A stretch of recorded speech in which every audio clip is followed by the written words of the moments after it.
On my wedding day, my girlfriend left me, choosing a better life. This decision shattered all my dreams and hopes. We met in the first year of university and have been inseparable ever since. She was not only beautiful but also smart and purposeful. Everyone envied our couple, seeing how we were making plans for the future together, dreaming of a family and a happy life. In the last year of study, we decided to get married. My family rejoiced at this event, and we started preparing for the wedding. The wedding day was approaching and everything was going according to plan. But the day before the wedding, she told me that she had been offered a job in the US, and she decided to accept the offer. She explained that it was a chance not to be missed, an opportunity for her to realize her ambitions and build her career. I was shocked. She asked me to understand and wait a few years until she settled there and then I could join her. But I couldn't accept that. I didn't understand how she could leave me at such an important moment. We had an argument and I told her that if she left, it was over between us. She left. It was a heavy blow to me and my family. My mother became very ill when she heard about it. She couldn't bear the shame and disappointment.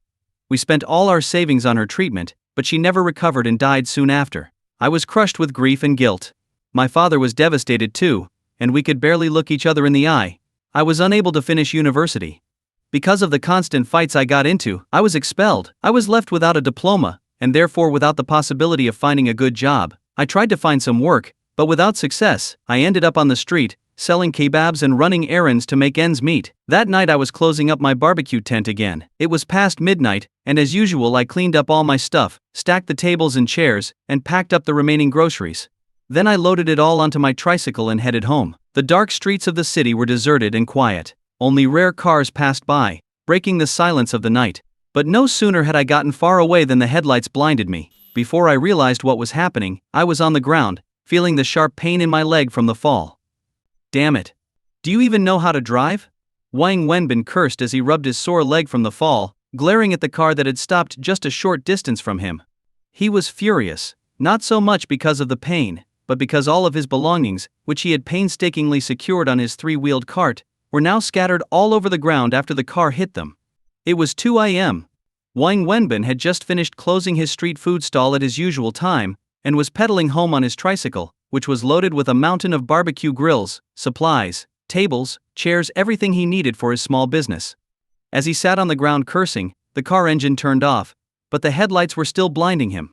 Squinting, he saw the car door open, and a figure stepped out.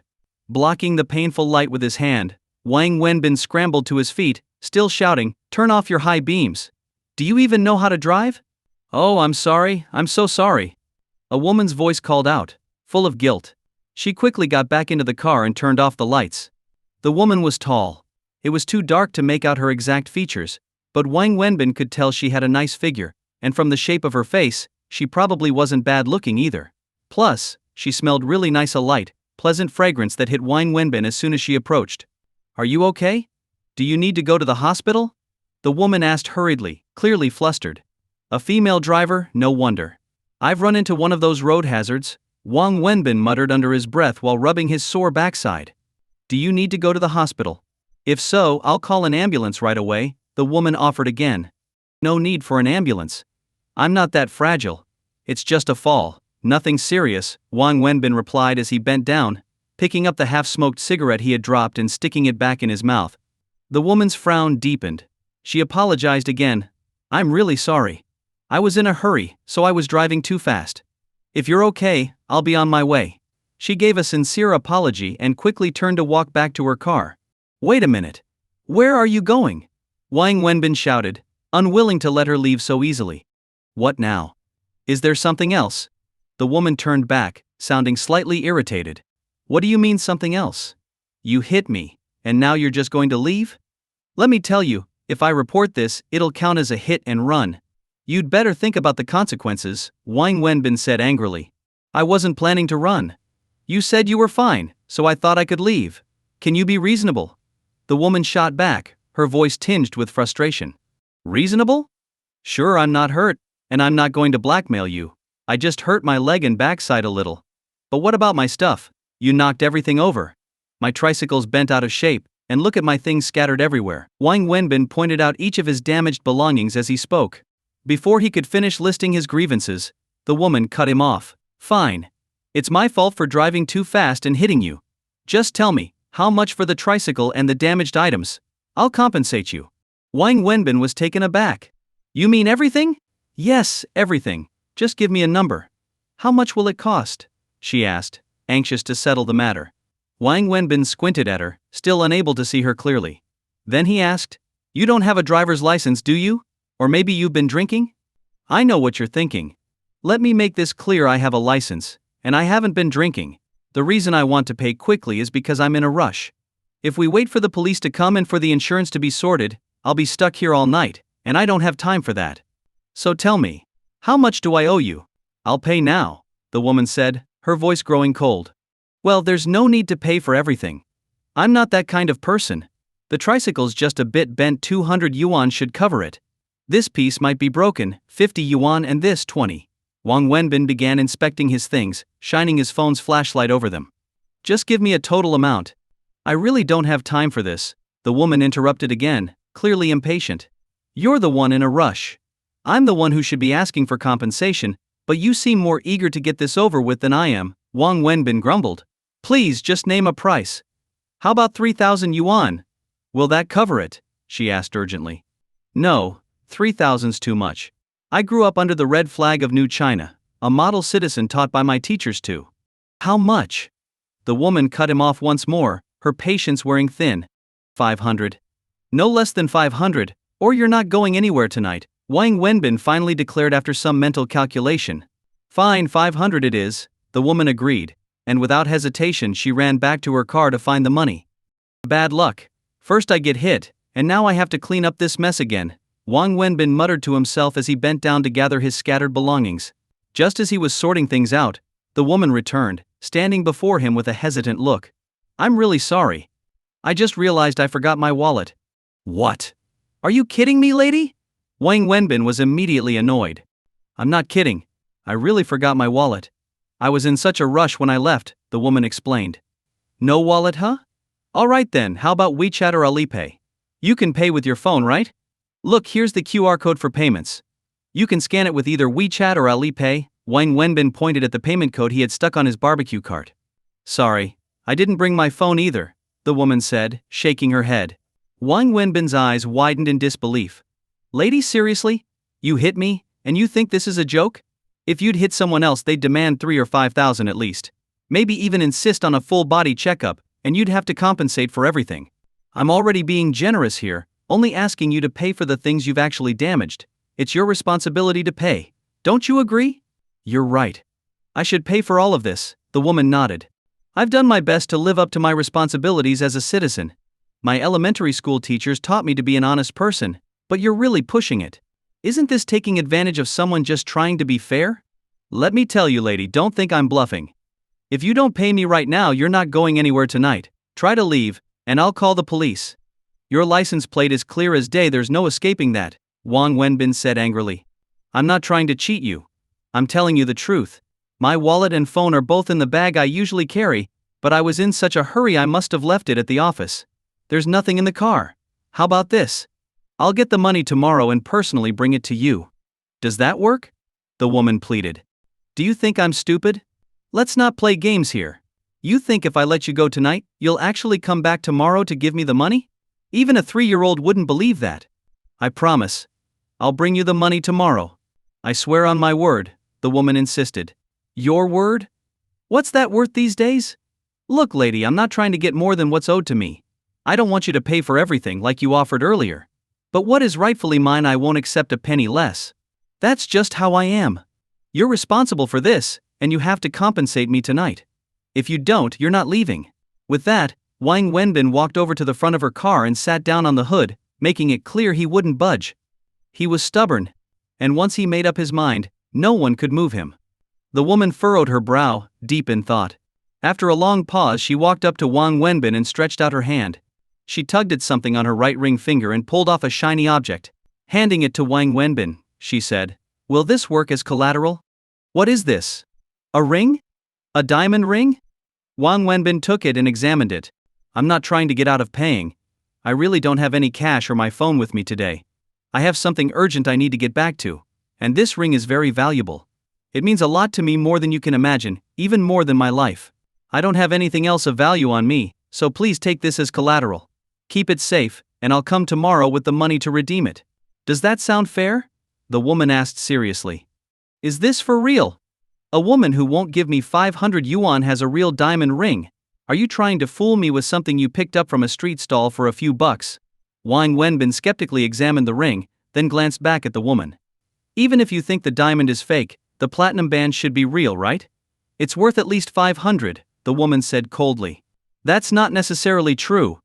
What if the platinum is fake too? I don't know anything about this stuff, Wang Wenbin replied. You. What do you want from me? Fine. If that's how it is, then call the police. Report me for hit and run. But get out of my way, I have to leave now. My daughter is in the hospital, fighting for her life, and I can't waste any more time arguing with you. The woman finally snapped, her voice filled with frustration. Your daughter's in the hospital? For real? Wang Wenbin was taken aback. Why else would I be in such a hurry? Seeing her anxious expression, which seemed genuine, Wang Wenbin hesitated. After a moment of internal struggle, he sighed and nodded. Fine, I'll trust you this time. I guess I'm just too soft-hearted. I'll hold on to this as collateral. Bring me the money tomorrow, and I'll give it back to you. Alright, leave me your phone number, and I'll call you tomorrow, the woman said, relieved. No, better if you give me yours. If you try to fool me, I'll at least have your number to track you down. If I give you mine and you don't call, how am I supposed to find you? Wang Wenbin wasn't taking any chances. Whatever you prefer, the woman responded, giving him her phone number. Call it. If it rings but no one answers, it's definitely mine because my phone is on but in my office bag. Wang Wenbin entered the number into his phone and called it. Sure enough, it rang but wasn't picked up. He called 3 more times with the same result. Feel better now? The woman asked. All right, fine. I'll trust you this time, Wang Wenbin grumbled. So can I go now? The woman asked. Yes, Wang Wenbin nodded. That ring is very important to me. Please take good care of it. If you lose it, I will hold you responsible, the woman reminded him firmly before quickly getting into her car. She started the engine and sped off, clearly in a rush. As the car passed by, Wang Wenbin caught a glimpse of the badge on the back. It was a brand new BMW 7 Series. Wang Wenbin, who knew a bit about cars, estimated that the car cost at least 1.5 million yuan. You a car like that, she's definitely loaded. Wang Wenbin muttered in surprise. Then, taking out the diamond ring, he examined it more closely. Could this ring actually be real? If it is, I might be in for a fortune. A ring this big who just gives something like this away? It's gotta be worth a few thousand at least. A woman like her. No way she's an ordinary person. No wonder she's so pretty, and with a figure like that, Wang Wenbin mused to himself, while rubbing his still aching backside and gathering up his scattered belongings. Wang Wenbin slipped the diamond ring into the pocket of his jacket, and continued pedaling his slightly deformed tricycle. Even though it wasn't freezing cold in November in Shanghai, the night air at 2 or 3 in the morning was still bitter enough to cut through. Despite the cold, Wang could feel that the undershirt beneath his jacket was drenched in sweat. His tricycle was loaded like a small truck, piled high with all the equipment he used for his barbecue stall. It was heavy work, but he still had a cigarette dangling from his mouth and was humming an unrecognizable tune as he pushed forward. It looked like he was at ease, but only he knew how exhausting it truly was. This was the route he took every night after closing his stall. It took him nearly an hour to pedal his tricycle back to his home, which was far from the university town where he set up shop. He lived in a shared rental house, in an area resembling a slum on the outskirts of the city. At 2 a.m., the once bustling, glamorous city had finally fallen silent. The neighborhoods Wang passed were dark and still, with everyone long asleep. He knew this routine too well he could even point out which apartment units in which buildings had people who stayed up past 3 a.m. As Wang slowly pedaled along, puffing on his cigarette, he suddenly noticed a massive blaze engulfing a building in one of the old residential areas he passed each night. The fire had already spread to the 2nd, 3rd and 4th floors of the 6 or 7-story building, and was quickly climbing higher. Fire. Wang was startled, immediately stopping his tricycle in front of the complex. A small group of people had gathered, but it wasn't many, as most were fast asleep at this hour. Just as Wang stepped off his tricycle, he heard someone shout, "Look! There's someone on the 3rd floor." Wang followed the voice and saw a figure on the balcony of the 3rd floor, frantically waving what looked like clothing or a bedsheet. They were clearly calling for help, but just as quickly as Wang spotted them, the fire swallowed the balcony, and the person disappeared from view. "Someone help!" Wang shouted at the onlookers. "Why don't you go? If you don't value your life, go ahead, Someone in the crowd mocked him. "Yeah, what's it got to do with us? The fire department will be here soon enough," another person chimed in. Wang Wenbin angrily snapped, "Are any of you human?" Without waiting for an answer, he looked around, then rushed back to his tricycle. He took off his jacket, grabbed 2 bottles of water, and drenched his jacket completely.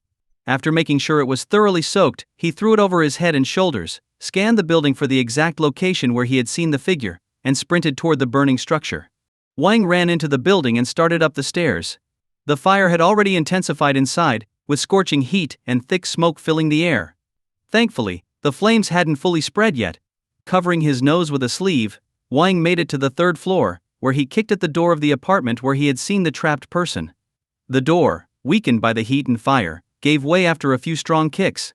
As the door swung open, a wave of heat hit him, forcing Wang to step back for a moment.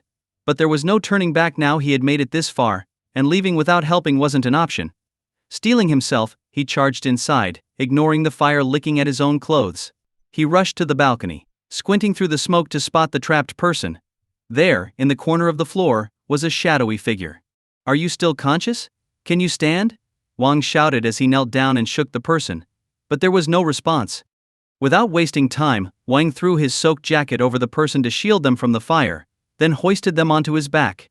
He dashed toward the exit, his mind focused only on one thing: getting out as fast as possible. He wasn't about to die in there. Finally, Wang burst out of the building, still carrying the person on his back. He breathed a huge sigh of relief he had made it out alive. By the time Wang emerged from the inferno, firefighters had arrived and were preparing to extinguish the blaze. An ambulance and a police car were also on the scene, and a crowd of onlookers, many holding up their phones, had gathered to capture the moment. 2 firefighters rushed over to Wang and took the unconscious person from his back. As they did, Wang pulled off his soaked jacket, exhausted and ready to leave. Without waiting for thanks or attention, he turned and began walking toward the police line, heading back to his tricycle. All he wanted was to go home and get some sleep. As Wang walked away from the fire-lit chaos, he lit another cigarette, his usual cheap red Pagoda Mountain brand, and resumed humming his unknown tune, just like every other night.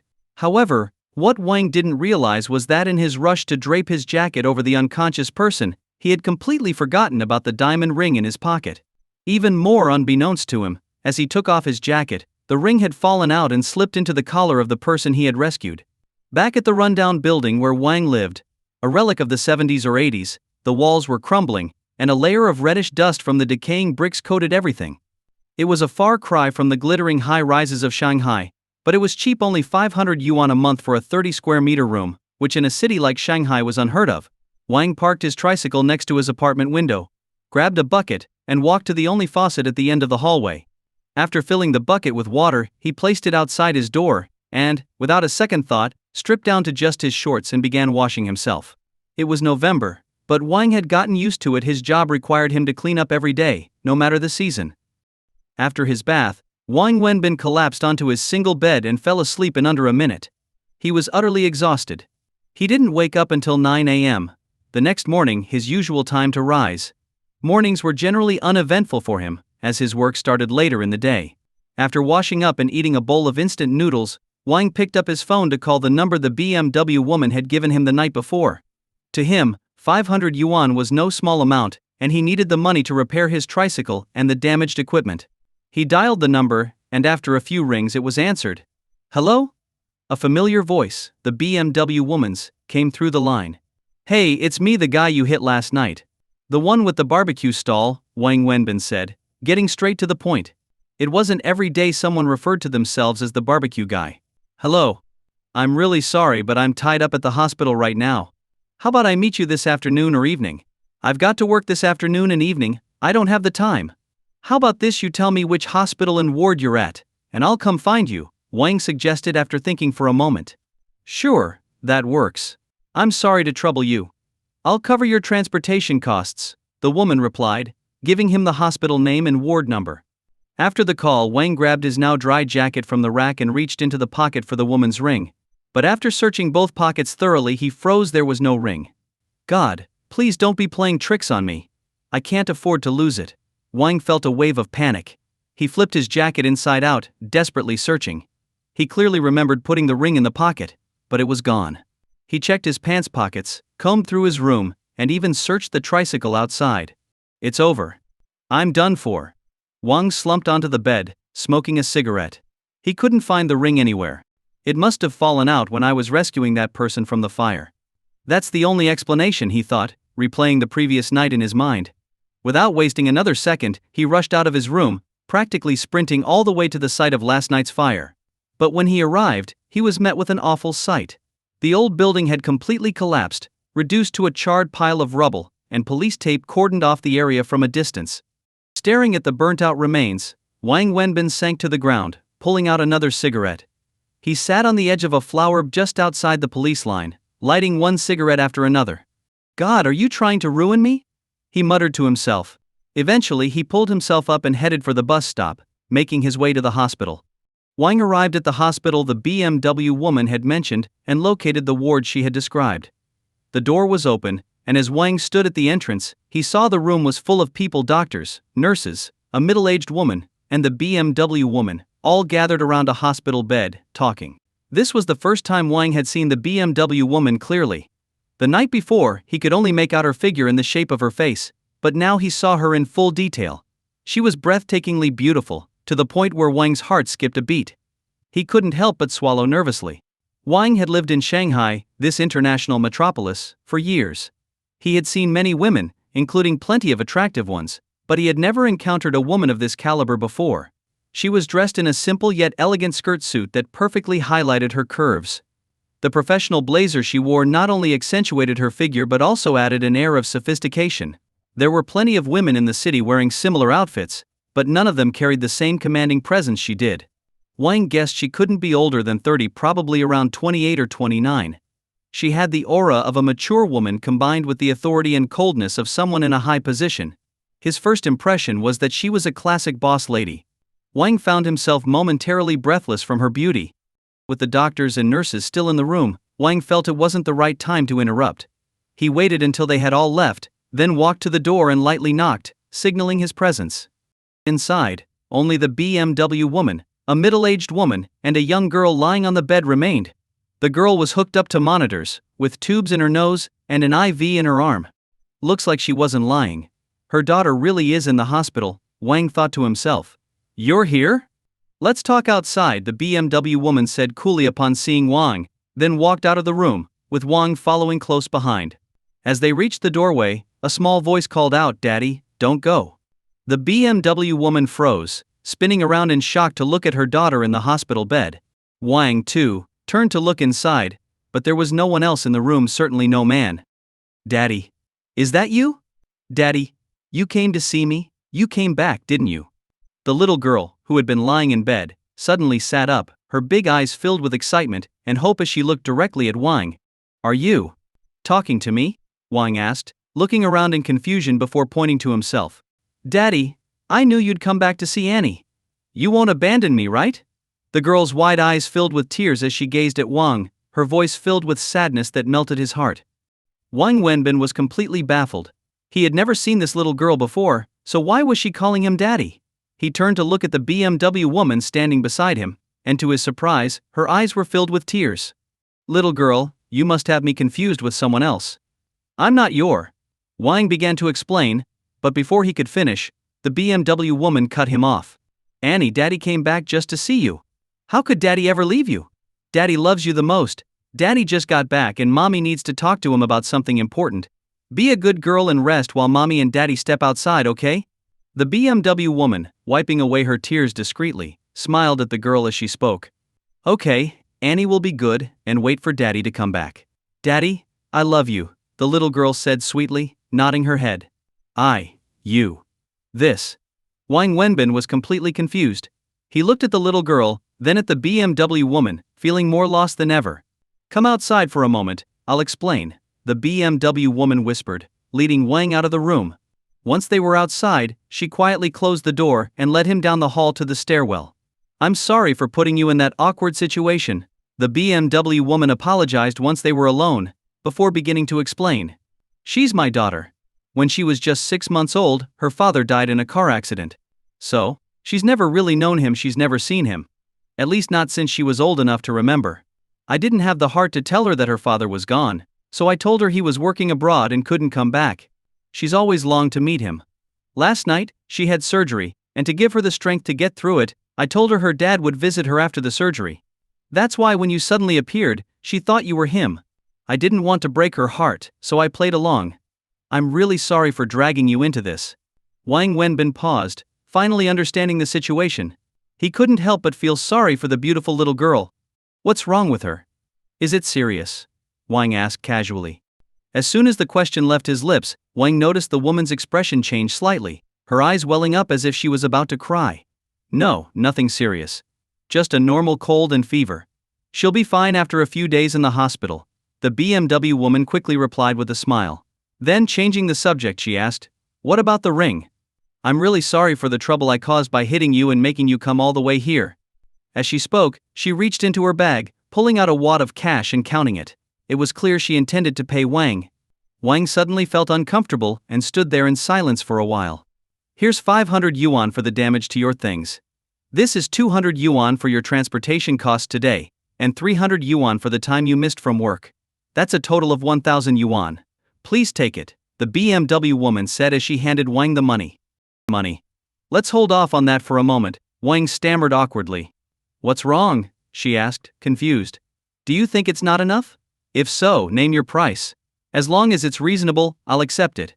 After all, it was my fault, and I appreciate you coming here." No, it's more than enough," Wang quickly replied. "Then what's the issue?" she asked, perplexed. I lost your ring," Wang finally admitted after a long hesitation. He had been dreading this moment but knew he had to come clean. The BMW woman's face turned cold as she stared at him. "I didn't hear you clearly.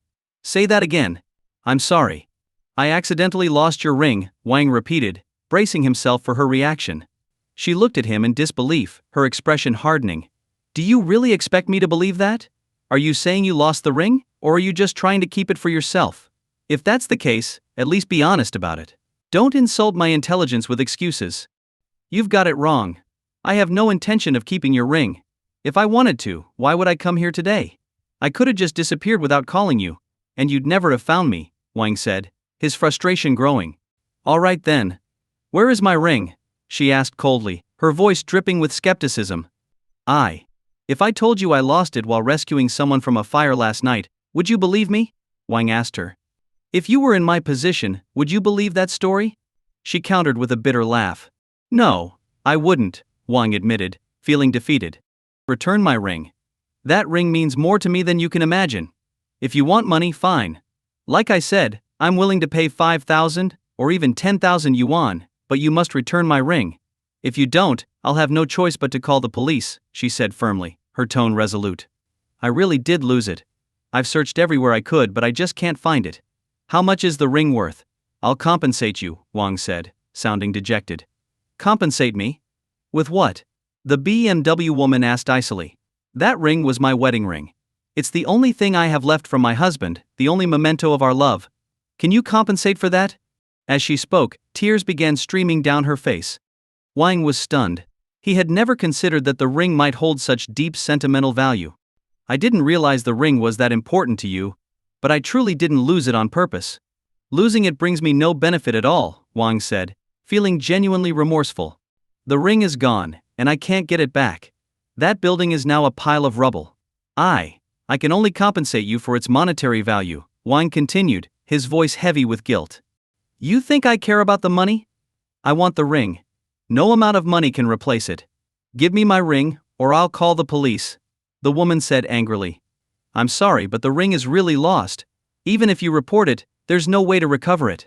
All I can do is apologize and compensate you for your loss," Wang Wenbin replied calmly. "Fine, then pay me 1 million yuan," the woman said coldly. 1 million? Wang's eyes widened. "Don't try to fool me. That ring isn't worth 1 million. To me it's worth 10 million, even 100 million. No amount of money can replace it. I'm telling you, I want the ring, not the money. Give me back the ring," the BMW woman said, her voice trembling with emotion. "I'm truly sorry, but the ring is gone. Even if you killed me, I couldn't find it for you. If you tell me where you bought it, I can try to buy a new one to replace it," Wang offered sincerely.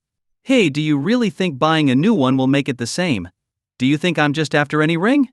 That ring was like my husband to me. Wearing it made me feel like he was still with me, like he hadn't died. The woman said, clearly upset. But the ring is truly lost. If I could find it, I would. There's nothing more I can do, Wang replied, helpless. The woman stared coldly at Wang Wenbin, then suddenly began to cry. She turned away from him, crouching in the corner, her back to him as she sobbed quietly. This is. Wang Wenbin was thrown off, panicking as he reached out to comfort her but thought better of it. He wanted to say something, but no words came. He felt utterly awkward, more unsure than when he realized the ring was lost. The hospital's stairwell, which served as an emergency exit, was empty. Everyone used the elevators, leaving Wang and the woman alone in the quiet, echoing space. Her crying was intense, and Wang could feel that she was close to breaking down. Just as Wang Wenbin was about to reach his limit, the woman abruptly stopped crying, stood up, and wiped her tears with a tissue. She turned around, her expression once again cold and composed, like the powerful woman she appeared to be earlier. It was as if the person who had been breaking down just moments ago wasn't her at all. The ring is gone, and I have to accept that. Part of this is my own fault. I should never have given it to you as collateral. If I hadn't been so panicked about getting to the hospital, this wouldn't have happened. But it's too late now. I don't care if you really lost it or if you're hiding it, but you need to compensate me for it. I'm not sure how much the ring is worth now, but when I bought it, it cost 88,000 yuan. You'll have to pay me that amount, she said coldly. 88,000 yuan? That much? Wang's head started spinning at the number. If you don't believe me, you can check with a jeweler. Or I can find the original receipt and show you. No, I believe you, Wang quickly said. He could tell she wasn't trying to scam him, and besides, this whole situation was his fault. Then pay me. Are you going to pay in cash or transfer the money? She asked, her tone still cold, clearly irritated with Wang. Wang Wenbin hesitated, then took out his wallet. He pulled out all the cash he had, every bill and coin, totaling 2,283.50 yuan, and handed it to her. What's this supposed to mean? She asked, frowning. This is all the money I have. It's yesterday's earnings and what I was going to use to buy more supplies. It's everything I've got. Take it, and I'll give you an IL for the rest. I swear I'll pay you back. Give me a year, and I'll repay you in full. Every cent I make will go toward paying off my debt, Wang said earnestly. The woman laughed coldly, looking at Wang Wenbin with disdain. I've never seen anyone so shameless. I have your phone number. I'll look into your personal information. Expect a summons to court. I'll see you there, she said icily before turning and walking back to the hospital room, not even glancing at the stack of money Wang still held out to her. Wang turned to watch her walk away, feeling utterly defeated. He wanted to say something, but no words came. Wang slumped down in the corner where the woman had been crying, lit a cigarette, and smoked silently. He pulled out his phone, found the number labeled BMW woman, and sent her a text message. I'm sorry again. I really didn't mean to lose your ring. No matter what, I hope you can forgive me. I will pay you back for the ring, but I need some time. I simply can't come up with that much money all at once. If you're willing, I can pay you in installments with interest at the bank's rate. If you can't accept that, then go ahead and sue me. I'll face the consequences. My name is Wang Wenbin, and my ID number is. Wang attached a photo of his ID card, front and back, and sent it to her. Standing up, still smoking, he began walking down the stairs. He didn't take the elevator, instead choosing to descend floor by floor. I was already drowning in debt, and now there's more. But whatever, when you owe a lot, it doesn't make a difference anymore, Wang muttered to himself, almost as if mocking his own situation. Life's already thrown the worst at me. What's one more thing? Wang smiled grimly, cigarette in his mouth, as he walked out of the hospital. As soon as the BMW woman walked into the hospital room, she was met with her daughter's anxious question. Mom, where's Dad? Why didn't he come in? The woman froze, standing there in silence. She wanted to tell her daughter that the man was just a shameless stranger, and not her father at all. But when she looked at her daughter's pale face and the tubes connected to her frail body, she couldn't bring herself to reveal the truth. He. Where's Daddy? Mom, I want Daddy, I want Daddy. Seeing her mother hesitate, the little girl burst into tears, her eyes welling up as tears rolled down her cheeks. Daddy didn't leave, he didn't. He went to buy something for you. Didn't you say you wanted that big Barbie doll? Daddy's gone to get it for you. As soon as he gets it, he'll come back to give it to you, the BMW woman blurted out in a panic. The moment the words left her mouth, she felt a deep pang of guilt and sorrow for once again deceiving her daughter. who at such a young age had already endured more than she should. Really? Daddy went to get me a present? The little girl's face lit up with excitement. Yes, really. Once Daddy finds that doll, he'll bring it to you. Now be a good girl and rest, okay? Okay. I'll be good. I'll wait for Daddy to come back. The girl smiled, her mind filled with thoughts of the gift her father would bring. Watching her daughter smile, the BMW woman couldn't hold back her emotions any longer. She quickly turned and rushed out of the room, retreating to the stairwell where she collapsed and cried uncontrollably. As she sobbed, her phone buzzed with a new message. She wiped her tears, took out her phone, and saw the message from Wang Wenbin, along with a photo of his ID. She stared at the screen, lost in thought.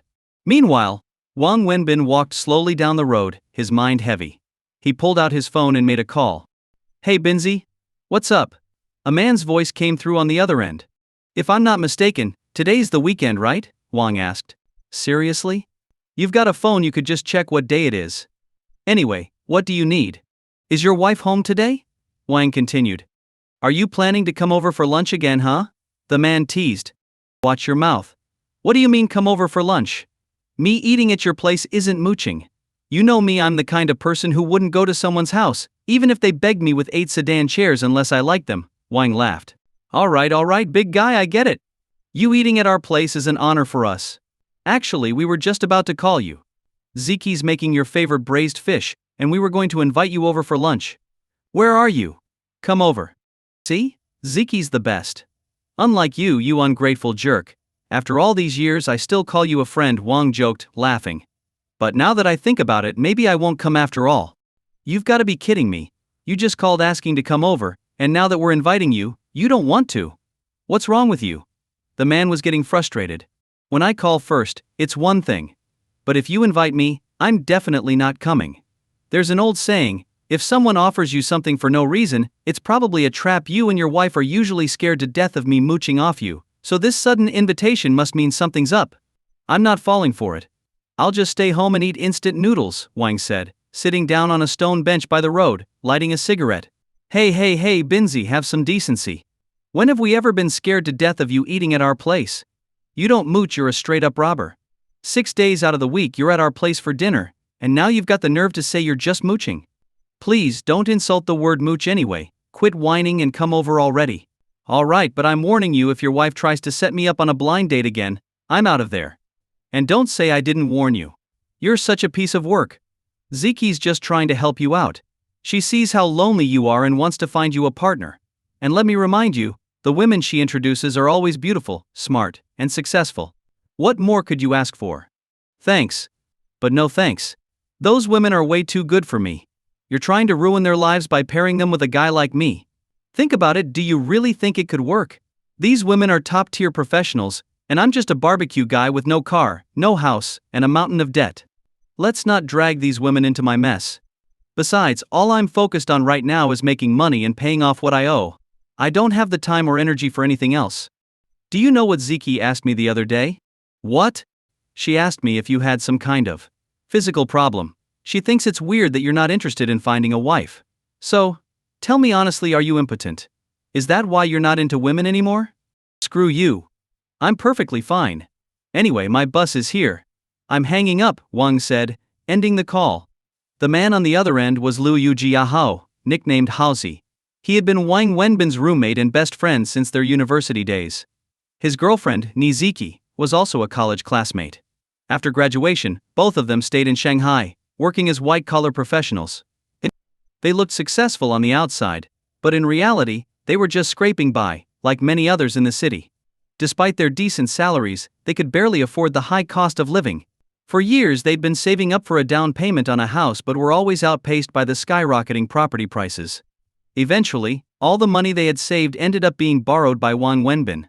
As Wang took the bus to Liu Jiahao's apartment, he felt a wave of familiarity wash over him.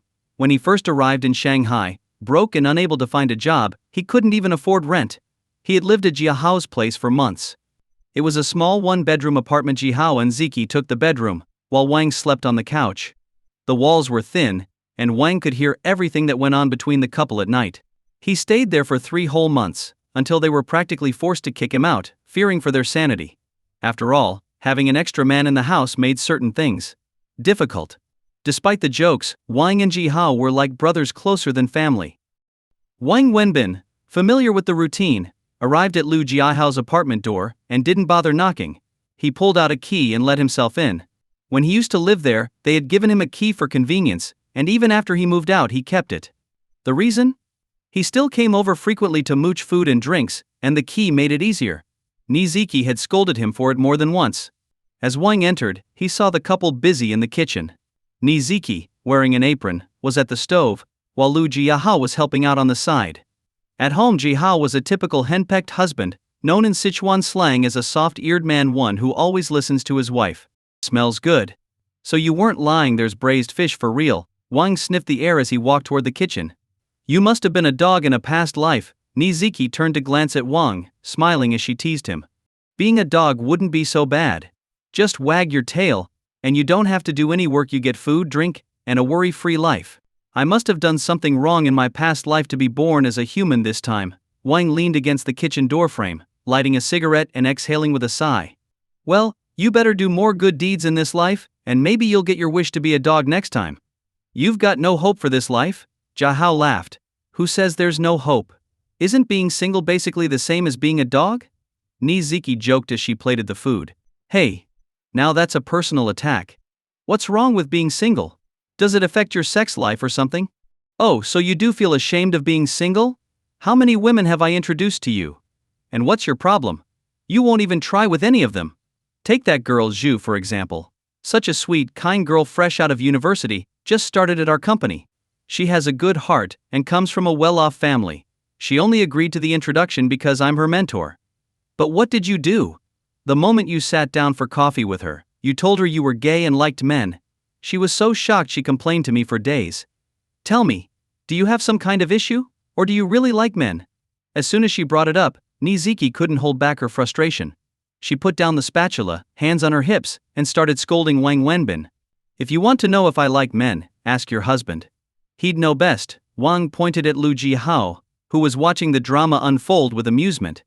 Wait, what does this have to do with me? How would I know if you like men or women? Idiot. He slept in the same room as me for 4 years in college. If you want to know whether I like men, just take a look at your husband's rear end, see if it's damaged. Wang laughed. Damaged my ass. I'll beat you until your rear end is damaged, you bastard. You're destined for a life of self-pleasure, Jihao shot back, laughing. Though they were all college graduates, this was the way they spoke to each other, always joking and bickering. Eventually they sat down for dinner, and Wang Wenbin and Jihao each cracked open a beer. Neither of them were particularly fond of hard liquor, but beer was a must. In college, they had stacked up so many empty beer bottles in their dorm that they once sold them all for enough money to cover Niziki's abortion. Jihao and Ziki had accidentally gotten pregnant in their 3rd year and couldn't afford the procedure, so selling the bottles was their only option. It became an inside joke, though the truth of it was never fully confirmed. As they were nearing the end of the meal, with a few beers down, Niziki hesitated before saying, Binzi, Yuxu Min is coming back on Friday morning. Wang Wenbin, in the middle of eating, froze. He didn't say a word for a long time. She's invited all of us old classmates for dinner Friday night at the Greens International Hotel, Ziki continued. Wang remained silent, drinking his beer steadily.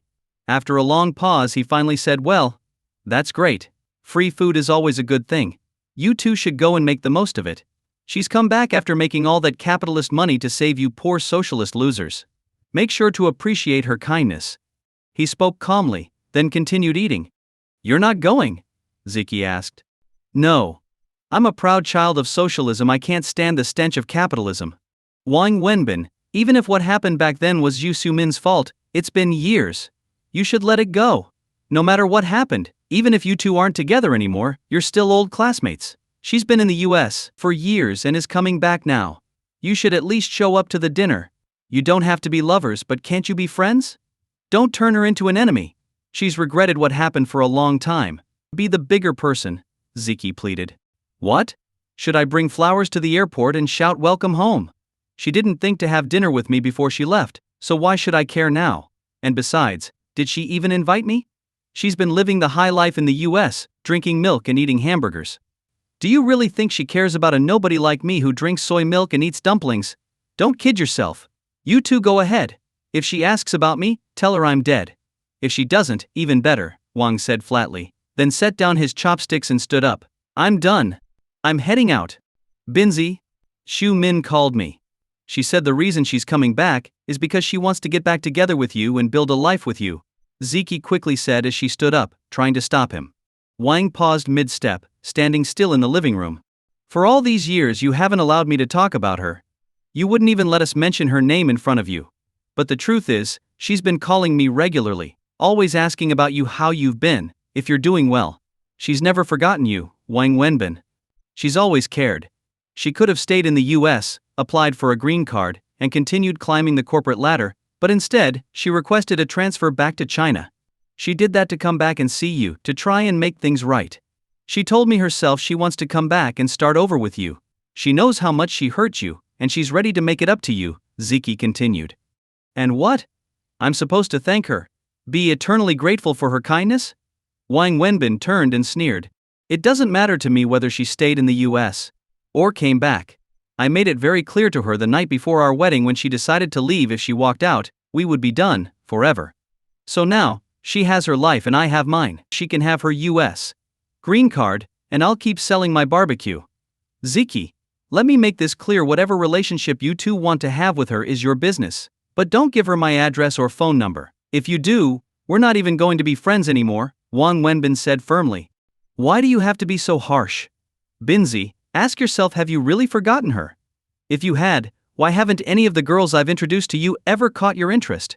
You still care about her, even if you won't admit it. Why make things so hard on yourself? Niziki tried to reason with him. Stop it, don't give me that cheesy soap opera nonsense. There's no such thing as can't forget or still in love in this world. The only thing you can truly rely on is money. Love, feelings? It's all bullshit, Wang Wenbin spat, lighting a cigarette angrily as he turned to leave.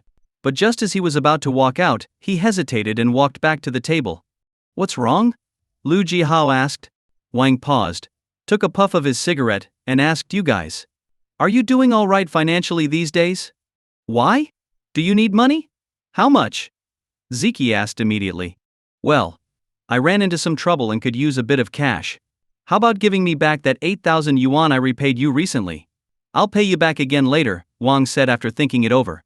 He didn't want to borrow too much, knowing full well that Jihao and Ziki weren't exactly swimming in money either, and he had already borrowed from them several times before. He felt bad about asking for more. Sure, I'll go get it, Ziki replied without hesitation, heading to the bedroom. What happened? What kind of trouble? Jihao asked quietly. If I told you I played the hero and ran into a burning building to save someone, only to lose a woman's diamond ring in the process, would you believe me? Wang said with a bitter smile. What? What kind of crazy story is that? You're not making any sense, Jihao replied, confused. Yeah, I feel the same way, Wang laughed bitterly. Ziki soon returned with a stack of cash in her hand and handed it to Wang. Here's the 8,000 yuan you gave us a few days ago. We haven't touched it. I told you last time, don't be in such a rush to pay us back. Focus on getting your own life in order first. Stop working yourself so hard. How about we find you an office job instead? Look at how exhausted you are. How much could I make in an office job? 3,000? 4,000 a month? At that rate I'd never pay off my debts, Wang said, pocketing the money. He pulled out a small notebook he carried with him and added another entry under Jiahao's name for the 8,000 yuan he now owed. We're not pressuring you to pay us back right away. But even if you don't switch jobs, at least take better care of yourself. Move to a better place, eat well, and buy yourself some decent clothes. Debts have to be repaid. How could I take your money and then live it up while you wait? I just can't do that.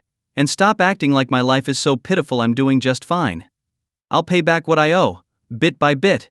I just hope my debts don't mess up your plans to get married and have kids. Otherwise I won't be able to help you continue the Liu family line, Wang joked, but his tone was serious. Get lost. Jihao laughed. Alright, I'm heading out. I'm tired, and I need to get some sleep, Wang smiled, waving goodbye to Jihao and Ziki as he walked toward the door. Binzi, you should really think about Zhu Min. She genuinely regrets what happened and wants to be with you again, Ziki called after him, chasing him to the door. But just as she reached the doorway, Wang closed the door behind him with a loud bang. Wang Wenbin left Jihao and Ziki's apartment, lighting another cigarette as he walked slowly down the street. The name Yi Xiumin, a name that had been absent from his life for a long time, but never truly left his mind, resurfaced. He could do nothing but keep smoking, one cigarette after another. Yi Shu-min had been his college classmate, the campus beauty, admired by everyone. She was stunning, like a flower in full bloom. The two of them had fallen deeply in love during their university days, their relationship envied by all. But in their final year, just before graduation, Yi Shu-min was sexually harassed by one of their professors, who was known for his reputation as a well-respected academic. She tearfully confided in Wang Wenbin, and in a fit of rage, Wang, unable to provide evidence to the police, stormed into the professor's office and beat him up. The result? Wang Wenbin was detained for 15 days and expelled from the university just before graduation. He didn't even get his diploma.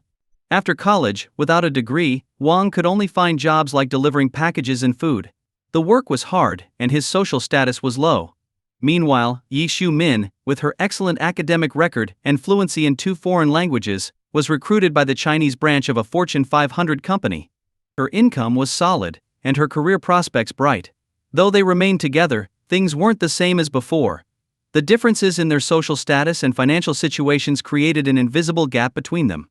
As time went on, that gap only grew wider. A year after graduation, Wang's family began urging him and Shu-min to get married. His family was from the countryside and didn't have much. They scraped together their life savings to help Wang Wenbin prepare for the wedding. Everything was set. Even Wang's relatives had arrived in Shanghai for the big day, which was scheduled for the next day. But the night before the wedding, Yi Shu-min told Wang that her company had decided to transfer her to their U.S. headquarters. She had known about it for 2 weeks but hadn't figured out how to tell him.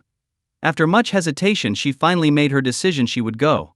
She wanted a better life, a brighter future, and didn't want to spend her life in mediocrity. Yi Shu-min had asked Wang Wenbin to wait for her. She told him that after a few years, once she had settled in the U.S. and improved her life, she would bring him over, and they could live together and get married. But Wang Wenbin told her he would never go to America, and if she left, it would be the end of their relationship. Yi Shu-min ultimately chose to leave, heading to the U.S. to pursue her career, leaving Wang Wenbin behind to face a wedding without a bride. This event devastated Wang Wenbin, far more than being expelled from university before graduation. For his family, it was a humiliating blow far worse than any other setback. On what was supposed to be his wedding day, his bride ran away, a scandal that his parents could hardly bear. The stress and humiliation eventually caused Wang's mother to fall gravely ill. The family spent all their savings on her treatment, and Wang borrowed money from everyone he could. He spent a long time at his mother's side as she fought her illness, but in the end, she passed away. Soon after, his father kicked him out of the house, leaving him with nothing but his debts. Wang Wenbin returned to Shanghai, carrying both emotional scars and financial burdens. He searched for jobs but found nothing that paid enough to clear his debts. Finally, he decided to set up a barbecue stand in the streets near the university town. Though the work was dirty and exhausting, it paid far more than an office job. He kept working hard, trying to pay off his debts while healing the wounds Zhu Min had left behind. After leaving Liu Jiaho's house, Wang Wenbin took the bus back to the hospital. He arrived at the same hospital room he had visited earlier. This time the door was closed. Just as he raised his hand to knock, the door suddenly swung open, and the BMW woman stepped out. Both of them were taken aback by the unexpected encounter. The BMW woman frowned as soon as she saw Wang Wenbin. She glanced back at her daughter lying in bed, then pushed Wang out of the room and closed the door behind her. "Let's talk over there," she said quietly, leading Wang back to the stairwell where they had talked before. Once inside the stairwell, the woman turned to him and coldly asked, "What are you doing here again? Did you find the ring?" "No, the ring is really lost." Wang shook his head. "Then why are you here?" "I have 10,000 yuan for you," Wang said, pulling out a stack of cash. It included 2,000 of his own money and the 8,000 he had just borrowed from Liu Jiahao. "This is all I could borrow for now. Please take it. I promise I'll pay you the rest.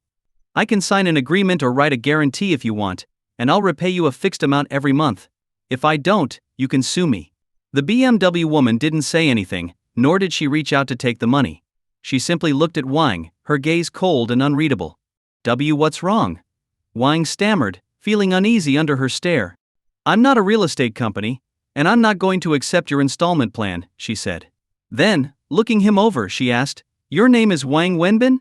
"Yes, that's me," Wang replied, pulling out his ID card and handing it to her. "Please believe me. I won't short you a single cent. You can keep my ID as collateral if you want." "You sell barbecue?" she asked, ignoring his ID. Yes, I do, Wang confirmed. Isn't selling barbecue not very profitable? Why are you asking me this?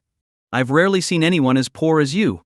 It's true that I'm poor, but selling barbecue actually makes decent money. On good months, I can earn more than 10,000 yuan. I'm broke because I had other debts to pay even before I owed you. But don't worry, I'll prioritize paying you back, Wang said earnestly. I don't have time to wait for you to pay me back bit by bit. The money doesn't mean much to me, but the ring does. That ring was important, she said, her voice firm. I understand. And I'm truly sorry. I didn't want this to happen either, Wang replied. Let me ask you something, the woman said after a pause. First, why did you choose to call me this morning? You could have simply not called, and I might never have found you. If the ring wasn't lost, you could have kept it and sold it. If it was lost, you could have just stayed quiet and avoided paying me anything. Second, why did you come here today to offer me money, and even send me your ID as collateral? There were no witnesses last night, no cameras in the area, no one could prove that I gave you the ring. Even if I took you to court, you could easily deny everything. You're smart, you know all this. Wang nodded, acknowledging her points. Yes, I know all that. Then why did you do it? Most people wouldn't have, she asked, genuinely curious. Maybe I'm just a little stupid, Wang said with a smile. But I believe a person should live by certain principles. I don't take what's not mine, but what is mine, no one can take from me. That ring wasn't mine, it was yours. No matter how valuable it is, I wouldn't keep it. The 500 yuan you owed me for the damages, that was mine, and I expected you to pay it. But losing the ring, that was my mistake, and I need to take full responsibility. The woman listened to Wang's explanation in silence. After a long pause, she finally spoke. As I said, I'm not going to accept any installment payments.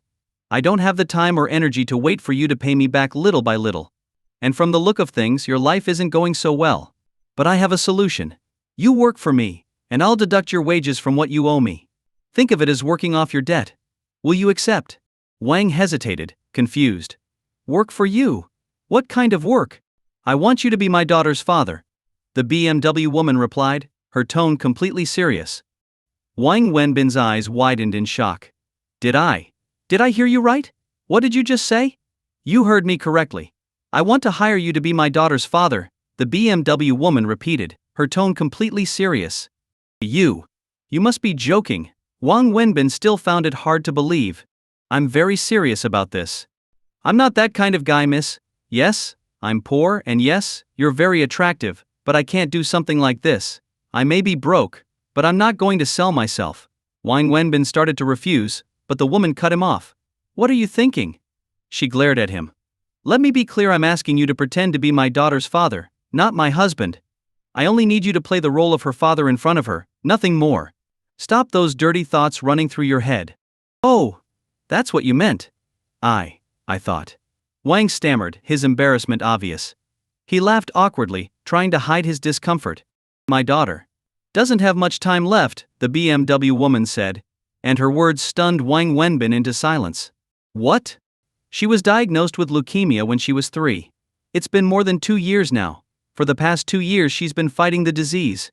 I've tried everything I could, spared no effort, but from the beginning, the doctors told me it was nearly impossible to cure. Still, we never gave up. We've gone to the best hospitals in the world, sought out the best treatments, but her condition has never stabilized. Last night she was in critical condition again. The hospital managed to save her, but they've given me their final prognosis: she won't make it past 6 months. The BMW woman's voice faltered, and her eyes filled with tears. No, how can that be?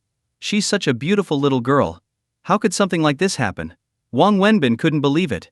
Leukemia, right? Can't it be treated with chemotherapy? Can't a bone marrow transplant save her? You must have enough money to afford the best treatment, right? Wang Wenbin asked, struggling to accept the reality. The BMW woman shook her head. Chemotherapy is the only thing keeping her alive right now. As for a bone marrow transplant, we haven't been able to find a match. We've tested everyone in the family, anyone with a blood relation, but no one matches.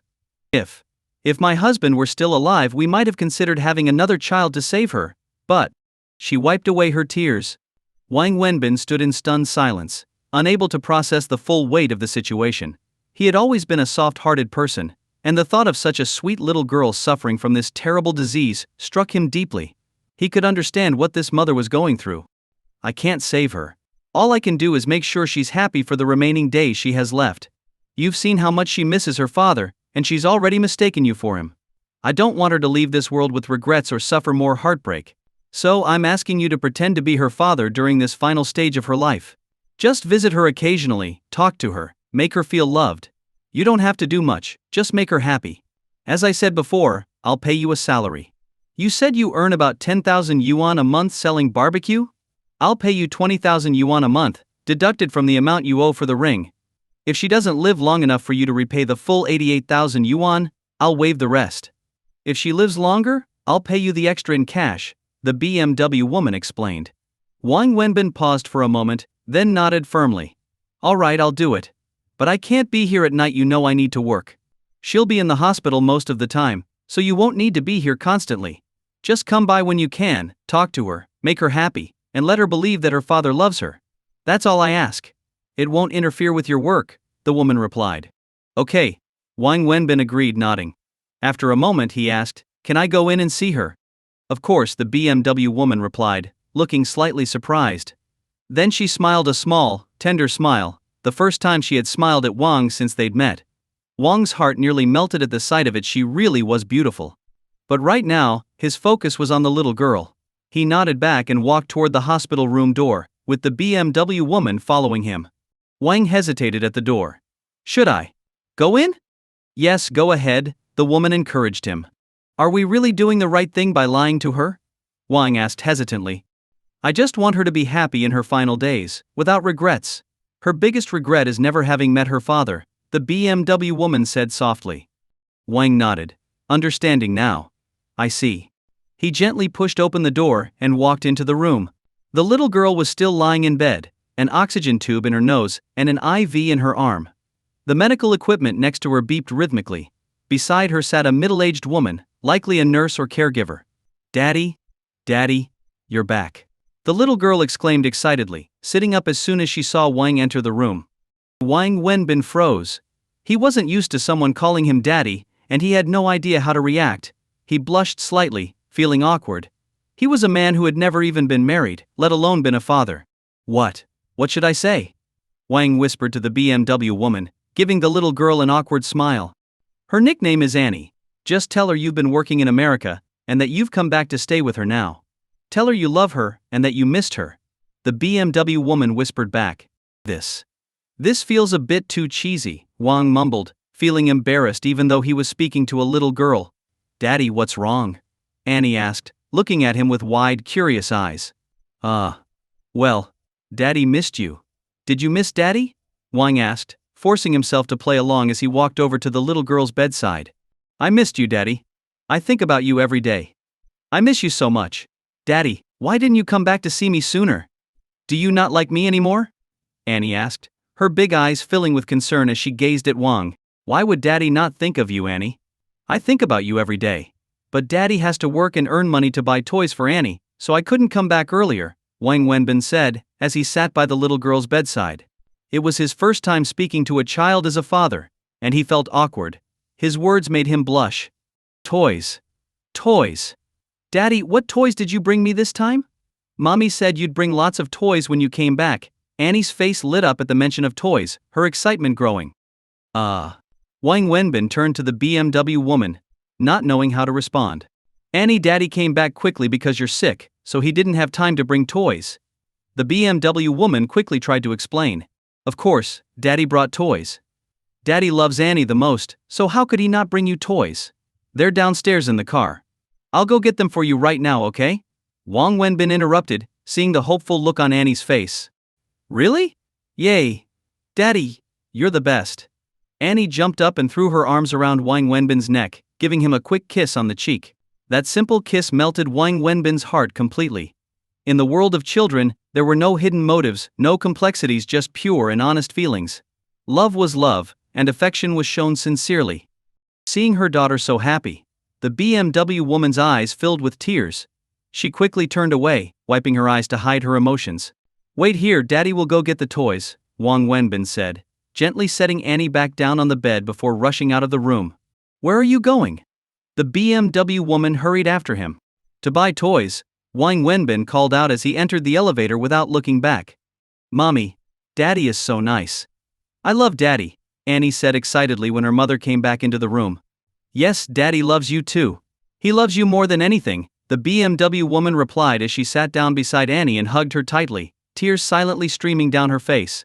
Meanwhile, Wang Wenbin raced down the street, searching for a toy store. After running for about 10 minutes, he finally found one. Without hesitation, he bought several large toys that girls would love. The prices shocked him, they were far beyond what he thought toys should cost, but he didn't care. Just like a new father buying gifts for his newborn, he was generous and spared no expense. Sweating and out of breath, Wang Wenbin returned to the hospital, carrying a load of toys. When he handed them to Annie, her face lit up with joy. With the help of a nurse, she immediately began opening and playing with them, her laughter filling the room. Wang Wenbin stepped out of the room, panting as he sat down on a bench in the hallway. He pulled out a cigarette and lit it, wiping the sweat from his forehead. A few minutes later, the BMW woman came out of the room holding a cup of water. She handed it to Wang. Thank you, she said quietly. Wang Wenbin took the cup and downed the water in one go. He was really thirsty. There's no need to thank me. Since she calls me Daddy, this is what I should do. How much did the toys cost? I'll pay you back, the BMW woman said as she pulled out her wallet. No, I don't want your money. The woman looked surprised but put her wallet away. Then we can deduct it from what you owe for the ring. No need. These toys are a gift from me to her, and they have nothing to do with you, Wang Wenbin said, shaking his head. But how can that be? You're helping me, but we should keep the finances clear. I don't want to take advantage of you. The child kissed me, so I wanted to buy her a gift. It's not a big deal. I like her, Wang Wenbin replied, still shaking his head. The BMW woman looked at Wang Wenbin, her expression complicated. Wang Wenbin sat there, smoking his cigarette, but as soon as a nurse approached, he quickly put it out and tossed it in the trash. Checking the time on his phone, he turned to the woman and said, "It's getting late. I need to go set up my stand for the night. I'll tell the girl I'm heading to work, and I'll come by tomorrow morning to see her." Okay. By the way, my name is Zhu Wei. Stop calling me miss, I'm not that old, the woman said with a small smile. Oh right. I'll be going then. I'm really sorry about losing your ring. I swear, I didn't do it on purpose, and I never had any intention of selling it for money. I'll repay you the cost of the ring little by little. As for your daughter, I'll visit whenever I can. She's a very sweet girl, and I really like her, Wang Wenbin said before turning and walking down the stairs, his back soaked with sweat. Meanwhile, on another floor of the same hospital, in a VIP ward, a young woman had just woken up from unconsciousness. The lavish room and the team of medical experts that rushed to check on her showed just how wealthy and important her family was. After the doctors confirmed that her condition had stabilized, her worried parents finally breathed a sigh of relief. Saini, you have no idea how worried we were. If something happened to you, what would we do? Her mother, a middle-aged woman dressed in expensive clothes, sobbed as she sat by her daughter's bed. Mom, I'm fine now. The doctors said I'm okay. I'll be out of here in a couple of days. The young woman, Saini, replied reassuringly. You always act like nothing is a big deal. You never listen to us. You refused to study business management, insisting on dance and the arts. We let that slide. Then we let you go abroad, but after a year, you came back. Fine, we accepted that too. But you wouldn't even work for the family business, and instead, you took a job at a dance school. My daughter, a teacher at an art school, do you know how embarrassing that is? We let you do what you want, but then you insisted on living on your own, renting some rundown apartment instead of staying at home. And now look what happened, there was a fire, and you almost died. Do you understand how serious this was? If it weren't for someone rushing in to save you, you'd be dead. Her father, visibly frustrated, scolded from the side.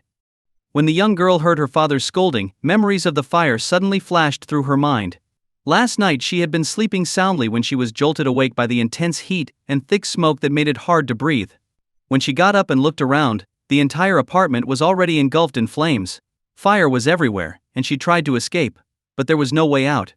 Desperate, she grabbed a piece of clothing and ran to the window, frantically waving it and screaming for help, but no one came. The thick smoke soon overwhelmed her, and as fear overtook her, she felt herself growing faint.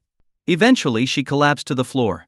Just before losing consciousness, she vaguely remembered seeing a man, draped in a piece of wet clothing, rushing into the flames and carrying her out.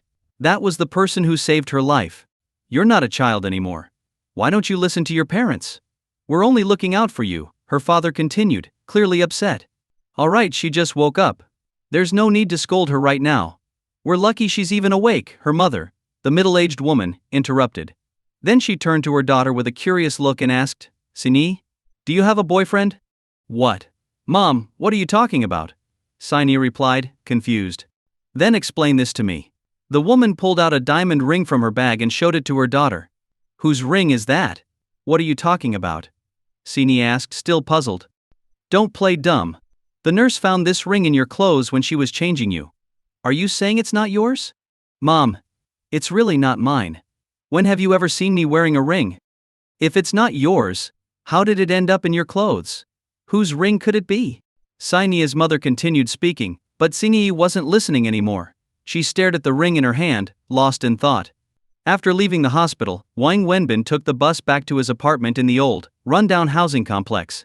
He quickly hopped on his tricycle and rode to the wholesale market to stock up on fresh vegetables and meat for his barbecue stand. Once back home, he spent the afternoon washing, chopping, marinating, and preparing everything for the evening, working tirelessly until around 5 p.m. He stretched his aching back, which was getting harder to straighten, then started packing up his supplies into the tricycle for the night's work. This was Wang Wenbin's daily routine. It wasn't glamorous, but it kept him busy, and the work, though exhausting, allowed him to make a living. The backstreet near the university was always bustling, especially in the evenings. Crowds flocked to the various food stalls that lined the street, with students and locals alike eager for a bite. Even though Wang's stall was located at the far end of the street, a less favorable spot due to the long-standing competition, his barbecue business thrived. His prices were reasonable, the portions generous, and the flavor was popular among the students, many of whom were regular customers. On a good month, Wang could earn around 10,000 yuan, and on exceptional months, up to 14,000 or 15,000 yuan. Although his lower prices meant lower profit margins compared to other vendors, his steady flow of customers kept him busy from evening until well past midnight. By the time he closed up around 2 a.m., his body always felt like it was about to fall apart. Still, he had grown used to it. For Wang, this was just life. Living was hard work. That night around 2 a.m., Wang was pedaling his overloaded tricycle back home along the dark, unlit road, as usual, when his phone rang. He stopped, curious about who would be calling him at such a late hour. Seeing the name on the screen, he was surprised it was Zixu Wei, the BMW woman. Hello? What's going on? Wang answered. I'm sorry to bother you so late, but could you come to the hospital? Annie has a fever again. She needs treatment, but she's refusing to cooperate. She's crying and asking for her dad. Could you come?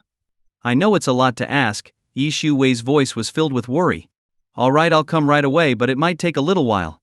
I just finished for the night and need to drop off my supplies at home before I can catch a ride over. I'll come pick you up. Just send me your address. Okay. Wang Wenbin had grown genuinely fond of Annie. He couldn't help but feel sorry for her, such a young, sweet and beautiful child, yet she was suffering from something no child should have to endure. He wanted to do whatever he could to help her. When Wang got home, he quickly parked his tricycle under the tree outside his building, unloaded all the supplies into his tiny, run-down apartment, and then heard the sound of a car pulling up outside.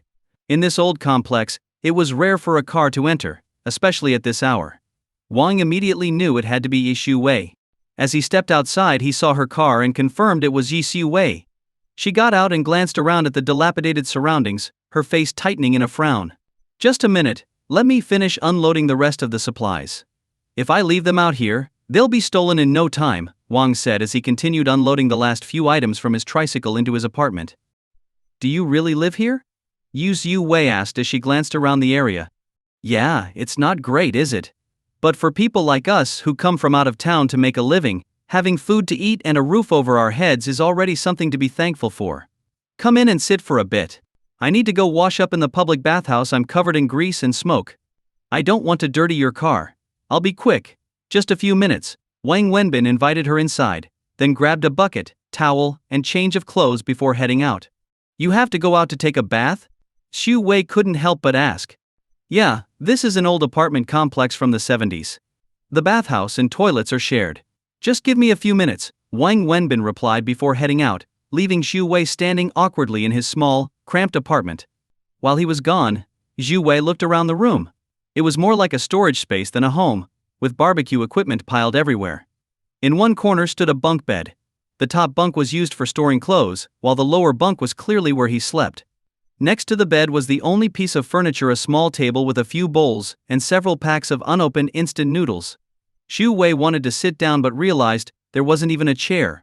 She couldn't imagine how Wang Wenbin managed to live in such a place, but now she truly believed him when he said he was poor. Unable to stay in the room any longer, Xu Wei retreated to her car to wait. In just a few minutes, Wang Wenbin had finished washing up, quickly changed clothes, and hurried back. He locked the door behind him and got into the passenger seat of Xu Wei's car. "All set. Let's go," he said. As they drove toward the hospital, Xu Wei asked, "Do you work this late every day?" "Of course. Barbecue vendors like me don't close up until this time. If I pack up early, where would the money come from?" "Why did you choose this line of work at such a young age? Why not find something more stable?" "Stable? What's stable in this world?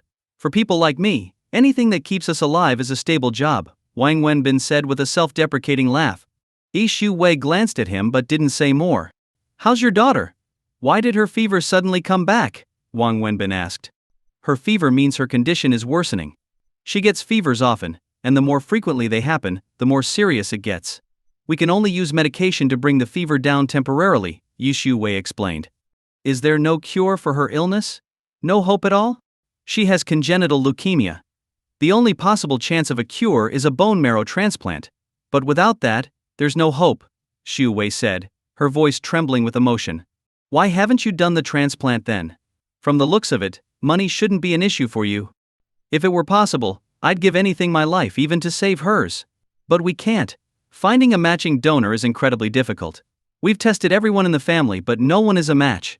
So there's no way to perform the transplant, and all we can do is watch as her condition worsens day by day." Xu Wei's eyes filled with tears again as she spoke. It was a heartbreaking story, and Xu Wei herself was a strong yet sorrowful woman. When they arrived at the hospital at 3 a.m., the little girl, Annie, was crying and calling for her father. The nurse and the nanny in the room were at their wits' end, trying to comfort her. "Annie, sweetie, Daddy's here. Look, Daddy's here," Xu Wei said softly, her eyes red. "Daddy, Daddy." The moment Annie saw Wang Wenbin, she stopped crying and reached out to him, wanting to be held. Wang Wenbin picked up the feverish girl, and as she clung to him and called him Daddy over and over, he felt an overwhelming sense of responsibility. Her innocent, unconditional trust in him touched something deep within him, and before he knew it, his eyes grew misty. As soon as Wang Wenbin arrived, Annie became calm and cooperative, allowing the nurses to give her medicine and administer the treatment so long as Wang was holding her. Despite her fever-induced drowsiness, she clung tightly to him, as if afraid he would leave her. Wang Wenbin sat on the hospital bed, cradling the little girl in his arms. Eventually, exhausted, Annie fell asleep, her tiny hand still clutching his shirt. "You should put her back in bed now. It's late, and you've been working all day." "I'll take you home," Xu Wei said, feeling guilty for keeping him so late. "Will she let me go?" Wang Wenbin asked, pointing at Annie's hand, which was still gripping his shirt even in her sleep. "Don't worry, she's asleep now. Just lay her down, and it'll be fine." "All right." Wang Wenbin gently laid Annie back on the bed and tried to pry her hand loose. The moment he moved, though, Annie started wailing. "Daddy, Daddy, don't go. Don't leave me. Please don't leave Annie," she cried, sobbing uncontrollably. Okay, Daddy's not leaving. Daddy won't go anywhere. I'll stay right here with you, okay?" Wang Wenbin reassured her, holding her close again. Only then did Annie settle down and drift back to sleep. Once the room was quiet again, Wang Wenbin sat on the bed with the little girl still in his arms, while Xu Wei sat in a chair nearby. The nanny had already fallen asleep on the cot in the next room. Xu Wei looked at Wang Wenbin apologetically. "I'm so sorry you've had such a long day." "It's fine. I'll stay here until morning, then head home and catch the bus," Wang Wenbin replied, smiling. He tried to act as though it didn't bother him, but he couldn't help stifling a yawn. "You've been working so hard all day without rest. It's too much. You should go home and sleep. If she cries, we'll just have to deal with it. If that were the case, you wouldn't have come to pick me up in the middle of the night. Don't worry. I'll head home after sunrise. I don't have anything pressing in the morning." Xu Wei felt both grateful and guilty. "Thank you. I'm really sorry for the trouble." "She really misses her dad," Wang Wenbin said softly. "Yes, she's never seen him. From the time she was old enough to understand, she's always asked me why other kids have dads and she doesn't. She wonders why other kids get to play with their fathers, while she's never even met hers. Every time she sees a child sitting on their dad's shoulders at the park, she cries. She craves a father's love so deeply. It's my fault. I couldn't give her a complete family or a healthy body, Yu Shuwei said, her tears flowing freely now. That's why she clings to you so tightly. She's been longing for a father's love for so long that when she finally thinks she's found it, she's terrified of losing it again. That's why she's so attached to you, so afraid you'll leave her, Yu Shuwei continued, her voice thick with emotion. No one understood her daughter's pain better than she did. I can tell. Wang Wenbin nodded in agreement. You should go rest. I'll hold her and stay here, you don't need to worry. Seeing Zhu Wei's red, swollen eyes, Wang Wenbin felt sympathy for her and spoke softly, sensing how hard her life must be. But how can I? There's no point in you sitting here. You should go rest. If you don't take care of yourself, who will take care of her? Well, all right then. Thank you and sorry for the trouble. I'm the one who should apologize for losing such a valuable thing of yours. It's gone, it's gone. Maybe it was fate. Some things need to be let go. Thank you for your help. I'll go sleep in the next room. If anything happens, just call me or the nurse. With that, Yi Shuwei went into an adjacent room. This hospital suite was a high-end private room, more like a small apartment. Wang Wenbin laid on the hospital bed, holding the little girl close. She curled up tightly in his arms, giving him a strange, unfamiliar feeling, a hint of what it might be like to be a father. The next morning, after the little girl woke up, Wang Wenbin personally said goodbye to her, explaining that he had to go to work. Only after she nodded in understanding did he leave the room. As he was about to exit the hospital, Yi Shuwei, carrying her bag, appeared. Why didn't you tell me you were leaving? You stayed up so late last night, I didn't want to disturb you. I'll give you a ride home. No need, you should go back to sleep. I'll just take the bus. I have to go to work too. Shu Wei entered the elevator with Wang Wenbin. You're going to work? Yes, there's a lot to handle at the office. During the day she's usually with the nanny.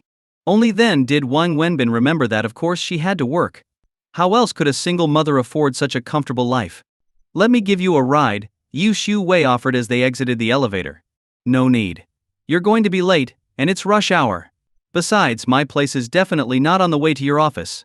I'll just take the bus or subway. Bye. Wang Wenbin waved at her and walked straight out of the hospital.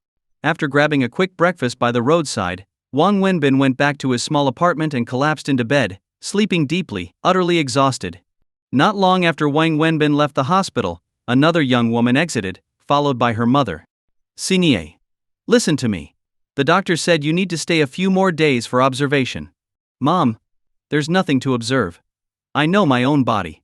I'm fine, look at me, perfectly healthy. Even so, the doctor insists. Can you just stay for a couple more days? No way. I can't stand it here another minute. I'm suffocating. Mom, I'm really fine. So where are you going now? Aren't you coming home? You go home first.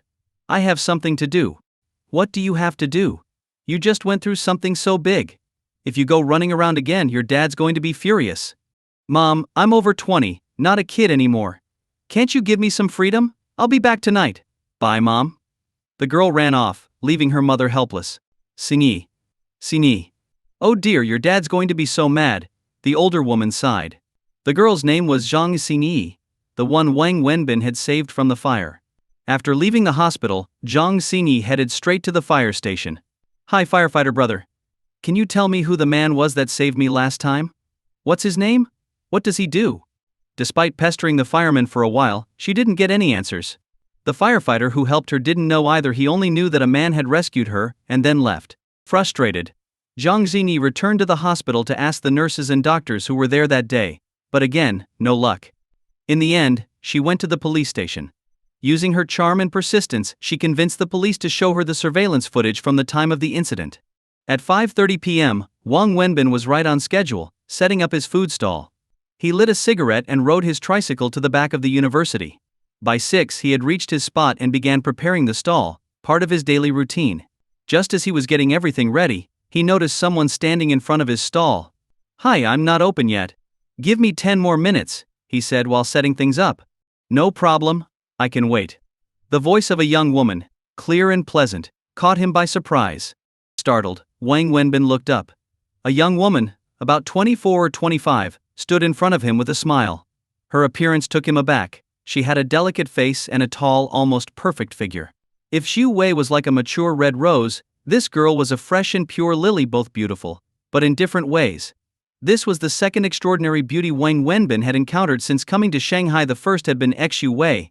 The girl's smile was as warm and gentle as a spring breeze. Wang Wenbin was momentarily stunned by her beauty. After a few seconds he finally reacted and asked, "What would you like to eat?" "You sell barbecue?" the girl asked, looking curiously at him. Wang Wenbin was taken aback by her question.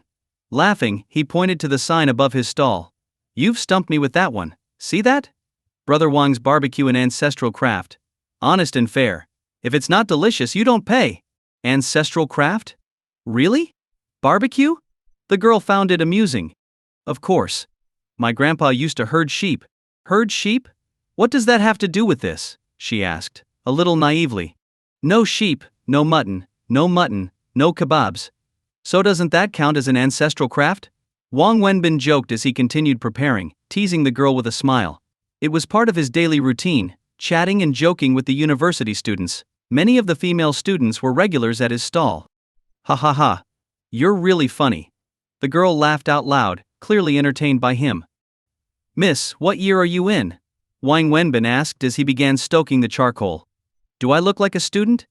The girl pointed to herself, looking pleased. Every girl loves being told she looks young. Even if you tell a 19-year-old she looks 18, she'll feel flattered. If not a student, then what? A teacher? No way, you're way too young for that. "I'm a senior," she replied with a playful twinkle in her eye. Then she asked Wang Wenbin, "Do you sell barbecue here every day?" "See for yourself. Business hours 6 p.m. to 1 a.m., 365 days a year, Wang Wenbin said, pointing to the sign with a grin. "Look at my sign, don't you think it looks professional? Way better than the others." The girl couldn't help but laugh. "You don't even rest on weekends? Working every day, aren't you tired?" "Miss, that's life. Being born is easy, living is easy. But getting through life, that's the hard part. No one has it easy. Is this your first time eating at my stall?" "Yeah, it is." "Well, then you're in luck. Let me tell you, out of all the barbecue stalls on this street, mine's the best. And I'm the most handsome barbecue guy around. Eating here doesn't just satisfy your taste buds, it's a feast for the eyes too. You get to eat great food and enjoy the view of a handsome guy, totally worth it." Wang Wenbin joked as he prepared the grill. "You're really something," the girl laughed, covering her mouth.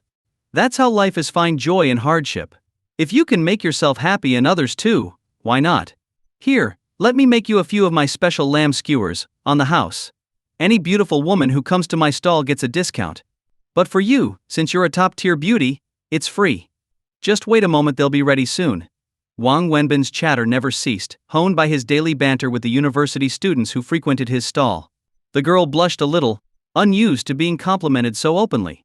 "So, do you live nearby?" she asked, changing the subject. "Me? No, I live a bit far from here. The rent near the school is too high, those young couples have driven up the prices, and I can't afford it." "Oh, have you heard about that fire nearby a few days ago?" the girl asked, her tone shifting. "A fire? Yeah, I know about it. It was an old building, caught fire in the middle of the night. I happened to be passing by when it happened. I live in that direction, and I passed by there after closing up. It was a huge fire, the whole building went up. But thankfully, everyone got out safely, no deaths." Wang Wenbin recalled the event as he continued grilling the skewers. "So, you were there that night?" "Yeah, I was passing by when it happened. They say someone risked their life to go into the fire and save a girl. Is that true? If it is, that person must be a real hero." The girl's question was deliberate. "Hero? Not really. Anyone with a conscience would have done the same thing. Going in to save someone, it's just a small effort. Calling it heroic seems like an exaggeration. It's just the act of a good person." Wang Wenbin sprinkled spices onto the lamb skewers. "But to the girl who was saved, that person is a lifesaver. Without him she would have died in there," the girl said, her eyes reddening. "That's why I say, there are still plenty of good people in the world. Here you go, miss, try the best barbecue on this street and tell me what you think." Wang Wenbin handed her the freshly grilled lamb skewers. "Thank you. How much do I owe you?" The girl quickly reached for her wallet. "I told you beautiful girls get a discount. For a top-tier beauty like you, it's free." Wang Wenbin sat down, lit a cigarette, and grinned. Wang Wenbin thought she would leave after getting the barbecue, but to his surprise, she stayed, still standing by his stall. "Thank you. My name is Zhang Xinyi. What's your name?" The girl introduced herself and extended her hand. "I'm Wang Wenbin." No need for a handshake. Look at my hands, they're covered in grease. Wouldn't want to dirty your lovely hands. What else would you like? I'll grill it for you. It's not too busy right now, so I've got time. Wang Wenbin smiled as he spoke. That's enough for now. I'll eat later. By the way, are you married? Zhang Zini asked, catching Wang Wenbin off guard. Married? You're joking, right? What girl would want to marry a guy who sells barbecue? Why do you talk about yourself like that? Do you have a fiancé or a girlfriend? Same thing, nope. Have you ever bought a ring? Zhang Zini asked, probing further. Why would I? No wife, no girlfriend, what would I need a ring for? Hearing this, Zhang Zini felt puzzled. She reached into her bag, touching the diamond ring inside. She wanted to keep asking, but at that moment, a group of students approached the stall. Brother Wang, the usual 5 chicken wings and 20 lamb skewers. I'll pack them myself. Sure, and as usual, I'll throw in 5 extra lamb skewers. That's 25. Wang Wenbin immediately got to work grilling. As more customers arrived, business picked up, and Wang Wenbin was soon too busy to stop. He barely had a moment to breathe. After some time had passed, Wang Wenbin glanced up and noticed that Zhang Xini was still standing by his stall, watching him.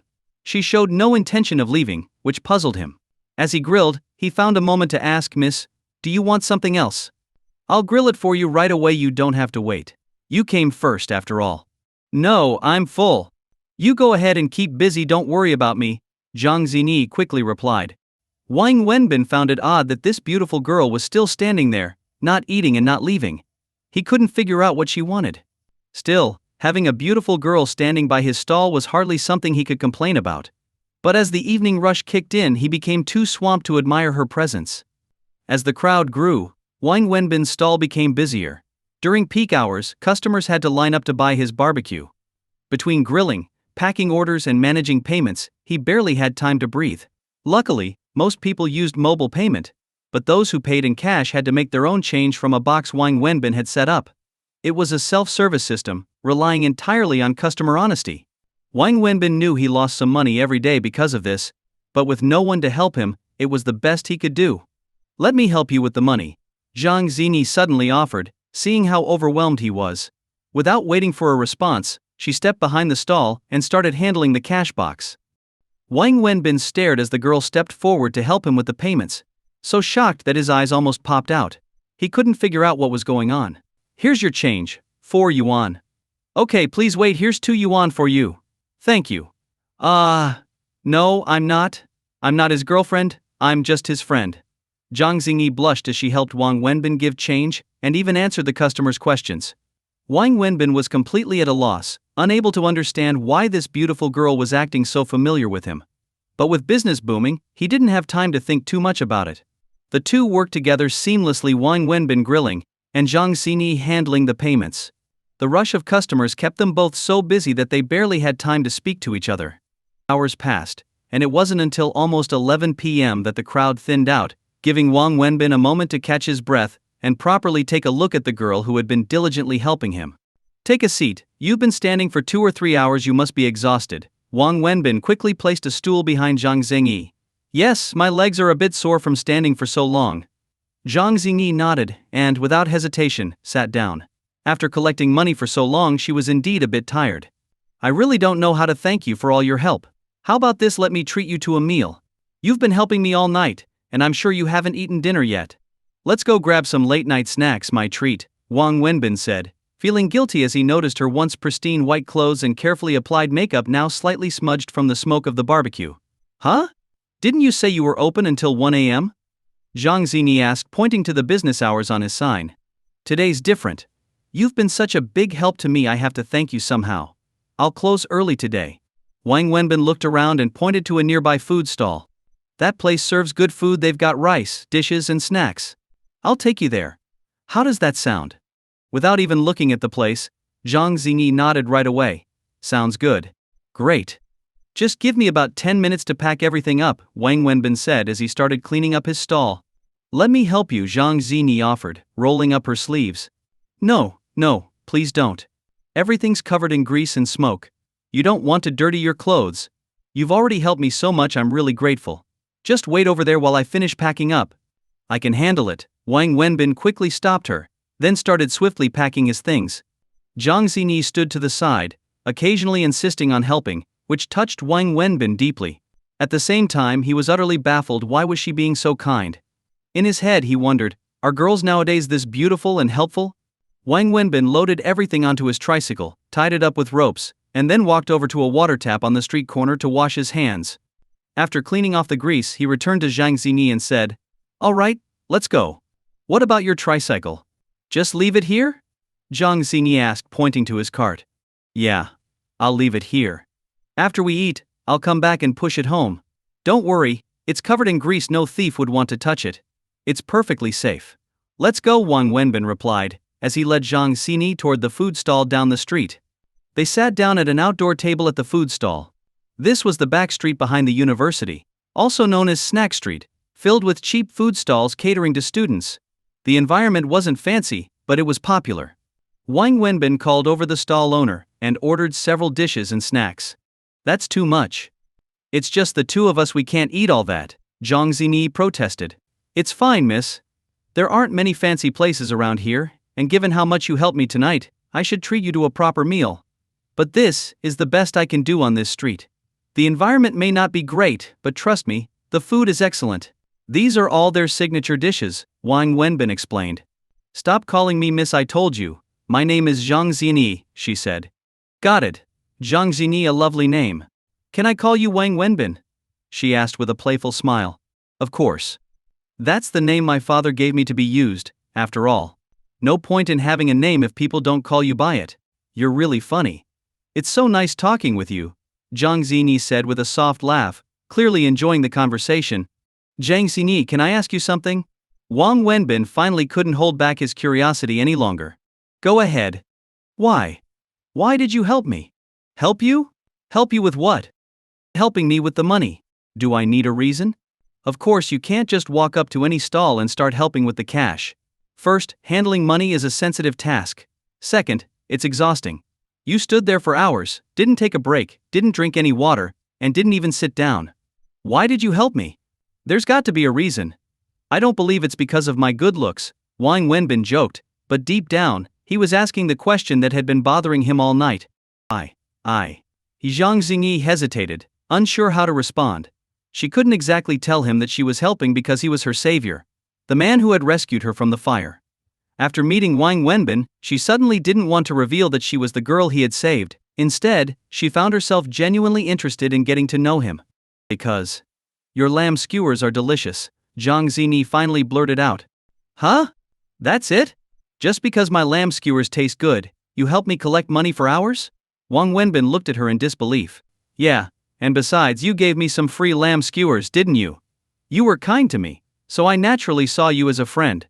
When I saw you were busy, and I had nothing else to do, I figured I'd help out." "Friend?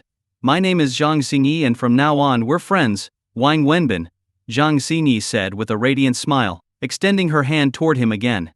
Wang Wenbin, still in shock, looked at the girl's outstretched hand and her sweet, melting smile, and for a moment he was completely lost for words. Wang Wenbin found the situation quite strange, but he still reached out and shook Zhang Zhangyi's hand. There was an odd feeling that something wasn't quite right. Here was such a beautiful girl, the kind most men would dream of talking to, and yet she had somehow fallen into his life without him even trying. It didn't make much sense. "Give me your phone number. Let's add each other as friends," Zhang Xingyi said, pulling out her phone. Wang Wenbin looked at her, still trying to find some logical explanation for this bizarre situation. Nonetheless, he gave her his phone number. The food arrived, and Zhang Xingyi ate delicately, each bite as graceful as her appearance. "This is really delicious. I've never had anything so tasty in my life." "Come on, it's good, but you're exaggerating a bit, don't you think?" "No, I'm serious. The food at home is always so bland. My family is always concerned about health and nutrition, so our food doesn't have much flavor. I never realized how delicious street food could be," Zhang Xingyi said earnestly. Just then, her phone rang. She picked it up, frowning as she looked at the screen. "Hello, Mom. Okay, I'm out with friends having dinner. Yes, I'll be home soon. There's no danger, don't worry." Okay, alright, bye." Zhang Xingyi spoke with a hint of impatience. "Your mom? She's telling you to go home?" Wang Wenbin asked as he ate. "Yeah. In her eyes, I'm always the little girl who can't take care of herself. The moment I step outside, she thinks I'm in danger. She worries about everything. Parents always see their kids as children, no matter how old they get. But it's getting late. You should head home soon so your mom doesn't worry. I really appreciate all your help today. Alright, I'll head home. But how about I come back tomorrow night to help you with the money again? You start at 6 p.m., right? I'll be here at 6, Zhang Xini said as she stood up. Wang Wenbin stared at her in disbelief. You're coming back tomorrow? Why? Don't you want to see me? She pouted playfully. No, that's not what I meant. It's just, do you really love barbecue that much? I didn't even see you eat much. I'm coming to help you. You work too hard on your own. Help me. You've already helped me so much today and I'm incredibly grateful. I can't let you keep doing this. It's not necessary, Wang Wenbin quickly replied. Zhang Xini's eyes sparkled mischievously as she looked at him. Then, how about this? I'll work for you. What do you mean? I'll help you collect the money, and you can pay me. How about that? Don't worry, I won't ask for much. Just give me 500 yuan a month. 500 yuan? Wang Wenbin's jaw dropped. Is that too much? Okay, how about 300 yuan? Zhang Xini reconsidered. 300? Are you kidding? Don't you have a job? How do you have time for this? I don't have a job. I'm a university student, remember? I'm free in the evenings and, well, my family is struggling financially. Give me the chance to work for you so I can earn a little spending money, okay?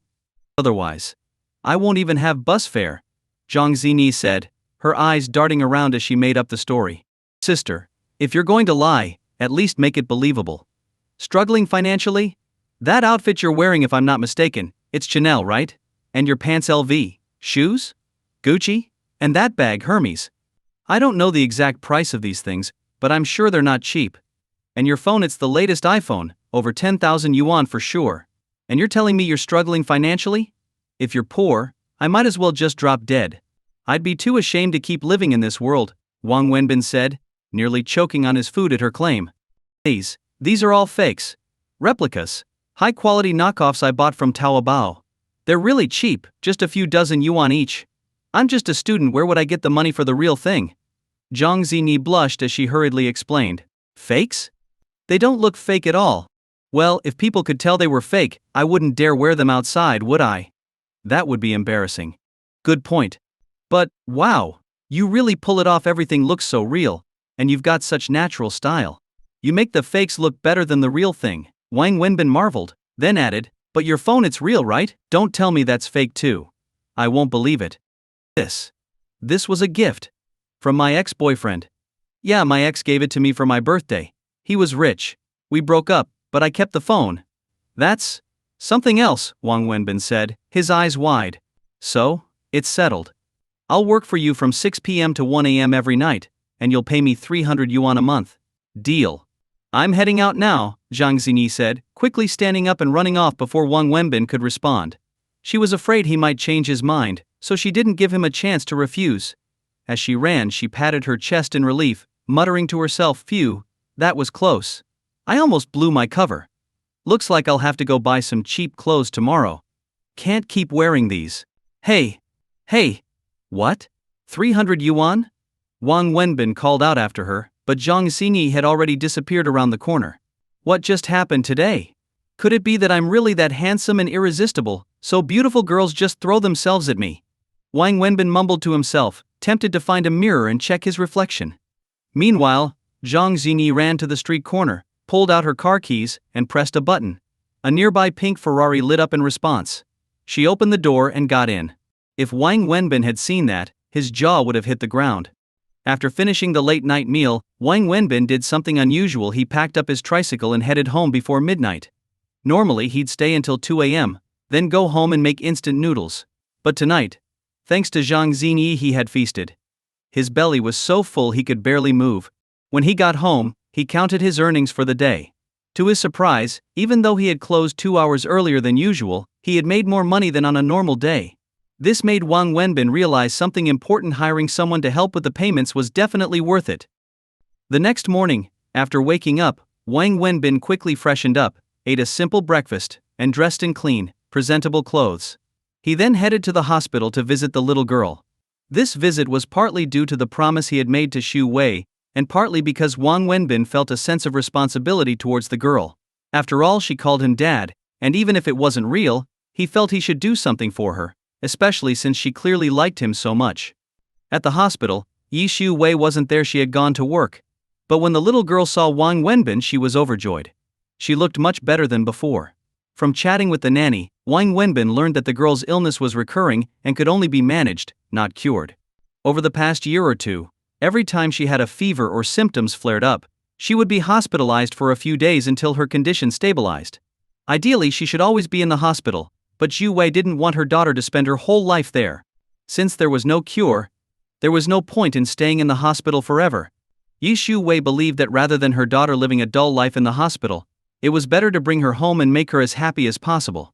Wang Wenbin, acting as the little girl's father, spoke with the attending doctor to understand her condition in detail. Afterward, he called Xu Wei. "Hello, Wang Wenbin," Yi Xiu Wei greeted him politely, as she was at work. "Are you at the office?" "Yes. Things are quite busy at the company. I'm at the hospital." Thank you. I heard from the doctor and the nanny that you're planning to take Annie home this afternoon." "Yes, her illness is what it is. Staying in the hospital won't change anything. Her condition has stabilized for now, so I want to take her home and give her as many happy days as possible." Yi Xiu Wei's voice choked with emotion. "Annie told me she wants me to take her to the amusement park." Yi Xiu Wei was at a loss for words for a moment, then said, "She's always wished her father could take her to the amusement park, just like other kids. It's been her dream. I'm free this morning. But I can't leave right now, I have important work to do." "That's fine. If you're okay with it, I'll take her to the amusement park, and I'll bring her back to the hospital afterward." There was a brief silence on the other end before Xu Wei replied, "Thank you. Alright, I'll take her now." "Don't worry, I'll take good care of her," Wang Wenbin said before hanging up. "Let's go, Annie. Daddy's taking you to the amusement park today. You can play whatever you want for as long as you want," Wang Wenbin said, reaching out his hand to the little girl. "Yay, Daddy, you're the best. I love you, Daddy." The little girl leaped off the bed and jumped into Wang Wenbin's arms. He quickly caught her, and before he could react, she wrapped her arms around his neck and planted a big kiss on his cheek. "Come on, hop on Daddy's shoulders. We're off to the amusement park." Wang Wenbin lifted the girl onto his shoulders, and together they left the hospital. The nanny hurried behind, carrying the little girl's water bottle, jacket, and other essentials. As they walked, Wang Wenbin began to hum a song. "The sun shines brightly, the flowers smile at me, and the little bird says, 'Good morning, good morning. Why are you carrying a backpack of explosives?'" No, Daddy. It's a backpack, not explosives." The little girl giggled. "Is it a backpack?" "Yes, that's what my teacher taught us. My teacher said it was explosives." "Ha ha ha. No, it's a backpack." "Okay, fine. A backpack it is. I'm going to school, I never take baths, I love learning and..." "Ha ha ha, Daddy, you got it wrong again." "What did I mess up? I'm never late." The two of them laughed as they walked, the little girl sitting on Wang Wenbin's shoulders, brimming with joy. The nanny, following behind, couldn't help but shed tears. She had worked for Xu Wei's family since before the little girl was born, and had watched her grow up. Her bond with the child was as deep as Yu Wei's, and seeing her finally so happy brought tears to her eyes. She discreetly pulled out her phone, capturing the heartwarming moment on video and sending it to Xu Wei. At the office, Yi Xiu Wei was in the middle of a meeting with her management team. "You're all aware of the company's performance this quarter," she said, addressing the room. Just then, her phone, placed beside her, beeped with a message. Yi Xiu Wei glanced at it, and saw the video and photos sent by the nanny. As she watched, her eyes filled with tears. Trying to hold them back, she stood up abruptly. "I'm sorry, I need to step out for a moment. Vice President Xu, please continue the meeting," she said, grabbing her phone and hurrying out of the conference room. She went into the restroom, locked the door, and finally let herself cry uncontrollably. Meanwhile, Wang Wenbin and the little girl had a blast at the amusement park. They played endlessly, with the little girl laughing more in one day than she had in the past several years combined. Around noon, Wang Wenbin took her to eat. She begged for McDonald's, which the nanny tried to stop, as Yi Xiu Wei had strictly banned junk food. But Wang Wenbin smiled and convinced the nanny to let it slide just this once. So, they enjoyed McDonald's, with the little girl delighting in every bite. Wang Wenbin and the nanny joined in, and though the nanny offered to pay, Wang Wenbin refused to let her. By the afternoon, it was time for Wang Wenbin to go to work, so he took the little girl back to the hospital. On the way, she fell asleep in his arms, exhausted from all the fun. Wang Wenbin carried her the entire way, gently placing her back in her hospital bed before quietly leaving. On the bus ride home, Wang Wenbin received a call from Ni Ziki. "Hey Ziki, what's up? Another meal invitation? Sorry, I already ate lunch. Let's plan for tomorrow," Wang Wenbin said with a laugh. "You wish. Wenbin, why didn't you go to the airport today?" "The airport? Why would I go to the airport?" Wang Wenbin asked, puzzled. "Are you really that forgetful, or are you just pretending to be clueless? Zhu Min returned to China this morning. I told you about it before. All of us old friends from Shanghai went to the airport to welcome her back. Except for you. Do you know how disappointed she was when she didn't see you?" Ni Ziki scolded angrily. "So? This is my fault now? I didn't go see her off when she left, and she didn't seem too upset about that. She's the CEO of an international company now. Do you really think someone like me, a barbecue seller, can stand next to her? You all can go, I'll pass. Don't get sarcastic with me, Wenbin. Listen, tonight at 7 p.m., Zhu Min asked me to reserve a private room at the Green Star Hotel. She's inviting us her old classmates from Shanghai for dinner. You have to come," Ni Ziki insisted. "I'm not going. I have to run my stall tonight. I'm busy." "Will you die if you don't run your stall for one night?" "Yes, I'll starve to death. If I don't work, I don't make money. Who's going to feed me?" "I will. I'll pay for whatever you make in one night. Tell me, how much do you make? 3,000? Fine, I'll give you 5,000. Ni Ziki was fuming. "Ziki, it's not about the money. You know what happened between me and Zhu Min. You know my personality too. I told you before. The moment she walked away the night before the wedding, we were done. We're not even strangers, we're enemies. So please, stop talking to me about her." Wang Wenbin's voice grew more and more heated. After taking a moment to calm down, he added, "Ziki, I know you mean well, but you can't force feelings. What's in the past is in the past. You all go tonight, but I'm not going. That's it. Wenbin, keep acting tough. Keep pushing people away." Ni Ziki snapped, then hung up the phone angrily.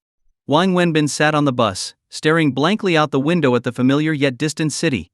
The rest of his afternoon and evening were busy. He returned to his small, cramped room that felt more like a doghouse, and worked non-stop until around 5 p.m. Then, as usual, he hopped on his tricycle and pedaled to his usual spot behind the university. When Wang Wenbin arrived at his stall, he saw a girl standing there, smiling at him. It was none other than Zhang Xingyi, the girl he had met the day before. Today Zhang Xingyi was dressed simply sneakers, jeans, and no expensive bag. Her outfit was plain and modest, but even in such casual clothes, her beauty and the air of wealth about her couldn't be hidden. In fact, she had deliberately bought these cheap clothes that morning from a wholesale market. Her whole outfit cost less than 300 yuan. "You. Why are you here again?" Wang Wenbin asked, surprised. "What, do you hate seeing me that much?" Zhang Xingyi pouted, clearly not pleased. No, that's not what I meant. I'm just surprised. Why did you come back? I told you yesterday, remember? Starting today I'm working for you. You agreed to it. When did I agree to that? When did I say yes? You didn't say no, so that means you agreed. I don't care, you promised. You said you'd pay me 300 yuan a month. 300 yuan? You're serious? I thought you were joking. I wasn't joking. Is 300 yuan too much? How much do you think is fair? Zhang Xingyi looked at him, waiting for his answer. Wang Wenbin was at a loss for words. Are you really a student? Of course. Why else would I be here? And you really come from a struggling family and need to work to pay for your tuition and living expenses? Yes. Look at my clothes, everything I'm wearing costs about 200 yuan. Do you believe me now? Zhang Xingyi said, pointing at her outfit. But you still don't look like someone from a poor family to me. What will it take for you to believe me? Fine, I believe you. If you really want to work here, that's okay, but you have to be serious about it. This stall is how I make my living. How about this? You're a student and a girl, so I don't want you coming too early since you have classes, and it's not safe for you to go home too late. You can help me from 7 p.m. to 11 p.m., just 4 hours a day. You don't need to do anything else, just handle the money. I'll pay you 2,000 yuan a month. How's that? Wang Wenbin had thought it through. He really did need someone to help with payments, and he figured having a beautiful girl like Zhang Xingyi at his stall would attract more customers. The big increase in sales the previous night had already proven that. He felt pretty pleased with himself for thinking this through. Alright, but didn't we agree on 300 yuan? Why is it suddenly 2,000? Girl, I'd feel guilty if I only gave you 300 yuan. Honestly, you're adorably naive, agreeing to work for just 300 yuan. Wang Wenbin still had a feeling that something wasn't quite right about Zhang Xini, but he couldn't figure out what it was.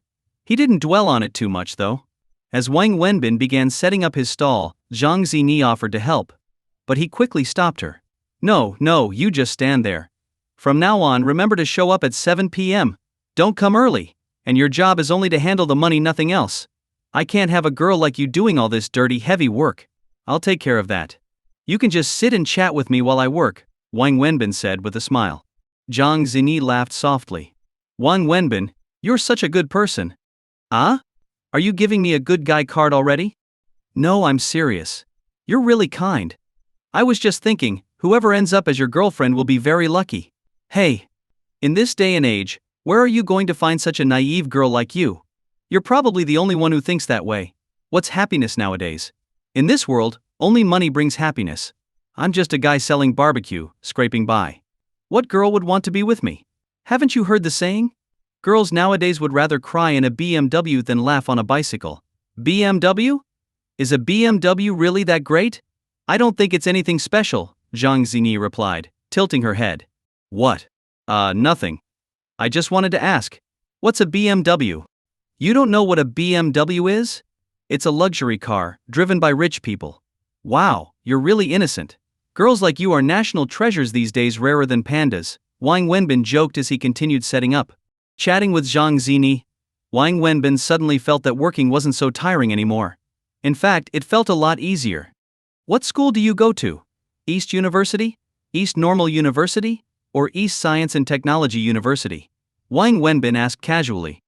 There were several universities near this college town, but the most prominent ones were Shanghai University, Shanghai Normal University, and Shanghai University of Science and Technology. I'm from Shanghai University. Shanghai University? Yes. Is there something wrong? Zhang Xini seemed a bit flustered. Nothing, just that it means you should be calling me senior. Senior? You graduated from Shanghai University? No, I didn't graduate from Shanghai University. Then why should I call you senior? Zhang Xini was confused by Wang Wenbin's words. Let me explain. I attended Shanghai University, but I never graduated because I was expelled. Does that make more sense now? If I had graduated, I wouldn't be here selling barbecue, would I? Expelled? Why? About a month before graduation, I got into a fight with one of the professors and ended up putting him in the hospital. So, I was kicked out, Wang Wenbin explained nonchalantly. You fought a teacher? Why? Zhang Xini was surprised and intrigued by his past. No special reason. That guy deserved it. Wang Wenbin didn't go into details. I'm guessing that professor wasn't a good person. Huh? Why do you say that? Because you're a good person. Miss, you're speaking as if you're from another planet. People in this world can't be divided so simply into good and bad. There's no such thing as good people and bad people, only rich and poor. I'm not a good person, but I am poor. And even though I'm poor, I do my best not to become a bad person. Are you really short on money? Very. Who isn't? Even the richest people still need more money, let alone ordinary folks like us. If I wasn't short on money, do you think I'd be out here selling barbecue? Who wouldn't prefer sitting in an office with the secretary bringing them coffee? I don't know why I'm suddenly getting so cynical. Anyway, what's your major? I'm in the dance department. Dance? Yes. Doesn't Shanghai University have a dance department? I wouldn't know, but they probably do. Now it makes sense why you have such a good figure, you study dance. As they continued to grill and chat, the conversation flowed naturally, and before long they were quite comfortable and familiar with each other. At 11 p.m., Wang Wenbin finally made Zhang Xini leave, even though she was reluctant to go. She was a student, after all, and had classes during the day. Wang Wenbin didn't want to keep her too late and disrupt her studies. Plus, he felt a little guilty about having her work for him for such a small wage. As Zhang Xini walked away from the barbecue stall, she was in a great mood. She wasn't sure why, but after meeting Wang Wenbin and learning he was a barbecue vendor, she had grown deeply interested in him. Initially, she had sought him out to repay him for saving her life. But over the past 2 days, she realized that she actually enjoyed spending time with him. It felt light, relaxing, and fun. Even the street food, which she used to hate, suddenly tasted delicious. She returned to the spot where she had parked her car the day before, quietly slipped into her Ferrari, and drove away. Zhang Xinyi had already made up her mind she needed to rent an apartment. She couldn't live with her parents anymore because her phone was already flooded with missed calls from them. If she didn't move out, she wouldn't be able to continue working at Wang Wenbin's barbecue stall. It was hard to imagine what her parents would think if they found out their daughter was spending her evenings as a cashier at a barbecue stall. Wang Wenbin, meanwhile, closed up his stall at midnight. After counting the day's earnings, he decided he would close at midnight every day from now on. His sales had once again exceeded the previous days, proving just how much of an impact having a beautiful girl around could have. Just as he was packing up, his phone rang. It was Zhu Xiu Wei. "Hello, what's up? Are you still busy? Have you closed your stall yet?" Zhu Wei asked. "Almost done. What's the matter? Is Annie crying again?" Yes, she's been fussy all evening, asking for her dad, wanting him to sleep with her. She's been crying non-stop and still hasn't fallen asleep. I tried to discipline her but..." Wang Wenbin understood what Zhu Wei meant. She could scold the child, but considering how sick and fragile Annie was, she couldn't bring herself to do it. All she wanted was to make her daughter happy in the little time she had left. "I get it. Put her on the phone, I'll talk to her. Hey Annie, it's Daddy. Daddy is still at work, but I'll be off soon. Once I finish I'll come straight home to be with you, okay? So be a good girl, don't cry or fuss. Just wait for Daddy to come home, alright? Now, give the phone back to Mommy." "Hello? Mondi." I've calmed her down. "I'm packing up now. I'll take a shower and be there in about an hour. I can come pick you up. It's late, and it's hard to get a taxi." Sure. That works. You know where I live." "Yes. I'll head over now." "Be safe," Wang Wenbin said before hanging up. He then hopped onto his tricycle and started heading home. When Wang Wenbin arrived at his rundown apartment building after midnight, he parked his tricycle. Just as he finished, he noticed a woman standing in front of his door. She was beautiful. So familiar that it took his breath away. In fact, she was so familiar that Wang Wenbin nearly felt as though he couldn't breathe. The woman stared at him, and Wang Wenbin stared back. When he saw her standing there, Wang Wenbin felt as though he were dreaming. He almost cried. But after a few seconds, he composed himself and looked at her calmly. The woman stood at the door, her eyes red and brimming with tears. "Why didn't you come to dinner? Do you really not want to see me that much?" she asked, her voice choked with emotion. "I had work tonight. You saw it yourself, I had to run my stall." "That's just an excuse," she said, her voice growing more agitated. "Yes, it's an excuse. I knew you were back. I knew you were hosting a dinner, but I didn't want to go. Why should I? Why do I have to go just because you say so? You think that whenever you call I should just show up. You decide when to get married, when to cancel the wedding, and when to move to the US, all without ever asking me what I think. Did you ever once care about how I felt? What would I even do at this dinner? Watch you flaunt how great your life has been in America? Or should I go there so you can see how miserable and broken I've become?" Wang Wenbin's voice was filled with bitterness, years of pent-up frustration spilling out all at once. "No, Wenbin. It's not like that. I've thought about you every single day these past few years. I missed you so much. But you wouldn't take my calls or respond to my emails. The only way I knew anything about you was through Ziki. Every time she told me you were struggling, working at a barbecue stall, it broke my heart. I wanted to fly back to you so many times," the woman sobbed, shaking her head. "Easy for you to say. Words are cheap. If you truly cared about me, you wouldn't have left in the first place. If you really cared, you wouldn't have walked out the night before our wedding, leaving me with the mess and the pain. Do you have any idea what you did? Your mother was so furious that she nearly had a stroke on the day of the wedding. I stayed with her at the hospital for 7 days and nights, then helped her return home. All our friends and family came for the wedding, but my dad had to take the microphone and announce that it was cancelled. He made up some excuse, saying I was sick and had to go to the hospital. My dad's a proud man, but after that day, he couldn't show his face for months, too ashamed to leave the house. My mom's health got worse because of it, and she passed away a year later after we used up all our savings on her treatment. And after everything, I couldn't even go home anymore. Whenever I tried, my dad would chase me out with a broom. Jumin, is this what you call love? Is this how you care for me?" Wang Wenbin's voice was cold, laced with pain and resentment. "I'm sorry, Wenbin. I didn't have a choice. You know how important the opportunity to go to the US was for me. It was a once-in-a-lifetime chance, and I couldn't afford to miss it. Going to America was my dream, Yu Shumin said, her voice trembling, but Wang Wenbin cut her off. Dreams? What a noble word. Sure, you had dreams. Everyone has dreams. Everyone but me, right? I'm the trash who's not allowed to have dreams. My only purpose was to help others achieve theirs. Wang Wenbin laughed bitterly. Wenbin, don't say that about yourself. This job at the U.S. headquarters was an important step in my career. But I've come back now.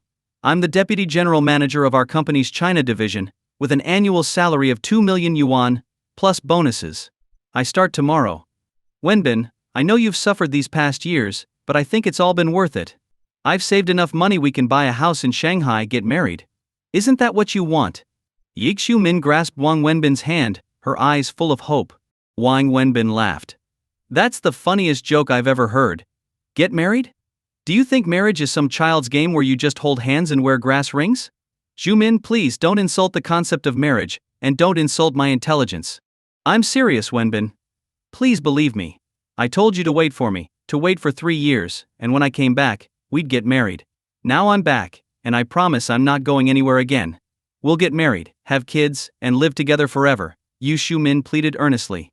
For a brief moment, Wang Wenbin saw a flicker of their past in her shining eyes. He almost believed they could go back to the time when they were madly in love. But the pain of the past quickly brought him back to reality. Wang Wenbin pulled his hand away from hers and said, Yu Shumin, people can't be this selfish. You abandoned love, marriage, and even family to chase your dreams in your career. Now that you've achieved all that, you want to come back and claim love and marriage too? Yu Shumin, not everything in life can be yours. The world doesn't work that way. When you gain something, you lose something else. Some things, once you throw them away, can never be reclaimed. I told you when you left that if you walked out that door, we were over. And still, you left without looking back. From the moment you got into that taxi, you should have known we were done. Forever. Why does it have to be over? Wenbin, we've been together for so many years.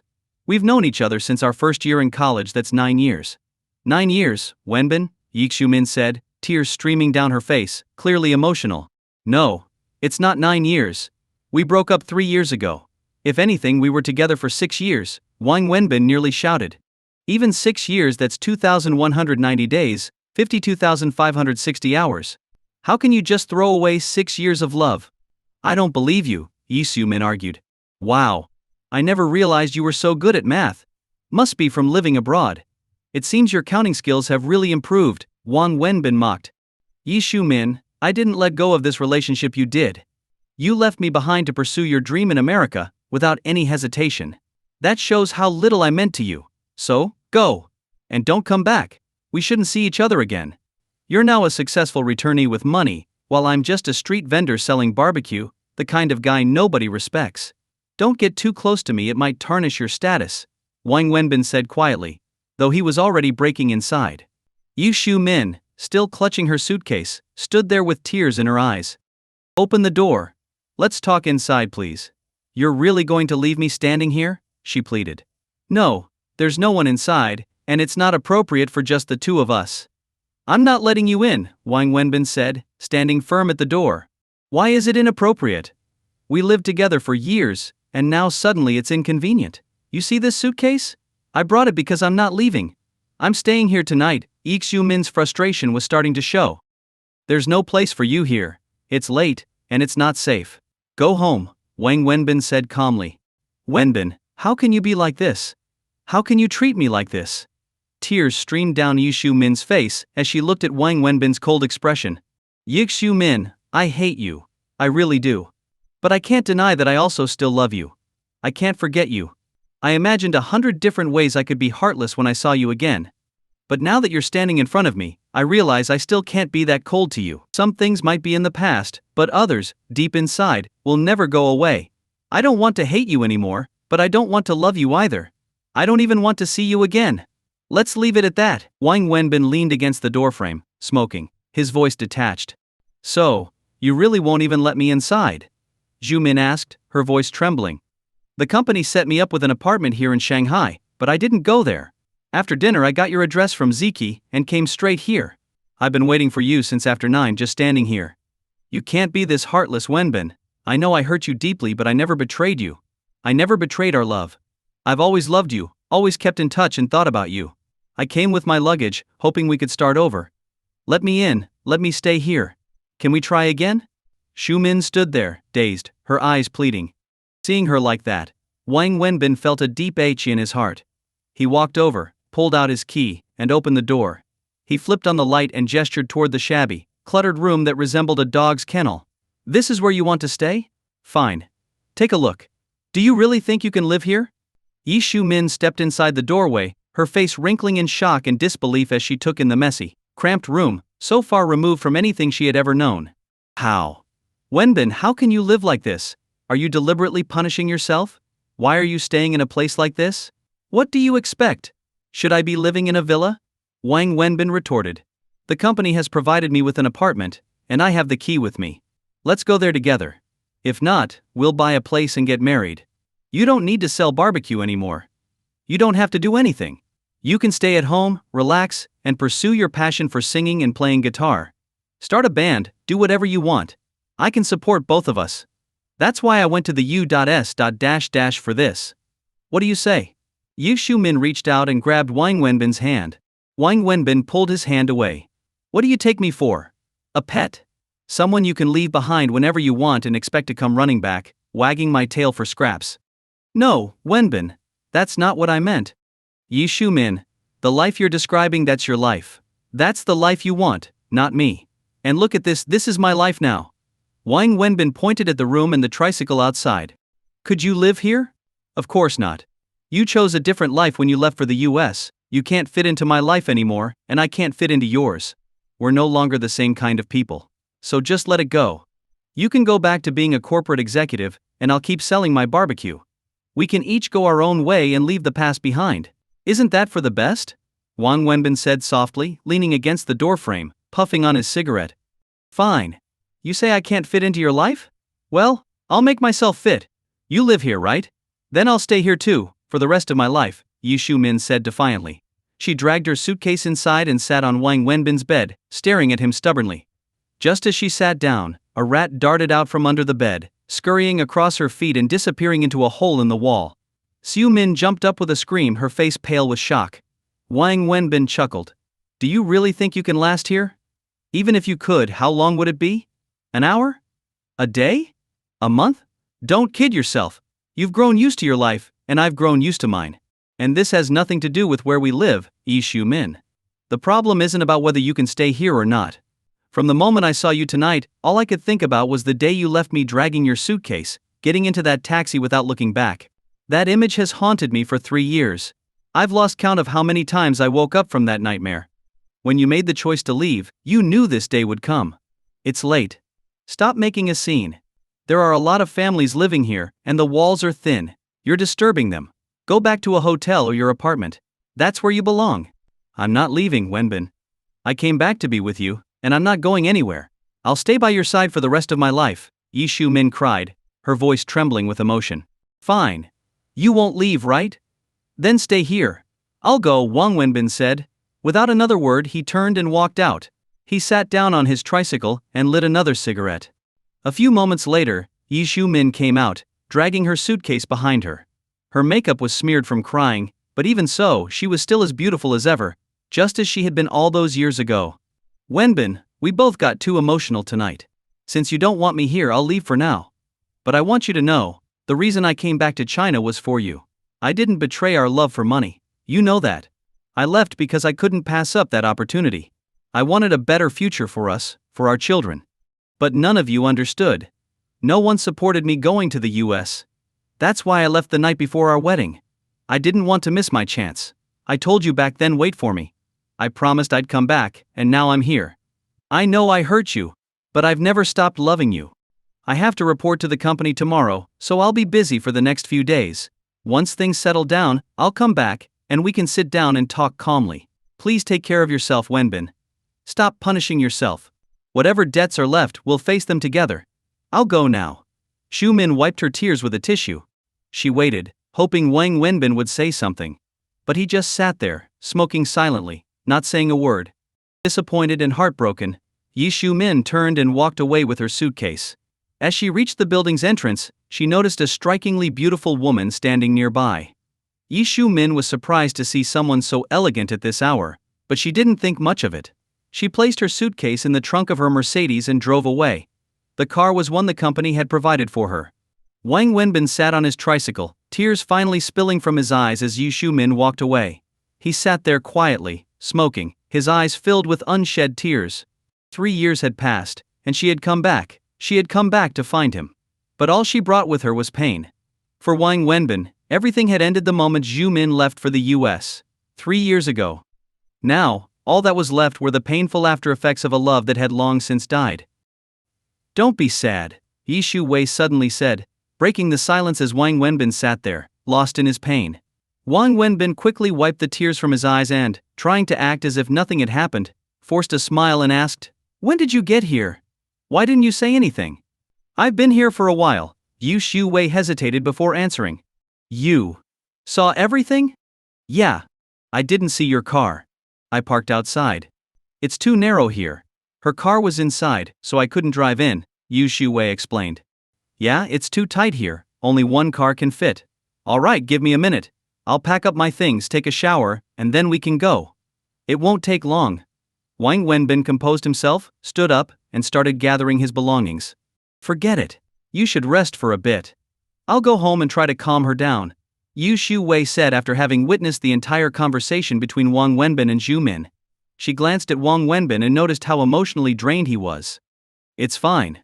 Just wait for me. It won't take long," Wang Wenbin insisted, carrying his things inside.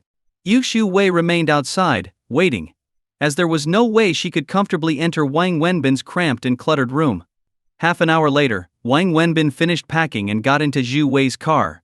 "I'm not sure if I should say this," Yi Shu-wei began as she drove. "Go ahead, say whatever's on your mind," Wang Wenbin replied, already guessing what she was about to bring up. "She's your ex-girlfriend, right?" I think she still loves you. You shouldn't be so cold toward her." "Love? She never really loved me. She loved her career, her future. Now that she's successful, she's back, looking for love. To her, I'm like a loyal dog. She can go off and enjoy her life, and I'm supposed to wait at home, wagging my tail when she returns, hoping for some scraps. Why? Tell me why. If she chose to leave back then everything between us ended. Nobody owes her anything. She can't have it all. What about me? What do I get? I lost my future, my family, and even my love because of her. I've got nothing left. And now she wants everything? Life doesn't work like that." Wang Wenbin's voice grew more agitated as he spoke.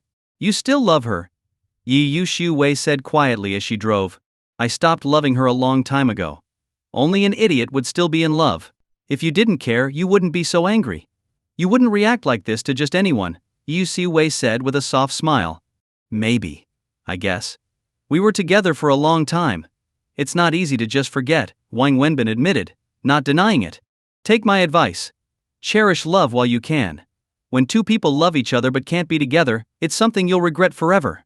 Not every couple in love is lucky enough to stay together." Yi Shu-wei's voice trembled slightly, and she let out a long sigh. Wang Wenbin looked over at her in surprise. He knew she was talking about her own experience. "Some knots are like live knots, you can untie them if you work at it. But others are dead knots. Once they're tied, the only way to loosen them is to cut them," Wang Wenbin said quietly. Neither of them spoke after that. The car eventually arrived at Zhu Wei's house, marking the first time Wang Wenbin had been there. Zhu Wei lived in a villa complex in the southern part of Shanghai. These types of villas were rare but not unheard of in the city, and they were all homes to wealthy residents. The car drove through a park-like neighborhood and stopped in front of one of the villas. Beyond the iron gates was a large courtyard leading up to the house, a clear sign of Zhu Wei's wealthy background. "Daddy. I want Daddy. I want Daddy." Before they even entered, Wang Wenbin could hear Annie's soft but sorrowful cries from inside. "Annie, don't cry. Daddy's coming soon. Mommy went to get Daddy, and he'll be back soon. Let's go to sleep, okay? When you wake up, Daddy will be here," the nanny was gently trying to console her. "If you hadn't called earlier to tell her you were coming soon, she'd be crying even harder by now." Yi Shu-wei sighed as she stepped into the house. As soon as Wang Wenbin entered, he saw Annie sitting on the couch, tears streaming down her face. The nanny knelt beside her, trying to comfort her. It was already 1 in the morning, and yet this little girl was still awake, crying. "Daddy." The moment Annie saw Wang Wenbin, her face lit up. She jumped off the couch and ran straight into his arms before he even had a chance to react. Wang Wenbin caught her and held her close. You promised Daddy you wouldn't cry or make a fuss. Why are you still crying? You didn't keep your promise, Wang Wenbin said gently, squeezing her cheek. She looked like a perfect little doll. Daddy, I waited for you for so long. Why did you come back so late? Where did you go? I thought you didn't want me anymore, Annie said, sobbing like a little flower drenched in rain. How could Daddy ever not want you? Daddy had to go to work. But now I'm home and I'm here for you. No more tears, okay? From the moment when Wenbin stepped inside, he became the focus of the room. Zhu Wei and the nanny both stood aside, watching the interaction between Wang Wenbin and Annie. Daddy. Why do the other kids' daddies get to stay home with them every day? But you don't. I never get to see you, Annie pouted.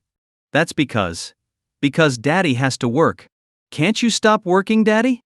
No, Daddy has to work to make money to buy you toys and yummy food. I don't want toys. I don't want yummy food. I just want Daddy to be home, Annie said, her lips quivering. Wang Wenbin found himself at a loss for words. All right, Annie, Daddy's home now. It's really late, can you go to bed now? You promised Mommy that once Daddy came back, you'd go to sleep. Say goodnight to Daddy, and let's go to bed. Zhu Wei walked over, trying to take Annie from Wang Wenbin's arms. Good night, go to sleep, Wang Wenbin said softly to the little girl. No, Daddy, don't go. I want to sleep with you. Annie's eyes welled up with tears again.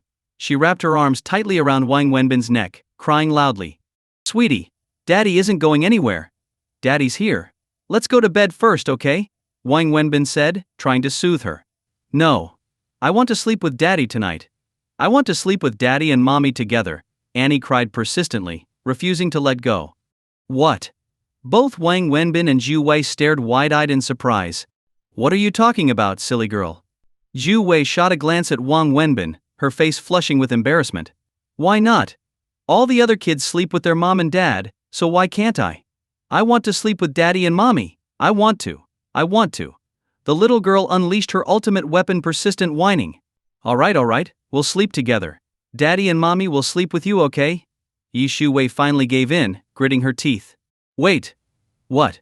Is this really happening? Wang Wenbin asked in disbelief, his eyes wide. It's just sleeping. We're not doing anything inappropriate, so what's the big deal? Zhu Wei replied nonchalantly, though her face was visibly red as she took the little girl to the bedroom.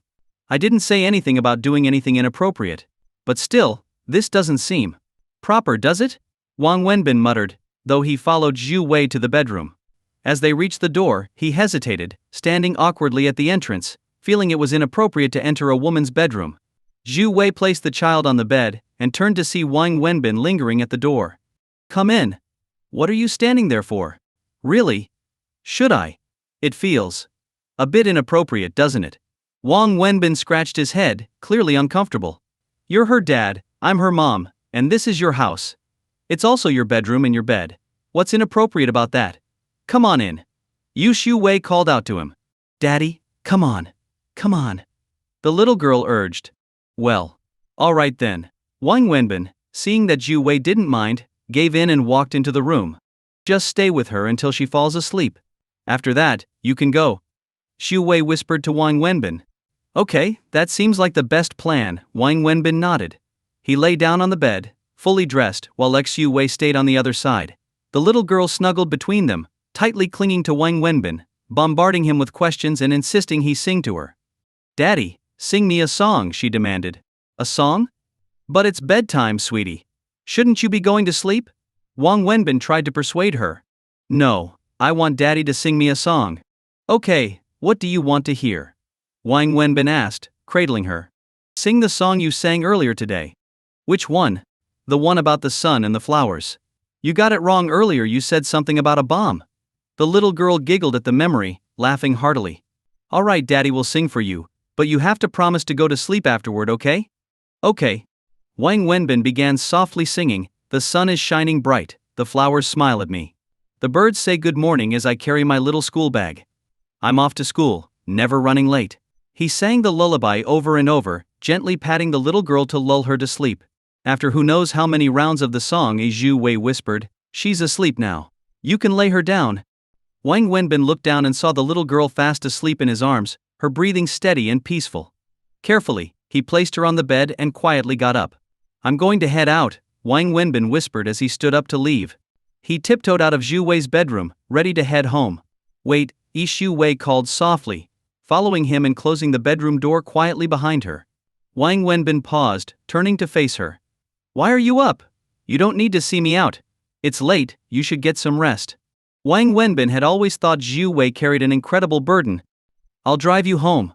It's late, and it's hard to catch a cab around here, Zhu Wei said, grabbing her car keys from the table. No need. What if Annie wakes up while you're gone? And by the time you drop me off and drive back, it'll be really late. You've got work tomorrow. It's fine, I'll grab a cab, Wang Wenbin insisted, shaking his head. Do you know how to drive? Why don't you take my car and drive yourself home? Zhu Wei suggested after a moment of thought. Your car? A BMW? No way. Sure, I know how to drive and have a license, but if I crash it, I wouldn't be able to afford the repairs. It's insured. What are you worried about? Still, if I take your car, how will you get to work tomorrow? Really, it's fine. I'll just take a taxi. No need to complicate things. You go rest now, Wang Wenbin said as he made his way to the door. Wait a second. Zhu Wei called after him again, following him outside. What now? I want to give you some money, Zhu Wei said, pulling out her wallet. Money? Why? You took her to the amusement park today, and then you treated her to food. The nanny told me you paid for everything. I'm so grateful that you made her so happy, but there's no way I can let you spend your own money. And you'll need money for the taxi ride back. It's late and cabs are expensive at this hour. I know how hard you work to make money, so I may be poor, but I can afford to buy food for a child. And I still haven't paid you back for the ring I lost, Wang Wenbin interrupted. Forget about the ring, Wang Wenbin. It's done. Maybe losing it was a sign from fate, a way of telling me to let go. Let's just consider the ring compensation for that day when I bumped into you. We're even. But for now we need to settle today's expenses. I can see you're not well off, and I don't want you to struggle while also helping me take care of her. So let's do this. I'll pay you 10,000 yuan a month, and all the expenses for her will be covered by me, Zhu Wei said earnestly. I may be poor, but I still have my dignity. I lost your ring, and no matter what, I will pay you back. As for spending time with your daughter, I don't want to put a price on that. The child likes me, and I consider it an honor. I like her too. Her love is genuine and pure. We're already deceiving her if we turn this into a transaction. Something about that feels very wrong. I wouldn't be able to forgive myself. As for the ring, just give me some time, and I'll pay you back little by little. And when it comes to taking her out and buying her food, that's my choice. Life isn't all about money. If everything is calculated, what's the point of living? You should go to bed. I'm leaving now, Wang Wenbin said, waving goodbye as he lit a cigarette and strode off toward the exit. Zhu Wei stood frozen, holding her wallet in one hand and a thick stack of cash in the other, staring at Wang Wenbin's retreating figure as he disappeared into the dim light. For a brief moment she thought that this small barbecue seller had never looked so tall, so strong. Meanwhile, across the city in a luxurious villa, Zhang Zini sat on her bed in pajamas, arguing with her mother, a middle-aged woman who had been trying to convince her daughter to change her mind for nearly 2 hours. It was already 2 in the morning, but nothing had worked. Why do you want to move out? What's wrong with living at home? Do you really dislike living with your dad and me so much? Do you hate seeing us? Her mother asked, bewildered. That's not it, Mom. I'm 24 years old now. When you were my age, you already had me. I'm an adult. I need independence. I want to live my own life. Aren't you independent at home? You can still live your own life here. It's not the same. Here, if I get a phone call from a friend, you ask who it is, whether it's a guy or a girl. If I go out, you need to know exactly where I'm going, who I'm with, what time I'll be back. If the street lights are on and I'm not home yet, you call me every 5 minutes. If I miss one call, you send the housekeeper out to look for me, and if I don't pick up after 5 calls, you're ready to call the police. Mom, is that independence? Is that me living my own life? We're just concerned about you, worried something might happen. I know you're worried about me. If I didn't understand that, I would have gone crazy long ago. But I can't live like this anymore. It feels like prison. I know you love me, but you can't smother me with it. I have my own life, and I need my freedom. I'm 24 years old, what are you still so worried about? Living here is suffocating me, and if this keeps up, I'm going to end up with depression. Don't talk nonsense. Do you think we're monsters or something? Remember when you said you wanted to be independent and we let you? You rented a place and lived on your own. Then what happened? You almost died in that fire. Now you still want to live alone? I'm telling you, no. It's not happening. Your father and I only have one daughter, you're our whole world. That was an accident, Mom. Fires don't happen every day. Then why did it happen to you? What if there's a next time? Even if it's not a fire, there are other dangers. By that logic, staying at home doesn't guarantee safety either. Even drinking water can choke someone to death. Now you're just being difficult. I'm telling you, everything else is negotiable, but moving out is not. Fine, I won't rent. I'll buy a place, an apartment in a safe neighborhood from a reputable developer. That way you'll be less worried, right? No, you're not moving out. Mom, I have to move out tomorrow. If you don't agree, You'll what? I'll kill myself. What? The middle-aged woman's eyes widened in shock. I can't live like this anymore. If you don't let me move out, I'll end it tomorrow. I mean it, Zhang Xingyi said, pulling the blanket over herself, wrapping it tightly around her as she buried herself in bed. At 3 a.m., Wang Wenbin finally got home after catching a taxi. He was starving, his stomach growling, so he grabbed a pack of instant noodles, his usual go-to meal, and prepared them. Instant noodles had practically become his staple diet. The next day, Wang Wenbin slept in, not waking up until the sun was already high in the sky. This was his usual routine. After getting up, he made himself a quick bowl of noodles. After his meal, he pulled out his earnings pouch and counted the money. After subtracting costs, he had made close to 400 yuan the previous day. It was a decent income, and Wang Wenbin was satisfied with it. This steady flow of income was why he kept selling barbecue. It wasn't that he couldn't find a more respectable job, he could, but those jobs didn't pay well, especially because he lacked higher education. He needed money, a lot of it, because he was drowning in debt. Wang Wenbin opened his ledger and began calculating his debts once again. All in all, he owed 320,000 yuan.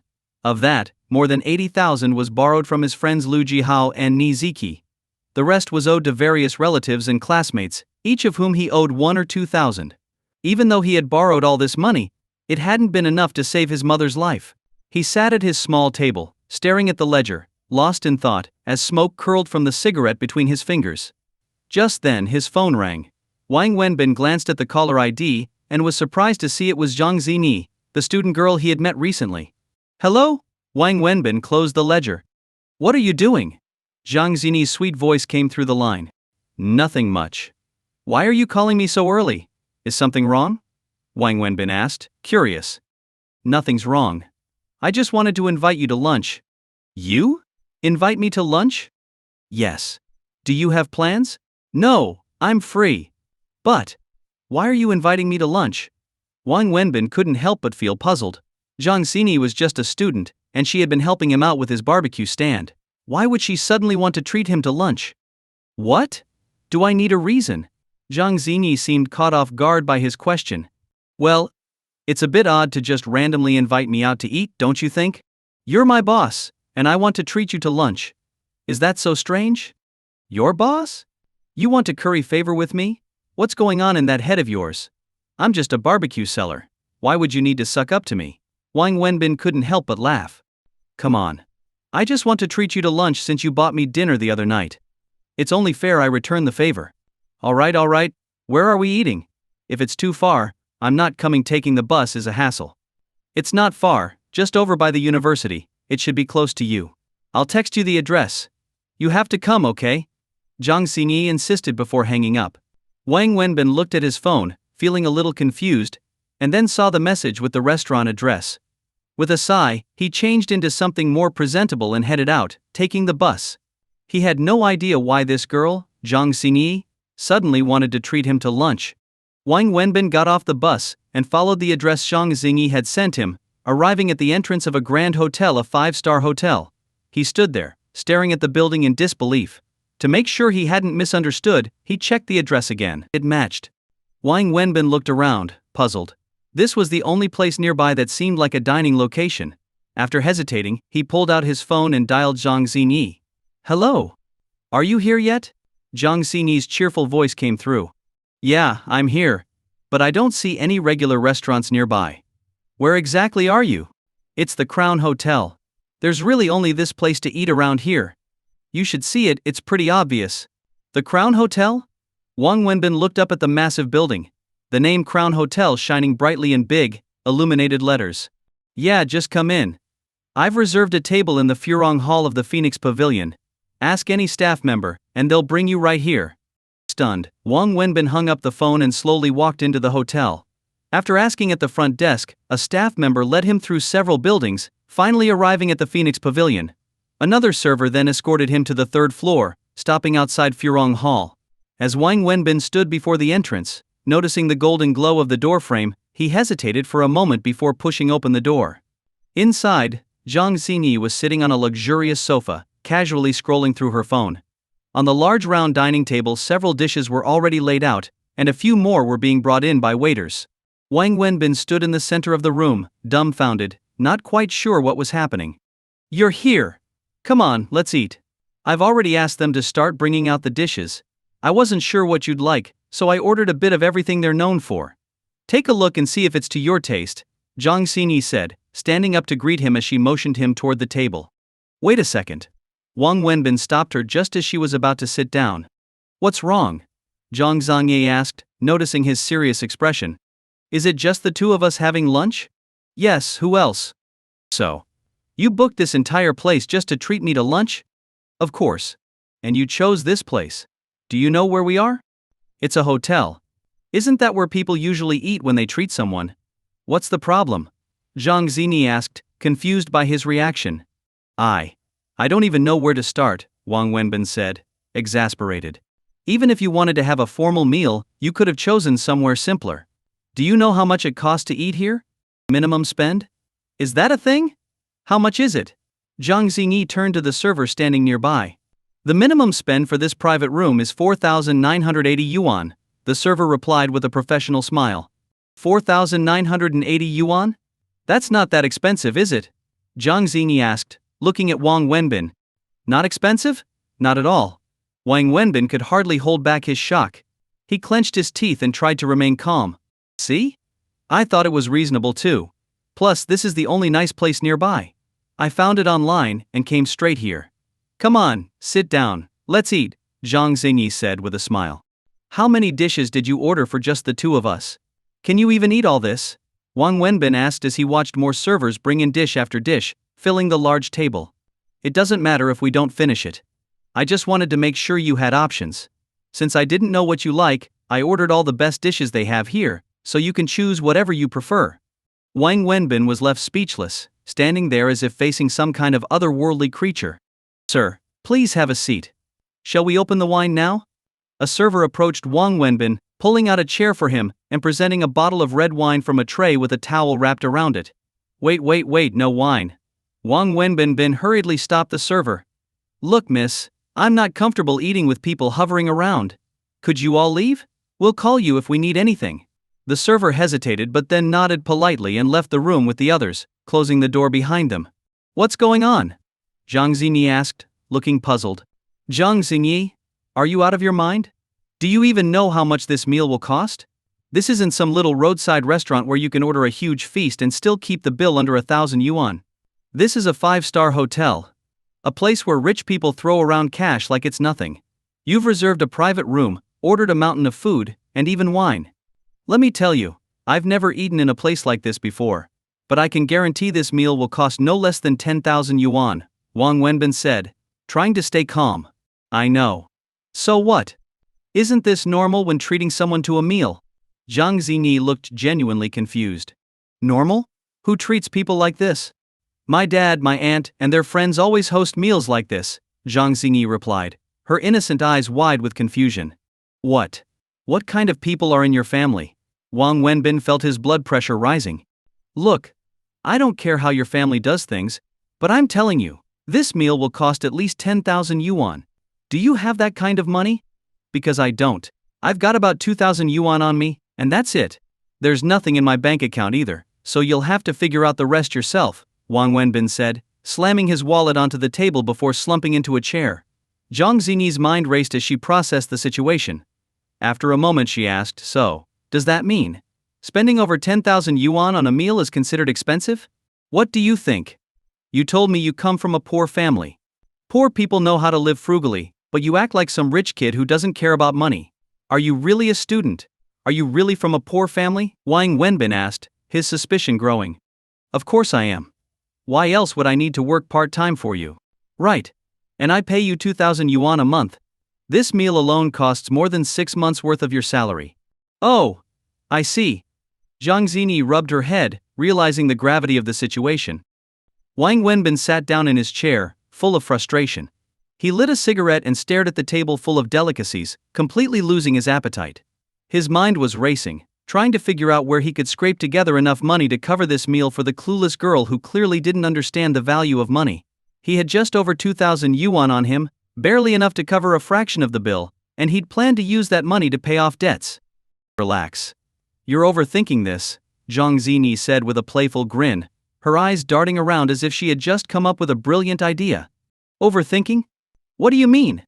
Are you telling me we don't have to pay for this meal? What, is this hotel owned by your dad?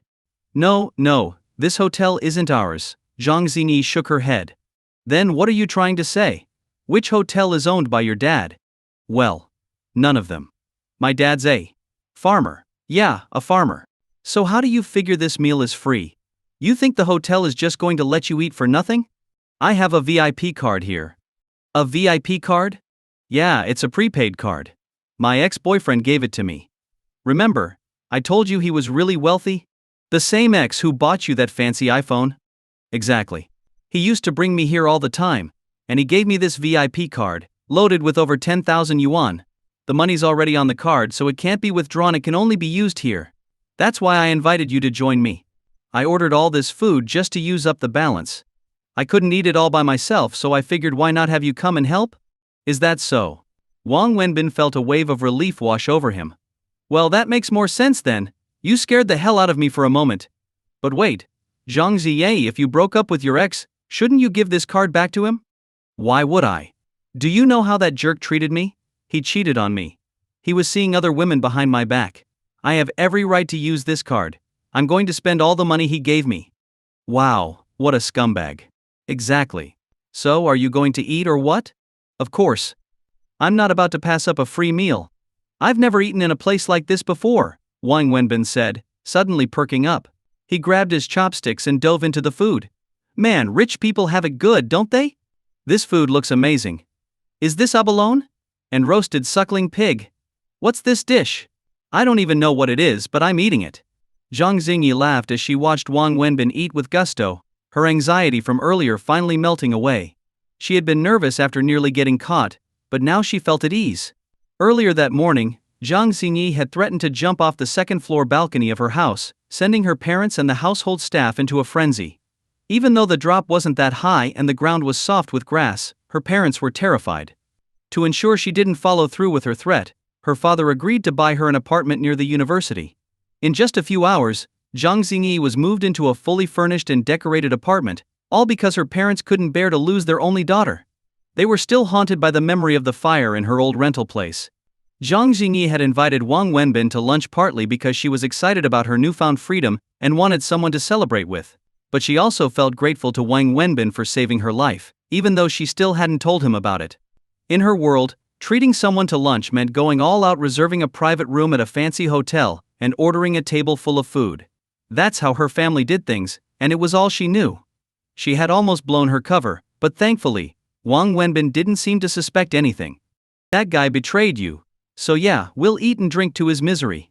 Wang Wenbin said with a mouthful of food, his chopsticks flying from one dish to another. Zhang Zini burst into laughter at his enthusiasm, barely touching her own food. In fact, the fancy dishes held little appeal to her. To her, the late-night street food Wang Wenbin had treated her to before was the best meal she'd ever had. Slow down. There's plenty of food. If you like it so much, we can come back again next time, Zhang Xinye said, smiling. Next time? You still have money on that VIP card. I thought you said you were using it all today. Yeah, I did. Then how exactly are we coming back for a next time? This is a 5-star hotel, remember? I'm pretty sure this is the only time in my life I'll get to eat here, and it's only because it's free. I'm making the most of it. Do you really think the food here is that good? I'm not eating the food, I'm eating money. Do you know what this feels like? Every bite I take costs at least 100 yuan. It's an amazing feeling. Zhang Xinyi was at a loss for words. Just as Wang Wenbin was enjoying his meal, his phone rang. He glanced at the number and his face immediately fell. What's wrong? Zhang Xini asked, noticing his change in mood. Wang Wenbin didn't answer her question. Instead, he forced a smile and picked up the call. Hey Wu Liang. What's up? Oh, you're getting married? Wow, that's great news. When's the big day? Oh, tomorrow. Well, of course I'll be there to congratulate you. 2,000 yuan? Sure, no problem. You need it by tomorrow? Yeah, I understand. Don't worry, I'll get it to you tomorrow. Sorry for taking so long to pay you back, that's on me. You're getting married, it's a big deal. I'll sort it out. Send me your bank details and I'll make sure you get the money. Alright, take care. Bye. After hanging up, Wang Wenbin's expression darkened. He sat there in silence, his mood completely ruined.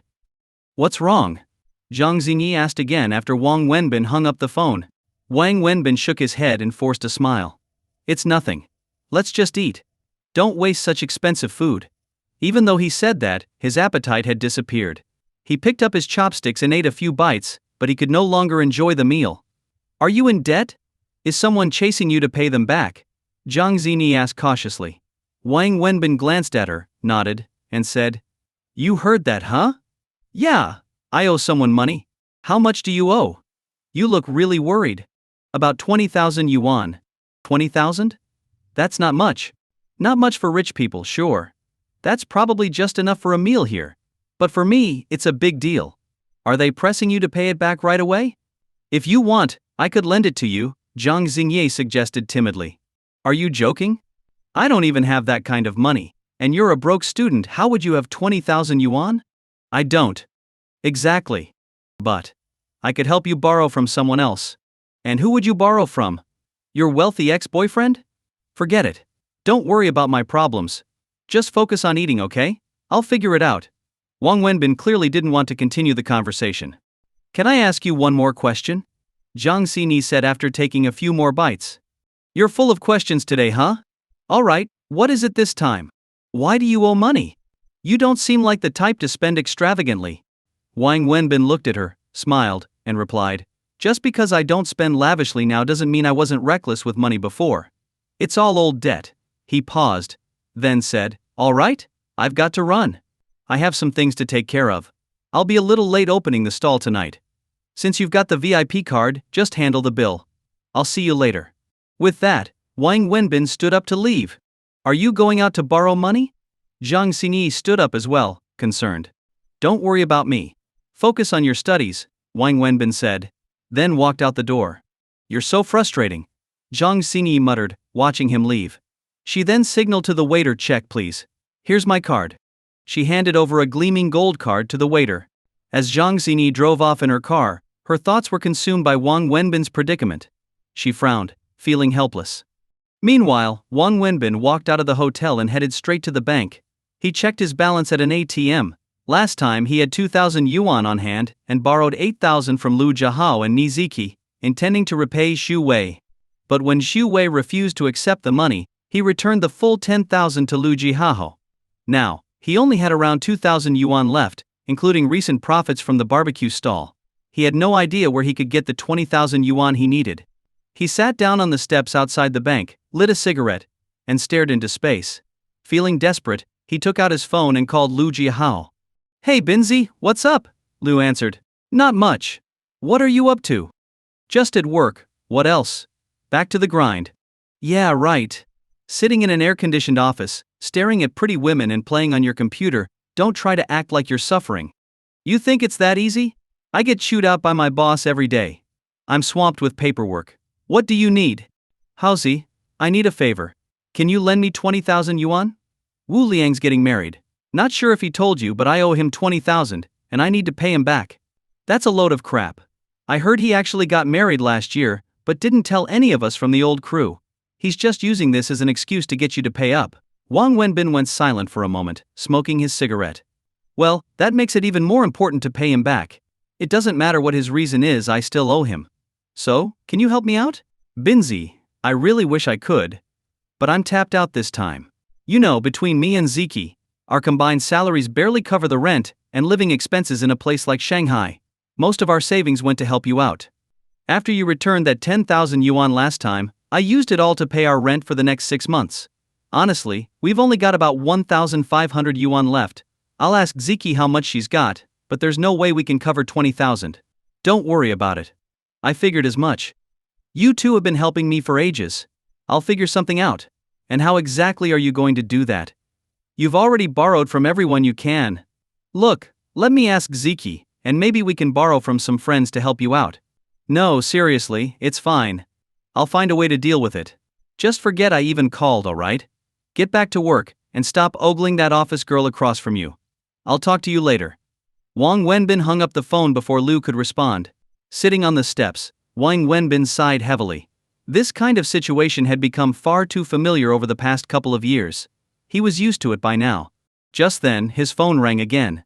It was Zhang Xinyi. What is it? Wang Wenbin answered. Could I ask you for a favor? Zhang Xinyi's voice came through hesitantly. What favor? Could you pay me my salary for this month early? I need 2,000 yuan. Wang Wenbin frowned. What's wrong? Did something happen? It's just. I'm at the hotel, and when I went to settle the bill, they said I'm short by over 2,000 yuan. I don't have enough to cover it. They won't let me leave unless I pay the difference. Didn't you say you had a VIP card? Wasn't that supposed to cover the meal? Yeah, but it turns out the meal cost 15,000 yuan, and there was only 12,000 on the card. I had no idea it would be that expensive. Wang Wenbin let out a long sigh. You really don't think things through, do you? Alright, give me a minute. I'll come over and pay. No, don't bother coming.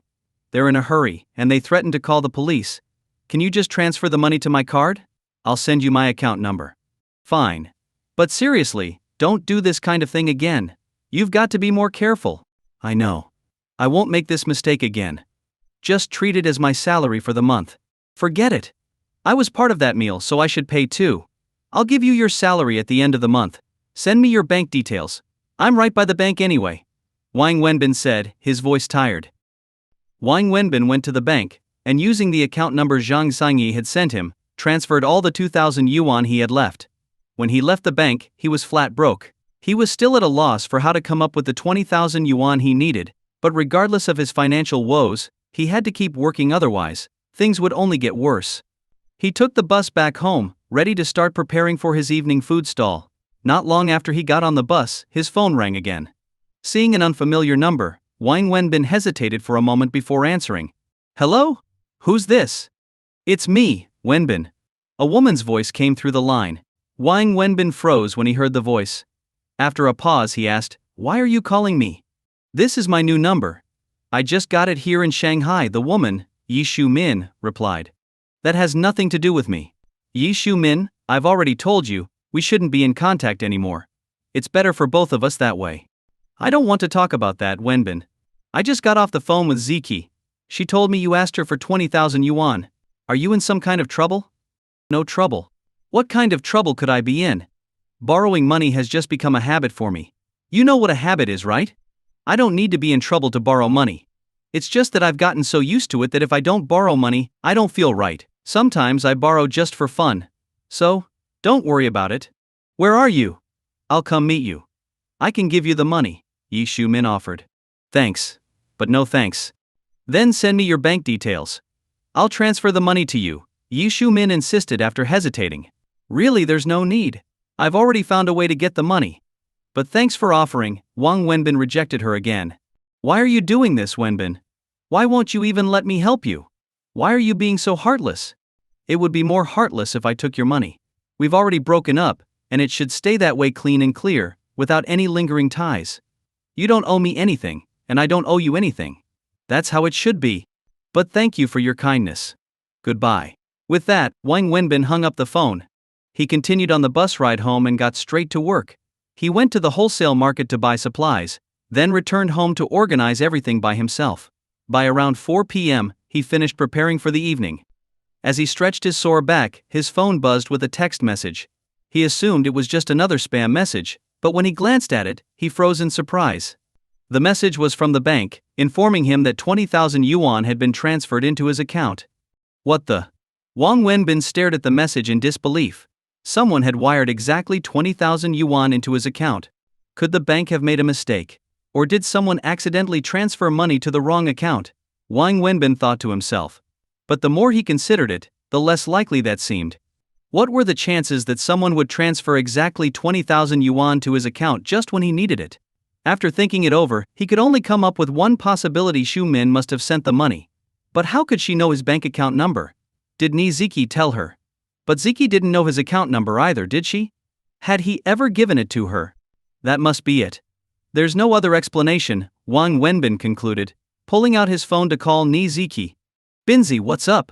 I'm at work. Did you tell Xu Min that I borrowed money from Haozi? Yeah, Haozi called me to see if I had any cash to help out, but I really didn't. I figured you were in a tough spot, so I told Xu Min. She has money. 20,000 isn't a big deal for her. Why? Did you ask her, and she didn't give it to you? That's not what I'm asking. Did you give her my bank account number?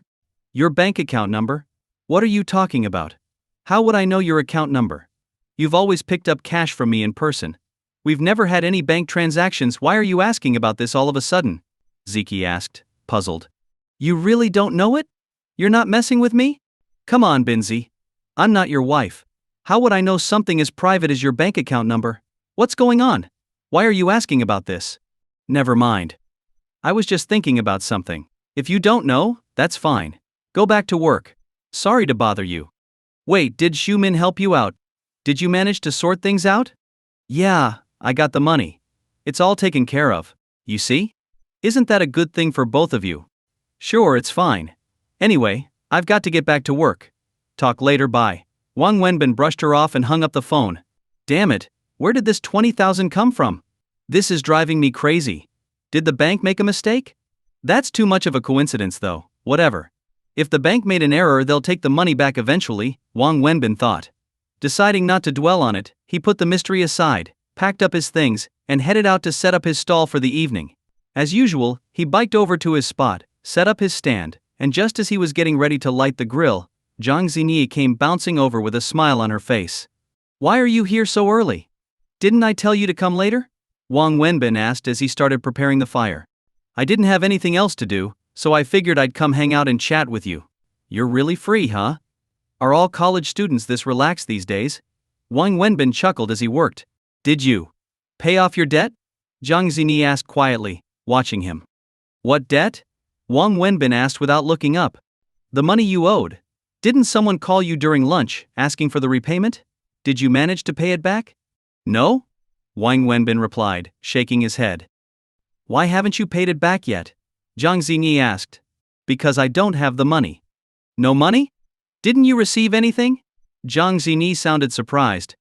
Received what? Do you know something? Wang Wenbin frowned and stared at her suspiciously. Ah, what? No. I don't know anything. I just meant. I was asking if you managed to borrow money or not. Didn't you say you were going out to borrow some? Zhang Zini stammered, trying to cover up her surprise. The way you asked that made it sound like you know something I don't. Anyway, yeah, I went out to borrow money but I couldn't get any, Wang Wenbin replied, feeling frustrated. Then, he added, but something strange did happen today. What strange thing? Zhang Zini asked, trying to sound casual. This afternoon, 2,000 yuan mysteriously appeared in my bank account. Someone transferred 2,000 yuan to me, and I have no idea who sent it. Isn't that weird? Do you know who sent it? Zhang Zini asked nervously. No clue. If I knew, I wouldn't be calling it strange. But I figure it must be some kind of mistake. Either the bank messed up, or someone transferred the money to the wrong account. I've already asked everyone I know, and nobody admitted to sending it. Weird, right? Who cares if it's weird or not? If the money's in your account, just use it to settle your debts and deal with your problems first. Zhang Xingyi said anxiously. I can't do that. Don't you know? Using money that doesn't belong to you is illegal. Besides, it's not mine. Whether the bank made an error or someone sent it by mistake, whoever owns that money will eventually come looking for it. I can't use what isn't mine, Wang Wenbin replied firmly. Why are you so stubborn? What if nobody ever asks for it back? Zhang Xingyi persisted. Then I'll go to the bank and return it myself. Seriously? You wouldn't even use it after it's been transferred into your account? Of course not.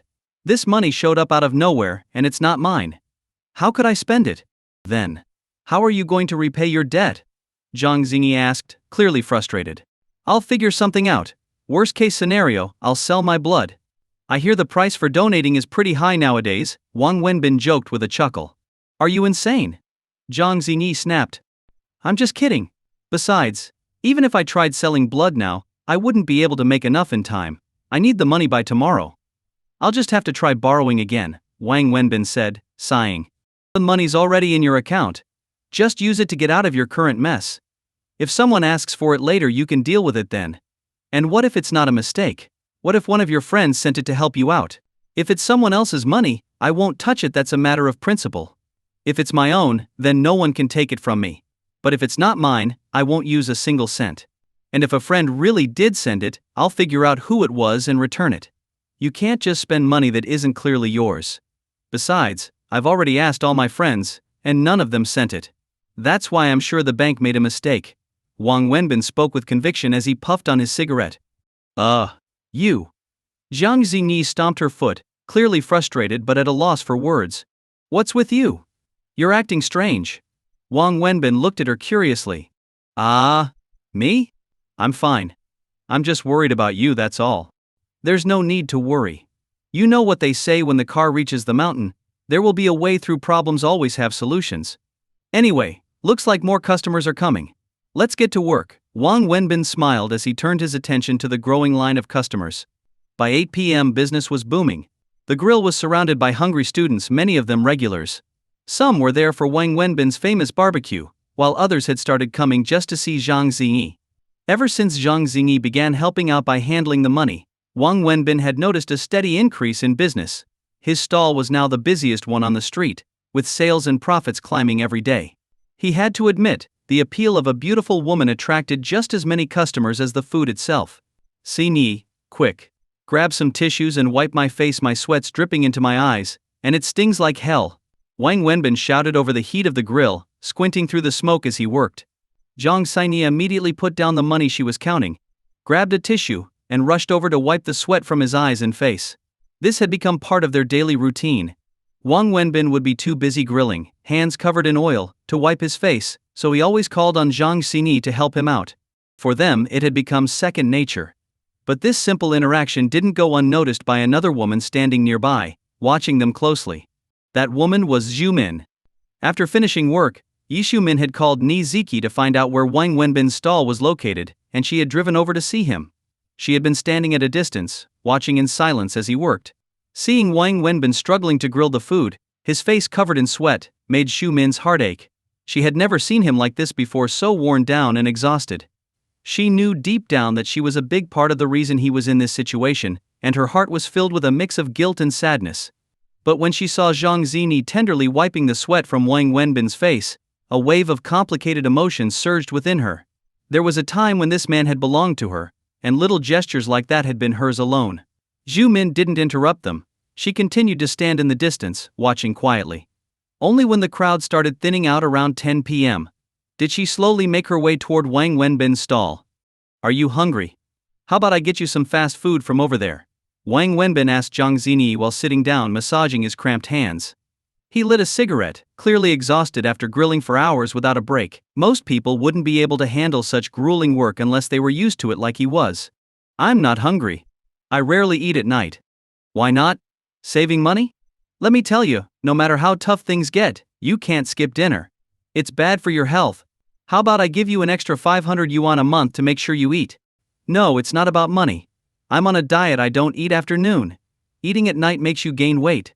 You're already so slim, and you're still dieting. What hope does that leave for the rest of us? Forget it. Women are really mysterious creatures, Wang Wenbin said, feeling like he couldn't continue the conversation with Zhang Xingyi. As they were chatting, Wang Wenbin looked up and saw Yu Xiumin standing in front of his stall, watching him. He frowned.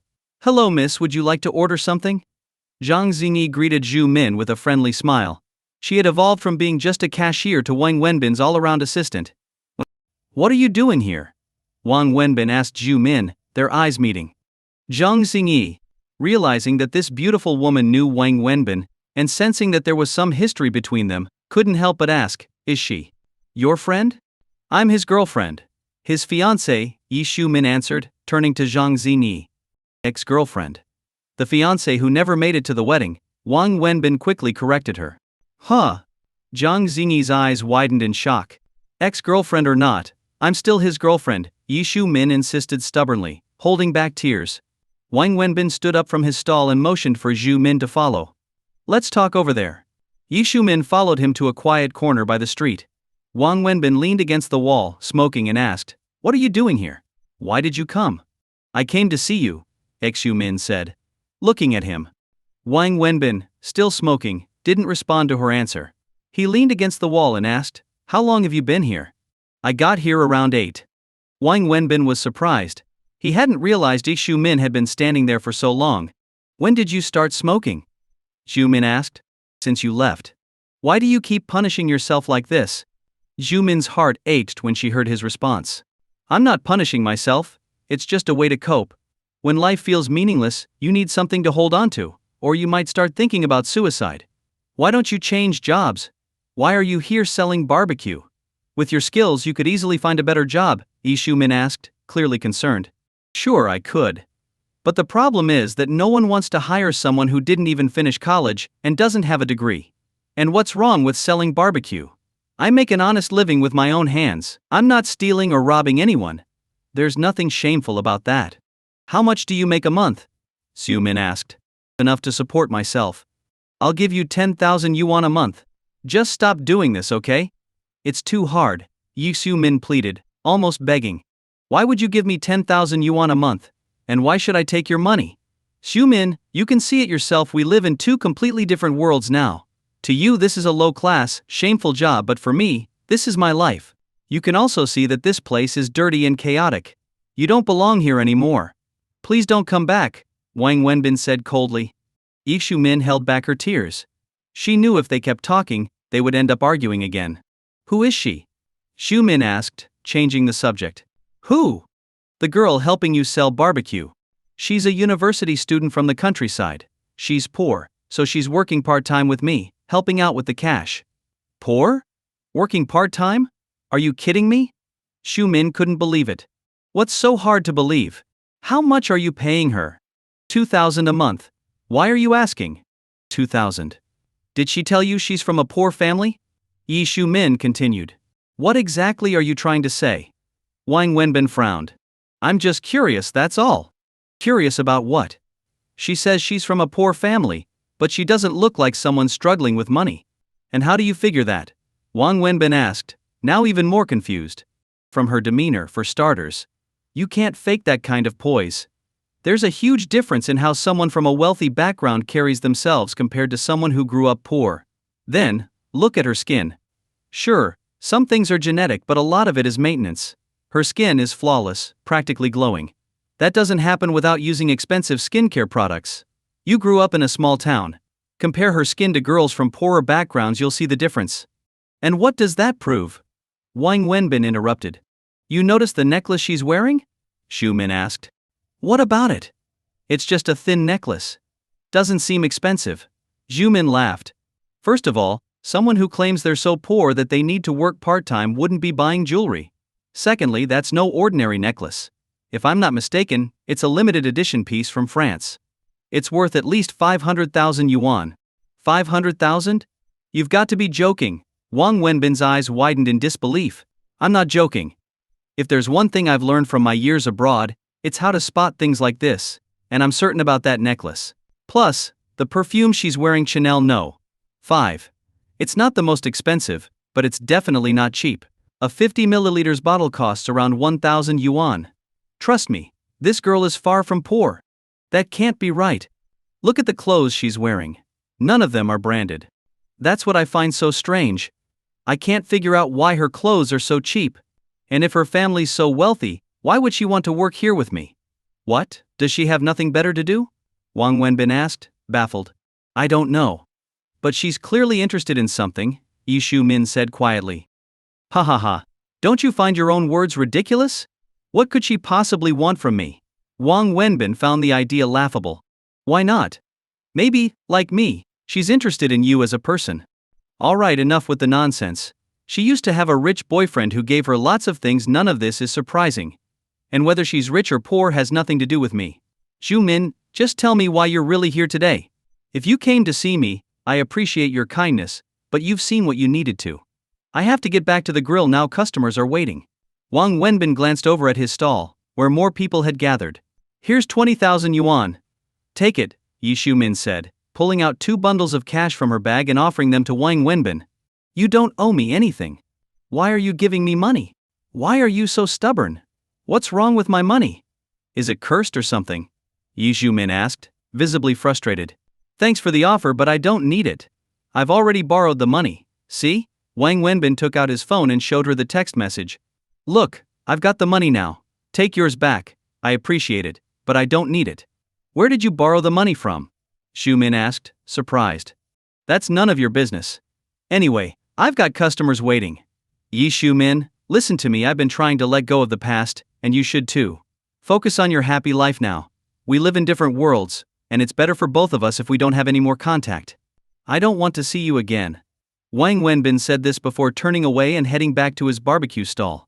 Wenbin, why are you treating me like this? Shumin called out after him, but Wang Wenbin didn't turn around. Oh gosh, hurry.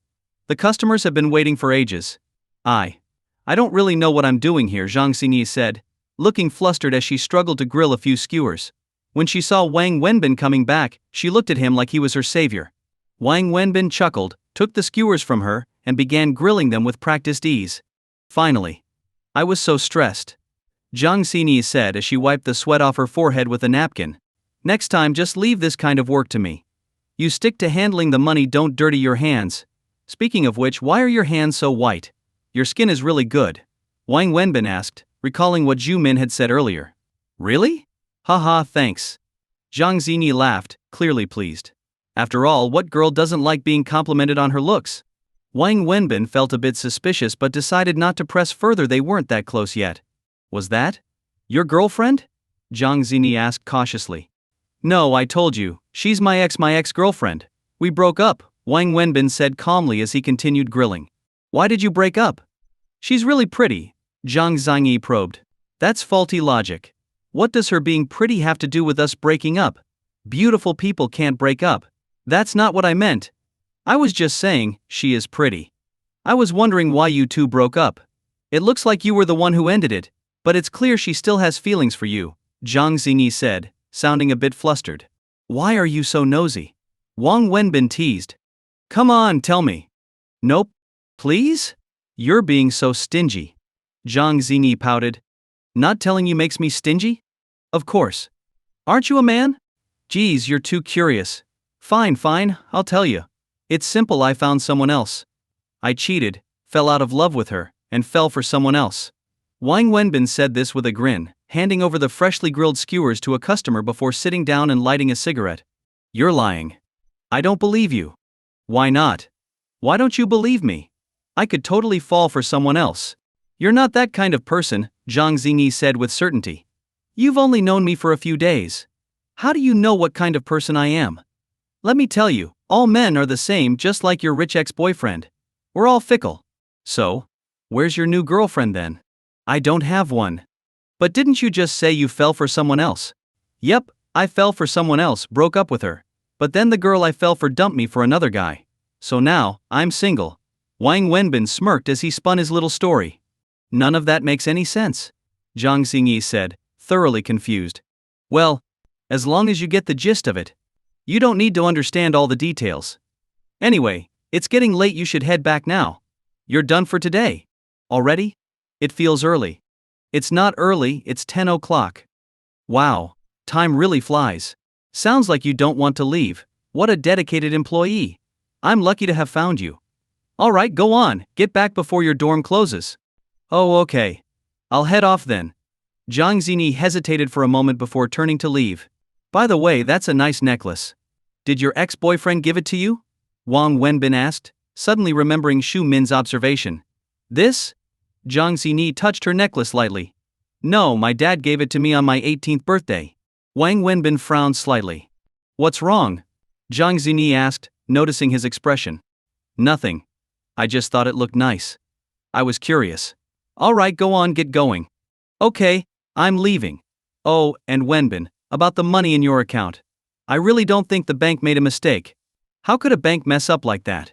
It's probably a friend who knows you're in trouble and wanted to help. Just use the money to deal with your situation for now, really. I know what I'm doing. Don't worry about it. You should go. Wang Wenbin replied, trying to brush her off.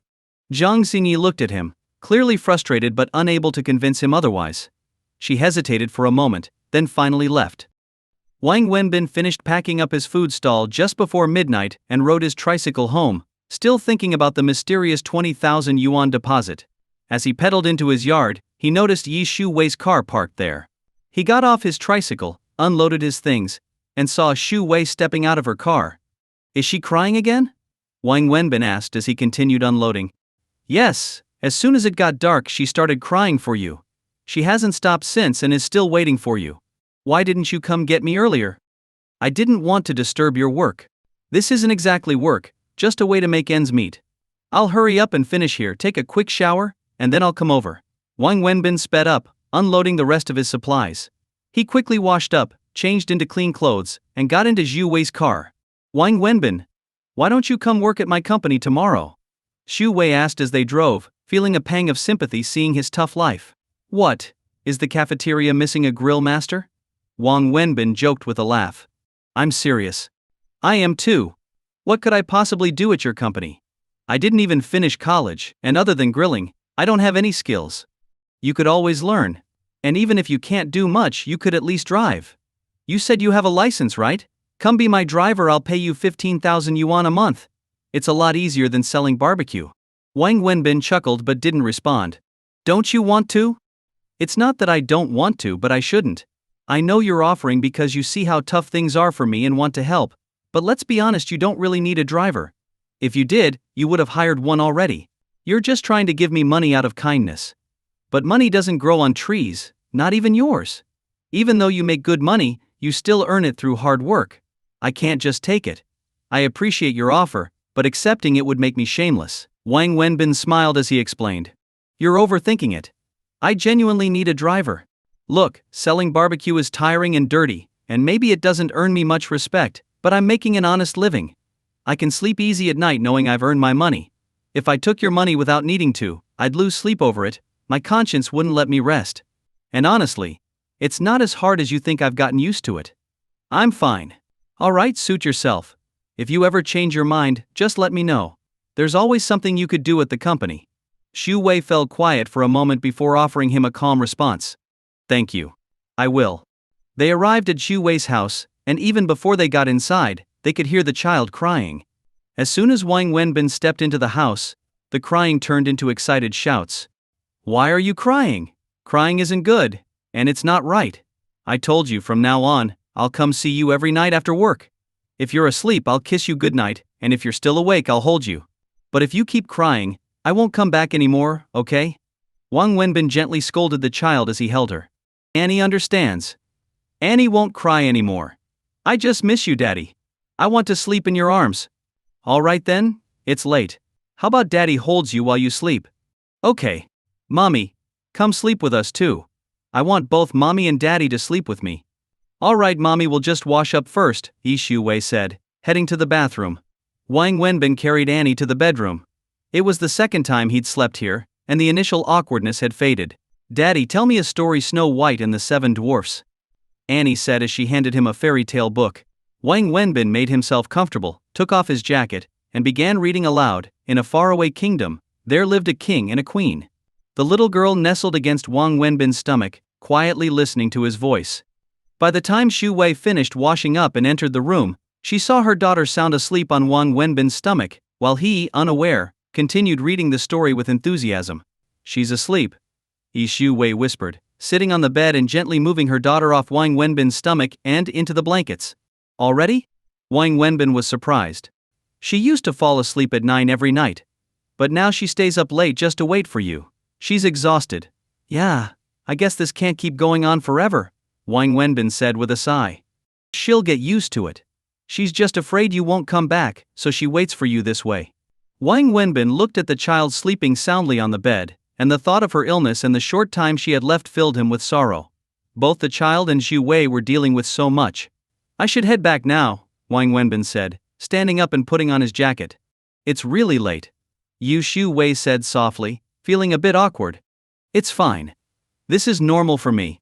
Wang Wenbin quietly left Xu Wei's bedroom and was about to leave the house when Xu Wei called out to him again. Wait a second, she said, stepping out of the room and closing the door behind her. Why don't you just stay here for the night? It's too late to go back, Xu Wei suggested. That's not really appropriate, is it? Wang Wenbin stammered, taken aback. Don't get the wrong idea. There's a spare room in the house, Xu Wei said, her face flushing slightly as she understood what Wang Wenbin had assumed. Wang Wenbin felt a bit embarrassed he had indeed misunderstood her. It's all right. I'll head back. It's not that late, I can still catch a taxi. I feel bad making you come all the way here so late every night. I'll drive you home. As long as Annie's happy, I don't mind. I'll head out now. Good night. Wang Wenbin smiled and waved as he walked out the door. Just as Wang Wenbin was about to step out the door, the sound of the child crying hysterically echoed from the bedroom again. Why is she crying again? Xu Wei frowned and hurried back to the bedroom. Wang Wenbin, standing at the door, smiled helplessly before turning around and heading back to the bedroom as well. Daddy! Don't go! Don't leave! The little girl sobbed. Daddy's not leaving. Daddy was just going to the bathroom outside. I'm not leaving, Wang Wenbin reassured her as he walked over. Daddy doesn't want me anymore? The girl cried harder. How could Daddy not want you? Don't leave, Daddy. Hold me while I sleep. All right. Daddy will hold you while you sleep. Xu Wei sat at the bedside, silently watching, as the little girl leaped into Wang Wenbin's arms. He took off his jacket again, holding the girl tightly as she finally drifted back to sleep. I'm really sorry, Xu Wei said, feeling guilty. Wang Wenbin gave a reassuring smile. It's fine. He gently patted the girl on the back, and soon enough, the exhausted child fell into a deep sleep. Her fear of him leaving had kept her from resting properly. The two adults lay on the bed with the child between them, the soft glow of the bedside lamp casting a warm but awkward atmosphere in the room. I'll use the bathroom, Wang Wenbin whispered as he carefully got up, put on his jacket, and stepped out of the room. When he came out of the bathroom, he saw Xu Wei waiting for him outside. Maybe you should just stay here tonight, Xu Wei suggested. You can sleep in the guest room. I'm afraid if you leave, she'll wake up and cry again. It's so late. Wang Wenbin thought for a moment, and then nodded. All right. Thank you. I'll ask the housekeeper to set up the guest room for you, Xu Wei said and went to give instructions. Sitting on the sofa, Xu Wei looked at Wang Wenbin and asked, Would you like something to drink? Tea? Coffee? It's late, and tea or coffee doesn't sound very appealing right now, Wang Wenbin replied. You're not originally from Shanghai, are you? Xu Wei asked. No. If I were a native, I wouldn't be struggling like this, Wang Wenbin chuckled. You've been in Shanghai for quite a while though, haven't you? You seem familiar with the city. Yeah. I've been here a long time. I came here when I was 18. I'm 26 now, so I've been in Shanghai for 8 years. You came here at 18? Yeah, I came for university and never left. You went to university? Xu Wei was visibly surprised. What? I don't look like it. Wang Wenbin was used to this reaction by now. Everyone who found out he had attended university seemed shocked. It's not that, Xu Wei replied. It's just, how does a university graduate end up selling barbecue? Well, technically I wasn't a university graduate. I was a university student, but I never graduated. That sounds odd. Because I was expelled before graduation. 2 months before I was supposed to graduate, one of the professors sexually harassed a female student. I couldn't stand it, so I beat him up. He ended up in the hospital, and I spent half a month in detention. I paid for his medical bills, and when I got out, I was expelled from the university. Xu Wei frowned and asked, why didn't the girl report him? There were 2 reasons. First, it was only harassment. He'd touch her hands, brush against her, and make lewd comments. Professors like that are smart, they don't leave evidence. And second, she didn't want to ruin her reputation. Reporting him would have tarnished her name forever. Xu Wei listened carefully before asking, was that girl the woman who came to see you the other night? Wang Wenbin looked at Xu Wei, surprised by her perceptiveness. He didn't answer directly. It's an old story, best left in the past. Are you planning to sell barbecue for the rest of your life?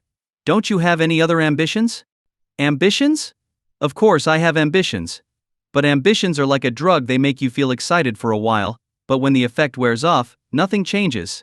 And if you rely on them for too long, they can do more harm than good. I'm past the age of chasing dreams. Right now, my only goal is to make enough money to pay off my debts. I already told you. You don't need to repay me for the ring, Xu Wei interjected.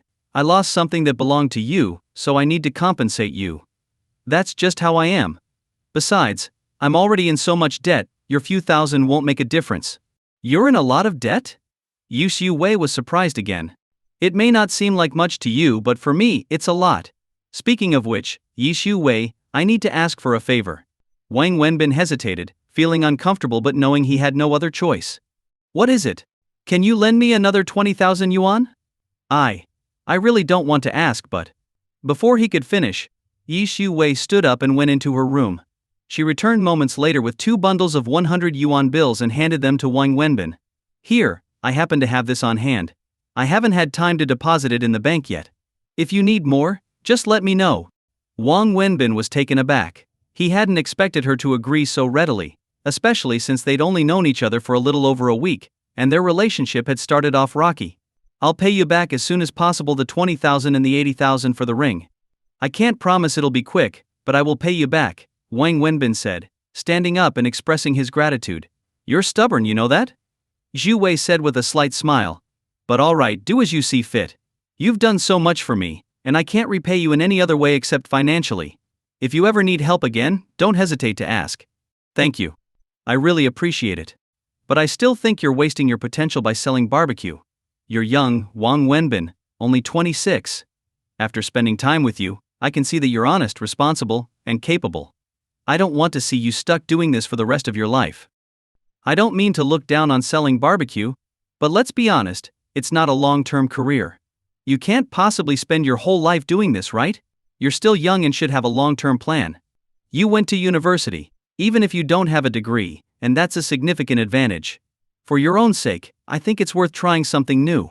My company may not be big, but I'm sure there's a place where you can make use of your skills. In today's world, it's tough to find a good job without a diploma, but with some work experience your chances will improve. You should think about it, Xu Wei said, sitting across from Wang Wenbin.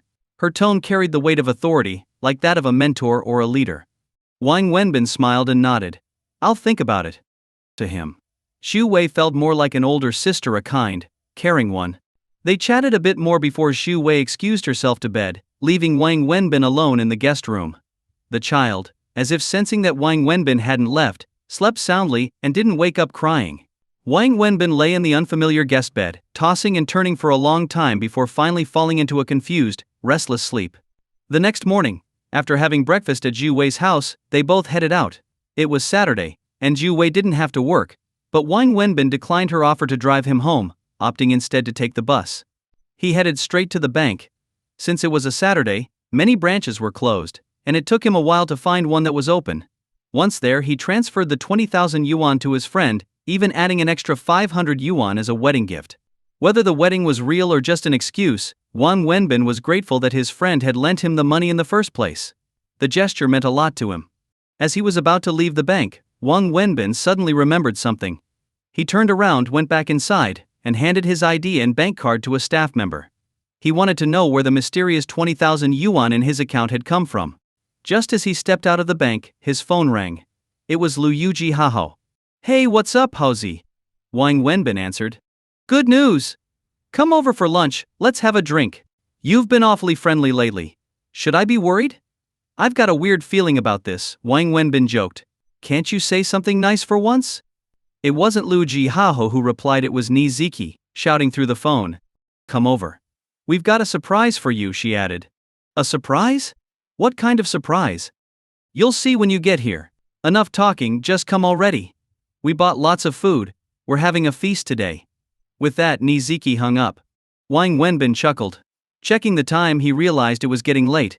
He had spent most of the morning searching for an open bank. After transferring buses twice, Wang Wenbin finally arrived at Liu Jihao's place an hour later. The city was just too big. He used his key to unlock the door and walked in. Niziki was busy in the kitchen, while Haozi was setting the table, preparing for the meal. Wow. You weren't kidding about the feast. You even brought out the wine. And there's so much food, ribs, fish, and wait, is that crab? What's the occasion? Did you get a promotion, Haozi, or is Ziki pregnant? Wang Wenbin asked, standing at the doorway between the kitchen and the dining room with a playful grin. Shut up. I'm not pregnant, and he didn't get a promotion either. I'd rather be pregnant than have him promoted, Nizuki called from the kitchen. Wait a minute. Something doesn't add up. How are those two things even related? Wang Wenbin quipped. Stop fanning the flames. You're making it worse, Lu Jihao whispered, clearly exasperated. Ziki, you should be grateful for what you've got. Look at Haozi. If you were married to someone like me, you'd probably be jumping off a bridge by now. Seriously, you should count your blessings, Wang Wenbin teased, patting Haozi on the back. Are you trying to compliment me or insult me? Haozi kicked Wang Wenbin lightly, laughing. You're the one who's ungrateful. Look at you, living the life. And don't even get me started on Zhu Min. Stop right there. Wang Wenbin interrupted as soon as he heard Zhu Min's name. Let's keep the conversation about you two, alright? You said there was a surprise. Is it the crabs? The surprise will be here soon, Nizuki said with a mysterious smile, bringing the last dish to the table. Just then, there was a knock at the door. See? There's your surprise. Go open the door. Who is it? What kind of surprise? Wang Wenbin laughed, thinking it was probably one of Nizuki's friends or colleagues. He opened the door without a second thought, only to find Zhu Min standing on the doorstep. Face to face with her, Wang Wenbin froze. In the past few days he had seen Zhu Min twice, but never this close. He had never really taken the time to look at her. After more than 3 years, she hadn't changed much.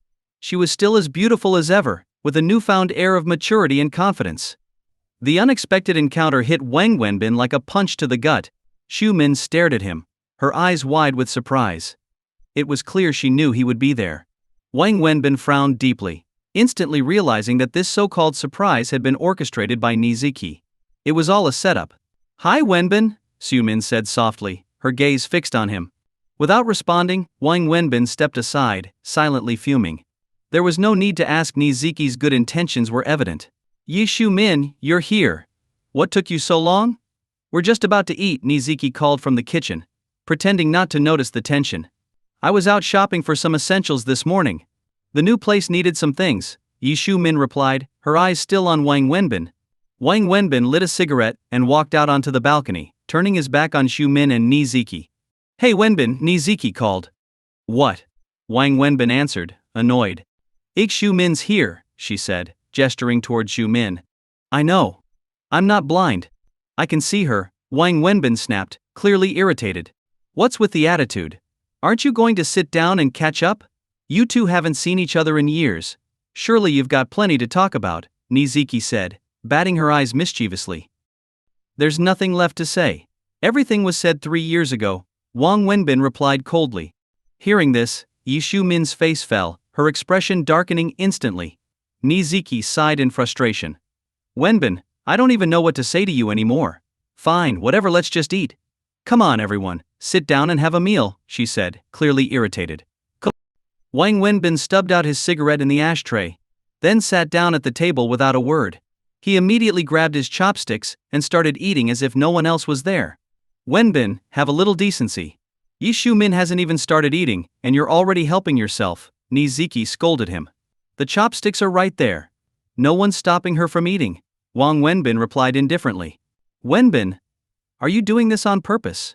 Nizuki said, clearly getting angrier as she noticed Zhu Min's hurt expression. Yi Zhu Min quickly stepped in to diffuse the tension. It's fine, Ziki. He's always been like this, you know that. Nizuki huffed in frustration, then turned to her husband, Lu Jihao. Go grab the wine.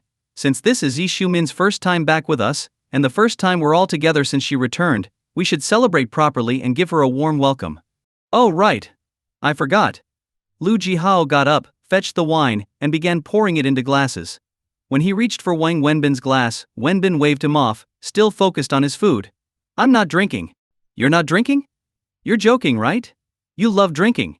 Nizuki exclaimed in surprise. Not today, Wang Wenbin responded flatly. Yi Zhu Min's eyes welled up with tears. It was clear that Wang Wenbin was doing this on purpose, making a point to hurt her. Wang Wenbin, what's your problem? Why are you being like this? Nizuki finally snapped. What am I doing? You all want to drink, go ahead. I'm not stopping you. Usually you complain about me and Haozi drinking, but now that I'm not drinking, you're upset too. I can't win. What do you want from me?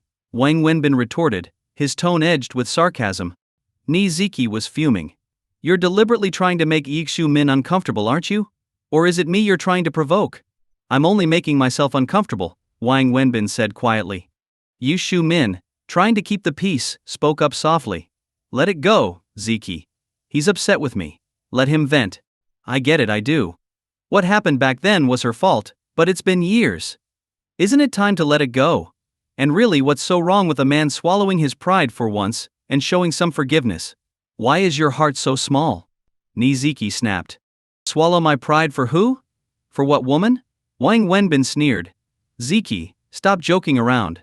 I'm just a pathetic bachelor. Sure, I once got married, but there was no bride at the wedding. It was just me standing there marrying myself. So, tell me, what woman should I be forgiving? Wang Wenbin, did you come here today just to piss me off? Ziki fumed, unable to contain her frustration. I'm not trying to upset you. Do whatever you want, welcome her, celebrate with her, drink as much as you like. I'm just here to eat. Is that so wrong? Wang Wenbin sighed, exasperated. He couldn't understand why Ziki would set him up like this, knowing full well he didn't want to see Yi Xiumin. You're impossible, Wenbin. You're like a lost cause. Even when people try to help you, you push them away. Fine, we'll drink without you. Ziki huffed. She felt helpless, like no matter how hard she tried to steer Wang Wenbin in the right direction, it was all for nothing. Ziki had watched Wang Wenbin struggle ever since Xiumin left him. She knew exactly what had happened between them and had been furious with Yi Xiumin for abandoning him. In the years that followed, she had tried countless times to introduce him to new women, but he either refused to meet them or sabotaged the introductions. When Xiumin unexpectedly returned and told Ziki that she wanted to marry Wang Wenbin, Ziki had gone all in, hoping to reunite them. She believed Xiumin was the only one who could pull Wang Wenbin out of the downward spiral he had been stuck in for years. Here, Xiumin. Jihahon, I toast to you. Welcome back and welcome to our home, Ziki said, lifting her glass. Thank you so much. But I'll only have a little, I still need to drive, Yi Xiumin replied, forcing a smile. That's fine, just a sip to mark the occasion. Now, try the food. Let me know if my cooking has improved over the years, Ziki encouraged. It's delicious. Even better than I remember, Xiumin said politely, trying to maintain a cheerful mood. Wang Wenbin stayed silent the entire time, eating quickly and efficiently. He downed 2 bowls of rice, then stood up abruptly. I'm done.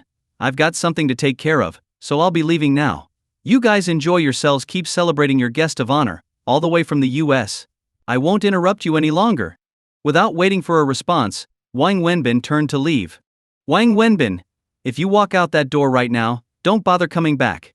I mean it, Ziki called after him, her anger bubbling over. Ziki, why do you always have to threaten me?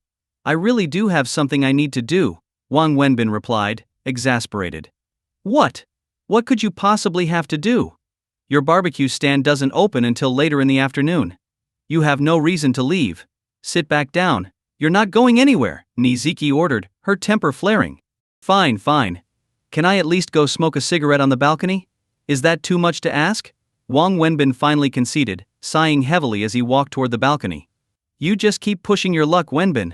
I swear you're going to ruin your life if you keep acting like this, Ziki muttered angrily as he walked away. Wang Wenbin stood on the balcony, leaning against the railing as he smoked in silence. After some time he heard the sound of footsteps behind him, and turned slightly to see Xiumin approaching. Wenbin? She said softly, her voice tinged with sadness. He didn't respond.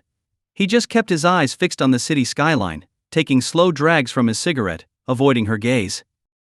I'm sorry, Wenbin. I know I was wrong. I was so selfish back then. I shouldn't have only thought of myself without considering your feelings. I was young and didn't understand what truly mattered to me. I was so focused on my own dreams and ambitions that I neglected what I really wanted. What I needed most was you. It's been 3 years, and I know you hate me. You'll never want me back. But these years in the US, without you, made me realize that the person I want most is you. Yi Xiumin sobbed, clutching Wang Wenbin's hand. Wang Wenbin looked at her, torn between anger and heartbreak.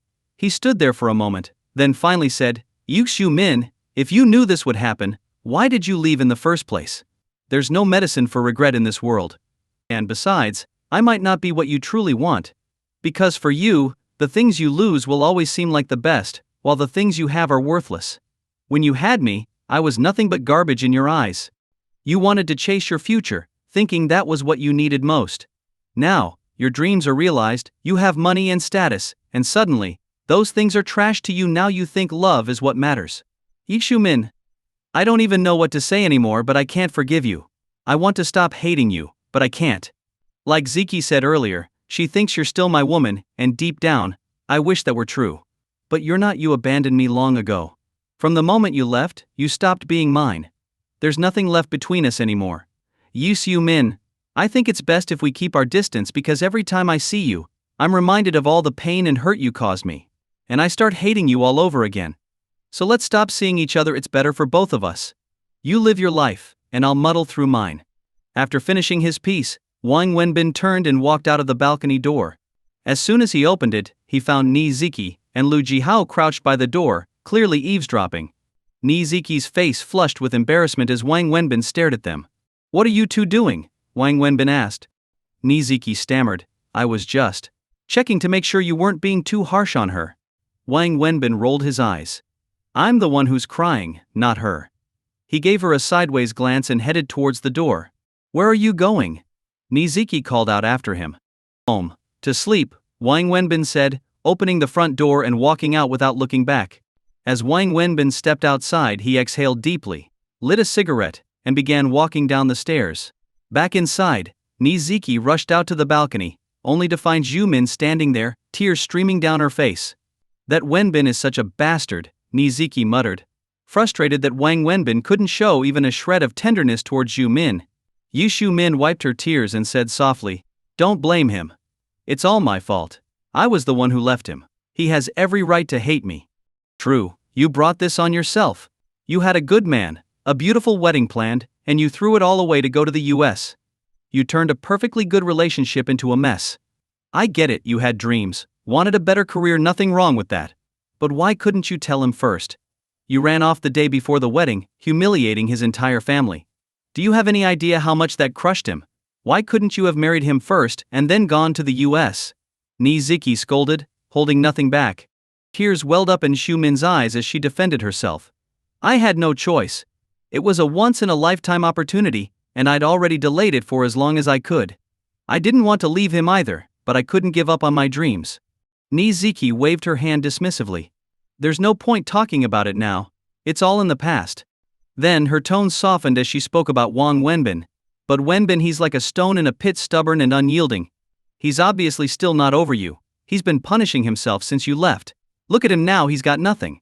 He was such a promising guy, but now he's just barely getting by. He's hurting himself more than anyone else. I won't lie to you, I was angry at you at first. I hated seeing him like that.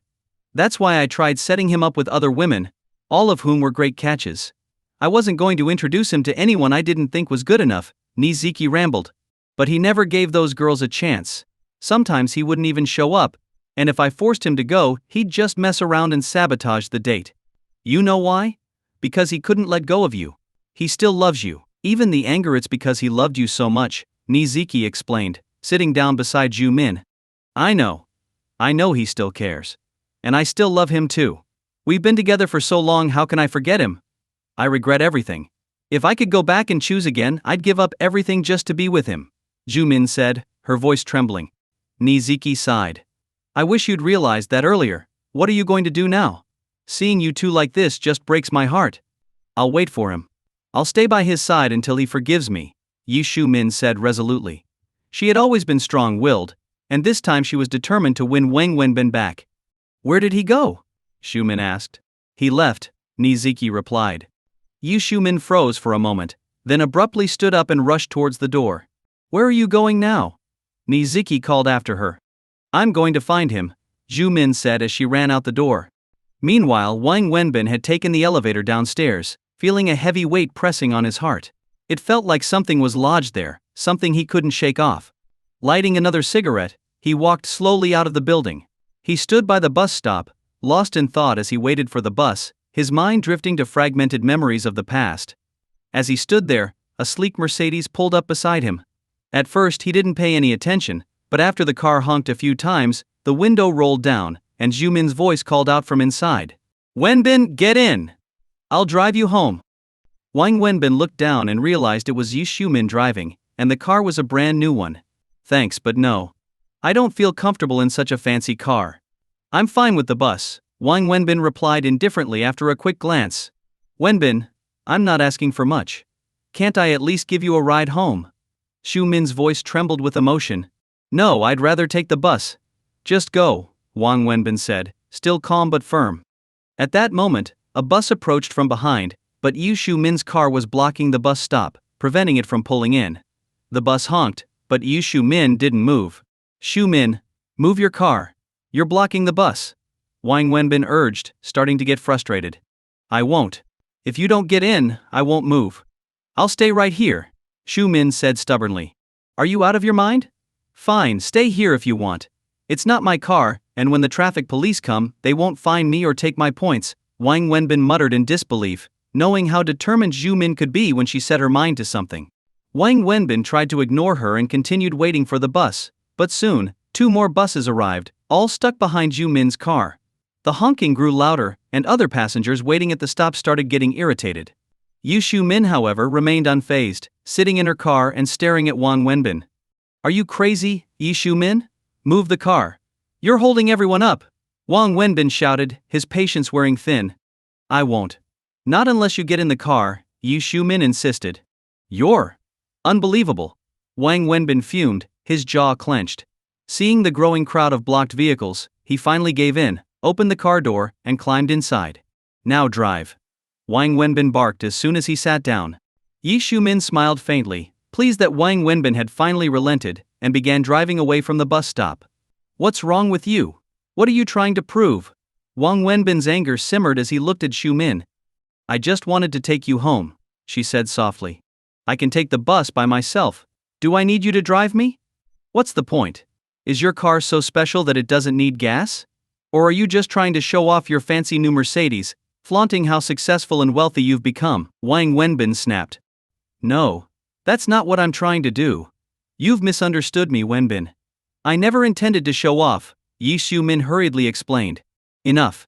If you want to drive, then drive, Wang Wenbin muttered, still fuming. As they drove, Xu Min suddenly pulled into a nearby parking lot. What are you doing now? Wang Wenbin asked, irritated. I'll take the bus with you. If you think I'm trying to show off my car, I won't use it. I'll ride the bus with you, Xu Min said, her eyes welling with tears. What? Are you serious? Did living in the US make you lose your mind? You've got a car, so why would you take the bus? Wang Wenbin scoffed. You said I was showing off, so I won't use the car. I'll ride the bus with you. I'll stand in the crowd with you, Xu Min said, her voice trembling with emotion. Wang Wenbin's anger melted away as he saw the tears brimming in Xu Min's eyes. He felt a pang of guilt for how harshly he'd spoken earlier. Wenbin, I told you, if you can forgive me, I'm willing to give up everything, my house, my car, even my job. I don't care about any of it. I don't need the position or the status. I'll move back to your small hometown and live a simple life with you if that's what you want. I'll do anything to make it right, Xu Min pleaded. Yes, I made the wrong choice back then. I was young and didn't think things through. But my decision wasn't about chasing money or material things. I've been with you for years. Am I really someone who only cares about wealth? My dream wasn't about getting rich. I wanted to pursue my ambitions. Is that so wrong? Does that make me a superficial person in your eyes? Wenbin, I've done you wrong, but it's unfair to say I left you for money. Xu Min's tears flowed freely now, the pain and guilt evident in her voice. I'm sorry. I shouldn't have said that, Wang Wenbin sighed, rolling down the window as he sat there, pulling out a cigarette and lighting it, the smoke filling the car. The parking lot attendant glanced curiously at the couple sitting inside the luxury car, wondering why they hadn't gotten out yet. It's not about you apologizing to me. Tell me, Wenbin, what do I need to do to earn your forgiveness? If I give up everything, will you forgive me? Will we be able to start over? Just say the word, and I'll quit my job on Monday. Xu Min's voice was desperate, her gaze unwavering, her eyes filled with determination.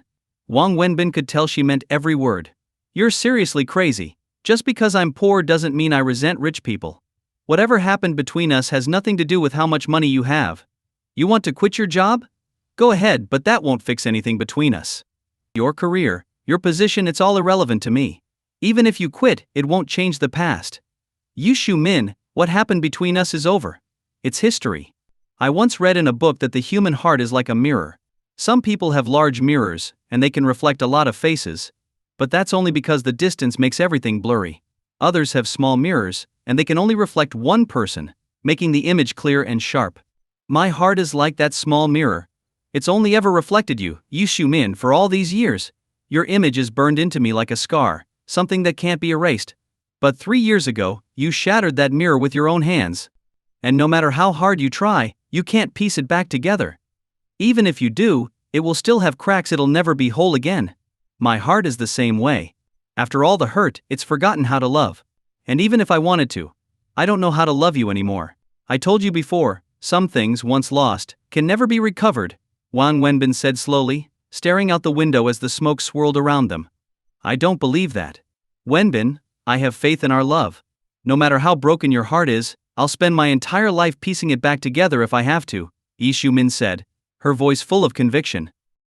I used to believe in love too, Wang Wenbin began, his tone cold and distant.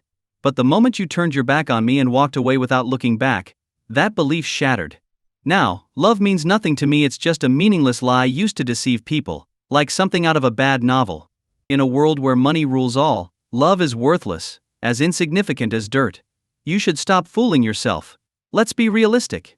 You're successful now, you've achieved so much. You can easily find someone better than me. I'm not good enough for you anymore, and I definitely can't give you happiness. So let's leave it at that. I'll take the bus home, I feel more at ease that way. With that, Wang Wenbin opened the car door and stepped out. Lighting a cigarette, he walked away without looking back, heading towards the bus stop. Xiumin stood there, tears streaming down her face as she watched Wang Wenbin walk away. She stared after him, unmoving, until he finally boarded a bus and disappeared from view. On the bus, Wang Wenbin found a seat in the back, near the window. He leaned against the glass, staring blankly at the bustling city streets outside. His mind was flooded with memories of the days he had spent with Yu Xiumin, the good times they once shared. Work is work, no matter how you're feeling. And for Wang Wenbin, work meant running his barbecue stall. As he set up his stall, preparing the coals for another night of grilling, Zhang Zini arrived, just as she did every day, dressed in her usual simple clothes. You're always so punctual. I'm starting to wonder if you're really a student, Wang Wenbin said with a teasing smile. I am. Of course I'm a student. Why would I be here if I wasn't? This is a university town, after all, Zhang Zini stammered, clearly nervous. If you're a student, you sure have a lot of free time. It's not even 6 o'clock and you're already here, he remarked, glancing at her curiously. Well, class is over by now. Our schedule isn't that heavy, she responded hesitantly. Clearly, it's not, Wang Wenbin replied, giving her a quick look. Zhang Zini immediately got to work, helping with the usual prep tasks for the stall. So, where are you from? Wang Wenbin asked casually. I'm from Yunnan, Zhang Zini answered, her mind racing as she spoke. Yunnan here? Not from Shanghai then. There aren't many poor students from around here. No, I'm definitely not from Shanghai. And you're from a rural area? Yes, of course. Which part of Yunnan? Wang Wenbin continued, his curiosity piqued. Zhang Zini hesitated. It's not Kunming, is it? No, not Kunming. Where, then? Dali. I'm from Dali, she finally blurted out. Ah, Dali. One of the most famous spots in Yunnan. Yeah. Come on, look. Customers are coming for barbecue, let's get to work. Zhang Zini quickly changed the subject, wiping the sweat off her forehead with a napkin. Wang Wenbin didn't press further. He turned his attention to grilling as customers began to arrive, and soon the stall was busy with orders. The two worked tirelessly, and before they knew it, it was past 10 o'clock. Business usually started to slow down around 10:30, as the university dorms would close at 11:30. All right, it's getting late. You should head back, Wang Wenbin said to Zhang Xinyi. Okay, you finish up here. I'll head out now, she replied, as she packed up her things. Wang Wenbin always made sure to send her home around this time. After she left, Zhang Xinyi walked down the quiet back street of the campus and turned onto the main road. She pulled out a set of car keys, unlocked a sleek sports car parked along the street, and got in. But before she could start the engine, she noticed someone standing in front of the car. Looking up, she saw Wang Wenbin, smoking a cigarette, standing right in front of her car. His hands were still smeared with oil from the grill. Zhang Zini's eyes widened in shock. She quickly opened the door and got out of the car. What are you doing here? She stammered nervously, clearly caught off guard. Where am I isn't the point. The real question is, where are you going? You said you were heading back to the dorms, right? But I went to university in Shanghai for years. And I'm pretty sure the dorms aren't in this direction, Wang Wenbin said, his voice calm but filled with suspicion. I was going to buy something. Yeah, I needed to pick something up before heading back, Zhang Zini stuttered, clearly flustered. Oh, I see. That's a decent excuse, Wang Wenbin replied with a smirk. But how do you explain this? Now, I'm no car expert, but I recognize this one. A Ferrari 488, right? Probably costs around 4 million yuan. You must really be struggling, huh? Wang Wenbin tapped the car lightly with his hand, his tone mocking. Then, realizing he had left oily handprints on the car, he quickly pulled his hand back, panic flashing across his face. Frantically, he started wiping the car with his sleeve, muttering to himself about how much the car probably cost and how he had messed up by trying to act tough. It's not mine. It's my friend's. Yeah, my friend lent it to me so I could run an errand, Zhang Zingyi stammered, her face flushed with embarrassment. Right, of course. You should have just said it was a gift from your ex-boyfriend. I mean, he already bought you a bunch of stuff, right? Chanel tops, LV pants, Gucci shoes, Hermes bags, the latest iPhone, and even that VIP card for the 5-star hotel. What's a Ferrari on top of that? Wang Wenbin chuckled sarcastically. Yes, that's right. He gave it to me, Zhang Xinyi hurriedly agreed, sweating profusely. Wow. Your ex-boyfriend must be a real gem. So generous it's almost criminal. Maybe you could introduce me to someone like him, Wang Wenbin quipped with a grin. What? You're a guy. You really aren't good at lying, you know that? Whenever you lie you stutter, blush and your eyes dart around. You won't even look me in the eye, Wang Wenbin pointed out, amused. Do I really do that? Zhang Zini's face turned an even deeper shade of red. If you had all those things you wouldn't be struggling. Just selling your ex's gifts would get you millions. You wouldn't need to work at my stall. And if I'm right, you don't even have a rich ex-boyfriend, do you? The rich person here is you, Wang Wenbin said, stepping closer, his eyes locking onto hers. Zhang Zini stammered, unable to come up with a response. I've always felt there was something off about you, but I could never pinpoint what exactly.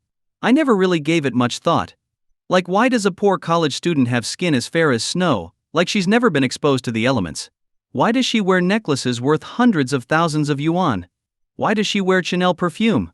It wasn't until today, when I went to the bank and did everything I could to find out who was wiring me money, that I finally figured it out. The account name was Zhang Xinyi.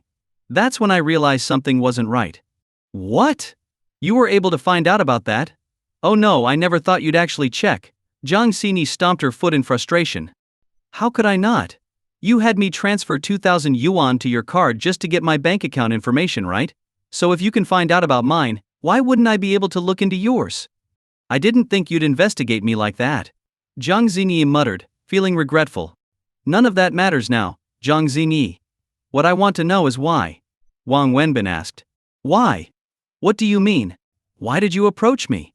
Why would a rich girl like you want to get close to a guy like me, who just grills skewers for a living? Why did you pretend to be poor in front of me? Why did you, a wealthy heiress, come to me and work part-time like you were struggling? And why, when we didn't even know each other, did you help me out and secretly send me money? Why? Wang Wenbin finally voiced all the questions that had been bothering him. Zhang Xinyi was at a loss for words. Her face turned red as she struggled to find something to say. After a long pause she finally lifted her head and looked at Wang Wenbin. I'm sorry, can I explain? Please don't be mad. No, you're wrong. I'm not angry at all. Why would I be? A beautiful, wealthy girl going out of her way to get close to me, this is the kind of thing that only happens in a shut-in's wildest dreams. Why would I be mad? I'm just a little confused. What are you after? My money? My looks? Or maybe my family's secret barbecue recipe? What are you even talking about? You're misunderstanding me. Of course I know you're not after anything. I don't have anything worth coveting. That's why I'm so confused. I just wanted to be friends with you. Zhang Xinyi pouted. You want to be friends with me? Yes. You're not just trying to mooch off my barbecue for free, are you? Are all rich people this stingy? No, I'm serious. I don't have any ulterior motives. I just wanted to be your friend. I mean it. I don't have any bad intentions. You have to believe me. Zhang Xinyi explained, desperately stamping her foot. But listen. You've got me feeling pretty uneasy here. You're a wealthy heiress, and I'm just a broke guy selling skewers. We've never met before, and then suddenly you show up at my barbecue stand, pretending to be a poor student. You even secretly give me money. If you were in my shoes, would you believe it? Wouldn't you feel like something's off? There has to be some logic to things, and your story just doesn't add up. If you don't explain this to me, I won't be able to sleep at night.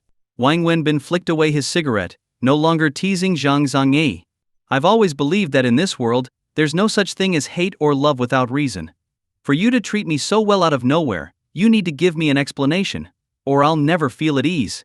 Wang Wenbin lit another cigarette. Zhang Zini stood there, nervously fidgeting with her fingers, before glancing around and saying, I'll take you somewhere, and I'll explain everything. Get in the car. She opened the door and got in. Where are we going? Wang Wenbin asked, standing by the car window. You'll see when we get there. Then I'm not going. What? Are you afraid I'll sell you off? Who knows? What if you're trying to make me your live-in son-in-law? My family's been passing down the family name for 3 generations. My dad would kill me. What are you even saying? Come on, you'll understand when we get there. I'm not a bad person. Zhang Zini was getting exasperated. Why can't you just tell me here? Ugh, it's too complicated to explain here. Just come with me and you'll see. Fine. I'll go. But I'm covered in grease. So am I. We can just wash the car later. Your car is way too nice for that. No matter how expensive it is, it's just a car, Zhang Zhangyi said calmly. Well, you've got a point. All right, I'm getting in. Good. Zhang Zhini nodded. You won't make me pay for any damages, right? Wang Wenbin asked cautiously as he opened the door. Why are you like this? Zhang Zini puffed out her cheeks in frustration. After hesitating for a moment, Wang Wenbin finally opened the door and got into the car. Before getting in, he tossed his cigarette, thinking, this is a sports car. If I stink it up with smoke, I won't be able to afford to clean it. Zhang Xini started the car and drove toward Wang Wenbin's home, but halfway there, she turned into an old residential neighborhood and parked the car. We're here. This is the place, Zhang Zhangyi said as she rolled down the window. Here? Why did you bring me here? Wang Wenbin asked, puzzled. Does this place look familiar? Zhang Xini asked. Kind of. I pass by here every day, twice a day. Wang Wenbin replied nonchalantly. Did you know there was a fire here not long ago? Right at this spot this building collapsed from the fire. Yeah, I saw it on the news. Wang Wenbin said quietly as he opened the door and got out, lighting a cigarette. His smoking habit had gotten worse since Yu Min left him. During that fire, a man ran into the building, risking his life to save a girl. Do you know about that? I remember I asked you about it the first time we met, Zhang Zini continued. Wang Wenbin turned to look at her, starting to connect the dots. What did I say back then? I said the man was a hero, but you downplayed it, saying he wasn't a hero, just an ordinary guy doing what anyone would do. Then you changed the subject. Why are you bringing this up? Because I was that girl. Zhang Zini looked straight at Wang Wenbin as she said it. Ah. Wang Wenbin was speechless. He had started to suspect it, but hearing her say it out loud still shocked him. The coincidence was overwhelming. Surprised? Zhang Zini asked. A little. Wang Wenbin nodded. Why are you surprised? I'm surprised that someone like you would live in a place like this. Wang Wenbin tried to divert the conversation. My dad has money, but I didn't want to live the life he and my mom set up for me. I wanted to be independent, so I moved out, got a job, and lived on my own. My salary isn't that high, and this place isn't far from my job, so I stayed here, Zhang Zini explained. Oh, I see. Wang Wenbin nodded in understanding. That day I was sleeping when I was woken up by smoke. The house was filled with it, and the fire had already surrounded the building.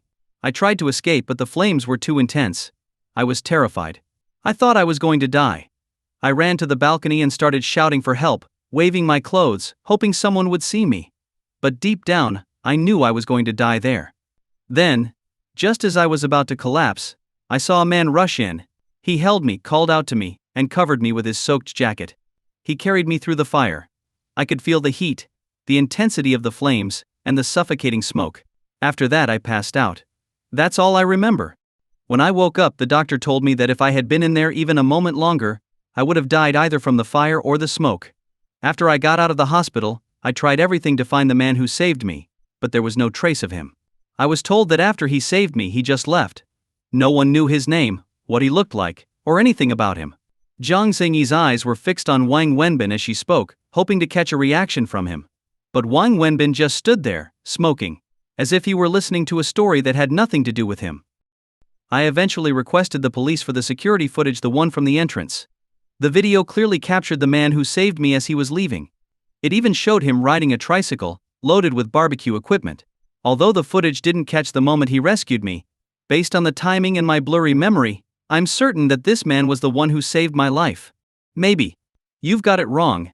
He could have just been a passerby. At that time he was the only one who left from here. Besides, I showed the footage to the medical staff who attended me, and they confirmed it was this man who pulled me out of the fire. Jiang Xingyi looked straight at Wang Wenbin as she spoke. Wang Wenbin fell silent. Now do you understand why? Jiang Xingyi asked. How did you find me? Wang Wenbin extinguished his cigarette, realizing he couldn't hide it anymore. I searched through all the nearby barbecue stalls but found nothing. Someone told me that the most barbecue stalls are near the backstreets of the university town, so I went there. That's where I found you, and that's how we met for the first time. I see. I asked you about this before, but you pretended not to know. Since you wanted to act like you didn't know, I didn't bring it up again. I just wanted to know what kind of person the man who saved me was. That's why I deceived you. I'm sorry, I didn't mean to. I admit I was the one who saved you, but it's not as big a deal as you think. Anyone would have done it in that situation. It's like how our teachers used to tell us to help old ladies cross the street. It's nothing heroic. If you really want to thank me, just say thank you. There's no need for any grand gestures. Wang Wenbin chuckled. It might have been a small thing to you, but to me, it was life-saving. If it hadn't been for you, I might have been burned to ashes. And was it really that easy for you? You knew how dangerous the fire was. You could have never made it out. Not everyone would have gone in. There were at least 100 people at the scene, but who went in? Most were just watching. Jiang Xingyi's tone was serious. So you decided to secretly approach me, work at my stall selling barbecue, and quietly help me out. What's your plan now? You're not thinking of offering yourself to me, are you? Wang Wenbin grinned. I'm serious. I'm not joking. Jiang Xingyi blushed, clearly embarrassed. Alright, I won't tease you anymore. Now that I know the whole story, I get it. I wanted to stay an anonymous hero, but you tracked me down anyway. Like I said before, saving you was fate, it was destiny. Even if I hadn't saved you, someone else would have. You're too kind and beautiful for the universe to let you perish like that. I'll accept your thanks, but let's drop the whole repaying a debt thing. I'm not trying to repay a debt, Wang Wenbin. I just want to be your friend. Jiang Xingyi said earnestly. Why does this feel like we're little kids in kindergarten, trying to make friends? Wang Wenbin chuckled. I'm serious, Wenbin. I really want to be friends with you. Jiang Xingyi repeated, her tone even more sincere. Wang Wenbin was a little taken aback by her seriousness. He smiled and said, What? Haven't we already been friends these past few days? Hearing that, Jiang's face lit up with a bright smile. She quickly asked, So you're saying we're already friends, right? Wang Wenbin couldn't help but feel a bit awkward at her childish excitement. Alright, it's late. You should head home, and I need to get back to the barbecue stand. Who knows, someone might have stolen my stuff by now, Wang Wenbin joked as he turned to leave. Where are you going? Jiang Xingyi called out. Back to sell barbecue. At least I need to haul my equipment back. If it's gone, I'm really out of luck, Wang Wenbin said as he walked. Jiang Xingyi quickly got in her car, drove up beside him, and rolled down the window. If you're going, at least let me give you a ride. It's not that far. It's faster than walking, right? You've got a point. Alright, I'll trouble you again. Actually, no, you brought me here, so you should take me back. Makes perfect sense. Wang Wenbin muttered to himself and got into her car without further hesitation. You really don't give people a break. We've been getting along so well, so why are you suddenly so distant just because you found out my family's well off? Jiang Xingyi pouted as she drove. It's not about being distant. It's about being realistic. We got along well before because I thought you were a poor student who needed a part-time job at my stall. Now I know you don't need my help at all. In fact, you're the one helping me. What am I supposed to do? Keep letting you work at my stall and continue paying you 2,000 yuan a month? Does that even cover the gas for your car? Wang Wenbin laughed. Just pretend I'm still that poor student who needs your help. But I can't pretend you're a poor student anymore. Have you ever seen a poor student driving a sports car? Let me put it this way, if you were really a poor student, then by helping you, I'd feel like I was doing a good deed. I'd feel a sense of pride. But knowing how rich you are and still treating you like a poor student, don't you think that makes me look like a fool? Then how about this? I'll run away from home tomorrow. I'll leave everything behind and live on my own. Then I'll have nothing. That way, I can work at your stall again. How about that? Are you crazy? Why would you leave a good life just to work for me? Do you think selling barbecue is fun? It's fun. And more importantly, I feel happy when I'm with you. But I'm not happy. Why? Did I do something wrong? No, it's not that. The problem is you did everything too well. I mean, I paid you 2,000 yuan a month to work for me, and you've been doing it for months. You drive a Ferrari. I feel like I've reached the peak of my life. But if this goes on too long, I'm afraid it'll shorten my lifespan. What are you even talking about? I'm serious. Let's stop talking about it. We're here. Don't drive in any further. Your car isn't exactly a van. If you scratch it, none of these stall owners could afford to compensate you. Do a good deed and park here. I'll walk the rest of the way. Wait a minute. Zhang Xinyi called out to him. What is it now? Is this yours? Zhang Xinyi got out of the car, chasing after Wang Wenbin and calling him to stop. What is it?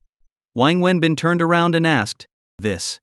Zhang Xinyi rummaged through her bag, then pulled out a diamond ring from one of the inner pockets and held it up in front of Wang Wenbin. How did you get this? Where did you find it? Wang Wenbin's whole demeanor changed when he saw the ring. He snatched it from Zhang Xinyi and examined it closely. Is this really yours? Zhang Xinyi asked, equally surprised. Where did you get it? Wang Wenbin stared at her, demanding an answer. When I woke up in the hospital, the doctor gave it to me. They said they found it in my clothes, but I've never bought a ring like this. So I started wondering if maybe you dropped it on me when you saved me. I asked you about it before, but you said you were single and didn't have a girlfriend. I thought it couldn't be yours, but I couldn't figure out whose else it could be. Is it really yours? But you said you didn't have a girlfriend. This looks like a woman's ring, and it's a diamond. Isn't it usually for marriage? Zhang Xinyi was full of curiosity. It's mine, but also not mine. Anyway, I've been looking for this ring for a long time. I almost had to go to court over it. Wang Wenbin couldn't contain his excitement. Wait, was it from your ex-girlfriend? Zhang Xinyi asked. No. Didn't you hear me say ex? Why would I still have my ex's ring? Do you think I'm the type of jerk who asks for a ring back after a breakup? I didn't mean that. Look, just don't ask any more questions. I've got things to do, so I'll head out now. Wang Wenbin said abruptly and ran off. He was in a hurry to find Zhu Wei. The ring was a heavy burden on his mind, something he had been unable to let go of for a long time. Hey, you didn't even tell me whose ring it is. Zhang Xinyi called after him, but Wang Wenbin had already disappeared. Does he have a girlfriend? Zhang Xinyi muttered to herself, sitting in her car. Then she pouted and grumbled, liar. He told me he didn't have a girlfriend. Wang Wenbin, however, had no time to worry about Zhang Xinyi's thoughts. He quickly packed up his barbecue stall and headed home with his tricycle. After taking a shower, he called a taxi and made his way to Xu Wei's house. By the time Wang Wenbin arrived at Xu Wei's house, it was almost midnight. As he stood outside, he could hear the sound of little Annie crying inside. I want daddy. I won't sleep unless daddy comes. Stop crying, okay? Don't you remember what daddy told you yesterday? He said that if you keep crying, he won't come back anymore. No, I won't stop. I want daddy. I want daddy. Hearing this, Wang Wenbin smiled and knocked on the door. The door opened, and the nanny greeted him. Mr. Wang? You're here. Yes, auntie. The little one's been crying for you. I heard. Wang Wenbin walked inside and went straight to the bedroom, where Xu Wei and little Annie were in the middle of a battle. What are you doing here? Xu Wei asked, surprised to see him. Unlike Xu Wei's shock, little Annie was overjoyed. She jumped out of bed and threw herself into Wang Wenbin's arms. Wang Wenbin comforted Annie and eventually put her to sleep, telling her stories. Xu Wei quietly watched them from the side. Finally, seeing how close the two were, she left the room, gently closing the door behind her. Once Annie was asleep, Wang Wenbin tiptoed out of the bedroom. He found Xu Wei lying on the sofa, watching TV with the volume turned low, so as not to disturb the child. Is she asleep? Xu Wei asked, sitting up when she saw Wang Wenbin. Yeah, she's asleep. I didn't even get through half the story before she nodded off. Wang Wenbin sat at the other end of the sofa. So why did you come over so suddenly today? She was crying for me like that. Why didn't you call? You work so hard, staying out late with your stall every night. I didn't want to bother you just to come and calm her down. Besides, I can't rely on you to do that every day. She needs to learn not to get everything she wants, even if she's sick. Yu Shu Wei trailed off, swallowing her words. It's really not that hard for me. As long as I see her smile, I'm happy too. Wang Wenbin smiled gently. Yu Shu Wei looked at him for a long moment before saying thank you. Actually, the reason I came over today was to return something to you. Wang Wenbin said. What is it? This. Wang Wenbin reached into his pocket and pulled out the diamond ring, handing it to Shu Wei. The moment Shu Wei saw the ring, she sat up straight, her eyes wide. She quickly took the ring from Wang Wenbin's hand, holding it carefully. After staring at it for a long time, she clutched it tightly in her palm. Where did you find this? You told me it was lost. Yi Shu Wei asked, her voice trembling. I thought it was lost too, but someone returned it to me today. Returned? I remember telling you that I lost it the night I went to save someone from the fire. You probably thought I was lying, but I wasn't. Today the girl I rescued tracked me down and showed me this ring, asking if it was mine. It turns out, when I was saving her, the ring must have fallen into her clothes. I had no idea where it had gone until she gave it back to me today. I'm sorry for making you worry for so long, it was truly an accident. Wang Wenbin explained. Yu Shu Wei opened her hand again, staring at the ring for a while without saying anything. After a long silence, she suddenly picked up the ring and tossed it into the nearby trash bin. What? What are you doing? Wang Wenbin was startled by her action. The past is the past. People have to live in the present and look to the future. I used to think I couldn't live without it. I wore it every day, every moment.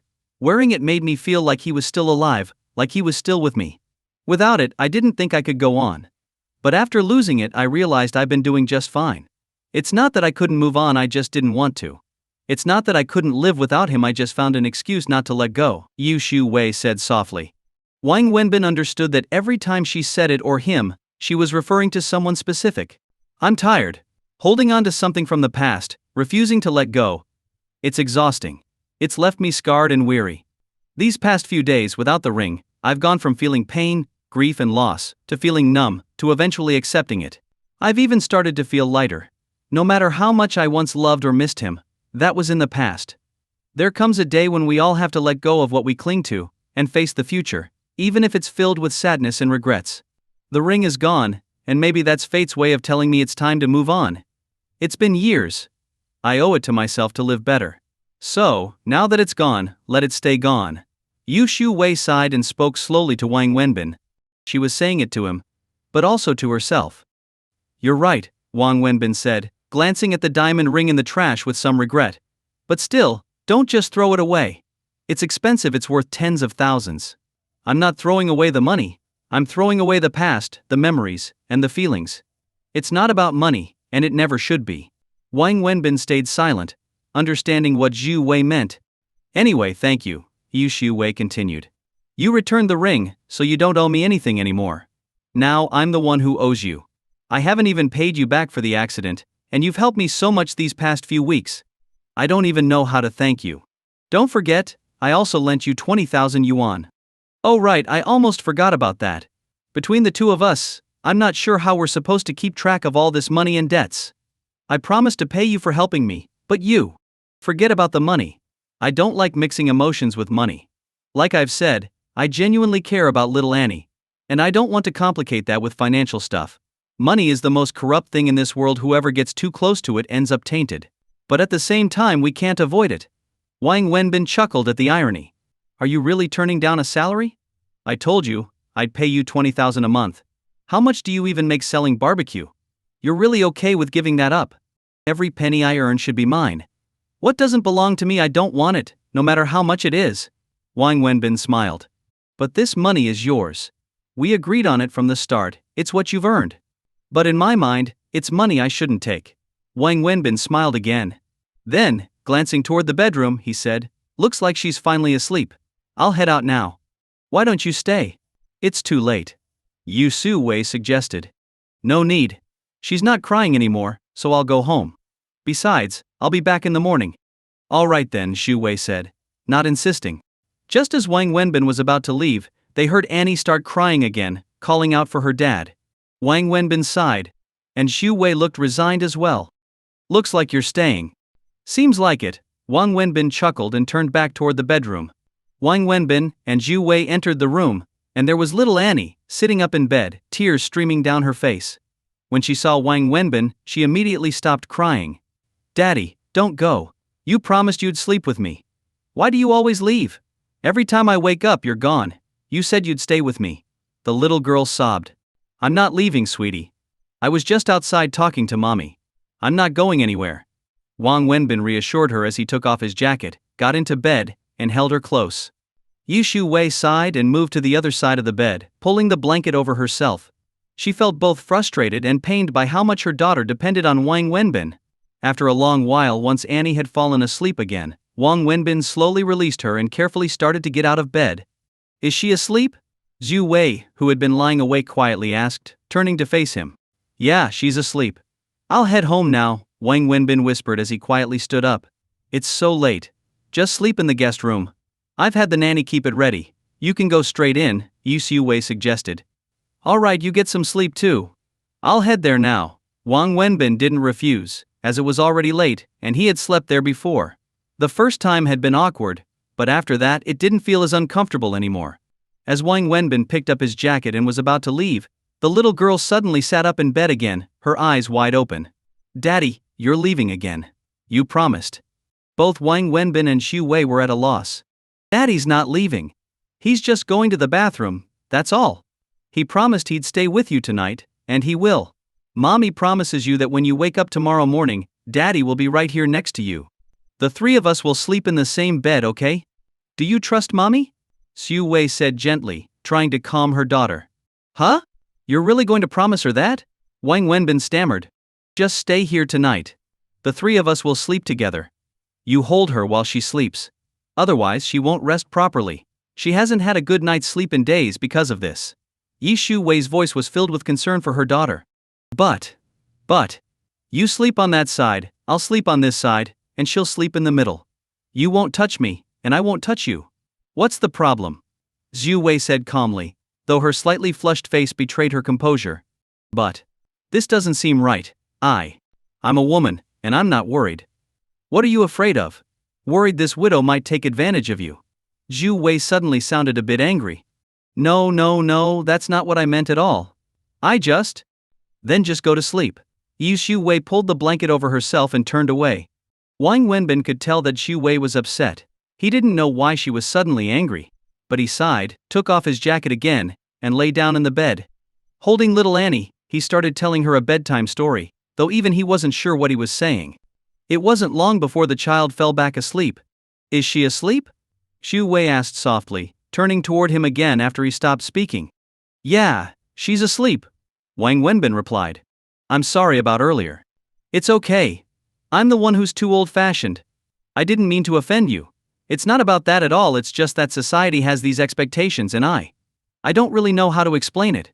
Wang Wenbin fumbled over his words, unsure how to continue. Yishu Wei couldn't help but laugh at his awkwardness. Smiling, she said, "You're kind of adorable, you know that? I didn't blame you for anything. Women, sometimes we get upset over things that don't make sense even to ourselves. So don't worry about it, and thank you truly. Thank you so much. With you by her side, I think she'll have a happy and peaceful end to this part of her journey." The light atmosphere immediately became somber. Both of them fell silent. Is there really no way? I just can't believe it. I can't believe fate could be this cruel to such a sweet, innocent child. Wang Wenbin's voice trembled with emotion. There's no way. Yishu Wei pulled some tissues from the bedside table to wipe her tears. I've tried everything, even if there was only the slightest chance. But it's no use. There's nothing left to try. I've done everything I could. I shouldn't have had her in the first place. Bringing her into this world, only to give her a broken home and a body that's failing her. I'm the most unfit, heartless mother in the world. Yishu Wei's tears began to flow again as she spoke. It's not your fault. She was born with this illness, there's nothing anyone could have done. Let's keep looking for options. There must be something out there. I've already lost hope. It's been years. I'm exhausted, and she's even more so. Every treatment brings her so much pain. Watching her suffer feels like someone is cutting into my own flesh. Let's not talk about this anymore, it is what it is. Sometimes you just can't win against fate. It's late, let's try to get some sleep.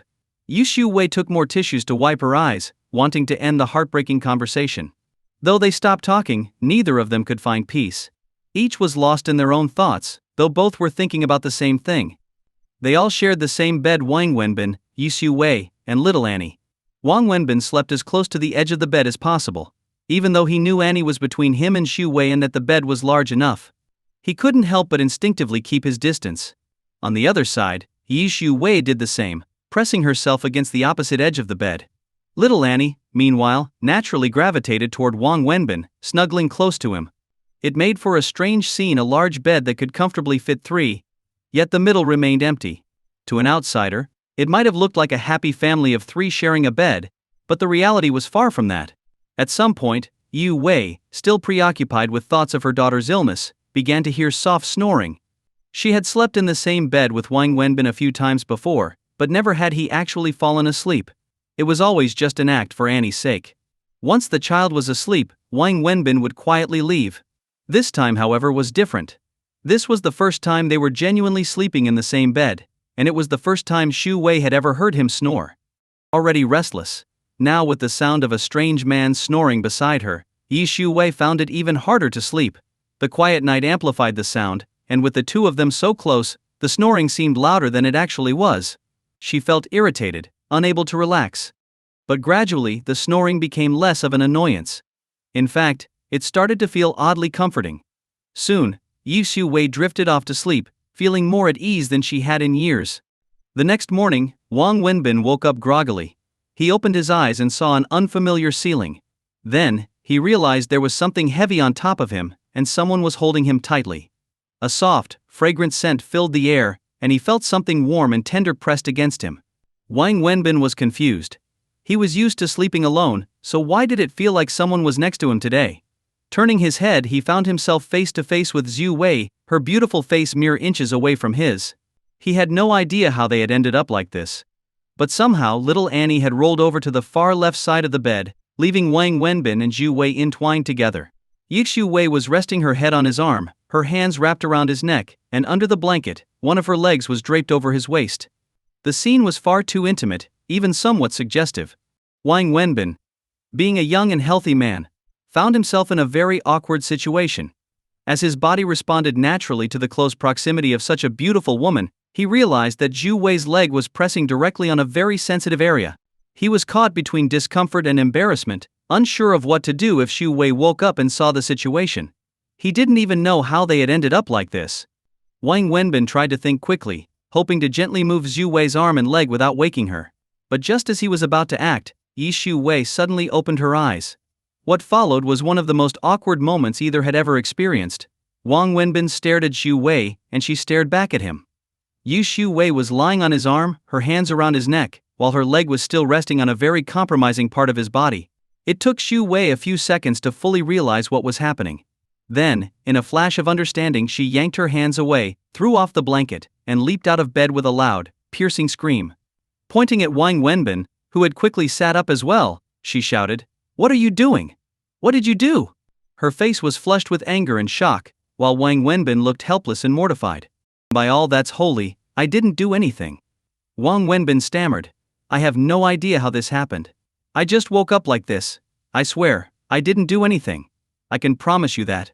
Yi Xiu Wei, still caught off guard, calmed down as the shock wore off. When she recalled the position they had been in, she realized that if anything had happened, it had clearly been her who initiated it. Wang Wenbin had been the passive one.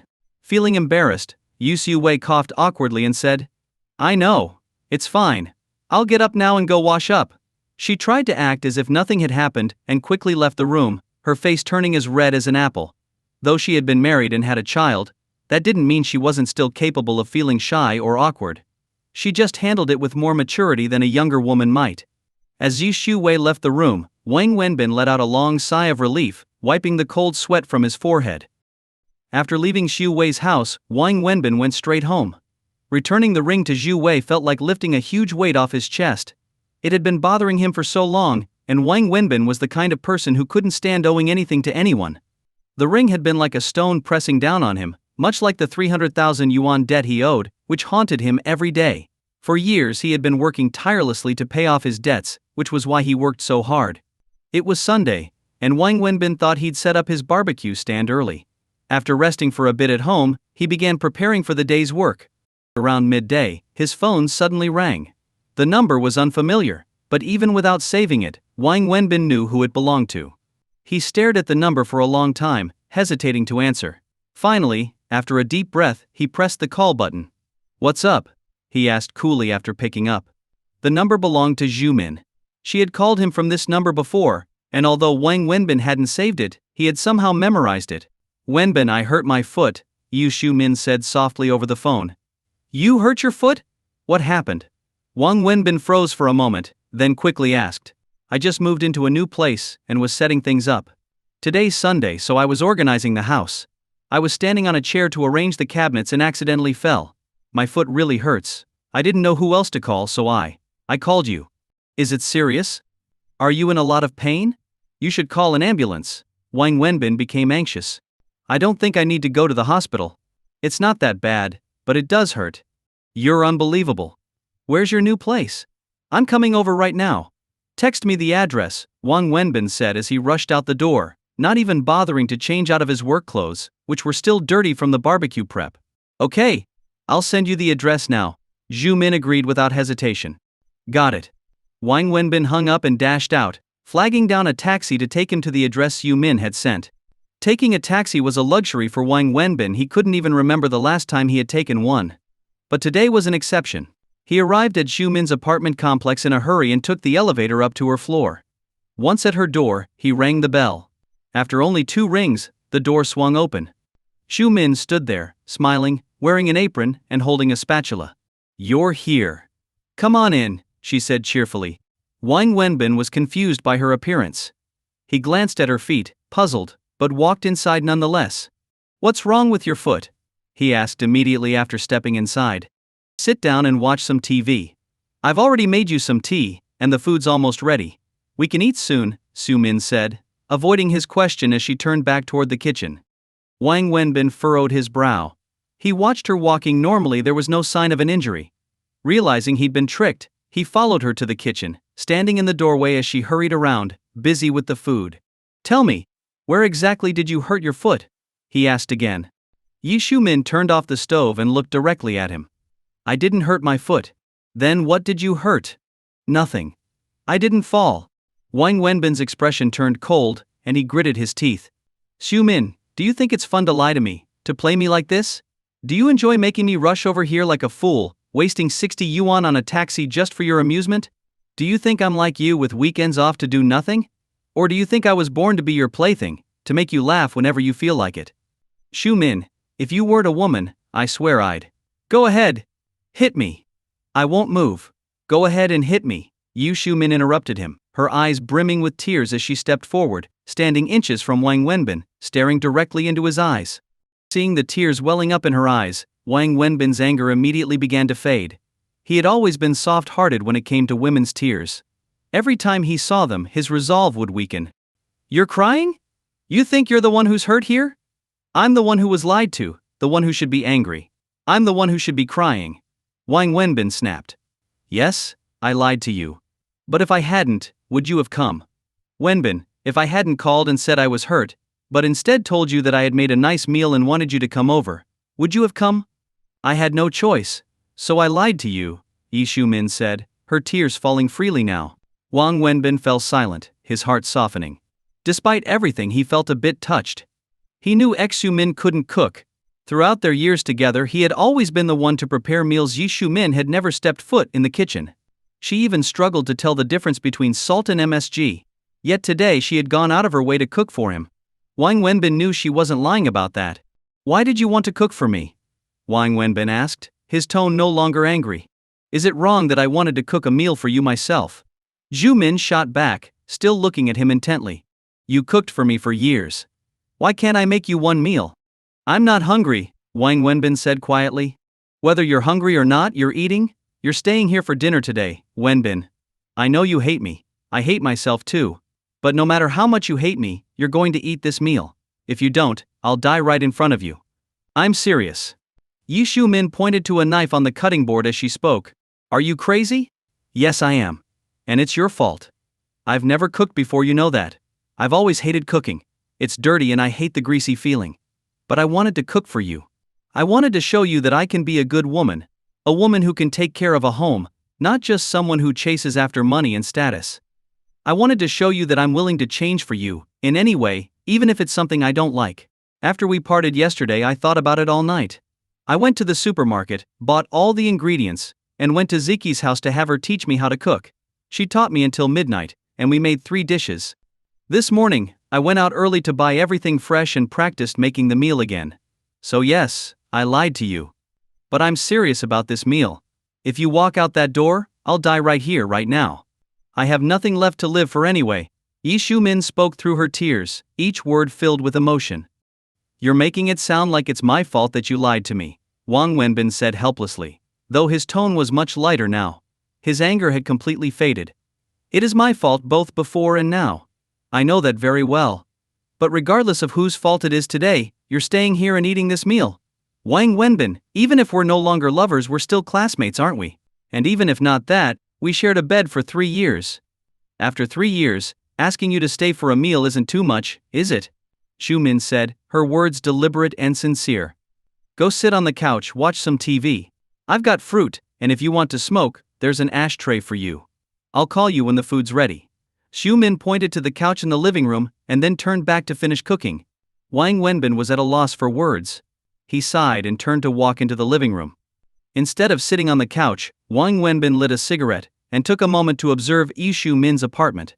It was a high-end apartment, typical for the upscale neighborhood where it was located. Wang Wenbin knew that this entire complex was made for people like Shu-min, high-earning professionals. Renting a place here wasn't cheap, but in Shu-min's case, her company had provided it for her. The apartment's interior was tastefully decorated, elegant, and refined, much like Shu-min herself. Wang Wenbin knew that Shu-min wasn't someone obsessed with material wealth, but she had always cared deeply about the quality of her surroundings. There's a difference between being materialistic and appreciating a high standard of living, and Shu-min was the latter. He remembered how, back when they lived in a small, cramped studio, she would still insist on placing a fresh bouquet of flowers on their tiny table every day, no matter how simple their surroundings were. The apartment wasn't large: 2 bedrooms, a living room, a kitchen, and a bathroom. But in a city like Shanghai, having a place like this was a sign of success. Compared to Wang Wenbin's current situation, Yi Shu-min's life was worlds apart. Wang Wenbin walked out to the small balcony, leaned on the railing, and smoked as he looked out over the city. There was a time when he and Shu-min had dreamed of a life like this, owning a home in the city, having a car, a respectable job, and standing on a balcony looking out at the skyline. Yi Shu-min had achieved that dream. But the dream no longer included him. How come you didn't sit on the couch? Yi Shu-min's voice interrupted his thoughts. He hadn't even realized how long he'd been standing there. My clothes are dirty, covered in grease. I didn't want to mess up your couch, Wang Wenbin replied, pointing at his work clothes. He had rushed over after Shu-min's call without having time to change. You've already got my heart. What's a little dirt on the couch? Shu-min said softly. The food's ready. All right, Wang Wenbin replied and walked toward the small dining area next to the living room. He pulled out a chair and sat down. Want some wine? I don't drink wine. I know. I bought some beer for you. I've even got baijiu if you want it. Just beer is fine. Great. Yi Shu-min pulled out a bottle of beer but then smacked her forehead. Oh no. I bought the beer but forgot the bottle opener. How am I supposed to open this? Without a word, Wang Wenbin took the beer from her, placed the bottle cap between his teeth, and with a quick bite, popped the cap off. He didn't bother with a glass, taking a long swig directly from the bottle. Yi Shu-min stared at him, speechless for a moment, then silently got a bowl and chopsticks for him. She grabbed a glass and said, Pour me a little too. I'll drink with you. She didn't seem to care that he had already drunk from the bottle. You don't drink. Why bother? Let's just eat, Wang Wenbin said, turning down her offer. Shu-min, looking slightly deflated, didn't push the matter. Instead, she asked, How's the food? Is it okay? It's fine. Tastes good, Wang Wenbin said without much enthusiasm. How about I cook for you every weekend from now on? Even if you really hurt your foot next time, I'm not coming, Wang Wenbin said calmly as he shoveled food into his mouth. Yi Shu-min froze for a moment before asking, Wenbin, tell me, do you hate me or just dislike me? Is there a difference? There is, Shu-min said, her voice softening. If you hate me, I can accept that. If you hate me, it means you still have feelings for me. Wang Wenbin didn't answer. He couldn't bring himself to say that he hated her because, deep down, he knew that wasn't true. Why did you come today? Shu Min asked again. Because I'm an idiot. A fool. A sucker. Why else? Because you love me, Shu Min said, looking him straight in the eyes. You still care about me, worry about me. That's why you came, isn't it? Don't overthink it.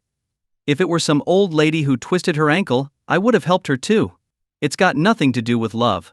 My love died a long time ago, Wang Wenbin said, taking a big gulp of beer, refusing to admit anything. Whether you admit it or not doesn't matter. I know how you feel, Shu Min said with a smile. Eat up. I made your favorite braised fish. I learned the recipe from Ziki just for you. Tell me if it's any good. I don't like it anymore, Wang Wenbin replied. Why not? No reason. People change. So do their tastes. I haven't changed. But I have, Wang Wenbin said without looking at her. Shu Min watched him in silence, not touching a bite of her own food. What do you think of this apartment? Shu Min asked, gesturing around the room. It's nice, Wang Wenbin said, offering only a single word. Why don't you move in here? Shu Min suggested, her tone suddenly serious. I know you hate me, but that's okay. I told you, I'm willing to wait until you don't hate me anymore. There's no hidden meaning here, I just think it would be practical. There are 2 bedrooms, one is empty, and I've already prepared everything in there, even the bedding. The place you're staying at now isn't fit for anyone to live in. You can rent this room from me for 500 yuan a month. It's a win-win, you'll have a decent place to live, and I'll make a bit of money. Plus, I'll have someone to talk to. Having you here will make me feel safer too. What do you say? Of course you'll have your own room, and I'll have mine. I'm not asking you to be with me. Nowadays, lots of people are doing this, sharing an apartment with someone of the opposite sex. We can do the same, like roommates, Shu Min explained further. Wang Wenbin took another big gulp of beer, finishing the bottle. He reached for his bowl to get more rice, but Shu Min was quicker, taking the bowl from his hands and filling it for him. He didn't refuse. Please don't turn me down, okay? Shu Min handed the bowl back to Wang Wenbin, her voice soft and pleading. You went through all this trouble to get me here. You must have something you want to talk about. If there's anything else, just say it now, Wang Wenbin said as he ate. All right, wait a moment. Shu Min nodded, then stood up and walked into the bedroom. When she came back, she was holding a backpack. She handed it to Wang Wenbin and said, Take this. What's in it? Money, Shu Min replied. Money? Wang Wenbin frowned and unzipped the bag. Sure enough, it was full of cash, neatly stacked bundles of money. How much? 350,000 yuan. Why are you giving me this much money? I asked Ziki. And she told me you owe around 300,000 yuan. I didn't know the exact amount, so I took out 350,000. If it's not enough, let me know, and I'll get more. I'm asking why you're giving me this money. To pay off your debts. You should settle them first. My debts are my responsibility, they have nothing to do with you. I know they're your debts, but you don't have the money to pay them off right now. Just think of this as a loan from me. You owe them, or you owe me, what's the difference? Plus, Ziki and Hasi lent you a lot of money, and they're not well off themselves. Even though they haven't pressured you to pay them back, they're struggling. You should return their money. I, on the other hand, don't need this money right now. I don't have much use for it, so it's better if you take it and pay off the people who really need it. Besides, part of this debt is my responsibility. If I hadn't run away from the wedding, your mom wouldn't have gotten so sick, and you wouldn't have had to spend all that money. I owe you for that. And you didn't finish college because of me, so I'm responsible for that too, Shu Min continued, listing her reasons. Shu Min, what you owe me is an emotional debt, not a financial one. So take the money back. I won't accept it, but I appreciate your offer. After finishing his meal, Wang Wenbin lit a cigarette and placed the bag on the table. Then just consider it a loan from me. But I don't want to borrow from you. Why not? You've borrowed from others, so why not from me? What's the difference? Do you think my money is somehow dirty? Do you think it's tainted, that I earned it by selling my soul or my body in America? Shu Min's voice rose in frustration. I don't think that. Then why won't you take it? Wang Wenbin didn't answer right away. He sat quietly, smoking his cigarette. Tell me, why won't you take my money? Shu Min, I understand you're trying to help me, and I really appreciate it. But I can't accept this money. Earlier you asked if I hate you or dislike you. I can't lie to you or to myself, I don't dislike you. In fact, I can't forget about you. I admit it, I still love you. When I heard you got hurt, I dropped everything and ran out here like a fool, wearing my dirty work clothes. But I also know that the deeper the love, the deeper the hurt. I don't want to hate you. but I can't help it. Some things, once broken, can never be fixed. Can we really sit here and pretend it feels like it did 3 years ago? You say nothing's changed, but has nothing really changed?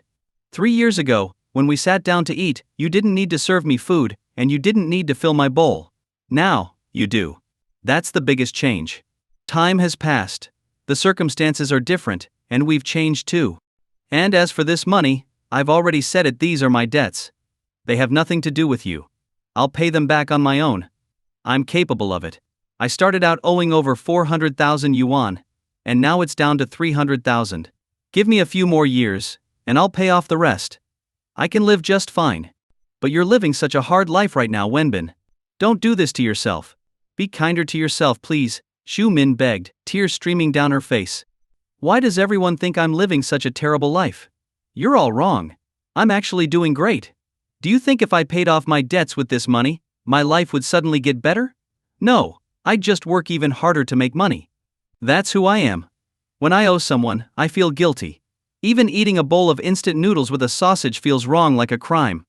So I work like crazy, living in a tiny, rundown place, and I feel at peace with that. If you put me in an office with air conditioning, I'd feel like I was suffocating. Wang Wenbin shook his head as he spoke. Then he stood up and faced Xu Min. Xu Min, you're not an ordinary woman. You're talented, ambitious, and destined to stand at the top of the pyramid. Meanwhile, I'm someone who's content living at the bottom. You're reaching for the stars, while I'm down here in the dust.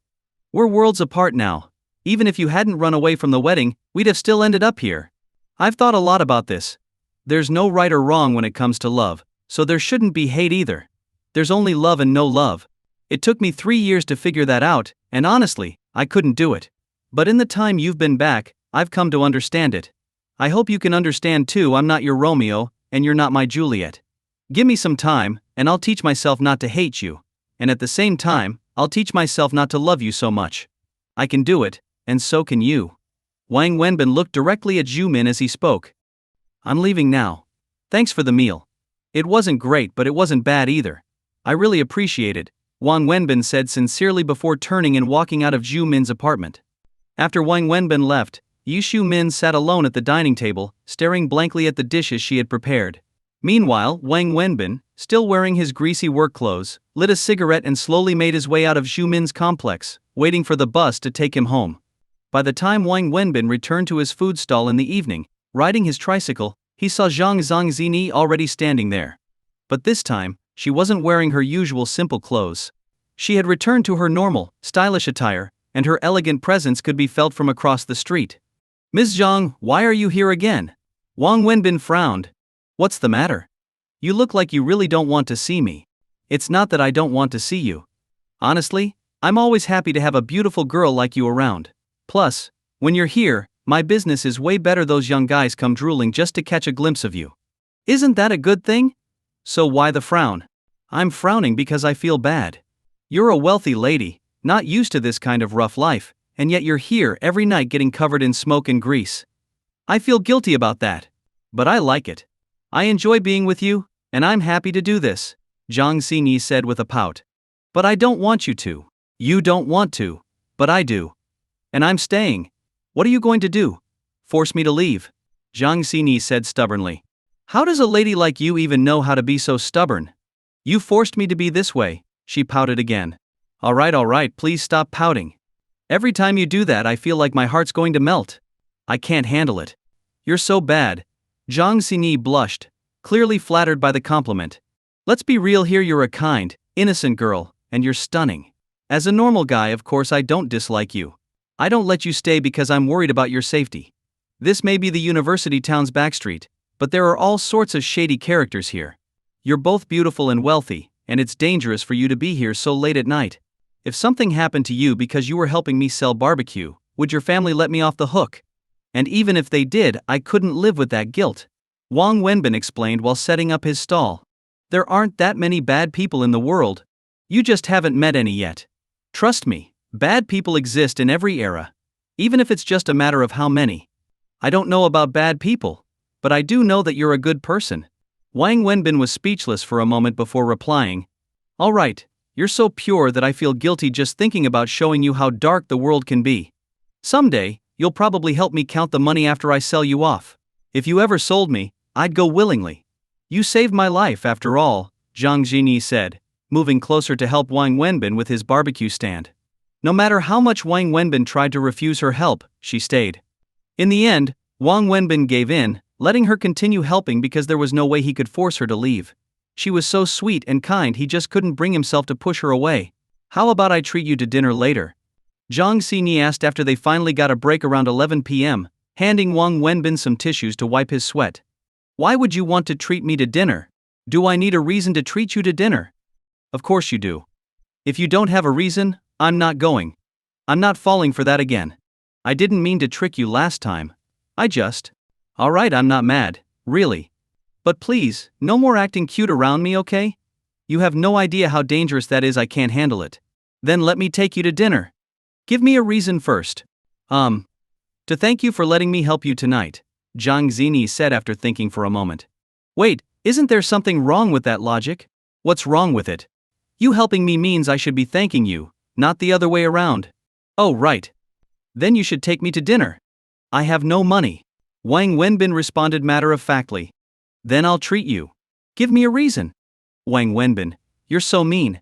Zhang Xinyi pouted again, realizing that Wang Wenbin was just teasing her.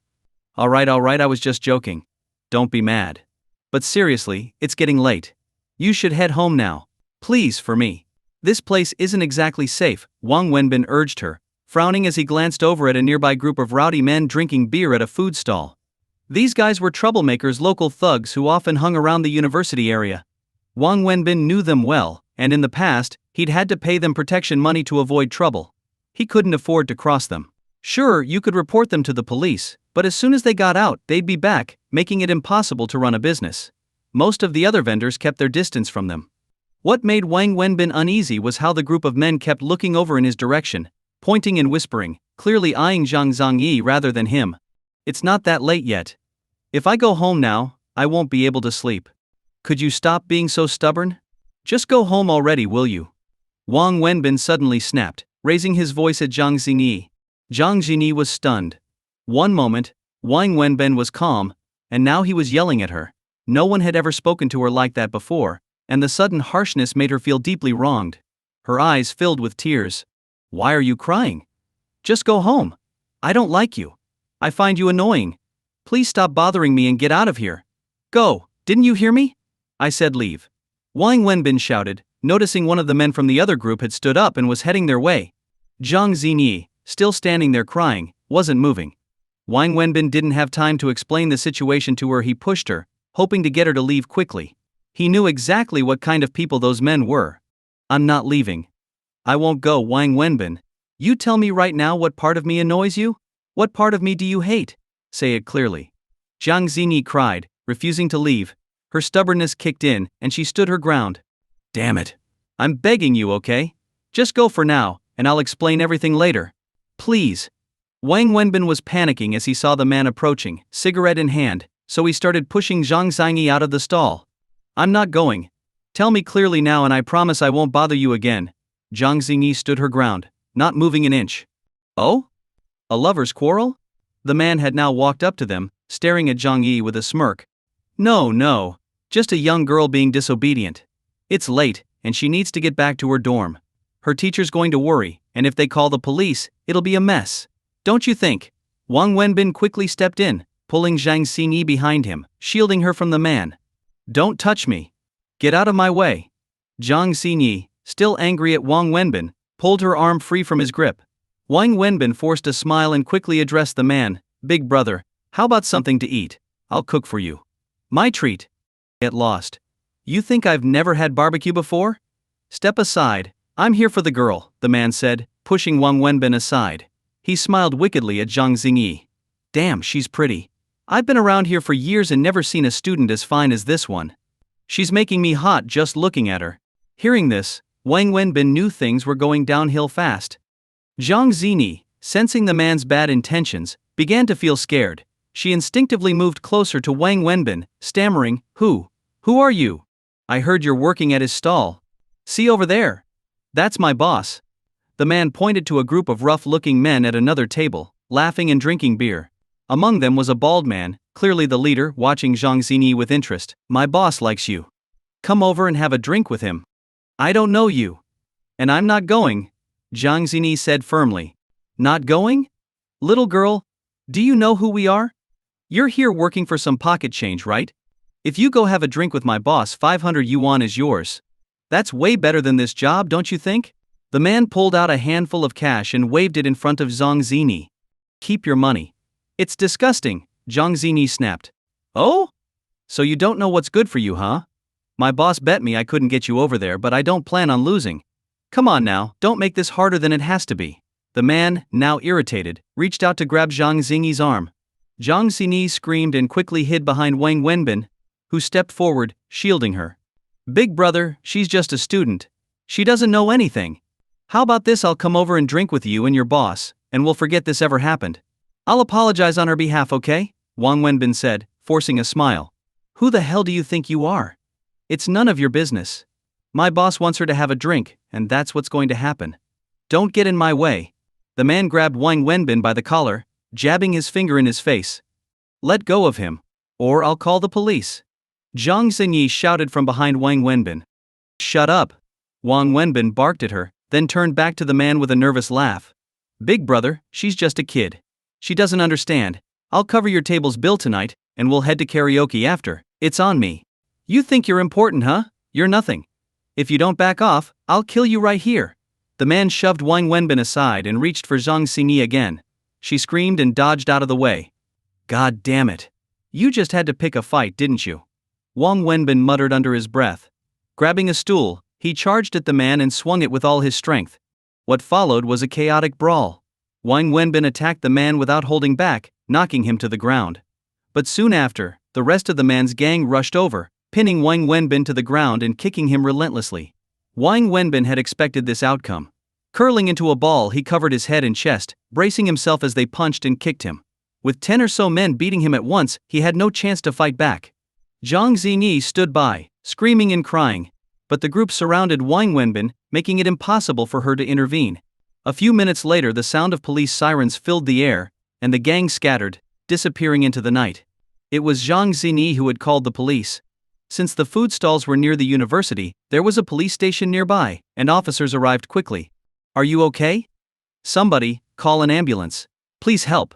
Zhang Zini cried as she knelt beside Wang Wenbin, who was coughing violently on the ground. She looked around, pleading with the bystanders. I'm fine. I won't die, Wang Wenbin said, spitting out a mouthful of blood. He wiped his mouth and smiled weakly at Zhang Zini, trying to get up but failing. His body had no strength left. How can this be okay? How can you be okay like this? Where's the ambulance? Police, please take him to the hospital, please. Zhang Zini, her face streaked with tears, begged the police officers who had just arrived. Instead of waiting for the ambulance, the officers carried Wang Wenbin to the police car and rushed him to the nearest hospital, with Zhang Zini following them into the car. She held on to Wang Wenbin tightly, sobbing the entire way. I'm not dead yet. Don't make it seem like I'm dying. You're making me want to write my will or something, Wang Wenbin joked between coughs, blood dripping from his mouth onto Zhang Zini's expensive clothes. Despite her usual fastidiousness, Zhang Zini didn't care at all. Seeing him cough up blood only made her cry harder, frantically urging the driver to go faster. Does it hurt? Are you in pain? Zhang Zini asked through her tears, her droplets falling onto Wang Wenbin's face. It doesn't hurt. But your tears are a little salty, Wang Wenbin replied with a grin, though his mouth and teeth were stained with blood. You're still joking in this condition, Zhang Zini said, both upset and distressed as she looked at Wang Wenbin. It's nothing. I know my own body. I won't die. Those bastards. They can't kill me. Didn't you see how well I protected myself? If it had been someone else, they'd be dead by now. But not me, Wang Wenbin said, grinning weakly as his voice wavered from the pain. Stop talking. Zhang Zini interrupted, hearing his voice becoming faint and broken. She couldn't hold back anymore and asked, why did you have to be so foolish? Why did you fight them? You knew they were a bunch of thugs, and there were so many of them. Why were you so reckless? Sister. I didn't have a choice. I kept telling you to leave, but you wouldn't listen. There was nothing else I could do. Those guys. They're scum. They've been running wild on this street for ages, and no one dares to stand up to them. But in that situation, If I hadn't stepped in, they would have forced you to go over there and drink with them. Maybe they wouldn't have done anything too terrible, but they definitely would have taken advantage of you. You're so beautiful. Even I wouldn't take advantage of you. Do you think I'd let those bastards get away with it? Wang Wenbin managed to say with a faint grin. Can you stop joking for once? Zhang Zini said, wiping away her tears, her frustration mixing with worry. To be honest, in that moment, if I hadn't done something, I wouldn't have been a man. Wang Wenbin's expression turned serious as he said this. Hearing his words, Zhang Zini cried even harder, gently stroking his face. You're such a fool, she repeated over and over. Despite Wang Wenbin's efforts to make light of the situation, pretending everything was fine, inside he was in excruciating pain. His entire body ached, and blood kept welling up in his mouth. He swallowed it down to keep Zhang Zini from worrying, but the agony was almost unbearable. After being beaten by more than a dozen men, his injuries were severe. The police rushed Wang Wenbin to the nearest hospital with sirens blaring, and the emergency medical staff were already waiting for him outside. As soon as the police arrived, they loaded Wang Wenbin onto a stretcher and hurried him into the emergency room. From that point on, everything became a blur for Wang Wenbin. He felt like a puppet, moved around by the doctors and nurses. He didn't lose consciousness, but his mind was foggy. Time passed slowly, and before he knew it, he found himself in a hospital room. I'm so sorry. It's all my fault. If I had just listened and left, this wouldn't have happened to you, Zhang Zini cried, sitting beside his hospital bed, while nurses busily attended to him, adjusting machines and setting up IVs. It's not your fault. I've been sick of those scumbags for a long time. By the way, nurse, how bad are my injuries? What did the doctor say? I'm not dying, right? Wang Wenbin asked, turning his head slightly to speak to one of the nurses. We're just nurses, so we don't know the specifics. You'll need to ask the doctor. But don't worry, you're not in any immediate danger. If you were, you'd still be in the intensive care unit. The fact that you're in a regular room means you're not in critical condition, the nurse reassured him as she continued her work. See? I told you I wasn't going to die. Stop crying, or people might think I'm really on my deathbed, Wang Wenbin said with a smile, trying to lighten the mood. The doctor said you have a mild concussion and fractures in both your arms and legs. They must have broken them when they were beating you. How painful that must have been. Zhang Zini trailed off, her tears flowing again. Fractures, huh? No wonder it hurts so much. I knew something was off. Well, with that many people beating me, it would have been disappointing if they hadn't broken a few bones. Did the doctor mention how they're going to treat me? They said they'll first take care of the open fractures, and then perform surgery on the closed ones. I don't really understand it all, but the doctor said it's lucky the fractures didn't damage any major nerves or blood vessels. I think that's what they said, Zhang Zini explained, though she wasn't entirely sure of the details. Don't worry about it. I'll be fine. I'll need surgery and some time to heal, but there's nothing too serious to worry about. I'll probably need to stay in the hospital for a month or so, but I'll recover, said an older nurse who was finishing up administering his IV. A month? Wang Wenbin exclaimed, not thrilled by the idea. Broken bones take time to heal. Even minor fractures need 3 months for a full recovery, and yours are quite serious. You'll need to stay in bed until your bones heal properly. It's not something you can rush, the older nurse said before leaving the room. What's with this hospital? This room looks more like a hotel suite. There's a sofa, a TV, even a fridge. Which hospital is this? Wang Wenbin asked, finally noticing the upscale surroundings. This is a private room, Zhang Zini replied. A private room? Wang Wenbin was shocked. Why am I in a private room? Just because I got beat up? I arranged it. I called my dad, and he pulled some strings. The regular wards were too crowded and uncomfortable, and with your injuries, there's no way you could recover properly in one of those rooms. That's not the point.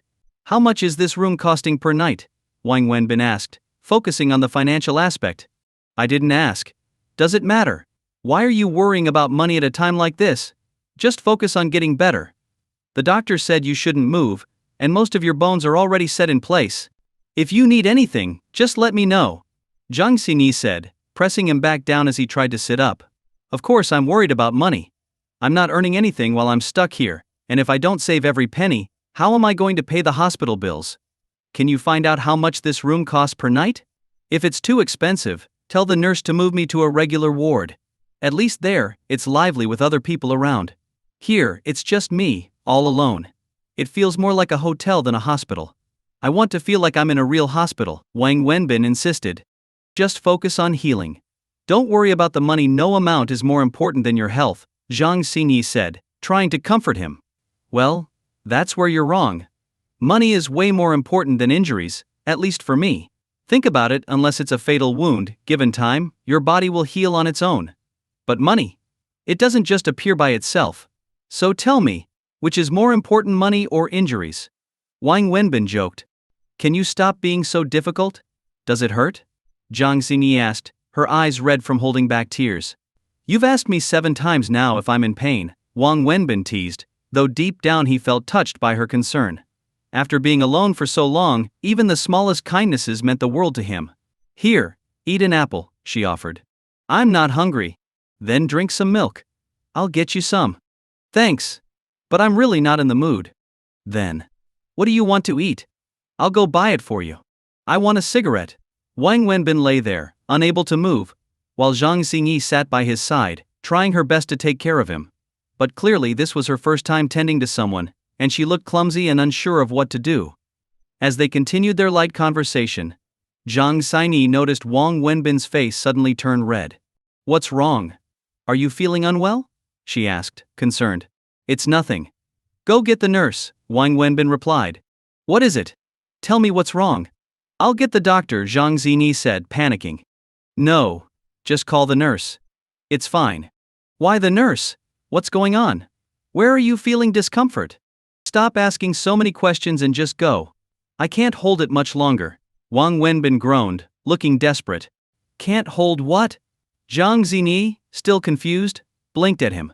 Please just call the nurse, Wang Wenbin begged, wishing the ground would swallow him whole. Oh. You need to use the bathroom, don't you? Zhang Xingyi finally realized. Yes, it's urgent. Wang Wenbin said, exasperated. He was wrapped up like a mummy, unable to move, and even if the doctors hadn't told him to stay still, he physically couldn't move on his own. Do you need to go number 1 or number 2? Is it really necessary to ask that? Just call the nurse. Wang Wenbin pleaded. I need to know so I can figure out what to do. Zhang Xingyi insisted. Number 1. I need to pee. I'm about to wet myself here, Wang Wenbin wailed in frustration. Oh, that's easy. The nurse already told me about this. You can use this bedpan for number 2 and this urinal for number 1. Zhang Xingyi pulled out a bedpan and a urinal from under the bed. Wang Wenbin's eyes widened in disbelief as he stared at the objects in her hands. What? What are those? They're for patients. This one is for using the toilet in bed, and this one's for peeing. The nurse even showed me how to use them, Zhang Xingyi explained. Okay, stop explaining. I can figure out what they're for. Just hand me the urinal and step outside. Close the door behind you quickly. I can't hold it anymore, Wang Wenbin said, flustered. What do you mean? I mean I need to pee. If you don't let me go now, I'm going to wet myself. Come on, help me out here. I've been holding it for over an hour, Wang Wenbin said, almost desperate. But you can't move. You're all wrapped up in bandages. How are you going to manage that on your own? Zhang Xingyi asked, confused. How am I supposed to go to the bathroom then? Wang Wenbin asked, exasperated. That's why the nurse gave me this. And she even taught me how to help you with it. Help me. Wang Wenbin's eyes went wide again. Yes, I'm supposed to help you, Zhang Xingyi started to explain, but halfway through, her face turned beet red, and she trailed off, embarrassed. For the love of God, just get the nurse. Call a male nurse. Wang Wenbin cried out, desperate to avoid the situation. There aren't any male nurses, and they don't handle this stuff anyway. Family members have to do it. And it's late, where are we going to find a caregiver now? Zhang Xingyi stammered, her face flushed. Oh dear God. This can't be happening, Wang Wenbin groaned, feeling utterly defeated. Well. I'll do it then, Zhang Xingyi said, her face now so red it looked like it might burst. She hesitated but then bit her lip and moved to lift Wang Wenbin's blanket. What? What are you doing? Stop. Don't touch that. Wang Wenbin panicked, shouting in alarm. Wait, just help me sit up so I can handle it myself. That's all I need. Are you sure that will work? I don't care if it works or not. If you help me with this, we'll both be scarred for life. How are we supposed to look each other in the eye after this? Please, just help me sit up. Okay. Zhang Xingyi, still blushing furiously, adjusted the bed so that Wang Wenbin was sitting upright. Now pull the blanket back and put the urinal here, Wang Wenbin instructed. After helping him position the urinal, Zhang Zini stepped aside while Wang Wenbin awkwardly maneuvered his bandaged hand under the blanket to take care of things himself. The room filled with an awkward silence, punctuated by the sound of relief. Both of their faces were beet red, Wang Wenbin's from embarrassment, and Zhang Zini's from the sheer awkwardness of the situation. From now on, no more milk, okay? If you give me any more, I'll be really mad, Wang Wenbin muttered through gritted teeth. Are you done? Zhang Zini asked, her voice barely above a whisper as she stood off to the side, her face still flushed. Just give me a second to pull my pants up, Wang Wenbin said, his face as red as hers. Okay, I'm done. Zhang Zini lifted the blanket, carefully picked up the urinal with a tissue in hand, and was about to take it to the bathroom when the door suddenly swung open.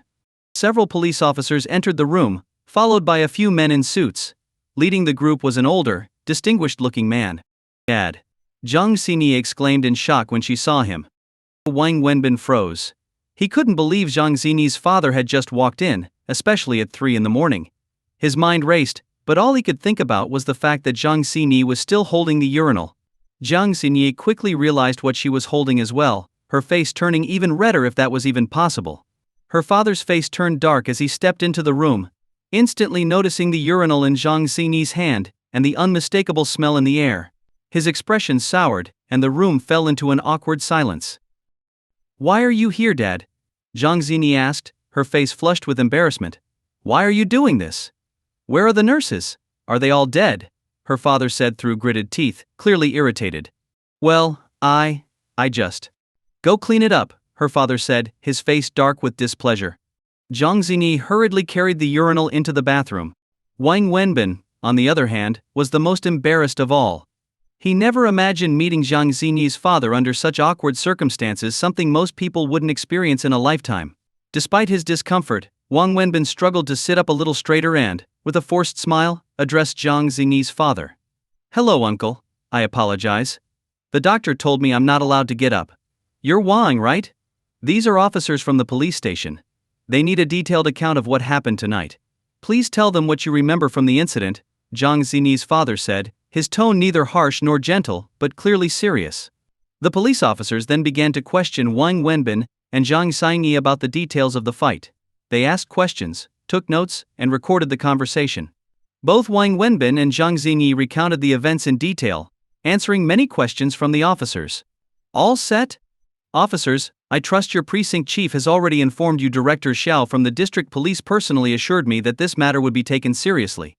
These thugs dared to harass and assault a young woman in broad daylight, and they severely injured a man who stepped in to protect her. It's lawless behavior, and they must be dealt with harshly.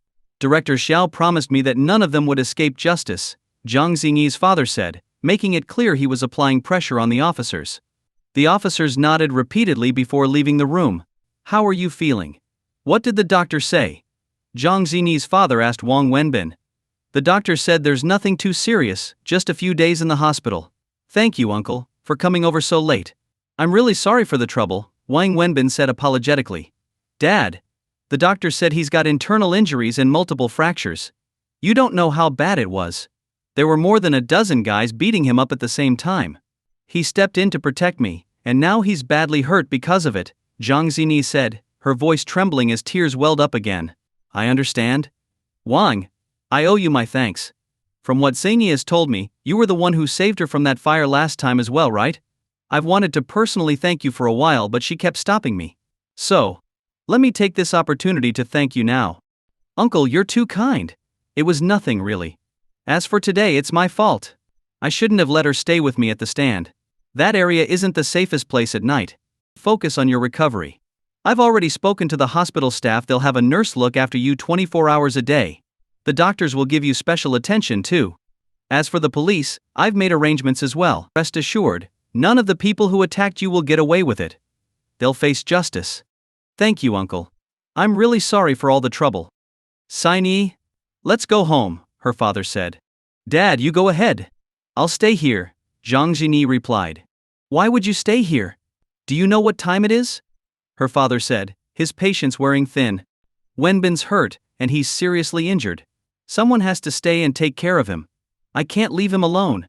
I've already arranged for a nurse to be here 24 hours a day. They'll take care of everything, including the urinals.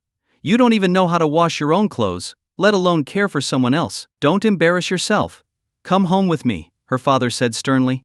No, I'm not leaving. Wenbin got hurt protecting me. How can I not stay and take care of him now? Jiang Xingyi, don't test my patience. First, you insisted on living on your own instead of at home.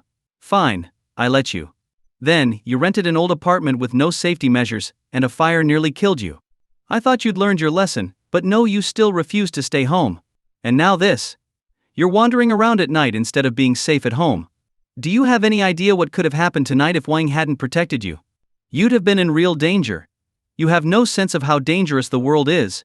This is my final warning, come home with me. I don't care what you say. I'm not going home. I'm staying here to take care of Wenbin, Jiang Xingyi said, her stubbornness kicking in. Your mother and I have spoiled you far too much, almost to the point of ruining you. You three, take her home. If she puts up a fight, tie her up, Jiang Xingyi's father ordered the men in suits standing nearby. You wouldn't dare. Dad, if you try that I'll die right here. Jiang Xingyi shouted, standing her ground. Wang Wenbin, knowing just how stubborn Jiang Xingyi could be, sighed inwardly. If not for her stubbornness, he wouldn't be lying in a hospital bed right now. Jiang Xingyi, listen to me. Go home. I'm fine here. Your father has arranged for nurses to take care of me, and I don't need you worrying. It's late, and you should go. Think about how your father and mother feel. You staying here won't help, and I need rest. I won't be able to sleep if you're here, Wang Wenbin said gently, trying to reason with her. But. No buts. Go home. If anything happens, I'll call you, okay? My phone's right here, he said, gesturing toward his phone on the bedside table. Go on. All right, I'll go. But I'm coming back first thing in the morning, Jiang Xingyi said reluctantly. Go home now. With that, Jiang Xingyi, surrounded by the men in suits, was led out of the room. Her father, however, remained behind. Wang, I came here tonight to have an honest conversation with you, Jiang Xingyi's father said. Please, uncle, go ahead. I'd like you to stop seeing Xingyi from now on, her father said bluntly, without mincing words. Wang Wenbin froze, momentarily lost for words. After a long pause, he forced a smile and said, Uncle, I think there's been a misunderstanding. About earlier, it wasn't what you think.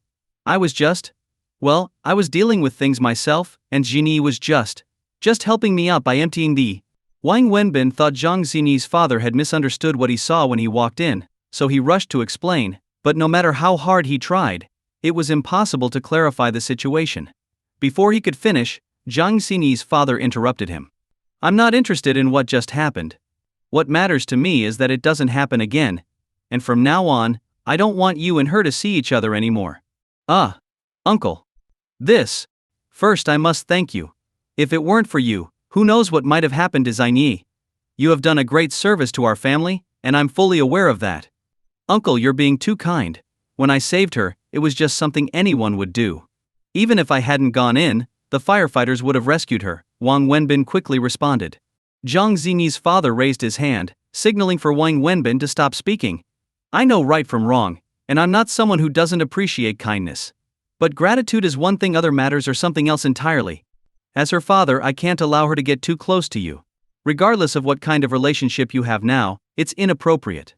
My words might sound harsh, and you may find them uncomfortable to hear, but Wang, this is the reality of the world. I've had someone look into your background. You must know that you and she are from completely different worlds. Getting too close won't benefit either of you. Just like tonight's incident, this wouldn't have happened if she hadn't been at your food stand. She should never have been in that place. Do you understand what I'm saying? Uncle, I think you might be misunderstanding something. Xingyi and I are just ordinary friends. There's absolutely nothing beyond friendship between us, and we've never done anything that would cross that line, Wang Wenbin tried to explain again. You still don't get it. Just because there's nothing between you two now doesn't mean feelings won't develop over time. I was young once too, which is why I can't allow even the possibility. Even if you both swore you'd remain just friends forever, it wouldn't be acceptable. The kind of people she keeps around her, even ordinary friends, must meet certain standards. Someone like you shouldn't be in her circle. Wang Wenbin lay in bed, speechless. It felt like there was a thorn lodged in his throat, a deep, stinging pain he couldn't swallow or remove. After a long, awkward silence, he forced a bitter smile and said, I understand, uncle. You're saying I'm not worthy of being her friend, right? The truth is harsh, but yes, that's the point. People tend to group together with those of their own kind. Seini belongs in a social circle that matches her status and supports her future. You belong in your own circle. The worlds you live in don't overlap and shouldn't. Trying to force your lives to intersect will harm both of you. As I said earlier, if she hadn't known you, she wouldn't have gone to your food stand, and tonight's events wouldn't have happened. So, I hope from now on, you two will have no further contact. Wang Wenbin smiled again, his hand, wrapped in a cast, clenched into a fist beneath the sheets. Despite his smile, it was clear the words had cut deep. After a pause, he nodded and said, I understand, uncle. You're right. Sinyi and I don't belong in the same world. Don't worry, I promise I won't have any further contact with her. Good. You're a smart young man. I believe you'll do well in life. Here's 500,000 yuan, as compensation or a gesture of thanks, call it what you will. Please take it. Also, here's my card. If you ever need anything in the future, don't hesitate to reach out. As long as it's within my power, I'll help you, Zhang Xinyi's father said as he handed Wang Wenbin a card. No, uncle, I can't accept this money, Wang Wenbin replied, unable to use his hands, so he simply shook his head. Take it, Zhang Xinyi's father said, placing the card on Wang Wenbin's pillow. Having pride and integrity is good when you're young, but after a few years in this world you'll realize that money is what truly matters. Rest and recover without any worries. I'll take care of everything with the hospital and the police, Zhang Xinyi's father said, turning to leave, followed by two young men in suits who appeared to be his bodyguards. Uncle, Wang Wenbin called out, but Zhang Xinyi's father was already out the door, paying no further attention to him. Wang Wenbin lay motionless in bed, not because he didn't want to move, but because he physically couldn't. The card lay on his pillow, containing 500,000 yuan. He longed for a cigarette but knew he couldn't have one. Besides, the nurse sitting nearby on the sofa would never allow it. Wang Wenbin's pain wasn't just from the physical injuries. The wounds inflicted by Zhang Xinyi's father's sharp words pierced far deeper, cutting straight into his heart. The heartache was far worse than the pain of his broken bones. Wang Wenbin had always known where he stood. Ever since he learned about Zhang Xinyi's background, he had tried to avoid her. He understood all too well that they came from different worlds. He was fully aware of how society worked. But knowing it in his heart, and being confronted with it so bluntly were two different things. The 500,000 yuan card symbolized humiliation for him. Zhang Xinyi's father was essentially telling him, take this money and stay away from my daughter. But Wang Wenbin had never intended to pursue a relationship with Zhang Xinyi. But that money stripped away the thin layer of self-respect he had left. Her father's words were like salt in the wound, reinforcing the harsh reality that in the face of money, pride and integrity held little value. As much as Wang Wenbin hated to admit it, he knew deep down that her father was right. His pride and courage had driven him to protect Zhang Xinyi, even at the risk of his life, but what did it amount to? In the end, he lay beaten in a hospital bed while Zhang Xinyi's father effortlessly wielded his power to control the situation with the police and the hospital. Though Zhang Xinyi's father's words had cut him to pieces, they also gave Wang Wenbin clarity. He understood, more than ever, the brutal truth about the world he lived in. Lying in his hospital bed, Wang Wenbin's mind, which had been clouded and confused, suddenly became incredibly clear. The nurse beside him would occasionally ask if he needed anything water. A trip to the bathroom and the IV drip beside him seemed endless, bottle after bottle, rarely stopping.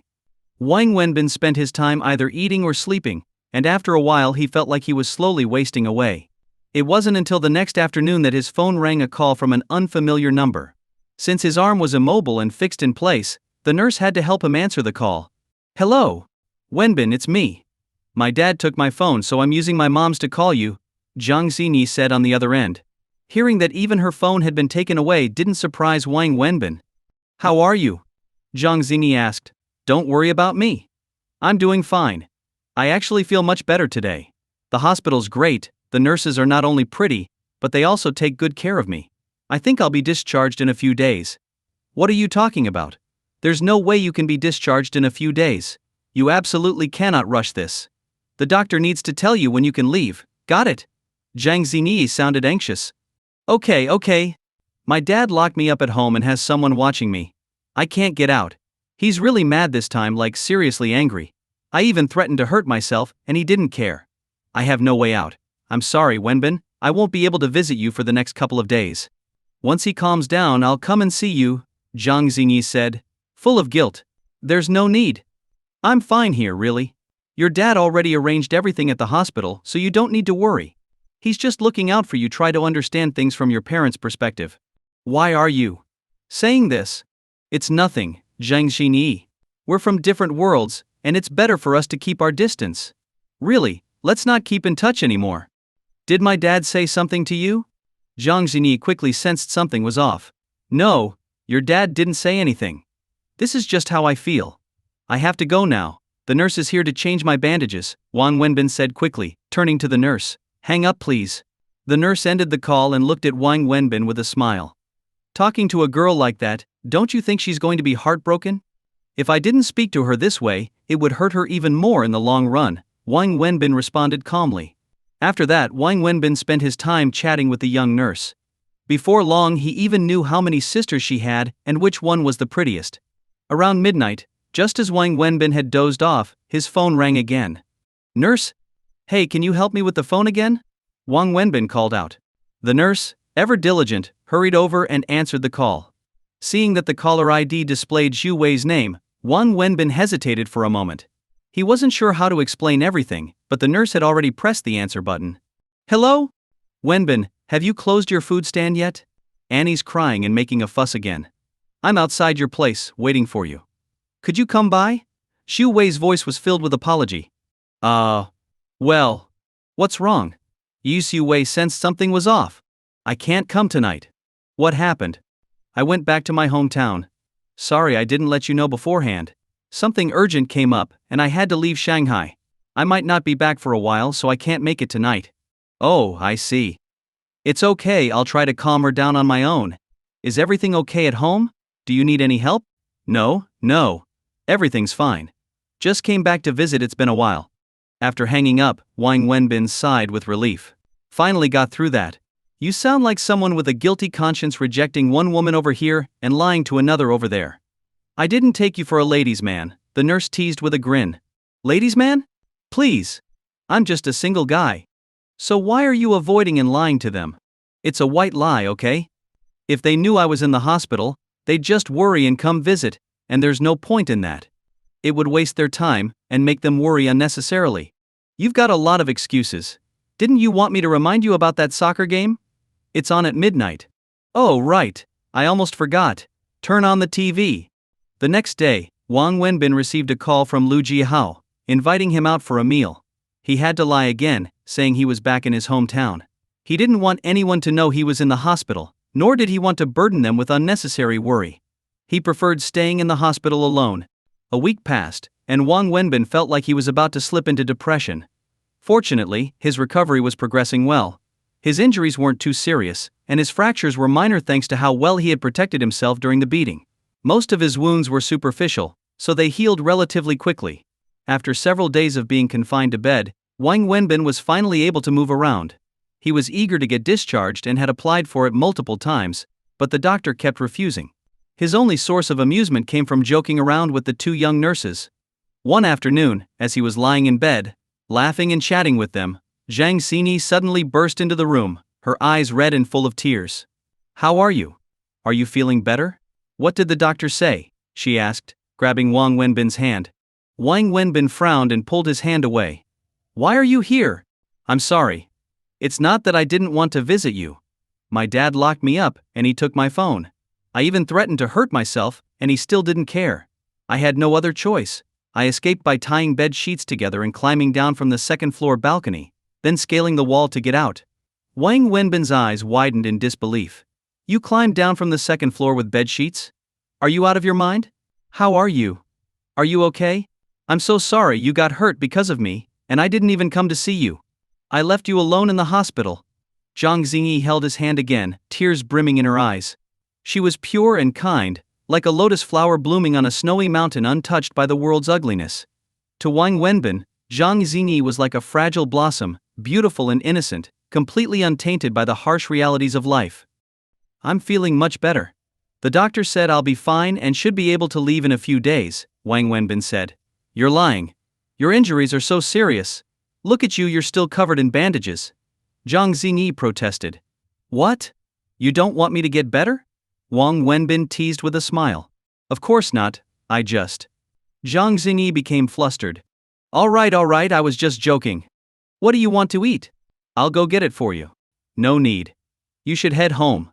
It's enough that you know I'm okay. Go back, or your father will send someone here to get you again, and it'll just cause more trouble for everyone, Wang Wenbin said after thinking for a moment. I don't care. No matter who comes, I'm not leaving today. I've brought a knife with me, and if he dares try to take me away, I'll really die right in front of him. As Zhang Xingyi spoke, she pulled out a small fruit knife from her pocket. Wang Wenbin's eyes widened in shock. Girl, have you lost your mind? I don't care. If he tries to drag me away, I'll die right here. Otherwise, going back will be a living hell. You got hurt protecting me, and you're lying in the hospital because of me. If I don't take care of you, what kind of person am I? You saved my life twice, you're my savior. Zhang Xingyi said firmly. Wang Wenbin stared at her in silence for a long moment. What's wrong? Why are you looking at me like that? Are you feeling unwell? Should I call a doctor? Zhang Xingyi asked, turning to leave. No, I'm fine. Wang Wenbin stopped her, then added, Come here. I need to tell you something. What is it? Why do you look so serious? Zhang Xingyi, seeing how serious Wang Wenbin was, felt a bit scared. In her mind, Wang Wenbin had never been this serious except when grilling skewers. From now on, don't come looking for me anymore, Wang Wenbin said, struggling but finally getting the words out as he looked at Zhang Xingyi's innocent eyes. What? What do you mean by that? Zhang Xingyi was taken aback. I mean, from now on, don't come looking for me. I don't want to see you again. Did I do something wrong? Zhang Xingyi asked, her voice trembling. No, you didn't do anything wrong. The one who messed up is me. I shouldn't have saved you in the first place. The first time we met, I rescued you from that fire, and what happened? I lost a diamond ring someone had entrusted to me. I couldn't find it no matter how hard I looked. I owed someone 10,000 yuan for that ring, and even though I eventually found it, I'm still in debt. Then there's this time I told you to leave, but you didn't listen. And now look, getting beaten up is a small matter, and staying in the hospital is no big deal. The real problem is that I've lost my livelihood. I can't go back to the university town anymore, and I'll never be able to run my food stall there again. It's always easier to deal with big problems than small ones. Zhang Xingyi, ever since I met you, nothing good has happened to me. I don't believe in superstition, but now I'm starting to. I'd rather believe there's some truth to it than risk it. Please, stay away from me. I'm scared that if you stick around, I'll end up dead because of you. You're like a curse, Wang Wenbin said, his face close to hers. Zhang Xingyi burst into tears. Through her sobs, she managed to say, I'm sorry, I never wanted this. I didn't mean to bring you so much trouble. I'll repay you, I really will. I promise I won't cause you any more problems. Wang Wenbin sighed deeply. I don't need your repayment, and I don't want your gratitude. All I want is for you to stop coming to find me. Let's never cross paths again. Zhang Xingyi, do you see this card? Wang Wenbin pulled a bank card from under his pillow, the same card her father had given him. What about it? Your father gave me this card. There's 50,000 yuan on it, Wang Wenbin said, waving the card slightly. He gave you money? To thank you? No. Wang Wenbin shook his head. He gave me the 50,000 on the condition that I never see you again, and that I cut off all contact with you. My father's gone too far. Zhang Xingyi said angrily. Too far? I don't think so. I think he's doing the right thing. You didn't agree, did you? Of course I did. Why wouldn't I? It's 50,000 yuan. How could you do that? Zhang Xingyi's voice trembled with frustration. Why not? I saved your life twice, didn't I? Isn't 50,000 yuan a fair price? I think it's what I deserve. Am I worth only 50,000 yuan to you? Zhang Xingyi asked, her voice breaking. Do you think 50,000 is too little? For me, it's a lot. I work hard selling skewers all day, making just 100 or 200 yuan. 50,000? Do you know how many years I'd have to work to earn that? Why wouldn't I take the money? You. Wang Wenbin, you're lying. I know you're not like this, Zhang Xingyi said, shaking her head in disbelief. What kind of person do you think I am? A noble hero who doesn't care about money? Come on, get real. Everyone loves money. In this world, everything has a price. It's all about how much you're willing to pay. For me, 50,000 yuan to never see you again is a fair deal. So please, if you really appreciate what I've done for you, just let me earn this 50,000 yuan. Do me a favor, stay away from me. Zhang Xini was truly crying now, her face drenched in tears. Wang Wenbin, I never thought you were this kind of person, she whispered, her voice filled with bitterness. If you give me 100,000, I'll gladly give your dad's 50,000 back, Wang Wenbin said with a forced smile. Do you even realize how awful that sounds? Awful? Look, I already told you everything in this world has a price. You give me enough money, and I'll call you grandma if that's what you want. Zhang Xingyi suddenly laughed, though her face was still streaked with tears. She pulled a tissue from a nearby box, wiping her face before turning to Wang Wenbin. I guess I really did misjudge you. Fine, if you want that 50,000 so badly, you can have it. From now on, we're done. We'll never see each other again. With that, Zhang Xingyi ran out of the room, her freshly wiped tears quickly returning. After she left, Wang Wenbin lay silently on his bed, staring at the ceiling without saying another word. Later that afternoon, Wang Wenbin, with great effort, supported himself against the wall and walked slowly to the doctor's office. Doctor, I want to be discharged, Wang Wenbin said. You want to leave the hospital? Are you kidding? Are you trying to kill yourself? The doctor held Wang Wenbin's medical file and spent over half an hour explaining just how serious his condition was. The doctor emphasized that he needed at least another month of hospitalization. Doctor, I don't have a penny left. If you want me to stay in the hospital, fine. But I'm telling you, I won't be paying for another day, Wang Wenbin said, leaning on the doctor's desk. The doctor looked at Wang Wenbin, hesitated for 3 seconds, then picked up a pen and said, All right, I'll write up the discharge papers. Wang Wenbin was discharged, signing the paperwork that stated he would bear all responsibility for any consequences.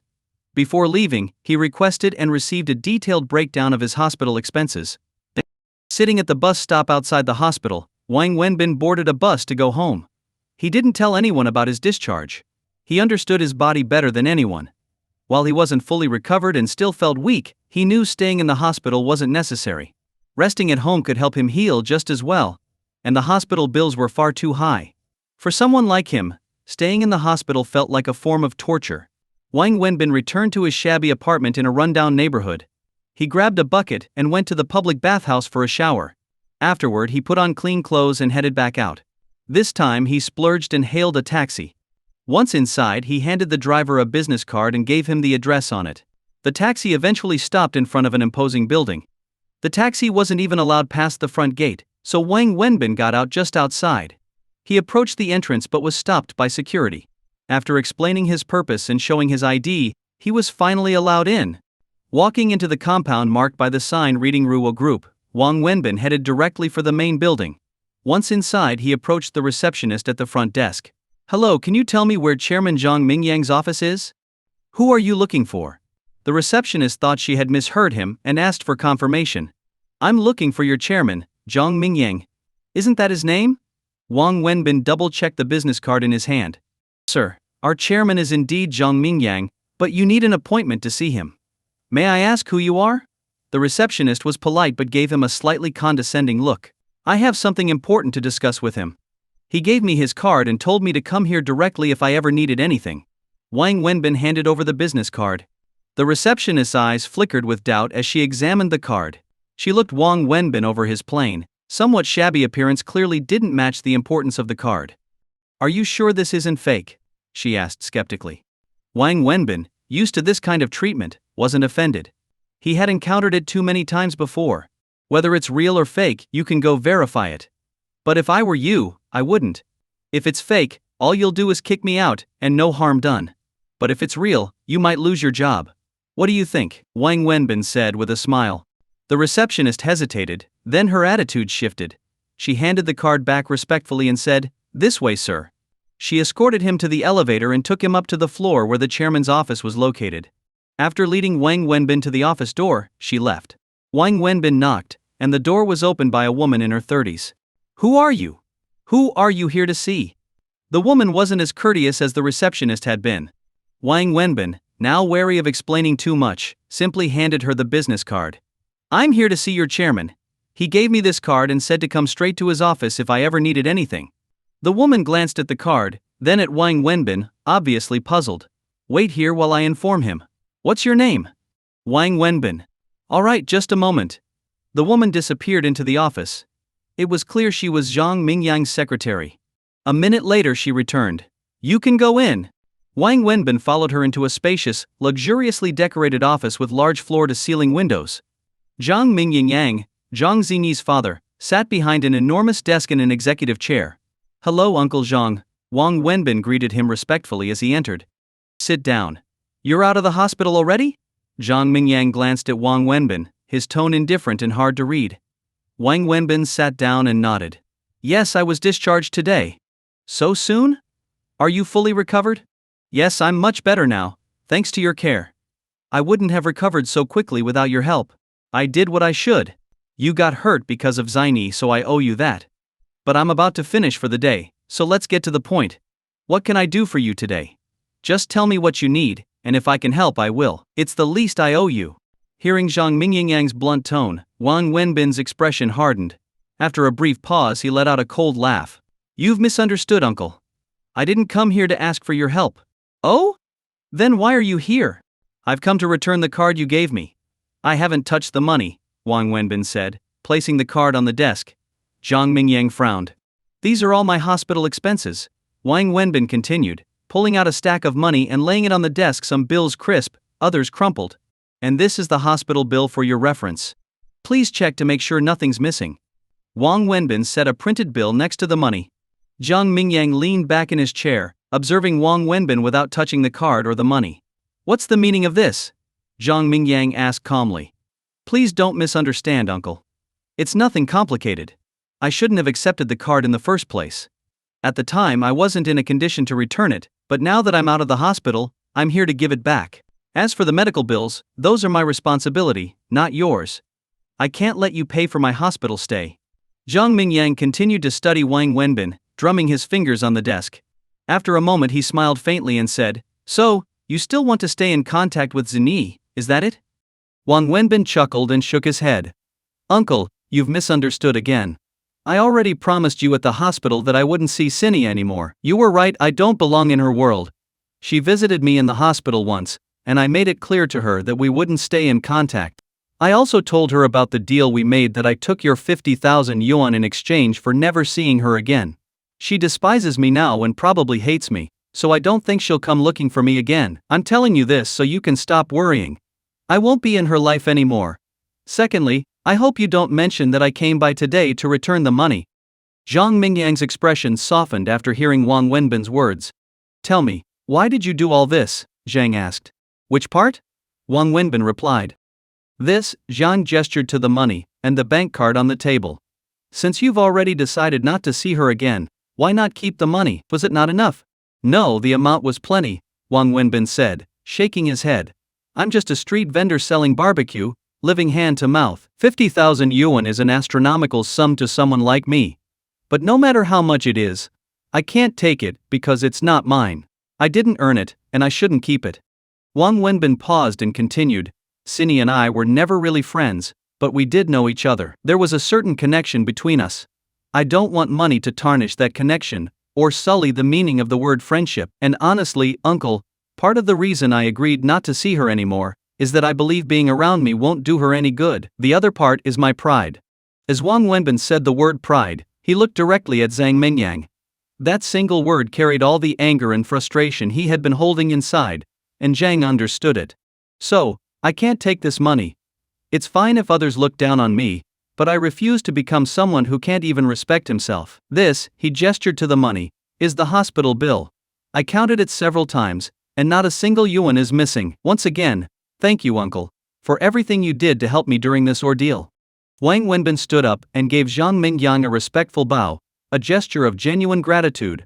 He knew that Zhang Mingyang had done a lot for him, arranging for the hospital care, applying pressure on the police to deal with the thugs who attacked him. Without Zhang's intervention, things might have turned out much worse. After bowing, Wang Wenbin turned to leave.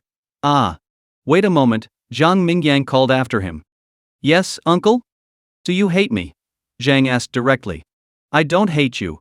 I hate myself for being so worthless. I never intended to have anything with your daughter, but it's still hard not to feel upset when someone looks down on you. I'm sure you can understand that. I do. Zhang nodded. I won't take up any more of your time. I'll be going now, Wang Wenbin said as he turned to leave again. Take the card with you, Zhang said, stopping him once more. If you ever need my help, bring it with you and come find me. If there's anything I can do for you, I will. I appreciate the offer, uncle, but I'm just a guy who sells barbecue. There's really nothing I could ever need from someone like you. Thank you again, but I'll be on my way. Wang Wenbin smiled politely, then walked out of Zhang Mingyang's office. As Wang Wenbin left Ruyawa Group, he stood outside waiting for a bus, counting the little money he had left. The medical bill he had handed over to Zhang Mingyang had been mostly covered by the compensation the police had forced the gang to pay. The rest came out of Wang Wenbin's own pocket, over 2,000 yuan. The costs were high, because Zhang Mingyang had arranged for him to stay in a special care ward with a private nurse, driving up the expenses. Thanks to Zhang's influence, the police put heavy pressure on the gang to pay up. Even then, it wasn't enough to cover the full bill, and Wang Wenbin had used all his remaining money to pay the balance, leaving him completely broke. Wang Wenbin could have let Zhang Mingyang cover the hospital bill. After all, he got hurt protecting Zhang's daughter, so it would have made sense, but Wang Wenbin still chose to pay it himself. As he had said, he didn't care if others looked down on him, but he couldn't bear to look down on himself, and no one forced him to step in and protect Zhang Xinyi. It had been his own choice, therefore the consequences were his responsibility alone. This was about his pride. He was a man who valued his dignity. Instead of going home, Wang Wenbin took the bus straight to the back streets of the university town. When he arrived at his old stall location, everything was gone. Before he could process this, the woman who ran the fried rice stall next door called out, "You really came back, huh? What's going on?" Wang Wenbin asked. "You'd better get out of here. Those guys have been hanging around ever since you left. They've made it clear that if they see you again, they'll beat you up. They even said they'd kill you. You cost them a lot of money, and 2 of their guys got locked up. I'm telling you, those thugs don't play around. You should leave now. They're dangerous." Wang Wenbin stood there, trembling slightly. He pulled out a cigarette, lit it, and asked quietly, "What happened to all my stuff?" "Your stuff?" The woman hesitated, her eyes darting nervously. "Oh, that. Well, it was still here that night, but by the next morning it was gone. Probably some scavenger picked it up. You know how it is. But seriously, get out of here while you can. Those guys are looking for you."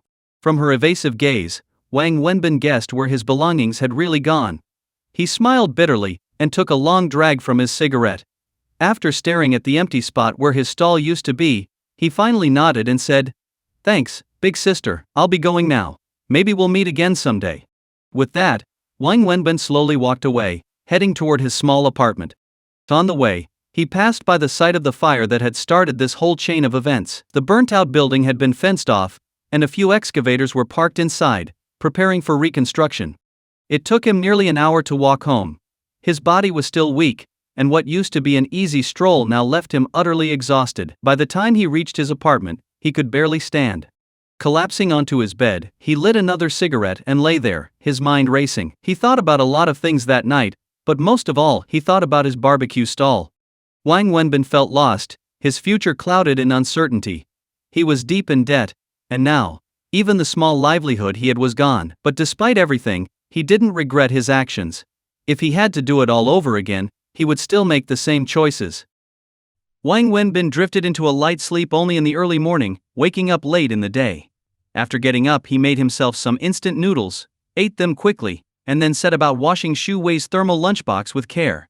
Once done, he headed out, taking 2 buses to Xu Wei's house. On the way, he stopped by a toy store and bought a large doll.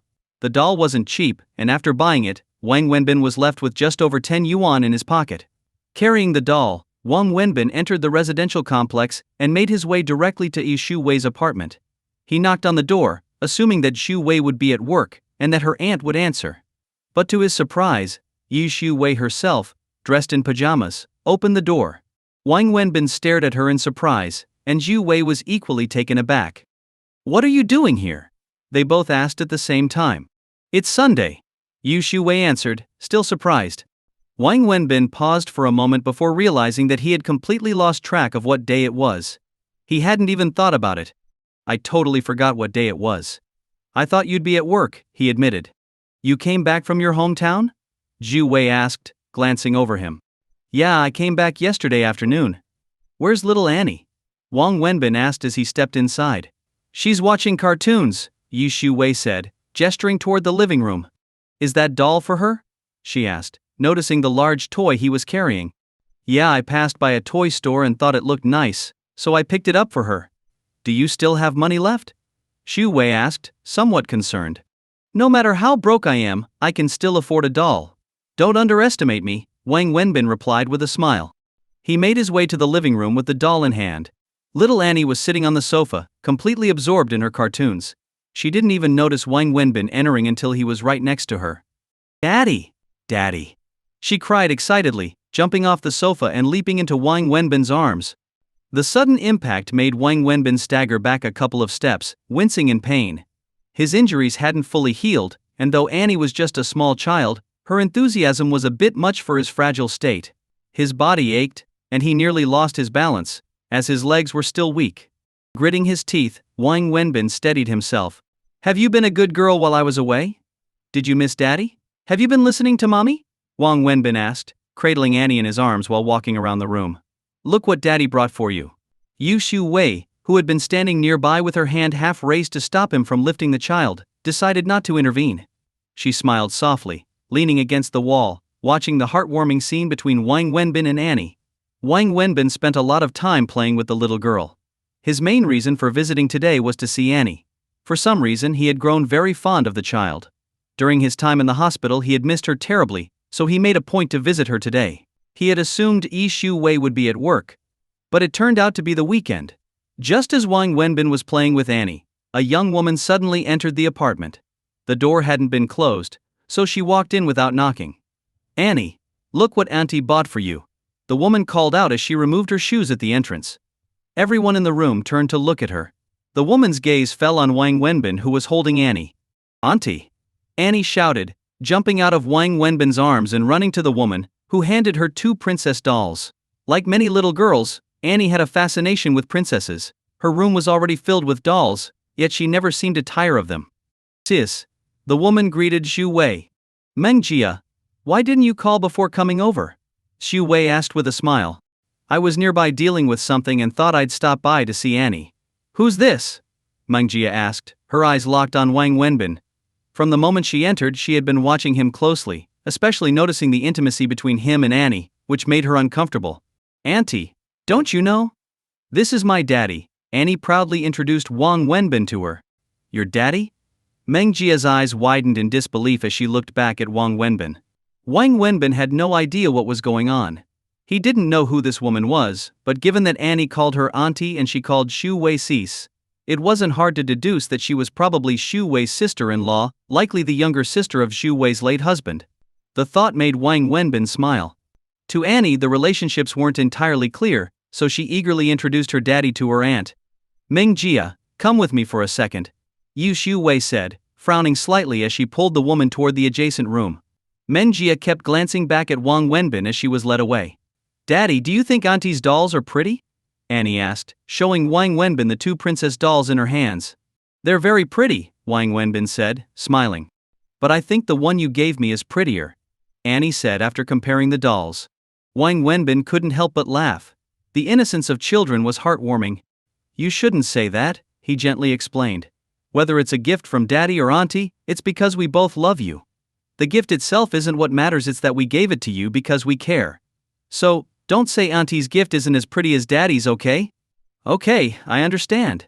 Both Daddy's and Auntie's gifts are pretty, Annie nodded, as if she truly grasped the lesson. Is that your aunt? Wang Wenbin asked, wanting to be sure. Yes. Annie nodded confidently. Oh, I see. Wang Wenbin confirmed. He continued playing with Annie, not giving much thought to the woman who had just arrived. Whether she was really Annie's aunt or not wasn't all that important to him. Still, from her appearance, Wang Wenbin guessed that Annie's father must have been quite handsome, as Mengjia was undeniably beautiful. Lately, Wang Wenbin's life had been filled with one misfortune after another, from being hit by Xu Wei's car to losing the ring, getting beaten up, and ultimately losing his job. It seemed like things couldn't get worse. Yet, amid all this bad luck, he kept encountering beautiful women, one after another. First, there was Xu Wei, then Zhang Zini, both of whom were stunning. Now, this woman Mengjia was also quite the beauty. Wang Wenbin chuckled to himself. Was he truly unlucky, or was this some strange kind of fortune? Not long after, Xu Wei and the woman named Mengjia emerged from the bedroom. As soon as they stepped out, Mengjia fixated her gaze on Wang Wenbin, making him feel uncomfortable. Her expression wasn't exactly friendly. "Let me introduce you, Wang Wenbin," Yu Xiu Wei said with a smile, pointing to him, and then introducing the woman to Wang Wenbin. "This is Peng Mengjia, Annie's aunt. Her biological aunt." Yu Xiu Wei emphasized biological to clarify Mengjia's relationship with Annie. Wang Wenbin gave Peng Mengjia a polite nod, smiling slightly, and said, "Hello." Peng Mengjia didn't respond, continuing to stare at him, which only added to Wang Wenbin's discomfort. Just then, the housekeeper returned from shopping, holding bags of groceries. Seeing the time was already close to 11 a.m., Wang Wenbin said, "It's getting late, I've got something to take care of. I'll head out now." "Stay for lunch, it's almost ready," Yu Xiu Wei offered, trying to persuade him to stay. "No thanks. I've already made plans to meet a friend for lunch. I'll get going." Wang Wenbin smiled, then bent down to pick up Annie, who was playing with her doll on the couch. "Daddy's got to go now, but when you miss me, ask Mommy to call, and I'll come over, okay?" Wang Wenbin said gently. "No Daddy, don't go," Annie whined. "Daddy's got things to do. Be good, or I won't be able to come visit anymore," he replied softly. "Okay. But when will you come back?" "I told you, when you miss me, ask Mommy to call me, and I'll come right over. Be a good girl and listen to Mommy. Now, give Daddy a kiss before I go." Although Annie was upset, she still hugged Wang Wenbin tightly and gave him a kiss on the cheek. This entire scene was watched by both Xu Wei and Peng Mengjia. Xu Wei's face was lit up with happiness, but Mengjia's expression was sour and disapproving. "I'll be going now," Wang Wenbin said, as he walked over to Xu Wei. He gave Mengjia another glance, offering a polite smile. However, Mengjia remained cold, glaring at him, which made Wang Wenbin frown slightly and wonder if something was wrong with her. He decided to brush it off and headed out. "You don't look too well. Are you feeling okay?" Xu Wei asked, catching up to him. "Do I? Maybe I'm just a bit tired from all the traveling," Wang Wenbin replied. "Take care of yourself. If you're tired, take a break from work for a few days." "I will. Actually, I don't plan on working for a while," Wang Wenbin said with a bittersweet smile. He walked out of Xu Wei's home and headed to the bus stop. After boarding the bus, he fumbled for change, only to realize he had just a few coins left. Staring at the small amount of money in his hand, Wang Wenbin couldn't help but smile bitterly. Life had always been hard on him, never offering any tenderness. Not wanting to think about the long term, he focused on how to make it through the day and solve his dinner problem. It felt as if he had gone back to where he was 2 years ago, back when he first came to this city, jobless, without an education, experience, or capital. Even simple jobs like being a delivery driver required buying a vehicle, which he couldn't afford. He had eventually found his footing selling barbecue, borrowing money from Lu Jihao and Ni Ziki to set up his food stand. That had been the most stable period of his life, but now even that was gone. He wasn't naive, he knew that life wasn't perfect, and he understood the dark side of success. There was no going back to his previous job. As Wang Wenbin sat on the bus, lost in thought, he finally pulled out his phone and dialed a number. "Hey brother Leo, it's me, Wang. Do you remember me?" After ending the call, Wang Wenbin got off the bus at the next stop, transferred to another route, and half an hour later, he arrived at a construction site. He spent the rest of the day there, and by the time he left, the sky was already getting dark. Wang Wenbin walked out, removing the yellow hard hat from his head. His once clean clothes were now filthy, and if he had been holding a begging bowl instead of a helmet, he wouldn't have looked any different from a street beggar. Dragging his heavy legs, Wang Wenbin slowly made his way to the bus stop. He was exhausted. Truly exhausted. His body wasn't fully healed, and the physical labor was more than he could handle. But he clenched his teeth and pushed through. At a convenience store near the bus stop, he bought a bottle of water. The store owner gave him a disdainful look as Wang Wenbin gulped down the water. He then bought a pack of cigarettes and sat on the curb, lighting one up. This wasn't his first time doing construction work. In fact, after returning to Donghai from his hometown, he had spent over a month working on construction sites. It wasn't glamorous, but it didn't require qualifications, and it paid well. Wages were often paid quickly, and nowadays, no one dared delay payments to workers. He had first met Brother Liao, a contractor specializing in scaffolding, during this period. Wang Wenbin had worked hard and gotten along well with Liao, and that's why he had called him today. After finishing his cigarette, Wang Wenbin forced himself to his feet. His body still hadn't fully recovered, and the intense labor had taken a toll on him. But life doesn't wait, and he had no choice but to push forward. After a brief rest, he boarded a crowded bus. It was rush hour, and the bus was packed. Yet, as soon as Wang Wenbin stepped on, people instinctively moved away from him, leaving him a wide space to stand. Many even covered their noses, their expressions full of disdain. Wang Wenbin smiled faintly. He was used to it by now. In fact, he didn't mind the extra space. It was better than being crammed in with the crowd. Ignoring the judgmental looks, Wang Wenbin rode the bus calmly. Once he got off, he slowly made his way home. Every few steps he had to stop and lean against a wall to rest. His body was still too weak to handle such strenuous work, and he was surviving purely on willpower. Along the way, he stopped at a small shop and bought 2 packs of instant noodles before continuing his journey home, sweat pouring from him as his body struggled from overexertion. As Wang Wenbin finally reached his front door, he was surprised to see Zhu Xiumin standing there, waiting for him. Wang Wenbin was a bit surprised to see Zhu Min at his door, while Lek Xiumin was even more shocked by Wang Wenbin's appearance. He was wearing a safety helmet, covered in dirt, drenched in sweat, and holding 2 packets of instant noodles. "What are you doing here?" Wang Wenbin asked as he walked toward her. "Where have you been?" Xiumin asked, her eyes scanning him. "Where else?" "Selling barbecue," Wang Wenbin replied, taking out his keys and opening the creaky, barely hanging on door. "Since when does selling barbecue require a safety helmet?" Yu Xiumin followed him inside, her tone skeptical. "It's called safety awareness," Wang Wenbin lied casually, turning around to ask, "So why are you here? Answer me first, what were you doing? Where exactly did you go?" Xiumin's tone suddenly sharpened, her eyes piercing.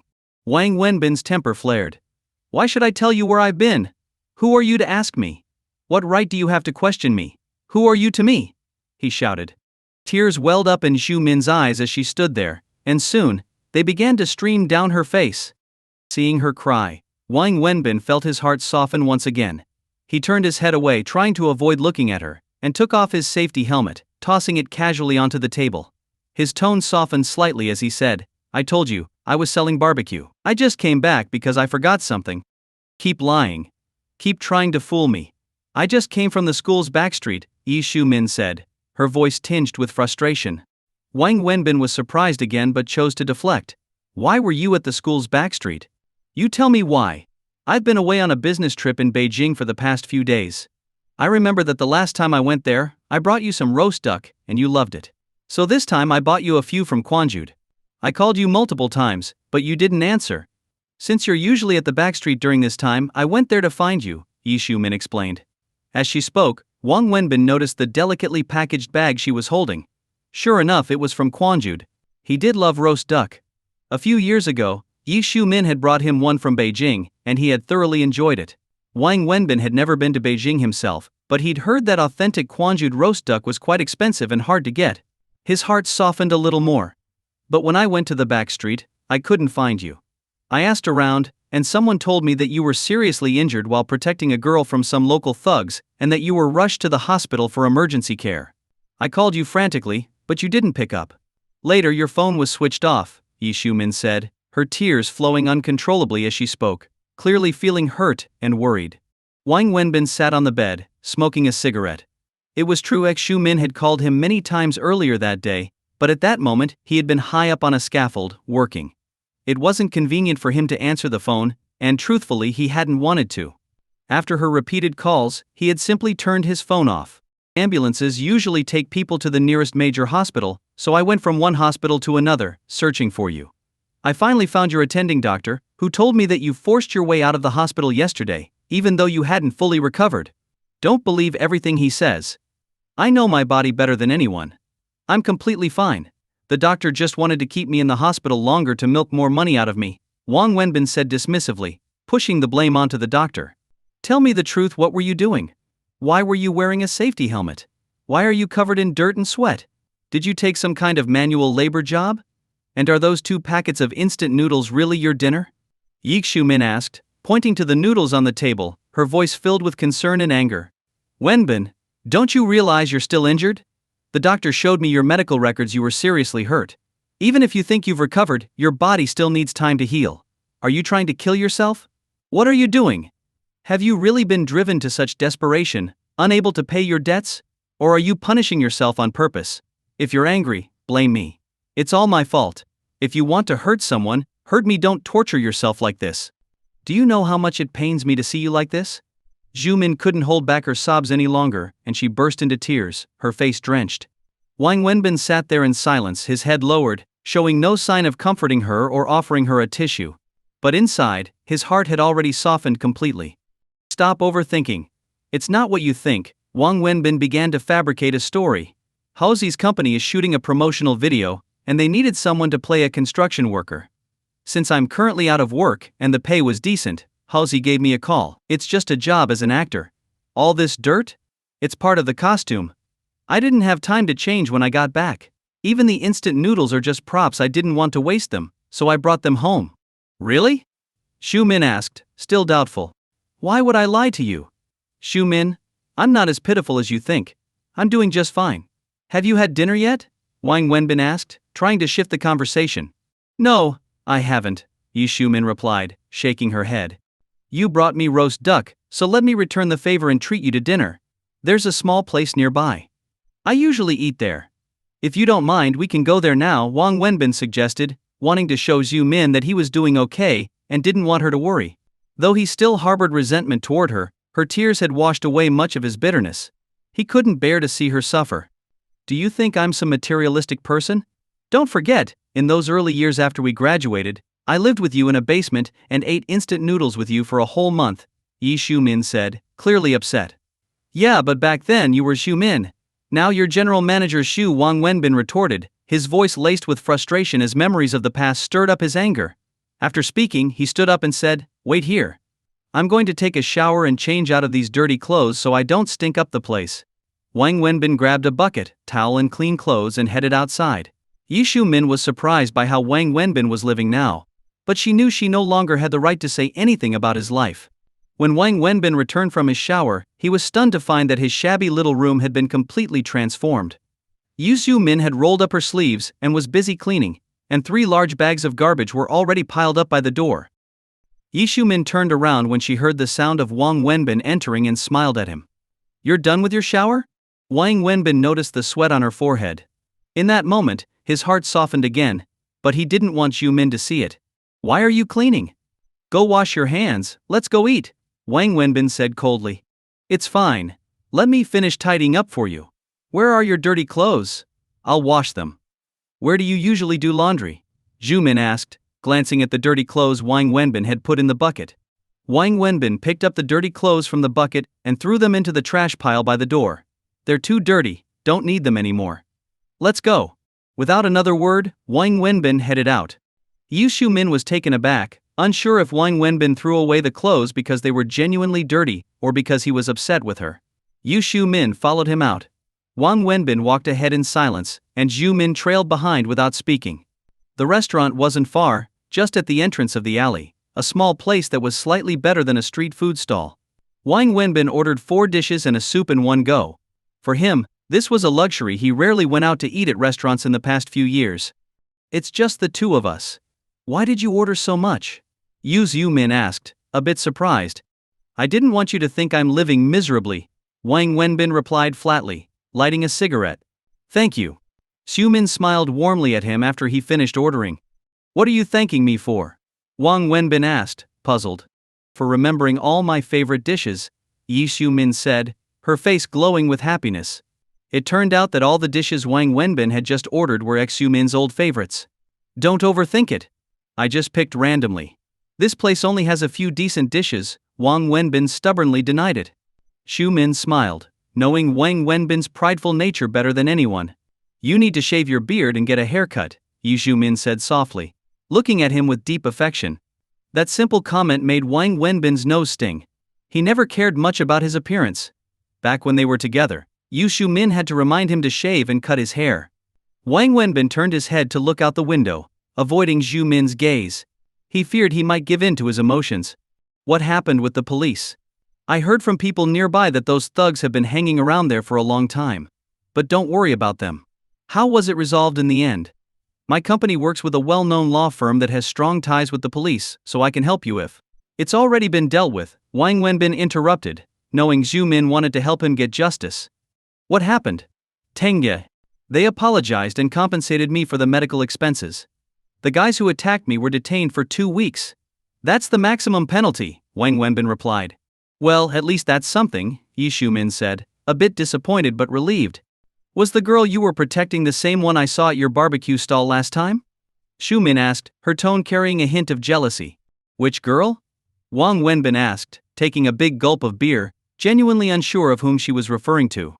The one you fought for. Was it the same girl I saw at your stall? Shu-min continued, her heart aching slightly. Wang Wenbin glanced at Shu-min and then nodded. Yes, he said quietly before turning back to his food.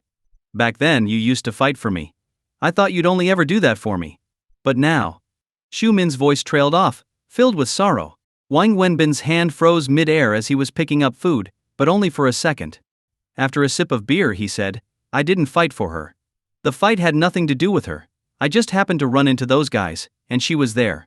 I used to believe that the person I'd given my all to protect would always stay by my side.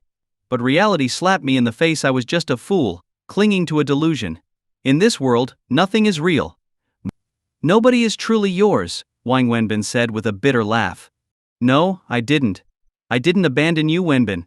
I just... Enough. Let's not talk about the past. Whether it was my fault or yours, it doesn't matter anymore. It's all in the past. Let's eat, Wang Wenbin interrupted her. Yu Shu-min sat there with her chopsticks, barely eating, while Wang Wenbin, who had already had dinner, kept drinking beer and devouring the food. Is she really just a poor college student? After a long pause, Yu Shu-min asked again, unable to shake her gut feeling about Zhang Xinyi. You're right. She's from a wealthy family. Her father is the CEO of a large company, Wang Wenbin admitted. Yu Shu-min nodded. She had suspected as much the first time she saw Zhang Xinyi. She must really like you, then. Like me? Are you crazy? Don't talk nonsense. Look at me now. What about me is worth liking? Wang Wenbin burst into laughter, finding the idea absurd given his current state. Then why would she, a rich girl, go to your stall to help sell barbecue? Does she have a screw loose? Why would she lie about being a poor student if she didn't like you? And don't put yourself down like that. You have plenty of qualities worth liking. Don't forget I loved you, and I still do, Yu Shu-min said passionately, her voice tinged with frustration. You loved me? If you loved me, you wouldn't have left me and gone to America for all those years. Now you come back and tell me you love me? Thanks, but I don't need your love anymore, Wang Wenbin snapped, his pent-up anger bursting forth as soon as she mentioned love. His outburst caught the attention of other diners, who turned to look at them. After Wang Wenbin's outburst, both of them fell silent. The tension between them eased as the heat of the argument subsided. They stared at each other in silence. I'm sorry. I shouldn't have yelled at you, Wang Wenbin said quietly, regretting his outburst. He put down his chopsticks and lit a cigarette. Shu-min had also calmed down and sat there quietly. It's okay. I know you still hate me. I'll wait. I'll wait for the day when you no longer hate me, Shu-min said, her eyes filling with tears again. Wang Wenbin noticed the tears welling up in Shu-min's eyes again, and turned his face away, pretending not to see. He asked, Are you still eating? I'm full, Yi Shu-min replied, shaking her head. Boss. The check please. Wang Wenbin called out. How much? He asked the owner. 198 yuan. I'll take care of it. Yi Shu-min hurriedly reached for her bag to get some money. What? Do you think I can't afford a meal? You pitying me? Wang Wenbin asked, his voice sharp. I didn't mean that, Yi Shu-min said, stopping in her tracks. Here's 200, keep the change, Wang Wenbin said generously, handing the money to the owner with a show of pride. But as they left, he discreetly grabbed a handful of toothpicks and napkins from the counter and stuffed them into his pocket. Though he didn't want to appear too poor in front of Yi Shu-min, he wasn't about to let those 2 yuan go to waste. How did you get here? Did you drive? Wang Wenbin asked, checking the time. It was already 1 a.m. I took a taxi straight from the airport. It's late. Go home. I'm tired and need to rest, Wang Wenbin said. Yi Shu-min hesitated for a moment. After trying unsuccessfully to convince him to go back to the hospital, she slowly stood up to leave. She knew Wang Wenbin's stubborn nature. Once he made up his mind, no one could change it. You don't have to see me out. Just get some rest and take care of yourself. Please eat well and promise not to work until you've fully recovered, okay? Yi Shu-min said, as Wang Wenbin walked her to the door. Ignoring her concern, Wang Wenbin replied, I'll walk you home. I thought you wanted to rest? It's late, and you didn't drive. It's not safe for a woman to go home alone at this hour. I'll walk you back and then sleep. With that, Wang Wenbin headed out first. You. Yi Shu-min wanted to protest but didn't. Instead, a small smile appeared on her face as she quickly followed him, her heels clicking softly on the pavement. Wang Wenbin lit a cigarette as he walked, leading the way through the dark and cramped alleys of the neighborhood. This was a slum area poorly lit and full of shady characters. Yi Shu-min always felt uneasy walking here alone at night. You're still the same. Back then, every time I worked late, you'd always come to pick me up at the office, afraid that I'd be unsafe going home alone at night, Yi Shu-min said, reminiscing. It's different now, Wang Wenbin replied, shaking his head. How so? Back then I was picking you up to take you home. Now, I'm sending you home, Wang Wenbin said quietly. Zhu Min looked at him, her face filled with sadness. She nodded, murmuring, You're right. Just a small difference in words but worlds apart. Wang Wenbin hailed a taxi and opened the door for Yi Shu-min to get in. He then got into the front passenger seat. Separated by the seat, the two of them fell silent, with nothing more to say. When the taxi stopped outside Zhu Min's apartment complex, she got out and said to the driver, How much? I'll pay for his ride back too. You think you're better than me because you have money? Wang Wenbin snapped, glaring at her. I didn't mean it like that. I may be broke, but I can still afford the cab fare. Go inside. I'll leave once I see you're safe, Wang Wenbin said sharply. Xu Min looked at him and nodded. Take care of yourself, she said softly. After she walked into the building, Wang Wenbin turned to the driver. How much do I owe you? Aren't you heading back too? No, I'll get off here. To be honest, I don't have enough money to pay for the return trip, Wang Wenbin admitted. A minute later, after paying the fare, Wang Wenbin stood alone by the roadside with just a handful of change in his pocket. The taxi drove off, leaving him feeling desolate. Earlier that day, the construction boss, Brother Liao, had kindly given Wang Wenbin 300 yuan for the half-day's work. He spent 200 of it treating Lu Jihao and Ni Ziki to dinner, another 10 on cigarettes and water, and close to 60 on the cab fare. Taxis in Shanghai were always expensive. Wang Wenbin slowly walked along the road, smoking a cigarette, lost in thought. He eventually found a row of shared bicycles, scanned one with his phone, and started pedaling through the empty streets. As he rode, he sang Hao Yun's song Alive under his breath. Life's always full of trouble. I'm still not used to it. They say money's a bastard. But it sure looks good. Rushing here. Rushing there. Why is life always like this? Is this really what my dream is? To live out my life this way? Wang Wenbin spent a few yuan renting the bike and rode for over an hour back to his tiny apartment. Exhausted, he collapsed onto his bed and fell asleep immediately. Yi Shu-min, however, hadn't gone into her apartment. She stood by the security booth at the gate, watching Wang Wenbin walk away from the taxi. She knew him too well to follow. Instead, she quietly took out her phone and dialed Ni Ziki's number. Hello, Shu-min. Ziki. Is Lu Jihao there? Yeah, he's here. Do you need to talk to him? Yes, I have something to ask. Sure. I'll put him on. Jihao, Shu-min wants to ask you something. Hey, Shu-min, what's up? Lu Jihao's voice came through the phone.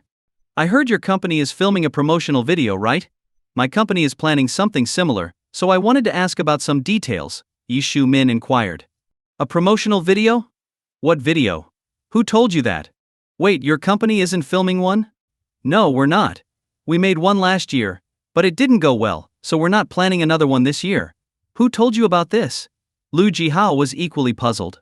Oh, it's nothing. I just heard wrong. Never mind then. Thanks and good night, Yi Shu-min replied before hanging up. She stood there for a while, gazing at the spot where Wang Wenbin had disappeared from view.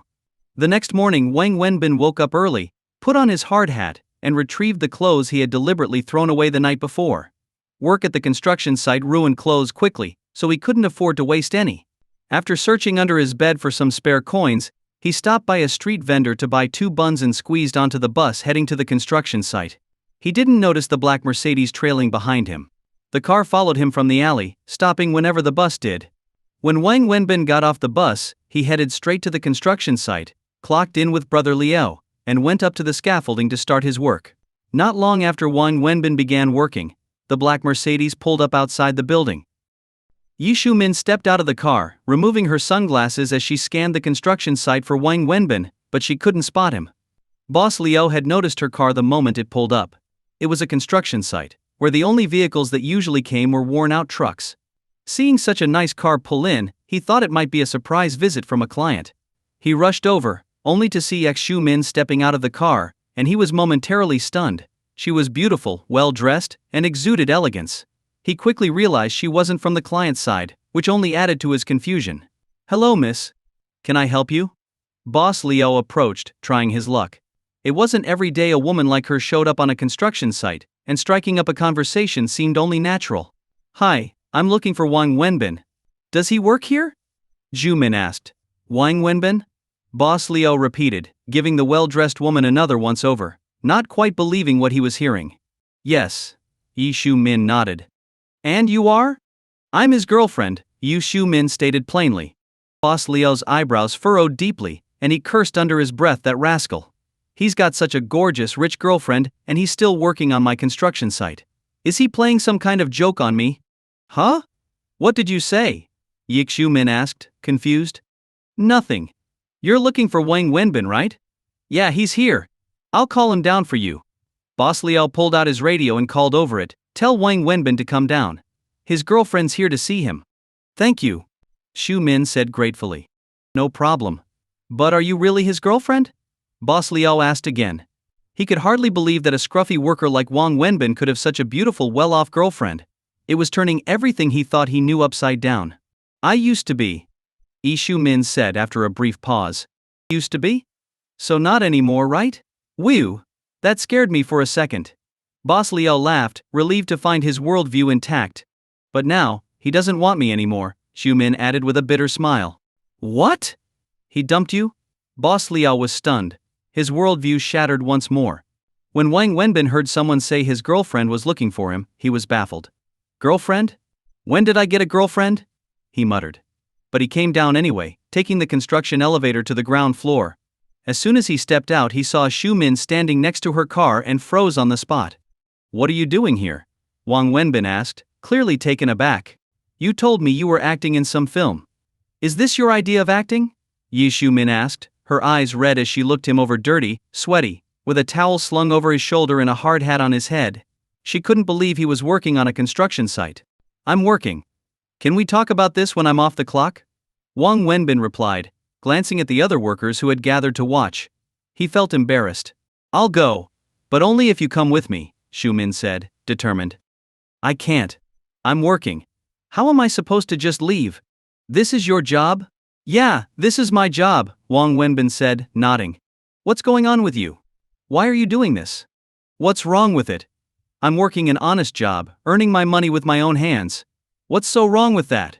Come on, don't make a scene here. Go home, and we'll talk later. I'll call you when I'm off work, okay?" "You won't come with me?" Shu Min asked, clenching her teeth. "Of course not. I'm at work. Where do you think I'm going to go?" "Fine. If you won't leave, I won't either. I'll stay right here with you," Shu Min declared angrily. "You're crazy. This is a construction site. You can't just hang around here. And this is a place for you," she shot back. "If you can stay here, why can't I?" Their argument attracted more and more onlookers, and Wang Wenbin felt his face flush with embarrassment. Furious and fed up, he snapped, "Fine. Stay if you want. I'm going back to work. I don't have time to deal with this." Wang Wenbin turned on his heel, hard hat back on, and headed toward the construction elevator. "Hey," Shu Min shouted, stomping her foot in frustration. She marched over to Boss Liao and asked, "Do you have a spare hard hat?" Yeah, but..." "Give it to me." Shu Min grabbed a hard hat from the table, put it on, and followed Wang Wenbin into the elevator. Just as Wang Wenbin was about to head back up, he saw Yu Shu Min stepping into the elevator beside him, hard hat and all. He quickly hit the stop button. "What are you doing in here?" "Wherever you go, I'm going too." "Are you crazy?" "I'm working." "What are you going to do, watch me work?"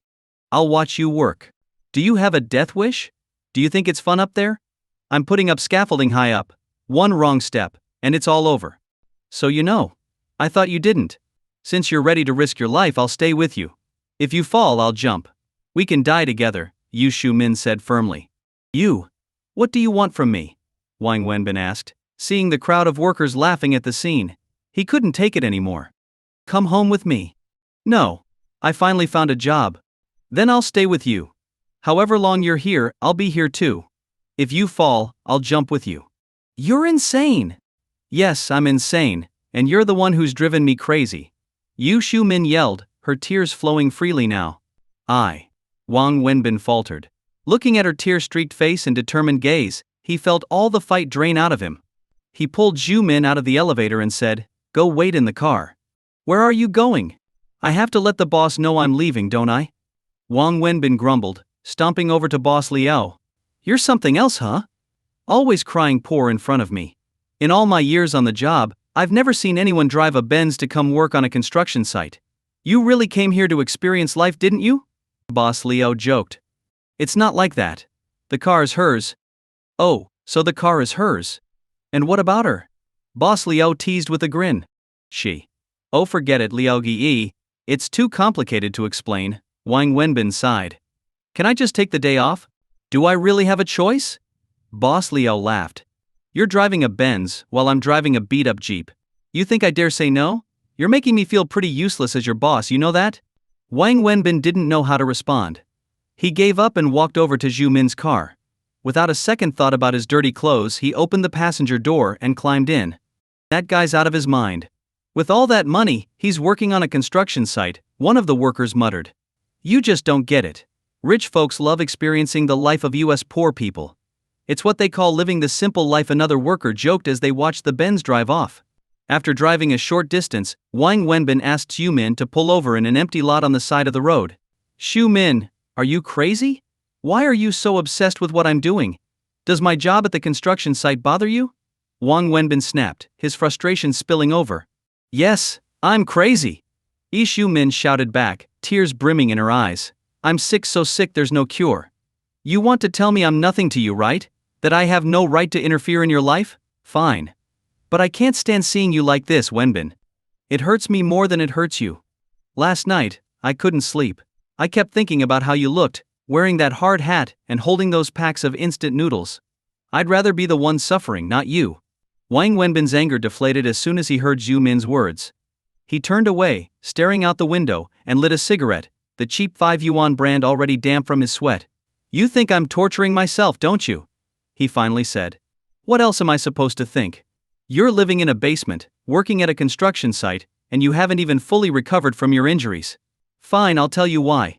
When I decided to marry you, my parents sold everything, their savings, the pigs, the cattle. They gave me all the money they had to throw the wedding. And what happened? The money's gone, you left, and our home was emptied. After that, my mom got sick. I spent more than 300,000 yuan on her medical bills over half a year, but she died anyway. All the money I borrowed from relatives and friends. My dad's hair turned white from working day and night, breaking his back in the fields. He wouldn't even let himself eat meat to save every bit for me." Wang Wenbin's voice cracked as he spoke. "I came to Shanghai with no degree, no experience, and only one small skill, grilling skewers, which I learned by secretly watching someone else. I opened a barbecue stand in the alley near the university. Over the past year I've been working tirelessly, saving every penny. I haven't bought new clothes, I haven't eaten a decent meal, and I even use newspapers as toilet paper. But I managed to pay off more than 100,000 yuan in debt while surviving, and now because I saved that girl, my stand's been destroyed. I've made enemies with local thugs, and I can't even set up shop there anymore. You think I'm torturing myself? If I had another option, do you think I'd be out here covered in dirt, climbing scaffolding, and risking my life just to scrape by?" Wang Wenbin took a deep breath before continuing. "I don't have a degree, no work experience at any big company, and now that my barbecue stand's gone, I don't even have a trade. What else can I do besides manual labor?" "Yu Xiumin, I've told you before, your world and mine are different. Don't look at my life through your lens. I'm not trying to punish myself or make you feel guilty. I'm just trying to survive. That's it. I'm sorry. I'm so sorry." Yu Xiumin sobbed, her face streaked with tears. "There's no need to apologize. No one's to blame. It's all in the past and we should leave it there," Wang Wenbin said quietly, still avoiding her tear-filled gaze. "Wenbin, come work at my company," Zhu Min pleaded, this being the third time she'd made the offer. "We have plenty of roles that would suit you with great pay and benefits. You're the vice president. Of course, HR would hire me if you asked them to. But what could I possibly do there? With your skills you can do anything if you put your mind to it. No one knows your abilities better than I do. If you hadn't been expelled from school because of me, you could have gone straight to grad school." "Ew. Let's not talk about the past," Wang Wenbin interrupted. "Thank you for the offer, but I won't go." "Why?" Why would you rather work here than come to my company? Do you hate me that much? It's not that. I just don't want to face you. Every time I see you, I'm reminded of how miserable my life has been these past few years. That's a chapter one never want to relive. I know you don't want to see me working at a construction site, but this is my life. This is the path I've chosen. If I had to choose between sitting in an office wearing a suit, enjoying air conditioning and a high salary, or working in the heat and the rain, I'd still choose the construction site because, at least here, I feel free. So, Ishu-min, if you truly care for me, please stop interfering in my life. It'll spare both of us the pain. Goodbye, I've got to get back to work. Sorry for dirtying your car, you'll probably need to get it cleaned, Wang Wenbin said as he opened the car door and stepped out. He pointed to the spot he had been sitting, where a large stain now marked the seat, before shutting the door and walking away. Yushu Min watched as Wang Wenbin, wearing his safety helmet, walked back toward the construction site. Tears filled her eyes, and soon she broke down, sobbing in her car. The days that followed were much the same. Wang Wenbin threw himself into work at the construction site, going from gritting his teeth to gradually becoming accustomed to the grueling labor. Over time, the physical strain didn't seem so overwhelming. His body had healed somewhat, and it had also adapted to the rigorous demands of the job. One day, while Wang Wenbin was perched high on a scaffolding, tightening bolts, his phone started ringing. Securing his safety harness, he sat down and pulled out his phone. It was a call from Yisu Wei. She rarely called him unless Annie was in distress, but Annie usually behaved during the day. He was surprised. Lighting a cigarette, Wang Wenbin answered. Hey, Yisu Ji. What's going on? Are you busy? Can you come out for a bit? Zhu Wei asked, her voice tense. Wang Wenbin knew something serious must have happened. Yisu Wei wouldn't ask him to leave work unless it was urgent. What's wrong? Just tell me, he said. Annie's condition has flared up again.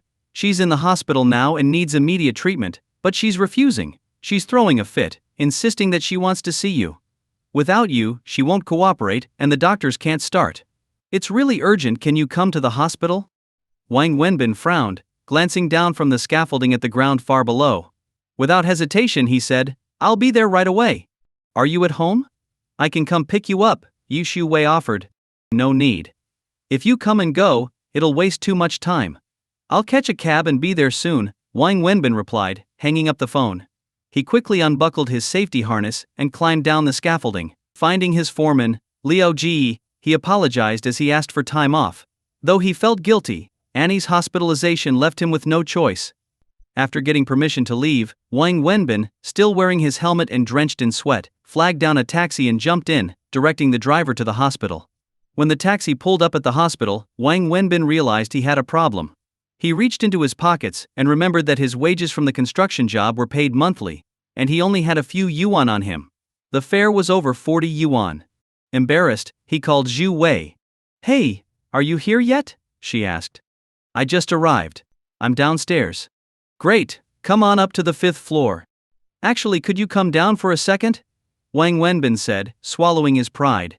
What's the matter? I forgot my wallet. I need help paying the fare, Wang Wenbin admitted, his voice strained. It wasn't easy for him to say this, as he was the type to value his pride, even if it meant suffering in silence.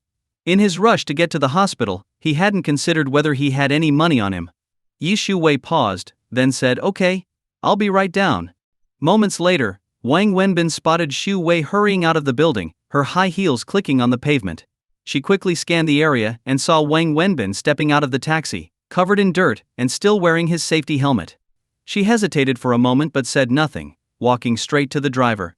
How much do I owe you? She asked. 42 yuan, the driver replied. Here's 50. Keep the change. Sorry for the wait, Yisu Wei said, pulling a bill from her purse and handing it over. How's Annie doing? Wang Wenbin asked urgently as they walked toward the hospital entrance. They're getting ready to start treatment, but she's been crying and screaming for you. She's in pain, Wenbin. This treatment is really hard on her, Yisu Wei said, her voice trembling as her eyes filled with tears. When did it start? Wang Wenbin asked as they stepped into the elevator. About 2 hours ago. It's happened before, but this time feels worse. The treatments are only temporary, they hold off the symptoms for a while but they always come back. This time though, it's only been a month since the last one. The doctors said that if this keeps happening, the treatments might stop working altogether. If we don't find a bone marrow donor soon. She won't have much time left, Yi Shu-wei said, finally breaking down in tears. Wang Wenbin stayed silent, his heart heavy. He didn't know how to comfort her.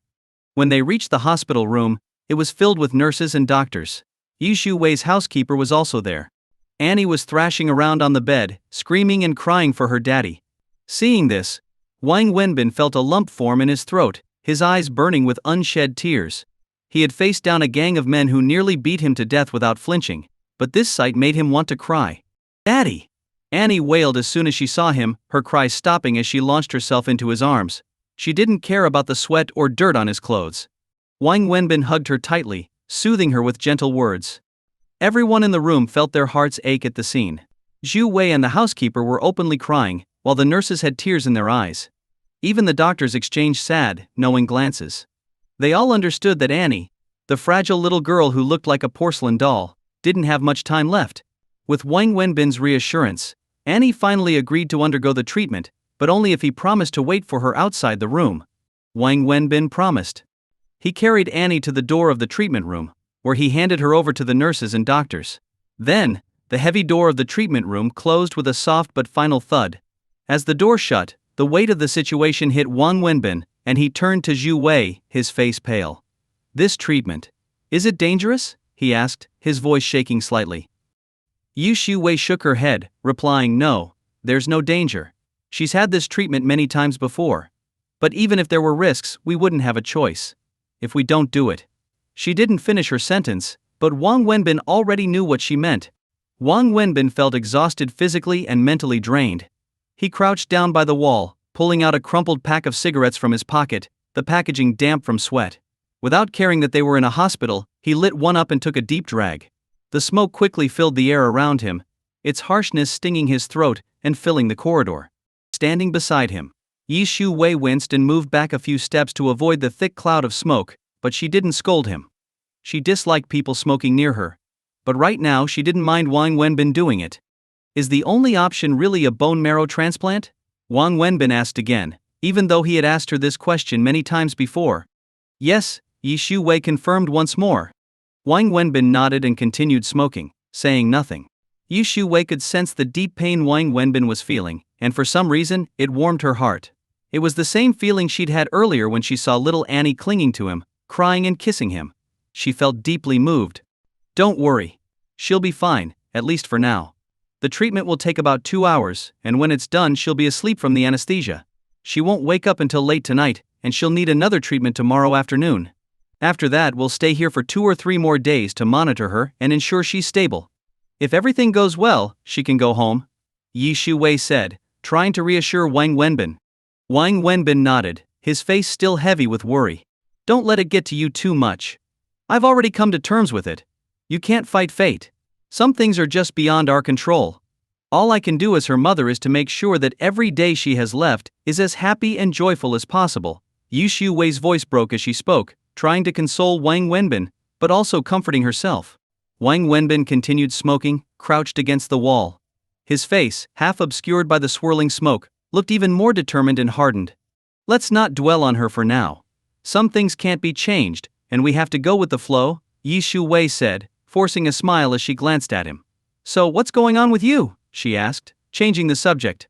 "What do you mean?" Wang Wenbin didn't understand her question.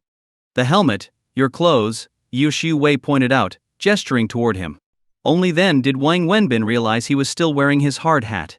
He had gotten so used to it, as it was mandatory on the construction site, that he forgot he was even wearing it. Each worker had their own, with their name on it, and they were required to take care of it. "Oh." Wang Wenbin removed the hard hat and looked down at his filthy clothes, unsure how to explain. "You work at a construction site, don't you?" Shu-wei asked. "Yeah," Wang Wenbin admitted. There was no point in lying. He couldn't fool Shu-wei any more than he had fooled Zhu Min. "What kind of construction site?" "A building site," he answered truthfully. "What do you do there?" "I set up scaffolding." "You mean the steel frames on the outside of tall buildings?" Zhu Wei, clearly unfamiliar with the construction field, asked. "That's right. I've heard the job is really dangerous, with a high fatality rate." "That's exaggerated. If it were that dangerous, the government would have banned it long ago. Sure, there are risks, like any job on a construction site, but the chances of something going wrong are slim." People can get hit by cars just walking down the street. It's not as scary as it sounds, Wang Wenbin said, defending his work. Is it hard? She asked. It's fine. Fine? I can smell the sweat from meters away, and you say it's fine. I haven't showered, Wang Wenbin admitted awkwardly. Why are you working on a construction site? Did something happen with your barbecue business? Zhu Wei pressed. Yeah, they shut it down due to environmental regulations, Wang Wenbin lied. He didn't want to tell her about being beaten up and hospitalized. Are you out of money? Zhu Wei asked, looking straight at him. Not really. I'm managing. Tell me the truth. Okay. Yes, I'm broke, Wang Wenbin finally admitted, sighing. Zhu Wei looked at him, unsure what to say. After a moment she added, You're out of money, yet you still buy her all those gifts? That must have cost over 1,000 yuan. That's different. I had some money saved, but recently I had to spend it all. But I'm not worried, I'm healthy and capable. I'll earn more. Buying her gifts is my responsibility. She calls me dad, so I need to act like one, Wang Wenbin said, standing up and walking over to the window. You should find a different job, Zhu Wei suggested after a pause. No need. This one's fine, Wang Wenbin shook his head. Are you planning to work construction for the rest of your life? Zhu Wei asked, her voice soft but serious. Wang Wenbin fell silent. He hadn't really thought about it, but Zhu Wei's question made him ask himself, was this really what he wanted to do for the rest of his life? Both of them stood by the window, lost in their own thoughts. The treatment didn't take long. About 2 hours later, Annie was wheeled out. Everything had gone smoothly, but she was still under the effects of anesthesia and wouldn't wake up for several hours. The doctors told them that she would need another session the next day, and a few days in the hospital for observation. After confirming that Annie was fine, Wang Wenbin turned to Zhu Wei and said, I'm going to head back and take a shower. I don't want to stink up the place. Looking at his dirty clothes, Zhu Wei nodded. I'll drive you back. She won't wake up for a while anyway. No need, Wang Wenbin shook his head.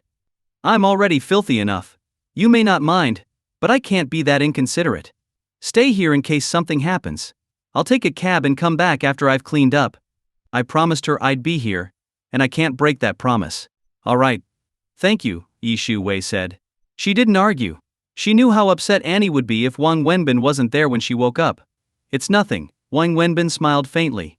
He glanced at the sleeping Annie one more time, nodded to the housekeeper, and then headed out. Wait. Zhu Wei called after him as he was leaving the room. She quickly ran up to him. What's wrong? Do you still have money to take a taxi home? Zhu Wei asked. It's fine, I can take the bus. I still have enough for the bus fare. Is there a bus that goes to your house? Zhu Wei asked again. It's not even in the same direction. After speaking, Zhu Wei opened her wallet, pulled out a stack of 100 yuan bills, and handed them to Wang Wenbin. Consider this a loan. Pay me back when you have money. Wang Wenbin looked at the stack of money in her hand, hesitated for a long time, and finally reached out to take it. He pulled out 5 bills, handed the rest back to Zhu Wei and said, 500 is enough. I don't usually spend much. I still owe you 20,000 from before, plus this 500. When I get paid at the construction site next month, I'll repay you. I'll get going now. Wang Wenbin took the 500 yuan and headed toward the elevator. Zhu Wei stood by the door, watching the young boy a few years younger than herself. But the more she looked at him, the less she felt she understood him. In the end, Wang Wenbin couldn't bring himself to take a taxi. He transferred buses twice to get home. After arriving, he took a shower, changed into clean clothes, and went out to eat a plate of fried rice at a small food stall. Without lingering, he took the bus again and headed to the hospital. When Wang Wenbin arrived at the hospital, it was already past 9 p.m. Before he even entered the ward, he could hear little Annie calling out for her dad. Walking in, he saw her lying on the bed, fussing. There were machines by the bed, tubes in her hand and nose, and an aunt and another woman sitting on either side, comforting her. The woman wasn't Zhu Wei, she wasn't in the ward. As soon as Annie saw Wang Wenbin, she immediately called out from the bed, Daddy, Daddy, Daddy. If it weren't for the IV drip and the machines hooked up to her, she probably would have jumped out of bed. Does it hurt? Wang Wenbin sat in the seat the aunt had vacated, gently stroking Annie's hair. It hurts. But now that you're here, it doesn't hurt anymore. Hearing that, Wang Wenbin felt a lump in his throat, his eyes stinging slightly. Only then did he realize who the woman sitting on the other side of the bed was. Annie's aunt, Peng Mengjia, the one who had shown up at Zhu Wei's house earlier. For some reason, Wang Wenbin noticed that Peng Mengjie kept glaring at him with hostility, especially when he interacted with Annie. Even now, he could sense the killing intent in her gaze. After he sat down, Peng Mengjie stood up and walked out of the room. Wang Wenbin was puzzled. He couldn't recall ever offending this beautiful young woman. He shrugged it off and continued chatting with Annie, making her laugh. Come outside for a moment. Just as Wang Wenbin and Annie were laughing together, he heard Peng Mengjie's voice from behind. Wang Wenbin turned around, surprised, and pointed at himself. Are you talking to me? Who else? Peng Mengjie said coldly and strode out of the ward. Feeling baffled, Wang Wenbin still got up and followed her out. Once outside, he saw Peng Mengjie standing by the window at the end of the hallway, glaring at him with an unpleasant expression. Wang Wenbin had no idea what he could have done to upset this woman. He walked over, smiled politely and asked, Hello, is there something you need? What's your relationship with my sister-in-law? Peng Mengjie asked bluntly. Sister-in-law? Oh, you mean Xu Wei? Wang Wenbin didn't quite catch on at first. Who else do you think I meant? Tell me, what's going on between you two? She continued, her tone icy. Wang Wenbin frowned. He didn't like her attitude, but he wasn't going to argue with a girl. I think you've misunderstood something. Xu Wei and I are just friends. Friends? Annie calls you daddy and you're telling me you're just friends? Peng Mengjie sneered. It's not what you think. Don't bother explaining. I already know the situation. My sister-in-law told me, she interrupted. Wang Wenbin was taken aback. If you already know, why ask? My sister-in-law might trust you, but do you think anyone else will? Do you think I trust you? She demanded coldly. Trust me? Wang Wenbin was confused. What's there not to trust? And why do I need you to trust me? What exactly are you trying to say? Just tell me, why are you working so hard to get close to Annie? What's your agenda? She asked, her eyes sharp. My agenda? You keep getting close to my sister-in-law. What's your goal? Wang Wenbin tried to respond but was cut off again. Don't think I don't know. You're just after my sister-in-law, aren't you? I'm warning you, stay away from her. You're not good enough for her, Peng Mengjie warned. Wang Wenbin was about to say something, but then Yi Xu Wei's voice interrupted them. What are you two talking about? Yi Xu Wei walked up from the hallway. She had just gone to see the doctor. Nothing, just chatting. Sis, what did the doctor say? Peng Mengjie smiled at Xu Wei after giving Wang Wenbin one last glare. The doctor said everything's going well. It's good news, Yi Xu Wei replied, smiling. That's great. It's getting late. You should head home. It's not safe for you to be out alone at this hour, and I'd be worried about you. But what about Annie? Annie's fine now. She just needs one more treatment, and she'll be all better. Besides, if anything does happen, there's nothing you can do here. No one can. Go home, don't stay out too late. Okay, I'll head out then. I'll go say goodbye to Annie. Alright, drive safely. And take it easy on the road, Yi Xu Wei nodded. Got it. Peng Mengjie said and turned to head back to the ward. But before leaving, she shot Wang Wenbin one last glare. What did she say to you? Xu Wei asked Wang Wenbin after Peng Mengjie had entered the ward. She said I'm not good enough for you. Wang Wenbin thought for a moment and chuckled. Wang Wenbin's words left Xu Wei momentarily stunned. I honestly don't quite understand what she wanted to say to me, but her tone wasn't very friendly. I don't remember ever offending her, Wang Wenbin said helplessly. She has a bit of a fiery temper. If she said something to you, don't take it personally. She's actually a good girl, very capable. Yu Xu Wei smiled slightly at him. I never hold grudges against women, especially beautiful ones, Wang Wenbin joked. Just as he finished, he saw Peng Mengjie walking out of the ward from a distance. She glanced briefly at him and Xu Wei before heading toward the elevator, bag in hand.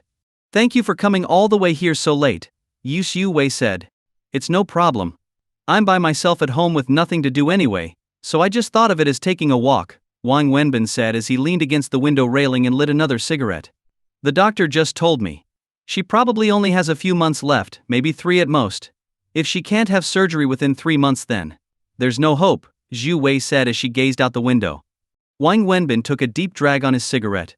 Xu Wei couldn't change the situation, and neither could he, no matter how hard it was for him to accept. After she spoke, the air between them became heavy. Both stood in silence by the window. Come to the office tomorrow, Yu Xu Wei said, handing Wang Wenbin a business card. What? Wang Wenbin asked in surprise, taking the card and looking at it. It read, Yi Xu Wei, General Manager, Jinhui Fashion Company, Limited, SH City. To your company? Wang Wenbin asked, surprised. It was the first time he'd heard about Zhu Wei's company. It turned out to be a fashion business. My company isn't huge, but it's not small either. The salary isn't sky high, but it's not bad. In any case, it's definitely better than working on a construction site. Zhu Wei, thank you for your offer, but I can't accept. I don't know anything about fashion, I don't have a college degree, nor do I have any experience in this field. What could I possibly do at your company? I appreciate your kindness, but I can't just accept it blindly, Wang Wenbin said with a smile. You're too stubborn sometimes. How do you know you can't do it? How do you know you'll have nothing to do? At least hear me out before you make a decision, okay? Alright, I'm listening, Wang Wenbin nodded. This is a document from our HR department listing the positions we're recruiting for. Take a look, Zhu Wei said, pulling out her phone, opening a file, and showing it to Wang Wenbin. Do you see this position? Assistant to the general manager? Yes, but don't be intimidated by the title. There are two types of assistants: work assistants and personal assistants. The one we're hiring for is a personal assistant, which mainly means being my driver and handling other errands. Sometimes my job requires me to attend events where I need to drink. As a single woman, it's not safe for me to always rely on ride services. Plus, I'm not a great driver, and with the company's workload and Annie's situation, I've been getting distracted behind the wheel and have had several accidents. So, I really need a full-time driver, someone I can trust completely. However, the company has its own rules. From a cost control perspective, it's not necessary to assign me a dedicated driver since I don't have to travel that much, mostly between the office and home. After some discussion, we merged the two roles into one: an assistant and a driver. This assistant position wasn't created specifically for you, it's a regular recruitment. Even if you don't take it, we'll hire someone else, Zhu Wei explained. Secondly, from my personal standpoint, I'd prefer if you took the job. I know you and trust you. As a single woman, I'm not comfortable with an unfamiliar man around me. That's just my personality, she continued. Also, since this is a full-time driver role, you'd need to drive me to and from work every day, and be available at any time, even in the middle of the night if something urgent comes up. It wouldn't be convenient with a stranger, but with you, I'd prefer if you lived at my place. It would make things a lot easier. As I mentioned before, my house is full of women. I can't accept having a stranger live with us, and neither could Annie. There's one more important reason. Zhu Wei paused for a moment, then continued. Annie doesn't have much time left.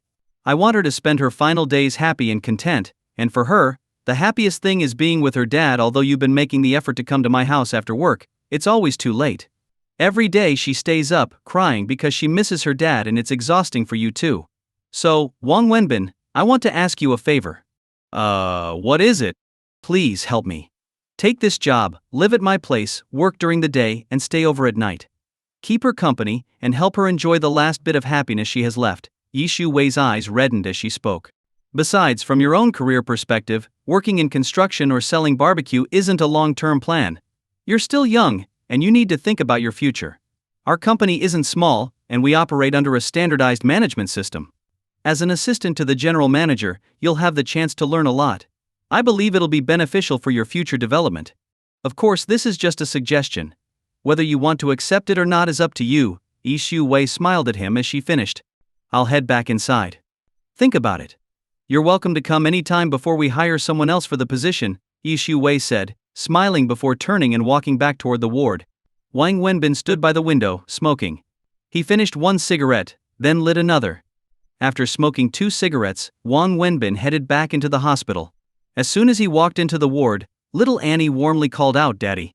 She insisted that Wang Wenbin sit next to her and tell her stories, pushing her mom away. The little girl was incredibly strong. Despite the IVs and the machines, she didn't cry. For this child so full of hardship, this had become the norm, and she had long grown accustomed to it. Looking at Annie, Wang Wenbin suddenly turned to Zhu Wei and said, "I'll take the job." "I knew you would agree," Zhu Wei said, not surprised at all, as if she had expected it.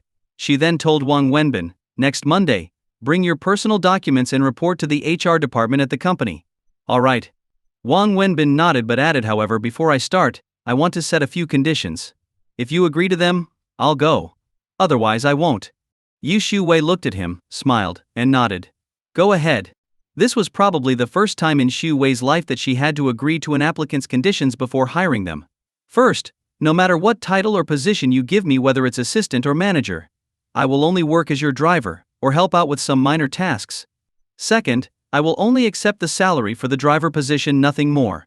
Third, when I want to leave, you must let me go without any hesitation. Or when you find a reliable new driver, or when Annie no longer needs me, I will leave automatically. Yu Shu Wei, you have to agree to these 3 conditions before I take the job. Otherwise I'll have to turn down your kind offer, Wang Wenbin said, looking at her seriously. Yi Shu Wei frowned and asked, tell me, why these 3 conditions?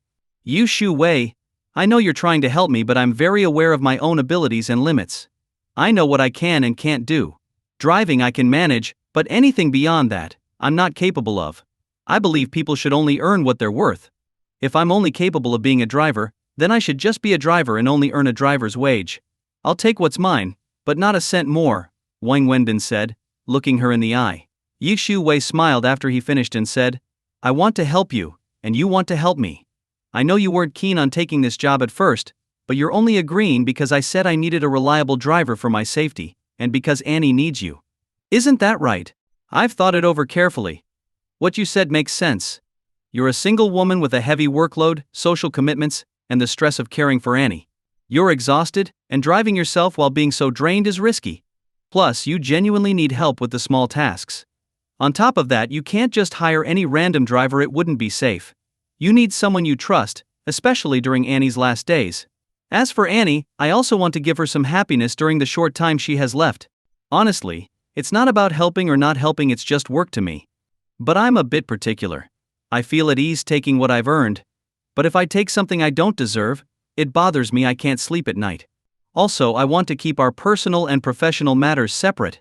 Helping you is a personal matter, based on friendship, and it has nothing to do with money. But driving for you is a job, and jobs should be handled professionally. That's why I set these 3 conditions. You have to agree, or I won't take the job, Wang Wenbin said firmly. I knew you'd say that. Fine, I agree. You'll only do what the assistant role requires and take the assistant's pay. However, being an assistant isn't just about driving, it also involves other duties. But everything will be according to the company's rules, no exceptions, Yu Shu Wei said with a smile. Wang Wenbin left late that night, only after Annie had fallen asleep, around 1 a.m. As he was about to leave, Yi Shu Wei handed him her car keys, since there were no buses or subways at that hour, and getting a taxi would be inconvenient. Wang Wenbin hesitated but didn't refuse. Tomorrow was the weekend, and since Annie was in the hospital, Yi Shu Wei would be staying there too, so she wouldn't need the car. Besides, since he had agreed to be her assistant, he'd be driving her car sooner or later. Refusing now would seem overly formal. Wang Wenbin initially didn't want to accept Shu Wei's offer to work for her, as his personality made him uncomfortable with feeling indebted. But he understood her current situation, she needed help. He also wanted to bring some happiness to Annie in her final days. He felt it was the least he could do for this unfortunate mother and daughter. Taking Zhu Wei's car keys, Wang Wenbin drove her car home. He parked the car in front of his place, but after lying in bed for a while, he couldn't shake off his worry. The street was dark, and no one usually parked there. On top of that, the people living nearby weren't exactly the most trustworthy. If someone deliberately scratched the car, he wouldn't be able to afford the repairs. Finally, he got out of bed, drove the car to a nearby parking lot, and paid 50 yuan for overnight parking. Back in bed, Wang Wenbin did some quick math and realized that taking a taxi home would have been cheaper. He felt a bit regretful over the 50 yuan. The next morning, Wang Wenbin dressed neatly, grabbed his work clothes and helmet, and got into Zhu Wei's car. The construction site had its own rules, and it wasn't like he could just stop working without notice. The project had deadlines, and if he didn't show up, it would disrupt the entire operation. He planned to go to the site today, inform Brother Liao that he wouldn't be coming in tomorrow, and give him time to find a replacement. He brought his work clothes so he wouldn't dirty Xu Wei's expensive car. When Wang Wenbin arrived at the construction site and parked, it was right when the workers were coming in. Everyone stared at the car as it pulled up. When they saw Wang Wenbin get out, they were all surprised, especially Boss Liao, who immediately walked over and circled the car. He was just a small contractor, mainly responsible for scaffolding work, and didn't earn much in a year. Boss Liao eyed Wang Wenbin's car with envy, extending his hand to touch it but hesitating, afraid to scratch it. "Don't call me bro, just call me old Liao," Boss Liao quickly said. He then fumbled to pull out a cigarette for Wang Wenbin, and even lit it for him, leaving Wang Wenbin feeling a bit overwhelmed. "Liao bro. It's like this. I told you, just call me old Leo, he said with mock indignation. Ah, old Leo, here's the thing, I want to quit. I know it's against the rules, and typically I should give you at least a week's notice so you can find a replacement. But my situation is a bit special. Don't worry about it, brother. I already found someone, Boss Liao interrupted Wang Wenbin again. Ah? You've already found someone? Since the day your girlfriend came over, I figured you wouldn't last here for long. Honestly, I thought you wouldn't show up the next day. But you stuck around for quite a while. Brother, you really kept it low-key. Your girlfriend came here in a Mercedes last time, and now you've pulled up in an even fancier car. That thing must cost over 1,000,000 yuan, right? I remember when you first started working for me 2 years ago, I had a feeling you were no ordinary person. Turns out I wasn't wrong. But what I don't get is, brother, why would someone as well off as you want to work on my construction site? What's the deal? Boss Leo pulled Wang Wenbin aside and asked, full of curiosity. Would you believe me if I told you this car isn't mine but a friend's? Wang Wenbin didn't know how to explain it. Do you think I'd believe that?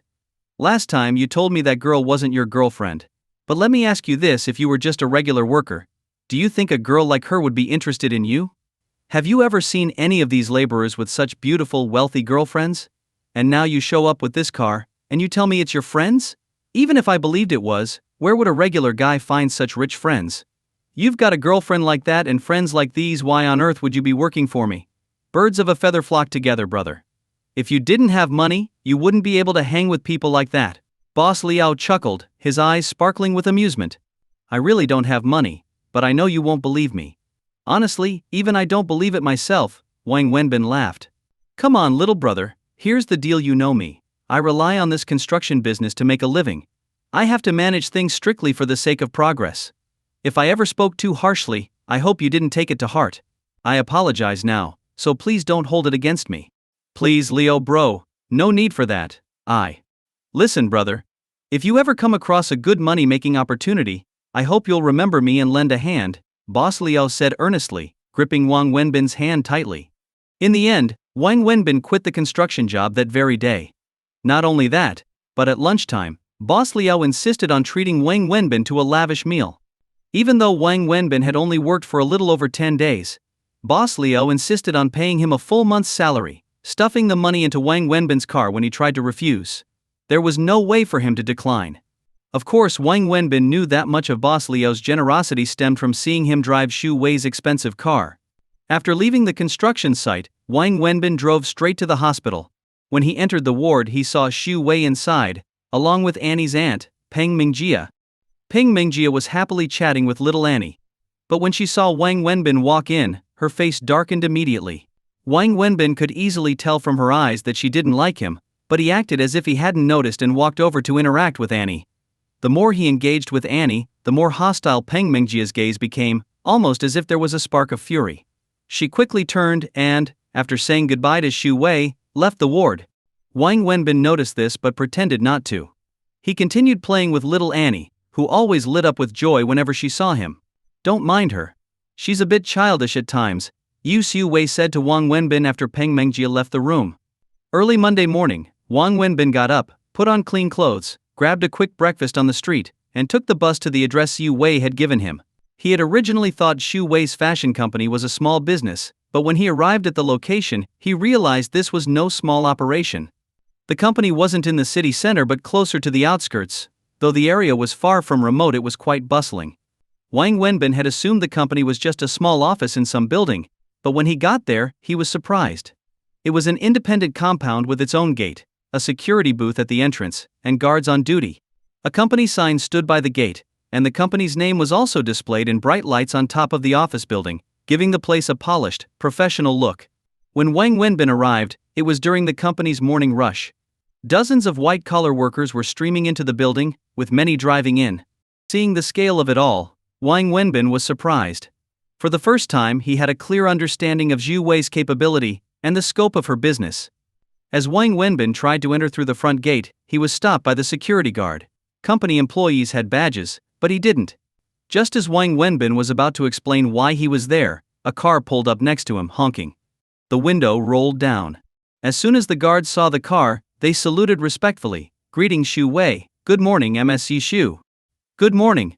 This is the company's new assistant to the general manager, Mr. Wang, Yi Shu-wei told the guards.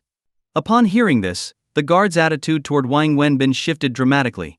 To them, the assistant to the general manager was a big deal. They immediately saluted Wang Wenbin and smiled obsequiously. "Good morning, Mr. Wang. Go on in." Yi Shu-wei smiled at Wang Wenbin before driving into the company grounds. Wang Wenbin walked through the gate and saw Yi Shu-wei park her car in the lot to the right. She got out and waited for him.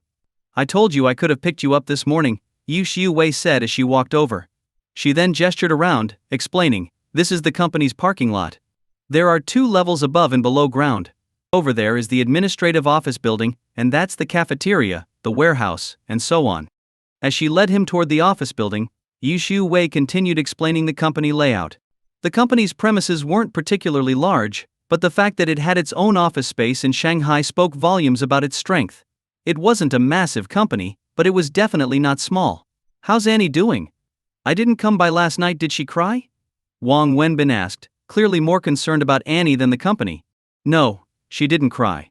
I told her that her dad had gone to work, and that once she's out of the hospital, he'll be home every day to keep her company. She was so happy, excited all night," Yi Shu-wei said, smiling. The two of them laughed and chatted as they walked toward the office building. Along the way, many employees saw Yi Shu-wei and Wang Wenbin talking and laughing together. Their surprised and envious gazes were all directed at Wang Wenbin. Yi Shu-wei led Wang Wenbin straight to an office door, where the sign read Head of Human Resources. Yi Shu-wei walked in first, with Wang Wenbin following behind. Inside, a middle-aged man was sitting in his chair, playing on his phone. It wasn't work hours yet. When the man looked up and saw Shu-wei, his expression changed immediately. He hurriedly put down his phone, stood up, and greeted her, "Miss Yu. This is the new assistant to the general manager.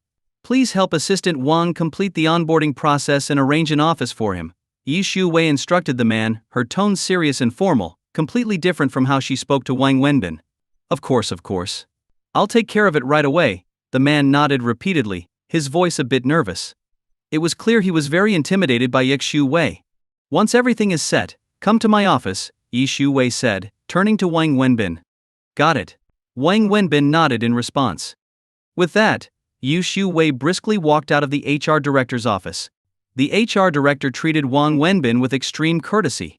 As someone who had held his position for several years, he was quick to read the situation.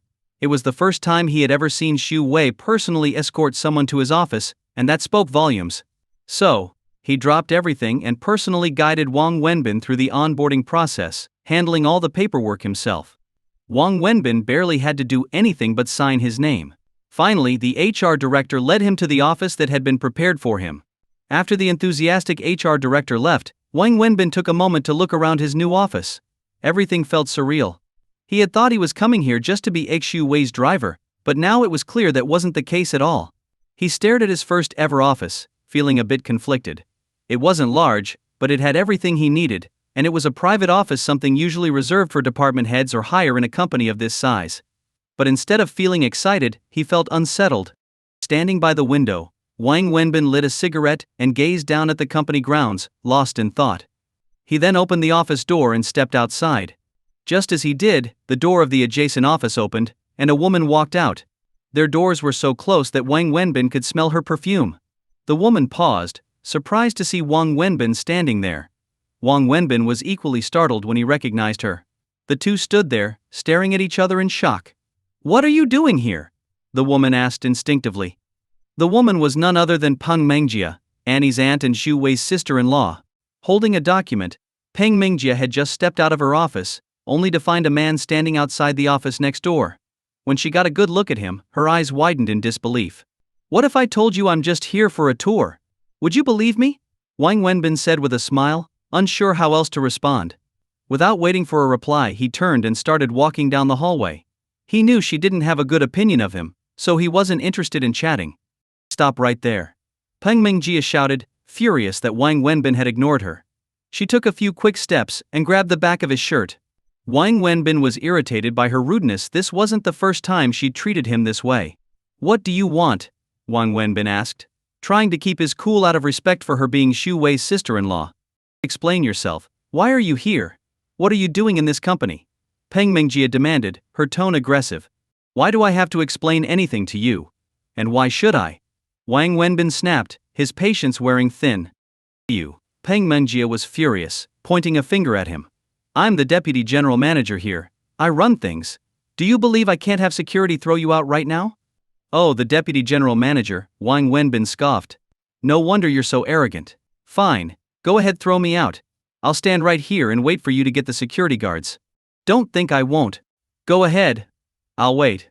But let me tell you, Peng Mengjie, you don't have the power to kick me out, Wang Wenbin said coldly. Fine, you just wait. Peng Mengjie shot back, pulling out her phone to call security. This is on you, Wang Wenbin, she said through gritted teeth. Go ahead. I'm waiting, Wang Wenbin said calmly, taking a drag from his cigarette. It didn't take long before 4 or 5 security guards, dressed in uniform, came running toward them. They stopped behind Peng Mengjie and greeted her. Miss Peng. This man doesn't work here. Why did you let him in? Now get him out of here, Peng Mengjie ordered the guards.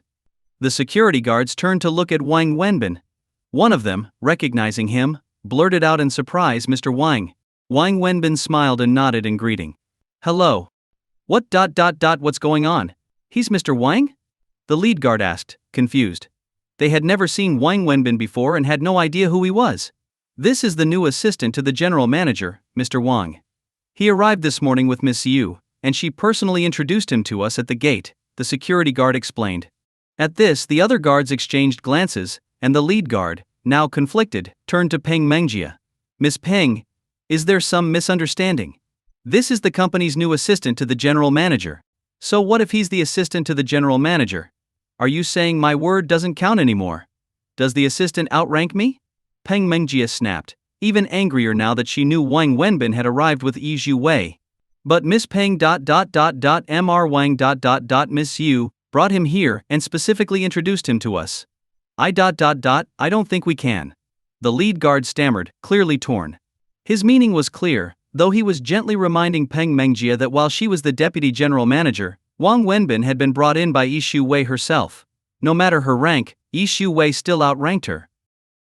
Peng Mengjie was both embarrassed and angry after hearing the security guard's words, feeling cornered and unable to maintain her authority. This only fueled her rage further. Yi Zhu Wei is my sister-in-law, she snapped, her face red with frustration. I understand, but... Miss Peng, maybe you could check with Miss Yu? If she confirms it, we'll carry out your orders immediately, the head security guard suggested, clearly in a tough spot. You all! Get lost! Get out of here! Peng Mengjie yelled, her anger peaking. Let's go. The security guards, far from offended, made a quick exit. After all, they were just security. There was no way they wanted to get involved in high-level office politics. Watching Peng Mengjie fuming and the security guards fleeing, Wang Wenbin couldn't help but laugh out loud. I told you, you don't have the authority to kick me out. And another thing, you're a young woman. You should smile more and stop looking like you're constantly at war with the world. Being so uptight could lead to hormonal imbalances, early menopause, or worse, make it hard for you to find a husband. After delivering this remark, Wang Wenbin turned and walked away. He had no interest in wasting his time arguing with a woman as rude as Peng Mengjie. Who are you calling menopausal? Who are you saying won't get married? Get back here! Peng Mengjie shouted after him, her voice filled with fury. But Wang Wenbin didn't even glance back, he simply headed up the staircase. Wang Wenbin's office was on the 3rd floor, and Zhu Wei's office was on the 4th. That's where he was headed. When he reached the door marked General Manager, Wang Wenbin knocked. Come in, came Zhu Wei's voice from inside. He pushed the door open and walked in. Zhu Wei was sitting at her desk, typing away on her computer, wearing a pair of glasses. It was the first time Wang Wenbin had seen her with glasses on, and the sight took his breath away. She radiated a kind of intellectual beauty that left him momentarily stunned, standing frozen at the door, forgetting to step inside. Yi Zhu Wei, focused on her work, didn't immediately notice anything unusual. After all, it was common for people to come into her office to give reports. But when no one approached her desk after a moment, she looked up, only to see Wang Wenbin standing there, staring at her blankly. As a mature woman, Yi Zhu Wei knew exactly what was going through Wang Wenbin's mind. However, she didn't show any sign of discomfort. Instead, she smiled gently and removed her glasses. Did you get all the paperwork done? She asked. She had mild nearsightedness and only wore glasses for working at the computer or reading documents. Her question snapped Wang Wenbin out of his daze. Realizing how foolish he must have looked, his face flushed red. He quickly walked up to her desk and nodded. Yes, everything is done. They even set me up in my office. Good. Have a seat, Yi Xiu-wei said, gesturing for him to sit. After he sat down, she stood up and asked, tea or coffee? Tea, please. I'm not used to coffee, it's too bitter, Wang Wenbin replied casually. Actually, tea and coffee are quite similar. Both start out bitter, but leave behind a pleasant aftertaste. Coffee's intensity just comes through a bit stronger. Whether you drink tea or coffee, it's all about enjoying the process. Life is the same way, Xiu-wei said with a smile as she prepared the tea. That's easy to say, but how many people can truly live with that kind of mindset? Wang Wenbin chuckled. You're right. But when you're lost or in pain, comforting yourself, even temporarily, can be a good thing. It's like alcohol, the intoxication is only temporary, and when you sober up, nothing will have changed. But still, many people choose to drown their sorrows, if only to numb themselves for a little while. Yi Xiu-wei placed the tea in front of Wang Wenbin as she spoke. Thank you. Are you happy with everything? Xiu-wei asked with a smile after sitting down. Do you mean the tea, or the job? Wang Wenbin asked, a little confused. Well, there's only one type of tea here. I'm not much of a tea drinker, Yi Xiu-wei laughed. Yi Xiu-wei, do you remember the 3 conditions I set when I agreed to work here? Wang Wenbin asked, his expression turning serious. Of course. Why? What's the matter? Yi Xiu-wei smiled, as if she expected the question. You told me I'd be coming here to work as your driver.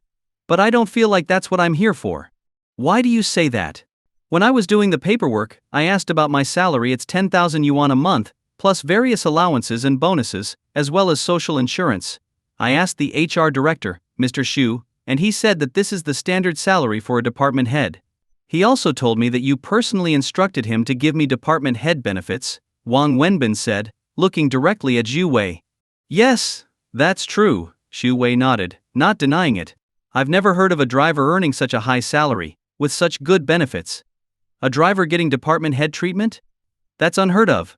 Yi Xiu-wei smiled and asked, do you have any other concerns? Let's get them all out now.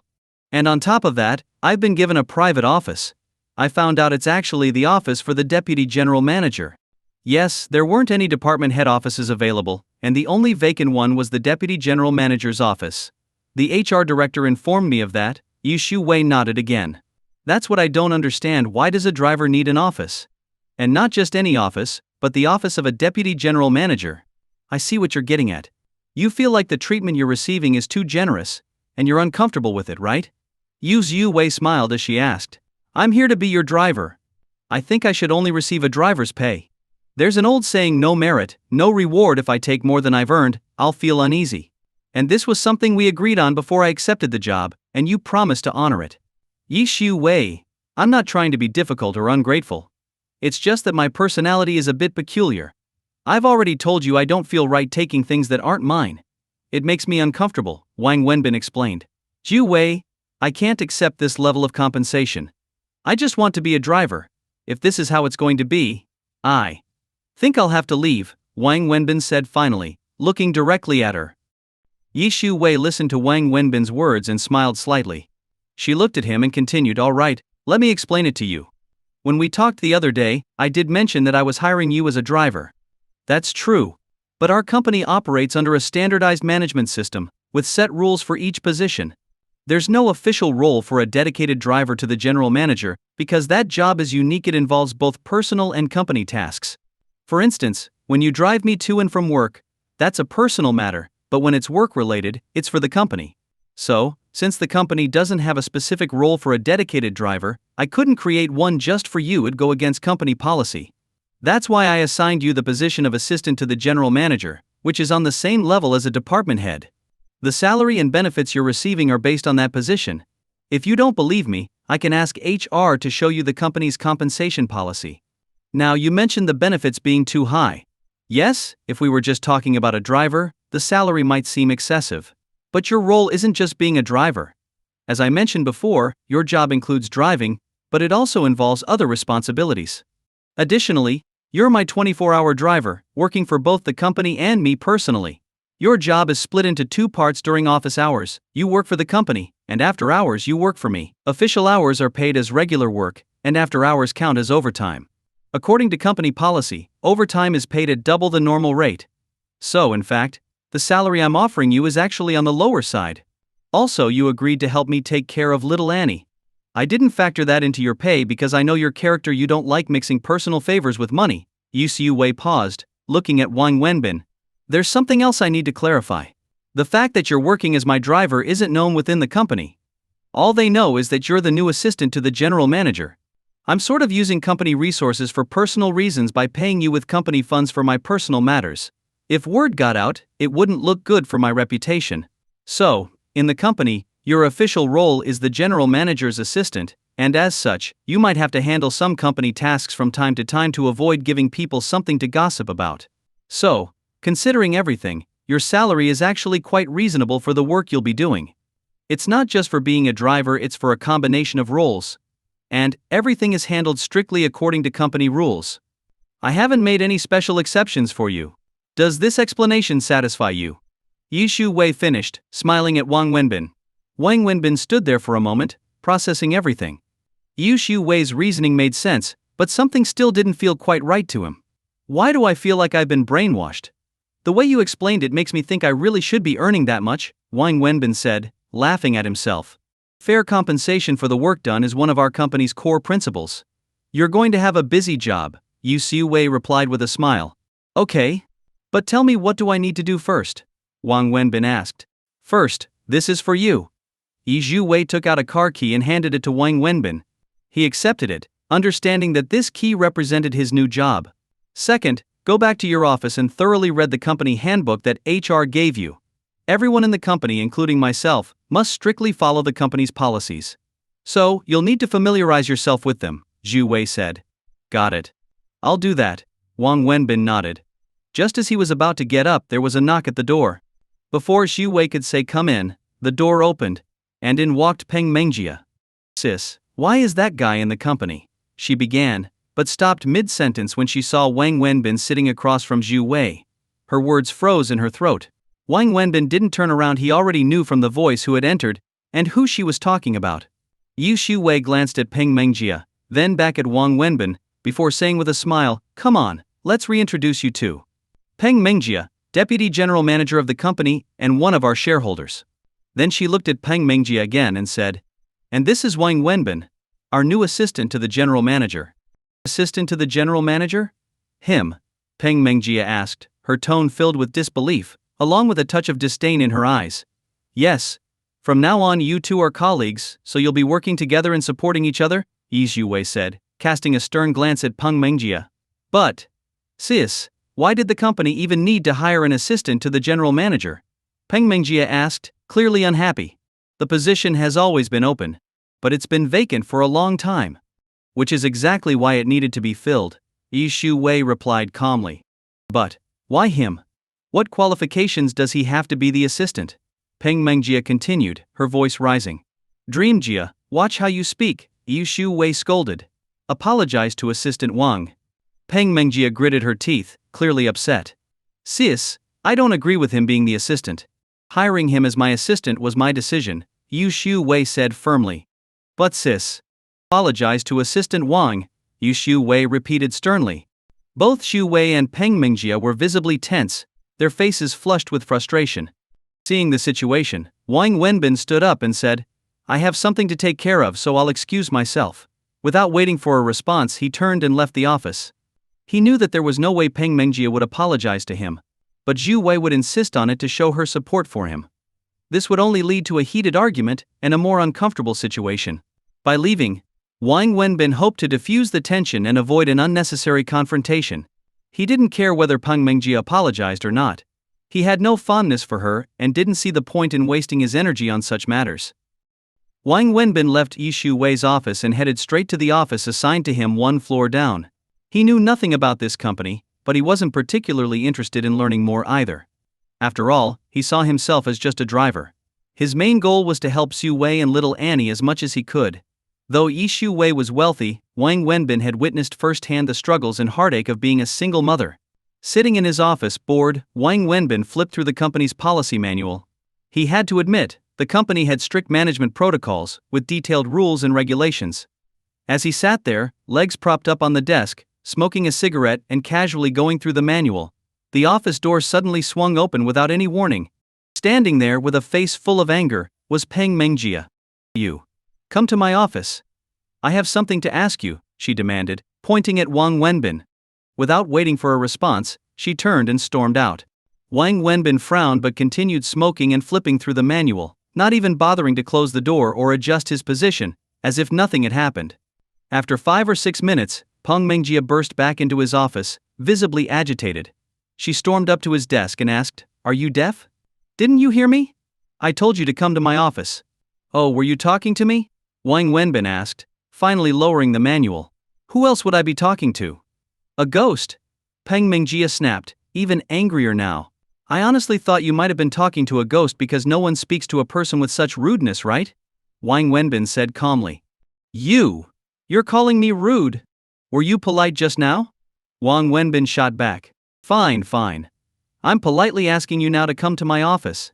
Is that better?" she said, biting her lip in frustration. "That's more like it," Wang Wenbin said, smiling slightly. "But I'm busy. I don't have time. You don't think you can do whatever you want just because my sister-in-law hired you. I'm the deputy general manager here, and with one word, I can get you fired." Peng Mengjia's anger was boiling over. "Oh, really? I wouldn't mind being fired. If you manage to get me kicked out, I'll even treat you to a nice meal to thank you." "Go ahead," Wang Wenbin replied with a smile. He knew that this woman harbored deep resentment toward him. He could see it in her hostile stares, like she wanted to tear him apart. And yet to this day he had no idea what he had done to offend her. "Don't push it too far, Wang Wenbin," Peng Mengjia said through gritted teeth. As the deputy general manager, she did have the authority to fire people, but Wang Wenbin was someone Yi Shu Wei had personally brought into the company. Just as Wang Wenbin had suspected, she couldn't fire him even if she wanted to. "Me push it too far? Miss, let's think back on all our interactions. Who's been pushing at me or you? Do I even know you? What kind of grudge could I possibly have against you? Ever since I first met you, you've treated me like an enemy, as if I betrayed you or something. You've never shown me a kind face, nor spoken a single kind word to me. And now you have the nerve to say I'm the one pushing it too far? I'm genuinely curious, what exactly did I do to deserve this treatment from you?" Wang Wenbin finally took his feet off the desk and sat up straight, looking directly at her. "And one more thing, Peng Mengjia, don't think you can throw your title of deputy general manager around to intimidate me. I have no desire to stay in this company. That title means nothing to me. If it weren't for your sister-in-law, I would have put you in your place a long time ago for the way you've been treating me. So, if you actually need something from me, sit down, ask politely, and we can talk. Otherwise, close the door on your way out," Wang Wenbin said, taking another puff from his cigarette. Peng Mengjia gritted her teeth, breathing heavily, struggling to regain her composure. Fine. I'll give you some face today," she said, pulling out a chair and sitting down across from Wang Wenbin. "See? If you'd done this earlier, there wouldn't have been any problems," Wang Wenbin remarked, noticing her softened stance and deciding not to push any further. He didn't want to escalate the situation. "Alright, what do you want to talk about? What's the issue?" he asked, sitting up a bit straighter, ready to listen. "Why are you here at this company?" Peng Mengjia asked again, still fixated on this question. Wang Wenbin found her question exasperating. To him, she seemed completely unreasonable, almost as if she were in an early onset menopause phase. "Maybe I'm here for a vacation, or perhaps I just needed a place to take a nap," he said sarcastically. "I'm asking you seriously. Give me a straight answer," she pressed. "Seriously? Well, what do you think? Why would anyone come to a company? To work and make money, obviously. You don't think I'm actually here on vacation, do you? My sister-in-law told me she needed an assistant, and that the company needed one too," Peng Mengjia said, trying to suppress her irritation. "And is there a problem with that?" Wang Wenbin asked in return. "I looked into your background through HR. How are you even qualified to be the assistant to the general manager? You didn't go to college, you only graduated from high school. Our company's minimum requirement for any regular employee is a bachelor's degree, let alone a position like this. You also have no relevant work experience. You don't meet any of the criteria for this position, so how did you get this job?" she asked, her frustration evident. "You're confused, and so am I. This is a question you should be asking your sister-in-law, not me. She's the one who hired me. If you find out the answer, let me know too, I'm just as curious as you are," Wang Wenbin replied coolly. "My sister-in-law is known for her strict adherence to company policies. Ask anyone in the company, they'll tell you the same thing. Even though she's the general manager, she's always the first to follow the rules. When I joined the company, I went through the HR recruitment process and climbed my way up to deputy general manager through the proper channels. But for you, she broke protocol, ignored the company's hiring policies, and gave you this high-ranking position. Why? Tell me, why did she do that? Peng Mingjie was growing more and more agitated as she spoke. Wang Wenbin was silent for a moment, surprised at the lengths Xu Wei had gone to on his behalf. I can't give you an answer. You'll have to ask your sister-in-law. I don't know why she's doing this, Wang Wenbin admitted sincerely. He didn't understand Xu Wei's reasons and didn't feel it was his place to share anything with Peng Mingjie. So, you claim to know nothing, huh? Wang Wenbin, don't think staying silent means I don't know what you're up to. Then tell me, what exactly do you think I'm up to? Wang Wenbin smiled. Even he wasn't sure why he was here. I don't care what you're planning or what your relationship with my sister-in-law is. Let me make one thing clear, my brother and sister-in-law have been together since their university days. After graduation, they started this business together and got married. They had a great relationship. Before my brother's accident, my sister-in-law promised she'd never remarry and would always be his wife. This company isn't just hers, it was built by both of them. I will not allow anyone to target this company. Consider this your warning, stay away from my sister-in-law and Annie. Don't try anything with them or the company, or else. Peng Mingjie's eyes flashed with fury as she glared at Wang Wenbin. With that, she turned and left his office, leaving Wang Wenbin sitting there in confusion. He finally understood why she had been so hostile toward him all this time. Damn. What a mess. All I wanted was to do some good. Was that really so wrong? Wang Wenbin muttered to himself with a bitter smile. That morning on his first day at work, Wang Wenbin had nothing to do. After flipping through the company's policy manual several times, he ended up napping at his desk. It wasn't until lunchtime that he got up and headed to the company cafeteria. By the time Wang Wenbin found the cafeteria, it was already late, as he'd spent some time figuring out where it was. When he arrived, most people were already eating. He grabbed a tray, got his food, and looked around for a place to sit. Not knowing anyone in the company, he couldn't find an empty seat. However, his eyes landed on Xu Wei, sitting alone in a corner, eating. This made him happy. Finally, someone he knew. It was natural to want to sit with a familiar face rather than a stranger. He was also a bit surprised that a company president was eating in the same cafeteria as everyone else, something rarely seen. Wang Wenbin walked over and sat down next to her with his tray. Why are you eating so late? Xu Wei asked, surprised to see someone sit beside her. She looked up and saw it was Wang Wenbin. Over the years, although she'd insisted on eating in the cafeteria like everyone else, no one had ever dared sit with her. It was a combination of respect and intimidation after all. Xu Wei had a reputation as a tough, no-nonsense CEO, though Wang Wenbin wasn't aware of that.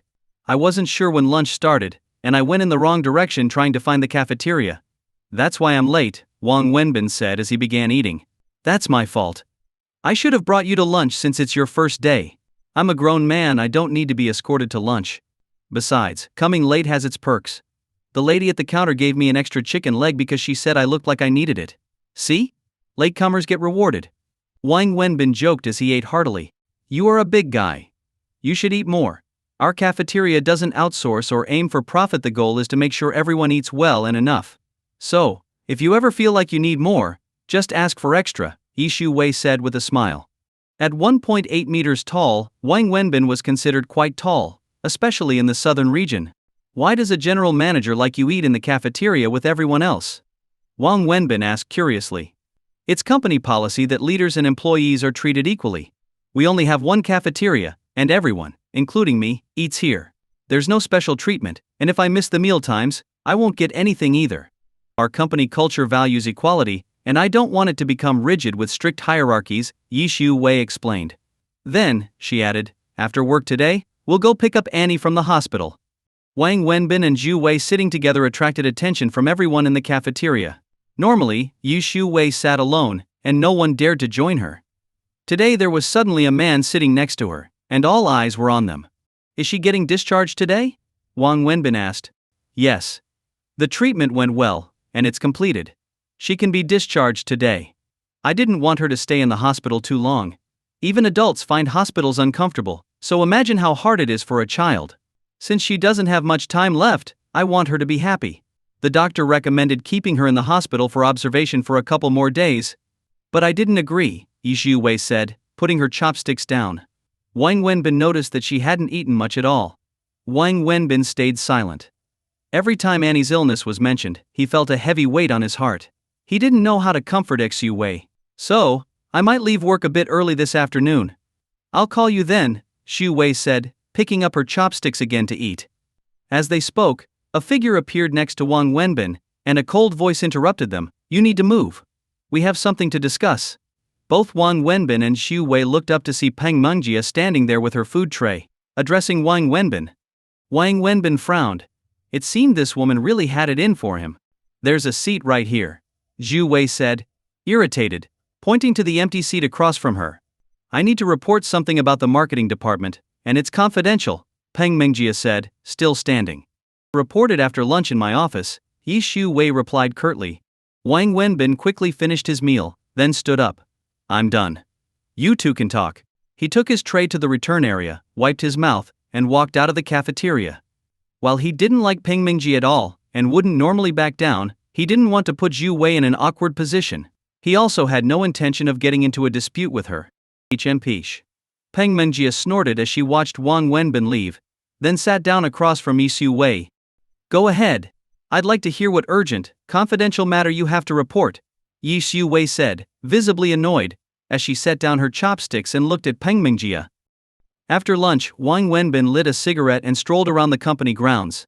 The company wasn't large but well organized, centered around the 7-story administrative office building, with gardens at the front and back, and various functional buildings surrounding it. While not extensive, the grounds were well kept, with immaculate landscaping. The layout hinted at the leadership's meticulous and refined taste.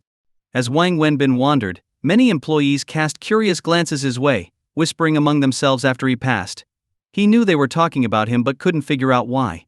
It was his first day at the company, and he didn't know anyone. He found it strange that he was already the subject of gossip. Puzzled, Wang Wenbin returned to his office. Since he didn't know anyone or have any specific tasks, he decided to pass the time by skimming through some documents left in the office, probably by its previous occupant. He turned his phone's volume up, just in case, and then dozed off at his desk. It had been a while since he'd had this much free time. Life had been hectic since his last hospital visit. Suddenly having nothing to do made him feel restless, so he killed time by reading company brochures and flipping through the handbook. As Wang Wenbin was reading, his phone rang, startling him. It was a call from Yi Xiuwei, and he saw that it was already 4 p.m. Hello? Are you busy? Zhu Wei asked. I've been bored all day. I'm your personal driver if you don't need me. I've got nothing to do. Wang Wenbin laughed. Well, let's call it a day. I need to get to the hospital before it closes to handle Annie's discharge papers. Got it, Wang Wenbin said, hanging up.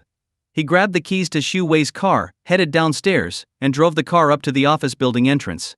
Xu Wei soon emerged, carrying her bag, and smiled when she saw her car already waiting. From now on, you don't need to bring the car up front.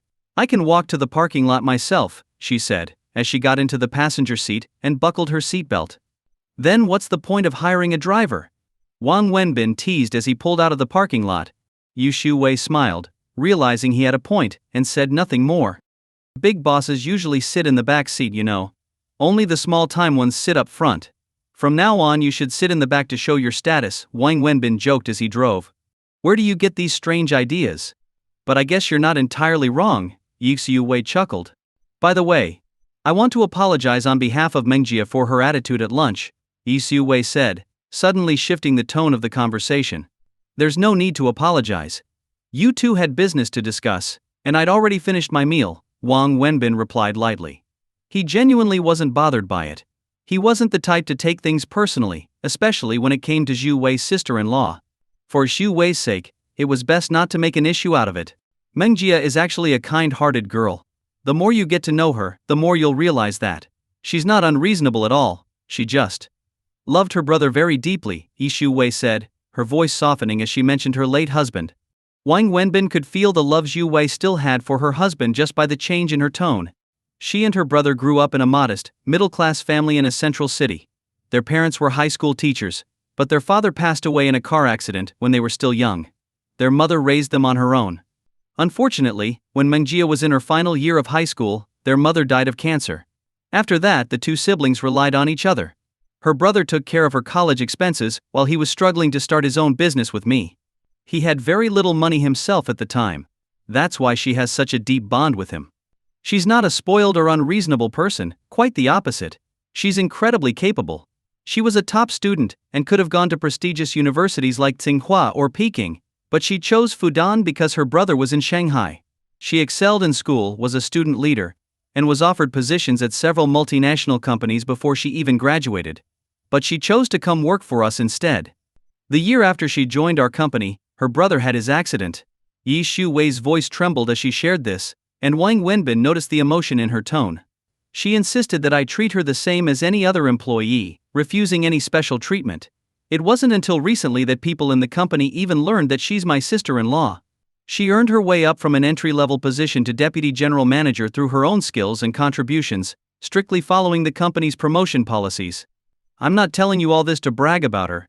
Yi Shu-wei smiled at Wang Wenbin as she said this. I just want you to understand the kind of person she is. She's not what you think. The reason she's been so hostile towards you is likely because of how much she loved her brother and how hard it's been for her to let go. Seeing you get close to me, and especially seeing how attached Annie is to you, calling you dad makes her uncomfortable. That's why she's been so antagonistic. With this explanation, Wang Wenbin finally understood why Peng Mengjia had been giving him the cold shoulder from the very beginning. As her sister-in-law, I can't say too much to her. My position is a bit delicate, and if I scold her, it might only make things worse. Over time she'll come to realize that there's nothing going on between us. So, I'm asking you to bear with her for now. Her hostility toward you is temporary. It's just that, before you, no other man has been in my or Annie's life since her brother. Give her some time, Yi Shu-wei said apologetically. Wang Wenbin nodded as he drove. I completely understand. It's no big deal, I've got thick skin. Besides, she hasn't done anything too bad, at least not yet. She hasn't come after me with a knife, he joked. As they were talking, Yi Shu-wei, sitting in the passenger seat, suddenly said to Wang Wenbin, turn right, we're going to Shengda. Shengda? The mall? Yes. I thought we were headed to the hospital. Are we stopping to shop? Wang Wenbin asked, confused, but he still made the turn and drove toward the mall's parking lot. Yes. Yi Shu-wei nodded without further explanation. Wang Wenbin parked the car in the underground lot, turned off the engine, and said, I'll wait for you in the car. Why? Aren't you coming with me? Zhu Wei asked with a smile. I'm the driver. Isn't my job to wait for you in the car? Don't forget, you're getting paid double. You're not just a driver, you're also an assistant. Let's go, Yi Shu-wei said as she opened the door and got out of the car. Does being an assistant include shopping too? Wang Wenbin muttered to himself as he got out and followed her. They took the elevator straight into the mall. It was a high-end shopping center that Wang Wenbin had never been to before, though he'd heard of it. It was one of the top luxury malls in Shanghai, filled with international brands. As they entered, he noticed that most of the signs were in English, none of which he recognized. Wang Wenbin followed Zhu Wei, feeling like a country bumpkin in a big city as he curiously glanced around. Yu Wei headed straight into a store. Wang Wenbin stood at the entrance, not going in. He looked around the store, which was beautifully decorated, clearly upscale. The English name on the sign was unfamiliar to him, but judging by the decor, he figured it wasn't cheap. What surprised him more was that it was a men's clothing store. Why is Yi Shu-wei in a men's store? He wondered but kept it to himself, idly glancing at passers-by. What are you doing? Why aren't you coming in? Yi Shu-wei's voice suddenly startled him from behind, making him jump. He had been too focused on admiring a woman walking by. Oh! Do I need to come in? Yes, come in, Yi Shu-wei said, turning back into the store. Wang Wenbin hesitated but followed her inside, unsure what was going on. He hadn't expected that assisting her would include shopping. Try this on, Yi Shu-wei said as soon as he stepped in, pointing to a set of clothes the salesperson was holding. Me? Try it on? Wang Wenbin asked, still confused. Yes. But why me? I'm not here to buy clothes, Wang Wenbin was surprised, especially after noticing the price tags, which had 5 digits on them. It's a gift for a friend. I want to surprise him, but I don't know his exact size. You're about his build, so I need you to try it on to see if it fits and looks good, Yi Shu-wei explained. Really? You're sure he's about my size? Wang Wenbin asked, doubtful. Yes, almost the same, Yi Shu-wei confirmed. Wang Wenbin still found it hard to believe but took the clothes from the salesperson and headed to the fitting room.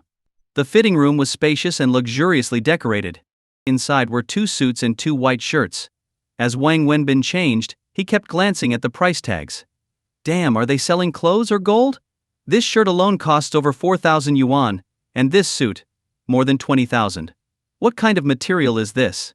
Wang Wenbin muttered to himself as he carefully put on the clothes, handling them as delicately as if they were sacred objects. He didn't dare pull too hard, fearing he might damage them. If that happened, he'd have to sell a kidney to pay for it, and even that might not be enough. Dressed from head to toe in the new outfit, including dress shoes, Wang Wenbin stepped out of the fitting room. When Xiu Wei saw him, her eyes lit up. It's often said that clothes make the man, and this moment proved it. Wang Wenbin looked like a completely different person. Before, he had the air of an average guy, but now he appeared polished and refined, almost like a wealthy gentleman. Xiu Wei had never really paid much attention to Wang Wenbin's appearance before. He had always struck her as a decent-looking, fit guy. But now, in this suit, she suddenly realized that he was actually quite handsome. Alright, we'll take both suits, Xiu Wei said, asking Wang Wenbin to turn around for her to inspect. She then nodded to the salesperson and added, almost to herself, didn't expect it, you've got a great physique for clothes. I used to be the star player on my university basketball team. Got the height, got the muscle, Wang Wenbin boasted as he went back into the fitting room. It wasn't just talk. Back in college he had indeed been a key player on the basketball team, playing as point guard. Of course, point guards typically aren't the tallest, but for an ordinary person, his 180 cm height was considered tall and well-built. Xiu Wei ended up purchasing both suits, spending nearly 70,000 yuan in total. She swiped her card without batting an eye, but watching from the side, Wang Wenbin couldn't help but feel anxious. 70,000 yuan for just 2 suits? That's extravagant. Wang Wenbin muttered to himself. Here, carry these, Xiu Wei said, handing him the bags after she finished paying. Wang Wenbin took them without a second thought. Whether as a driver or an assistant, carrying bags was part of the job. Are we getting anything else? He asked, following behind her. No, let's head to the hospital now before the doctor leaves for the day. Alright, Wang Wenbin replied, and they took the elevator back to the car. He drove them to the hospital. After parking, Wang Wenbin opened the door to get out, but Xiu Wei stopped him. You don't need to come inside. Huh? I'm not going in? Take the car back and pack up your things. Starting tonight, you'll be staying at my place, Xiu Wei said with a nod. Starting tonight? The doctor said her best days won't last beyond 100, Xiu Wei said softly. Wang Wenbin was taken aback again. He understood the implication behind Xiu Wei's words and nodded. Alright, I'll go pack my things. But if I take the car, how will you get back? How about I leave the car here, take the bus to pack my things, and then come to your place? You can drive yourself home. It's fine. I've arranged for someone to pick me up from the hospital. You should take the car and pack your things, it'll be more convenient. And please head over soon.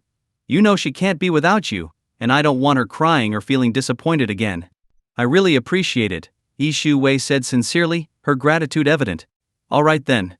Do you want to take the clothes now, or should I bring them with me later? Wang Wenbin asked, pointing to the clothes in the back seat. Just leave them in the car. I'm off to handle the discharge paperwork. Drive carefully, Xiu Wei said as she opened the door and got out. Thinking about little Annie, Wang Wenbin couldn't help but sigh. Then he started the car and drove toward his own place.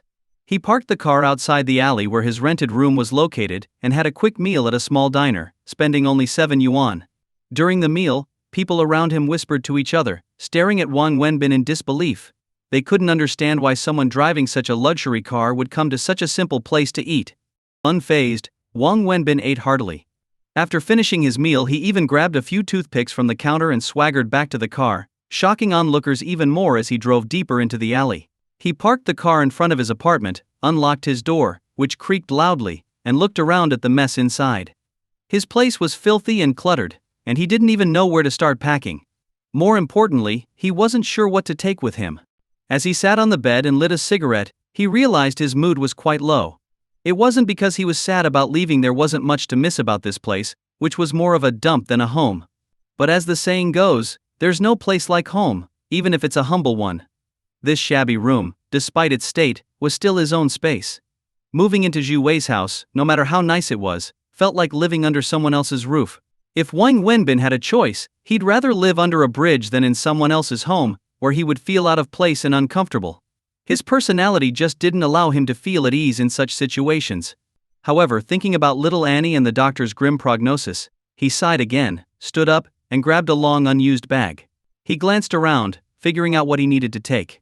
In the end, Wang Wenbin only packed 2 sets of clothes, a towel, a toothbrush, and a phone charger. The bag was still mostly empty. Deep down, he hadn't intended to stay at Zhu Wei's house for long. He felt reluctant about it from the start. After packing, he didn't linger. He was worried that if Annie didn't see him when she got home, she might cry.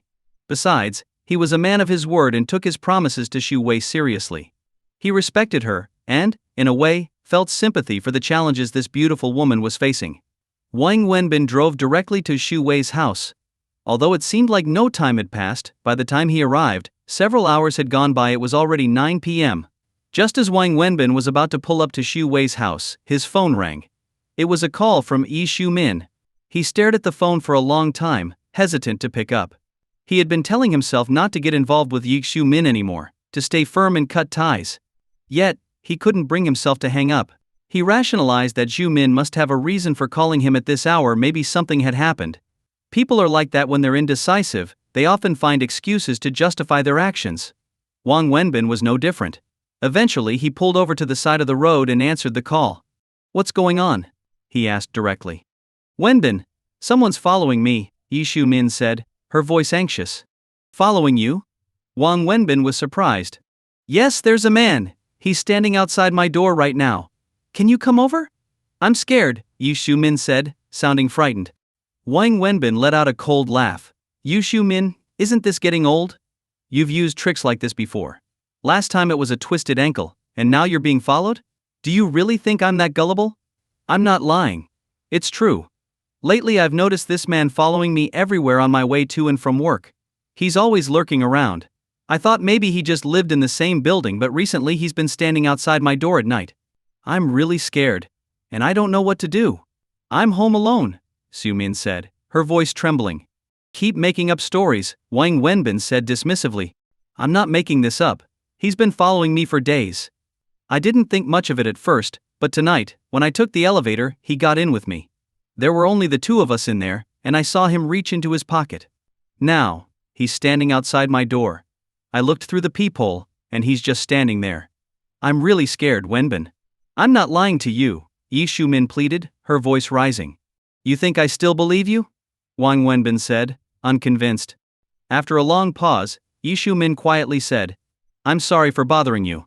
I'll hang up now." Without warning, she ended the call. Listening to the disconnected line, Wang Wenbin suddenly felt unsure. He muttered to himself, could she be telling the truth this time? He hesitated for a moment, then clenched his jaw and decided to drive to Xiumin's place. Even if she was lying, he'd rather be tricked again than risk something bad happening to her.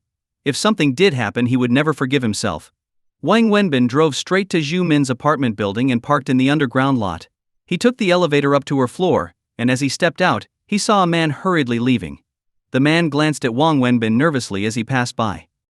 Wang Wenbin noticed that the man didn't enter the elevator. Instead, he sneaked into the stairwell. Frowning, Wang began to believe most of what Yi Xiumin had told him. He slowly approached Yi Xiumin's door, thinking about how to handle the situation.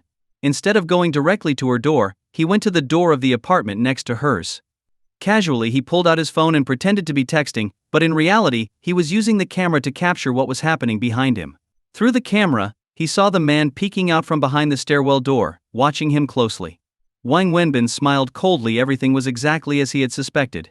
He held his phone to his ear, pretending to make a call. Standing at the neighbor's door, he spoke loudly into the phone. "Hey, I'm at your door. You're not home? Oh, great, all right then. I'll head back and call you next time." As he spoke, Wang Wenbin turned and entered the elevator. He rode it down a few floors, then got out and called Xiumin. "What do you want?" Yu Xiumin answered, clearly irritated. "Listen to me," Wang Wenbin said seriously. "Look through your peephole. Is that man still standing outside your door? You said I was lying before." Yu Xiumin shot back. "This isn't the time to argue. Just go check," Wang Wenbin insisted. After a brief pause, Yu Xiumin replied, "He's still there. He's waiting for me to come out. I'm scared that if I open the door, he might force his way in. I think he knows I'm home alone." "All right, that's all I needed to know," Wang Wenbin said calmly. "What are you planning? Where are you?" Xiumin asked, confused. Without answering, Wang Wenbin hung up the phone and began quietly climbing the stairs back to Zhu Min's floor. He made sure to move silently, avoiding making any noise. When he reached her floor, he saw the man crouching at Zhu Min's door, trying to peer through the crack under the door. When that didn't work, the man stood up and tried to look through the peephole, but of course, he couldn't see anything from that angle. Just as the man was about to give up in frustration, he felt a hand tap him on the shoulder. "Hey buddy, what are you doing?" Wang Wenbin asked, grinning as he stood behind the man. The creep was so startled that he nearly jumped out of his skin. He looked at Wang Wenbin in terror, recognizing him as the guy who had been standing outside the neighboring apartment. Trying to stay calm, the man stammered, I was just trying to get home. I forgot my key." "Oh really? This is your home?" Wang Wenbin asked, pointing to Zhu Min's door. "Yes, that's right." The man stammered, nodding nervously. "That's strange, because this is my home, and I've never seen you here before," Wang Wenbin replied coldly. The man, confused, stammered, You must be joking." "Who's joking? Are you or am I? Now tell me, what are you doing lurking around my door?" Wang Wenbin demanded, grabbing the man by the collar. The man was short, barely 5, and no match for Wang Wenbin, who easily lifted him off the ground by his collar. "What are you doing?" The man stammered, panicked. "What do you think I'm doing? Now tell me, what were you doing outside my door?" Wang Wenbin shouted, his voice filled with anger. "I was just looking around." The man stammered, terrified. "Looking around? Looking at what?" Wang Wenbin asked, glaring at him.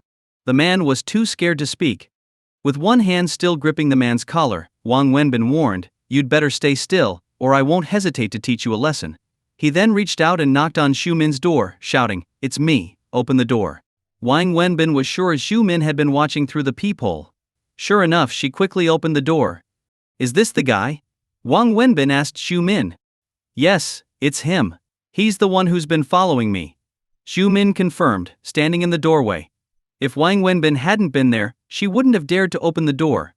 I wasn't following anyone," the man stammered, but before he could finish, Wang Wenbin slapped him hard across the face. "You," the man started, but Wang Wenbin slapped him again. "You've got some nerve stalking my wife," Wang Wenbin growled, gritting his teeth as he slapped the man 4 or 5 more times in quick succession. When Zhu Min heard Wang Wenbin call her his wife, her face turned red, but inside she was secretly delighted. "Help! Help! He's killing me! I'm calling the police!" the man screamed, his face bright red from the slaps. "Go ahead, call the police. While you're at it, I'll tell them what you did to my wife in the elevator today. We'll pull the security footage and see what they think," Wang Wenbin sneered. He then kneed the man in the stomach and let go of his collar. The man groaned in pain, collapsing to the floor, clutching his stomach. "Now tell me, are you going to keep following my wife?" Wang Wenbin asked, pressing his foot down on the man's face. "And no, I won't. I swear, please let me go," the man pleaded, his words slurred as Wang Wenbin's foot pressed down on his face. "I'm warning you, if I ever catch you following her again, it won't just be a beating next time. I'll make sure you regret it for the rest of your life. Now get lost," Wang Wenbin shouted, giving the man a final kick. The man shrieked and scrambled to his feet, running off as fast as he could. "What kind of disgusting person does that?" Zhu Min said to Wang Wenbin, clearly still shaken. "These kinds of people are messed up in the head. They can't help themselves. Whenever they see a pretty woman, they lose control. You've seen the news lately, there are plenty of creeps like this getting exposed, especially on subways. It's revolting. You don't know how scared I was. Yesterday I felt like someone was following me, and tonight, when I got in the elevator, he was there, doing something so filthy. As soon as I got home, I locked the door and didn't dare make a sound. I was terrified," Zhu Min said, tears welling up in her eyes. Seeing her cry, Wang Wenbin instinctively stepped forward and wrapped his arms around her, letting her rest her head on his shoulder. He patted her back gently, saying, "It's okay. He won't dare come near you again." Zhu Min leaned against Wang Wenbin, her arms sliding around his waist as she hugged him tightly. Wang Wenbin suddenly snapped out of it and stepped back, gently pushing Zhu Min away. "What's wrong?" she asked, looking confused. "Sorry," Wang Wenbin said, apologizing for having hugged her earlier. "Why are you apologizing? You used to always hug me when I cried," Zhu Min said, her eyes still wet with tears. "That was in the past. Now is different," Wang Wenbin replied quietly, turning his face away from her. If something like this happens again, you should just call the police. What's the point of calling the police? Do you really think they'll catch him? He'll just come back. And even if the police do show up, I won't feel safe. I only feel secure when you're here, Shu Min said, looking at Wang Wenbin earnestly. Wang Wenbin paused, then said, "Go inside." "I'm leaving." He started walking toward the elevator. "Don't go. I'm scared. What if he comes back after you leave?" Shu Min called out urgently. "Trust me, he won't dare come back. People like him are cowards. If they had any real guts, they wouldn't be sneaking around in the first place." "But I'm really frightened," Shu Min pleaded. "I live here alone, and this is terrifying. Can't you stay just a little longer? At least until I've showered and gone to bed?" Wang Wenbin stopped in his tracks, then turned around and walked back into Shu Min's apartment. "Fine, but hurry up. I have things to do later." Seeing him turn back, Shu Min broke into a smile and followed him inside, closing the door behind her. Wang Wenbin entered the apartment. This was his second time here. The place was as clean and tidy as he remembered, reflecting Shu Min's personality. "I bought some tea. Let me make you a cup," Shu Min said with a smile, grabbing an unopened box of premium tea. She had bought it specifically for Wang Wenbin. "Don't bother. Just go take your shower." "I'll wait," Wang Wenbin interrupted. Shu Min looked slightly embarrassed but then smiled again. "It won't take long. I'll make you some tea first, and then I'll shower." Ignoring his protest, she made the tea and placed a cup on the coffee table before sitting down next to him. "Are you going to shower or not? I really do have things to do." "If you're not going, I'm leaving," Wang Wenbin said impatiently. Seeing his urgency, Shu Min sighed and nodded. "All right, I'll go shower now." She headed into her bedroom, and then into the bathroom. Wang Wenbin sat on the sofa, smoking and sipping the tea. The familiar scent of the apartment brought back memories. He had only been here twice, but he had lived with this woman for many years before. Soon, the sound of running water echoed from the bathroom. Wang Wenbin couldn't deny it, the sound of the water was stirring something inside him. It was impossible not to have thoughts, given the situation. He quickly grabbed his tea and cigarette and walked out to the balcony, trying to distract himself from the sounds coming from the bathroom. As he stood on the balcony, he suddenly heard Shu Min calling from the bathroom. "Wenbin, Wenbin." "What is it?" Wang Wenbin responded. "Can you come here for a second?" Shu Min called out. Wang Wenbin frowned, walking back into the apartment and stopping outside the bathroom door. "What do you need?" "I forgot to bring a towel in with me. Can you grab one from the balcony?" "It's hanging with my clothes," she explained from inside. Wang Wenbin frowned, clearly reluctant, but he went to the balcony. There, he found the towel hanging along with some of Shu Min's clothes, including her underwear. He quickly grabbed the towel without looking too closely, feeling awkward about the situation. Although he had done this many times before when they were together, it felt different now. Wang Wenbin returned to the bathroom door, unsure of what to do. "I'll leave the towel on the door handle. You can grab it yourself. I'm leaving now." As he turned to leave, he heard Shu Min call out, "Don't go." Then, to his shock, the bathroom door opened, and Shu Min stepped out completely naked. Wang Wenbin's eyes widened in surprise. He was caught off guard, both by the unexpected sight and the familiar but overwhelming sensuality of the moment. He quickly snapped out of it, turning his back to her. "Shu Min, what are you doing?" he said, his voice full of anger and frustration. "Please don't go. I'm begging you.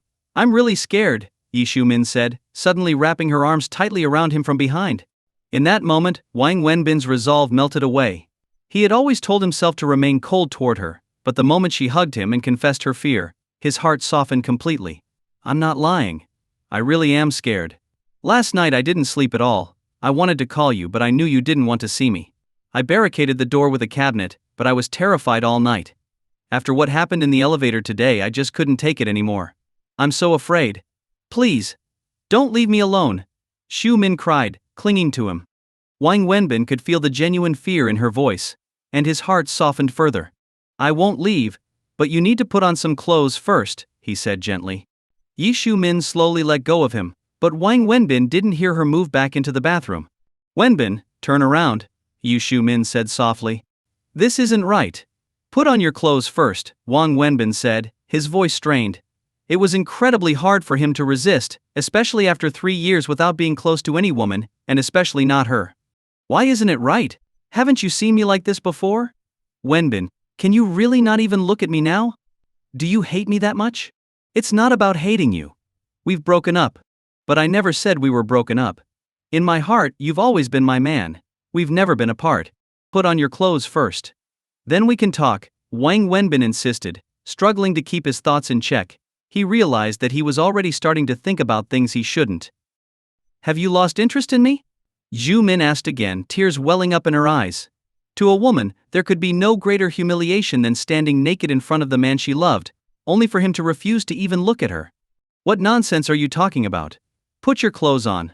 I won't. Zhu Min shouted, then stepped directly in front of Wang Wenbin, standing bare before him. Why? Why won't you even look at me when I'm standing like this? She demanded, her voice trembling.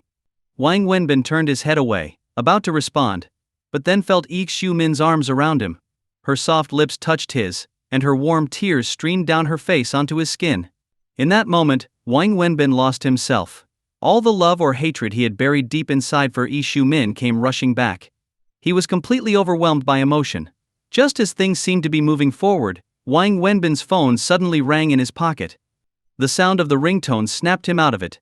He quickly pulled away, his mind racing as he realized what had just happened. He jumped off the bed and turned to Zhu Min, breathless. I'm sorry. You can think of me as a beast. I have to go, I have something to take care of. Without waiting for a reply, Wang Wenbin practically bolted out of the room, his phone still ringing as he hurriedly left. The sound of the door closing echoed through the apartment as Zhu Min lay motionless on the bed, tears streaming down her face. Wang Wenbin rushed into the elevator, and as it slowly descended, he bit his lip and slapped himself hard across the face twice, the sound loud and clear. You're such a bastard. Wang Wenbin, he muttered to himself. Stepping out of the elevator, he lit a cigarette and slowly made his way back to the car, his emotions gradually calming down. Finally, he checked his phone. It was Yu Xu Wei who had called him. He suddenly remembered that he was supposed to spend the night at Xu Wei's house. Taking a deep breath, he dialed her number. Hello, Wenbin? Why haven't you come yet? I ran into a friend, and got delayed. I'm on my way now, Wang Wenbin said, making up a half-truth. Alright, just be safe. Will do, he replied before hanging up. He glanced at the time. It was already past 9 p.m. Leaning against the car, Wang Wenbin smoked another cigarette, then got into the car and drove away from Yu Min's apartment toward Xu Wei's house. He drove slowly, his mind consumed with thoughts of Xu Min, her tears, the warmth of her embrace, and the memories they had shared together. His eyes grew misty. He thought he had moved on, but in moments like this, the past felt vivid and inescapable. By the time Wang Wenbin arrived at Xu Wei's house, it was already 9:30. The lights in the house were on, casting a warm glow into the courtyard. As soon as Wang Wenbin parked the car, little Annie came running out of the house, shouting "Daddy!" as she ran toward him. In that instant, all of Wang Wenbin's dark thoughts and emotional turmoil vanished. The weight of what had just happened at Zhu Min's was lifted, replaced by the pure joy of seeing Annie. Sometimes, a child's simple smile and innocent call can wash away all the burdens of the world. Even though Annie wasn't his biological child, Wang Wenbin felt a deep, instinctual desire to protect and care for her. He got out of the car and scooped Annie up into his arms, holding her tightly. Yu Xu Wei, who had followed Annie outside, watched the scene unfold, a familiar sight that filled her heart with mixed emotions. She stood in the doorway, silently observing as Wang Wenbin and Annie played together in the yard, laughing and teasing one another. The bags in the car were completely forgotten in the moment. Xu Wei leaned against the doorframe, smiling through her tears. The happiness of watching them together was undeniable, but there was also a deep, unspoken sadness. No one could understand the complex emotions swirling within her heart. It wasn't until after 10 p.m. that the housekeeper came to take Annie inside for her bath, ending the precious moments of laughter between Wang Wenbin and the little girl. Wang Wenbin finally opened the car and grabbed his backpack, along with the clothes Xu Wei had bought earlier. As he approached Xu Wei, who was still standing by the door, he handed her the bags. Here are your clothes. But Xu Wei shook her head. Those aren't mine, they're yours. Wang Wenbin stared at her, trying to make sense of it. What do you mean? Xu Wei smiled gently. Everyone in this house is a woman, except for you. Who do you think those clothes are for? Wang Wenbin was even more confused. Didn't you say they were for a friend? They are. And that friend is you. Didn't I tell you earlier? He's the same height as you, the same build. Do you really think there's another person who matches you so perfectly? The clothes are yours, Yu Xu Wei said, sitting down on the couch. If these are for me, I can't accept them. They're too expensive, I'll return them, Wang Wenbin said firmly. Why? They're just too costly. I can't accept such an expensive gift, he said, his tone serious. When did I ever say they were a gift? Then what is this? I can't afford these clothes. I barely have 200 yuan to my name, and that's from the 500 I borrowed from you. Yixiu Wei couldn't help but laugh at his words. Don't worry. I'm not asking you to pay. Did you read the company's employee handbook? I did.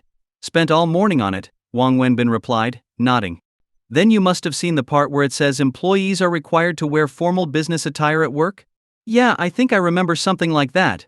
So, do you think the way you're dressed now is appropriate for work? Also, as my assistant, don't you think you should look the part? She asked, pointing at Wang Wenbin's casual outfit, sneakers and jeans.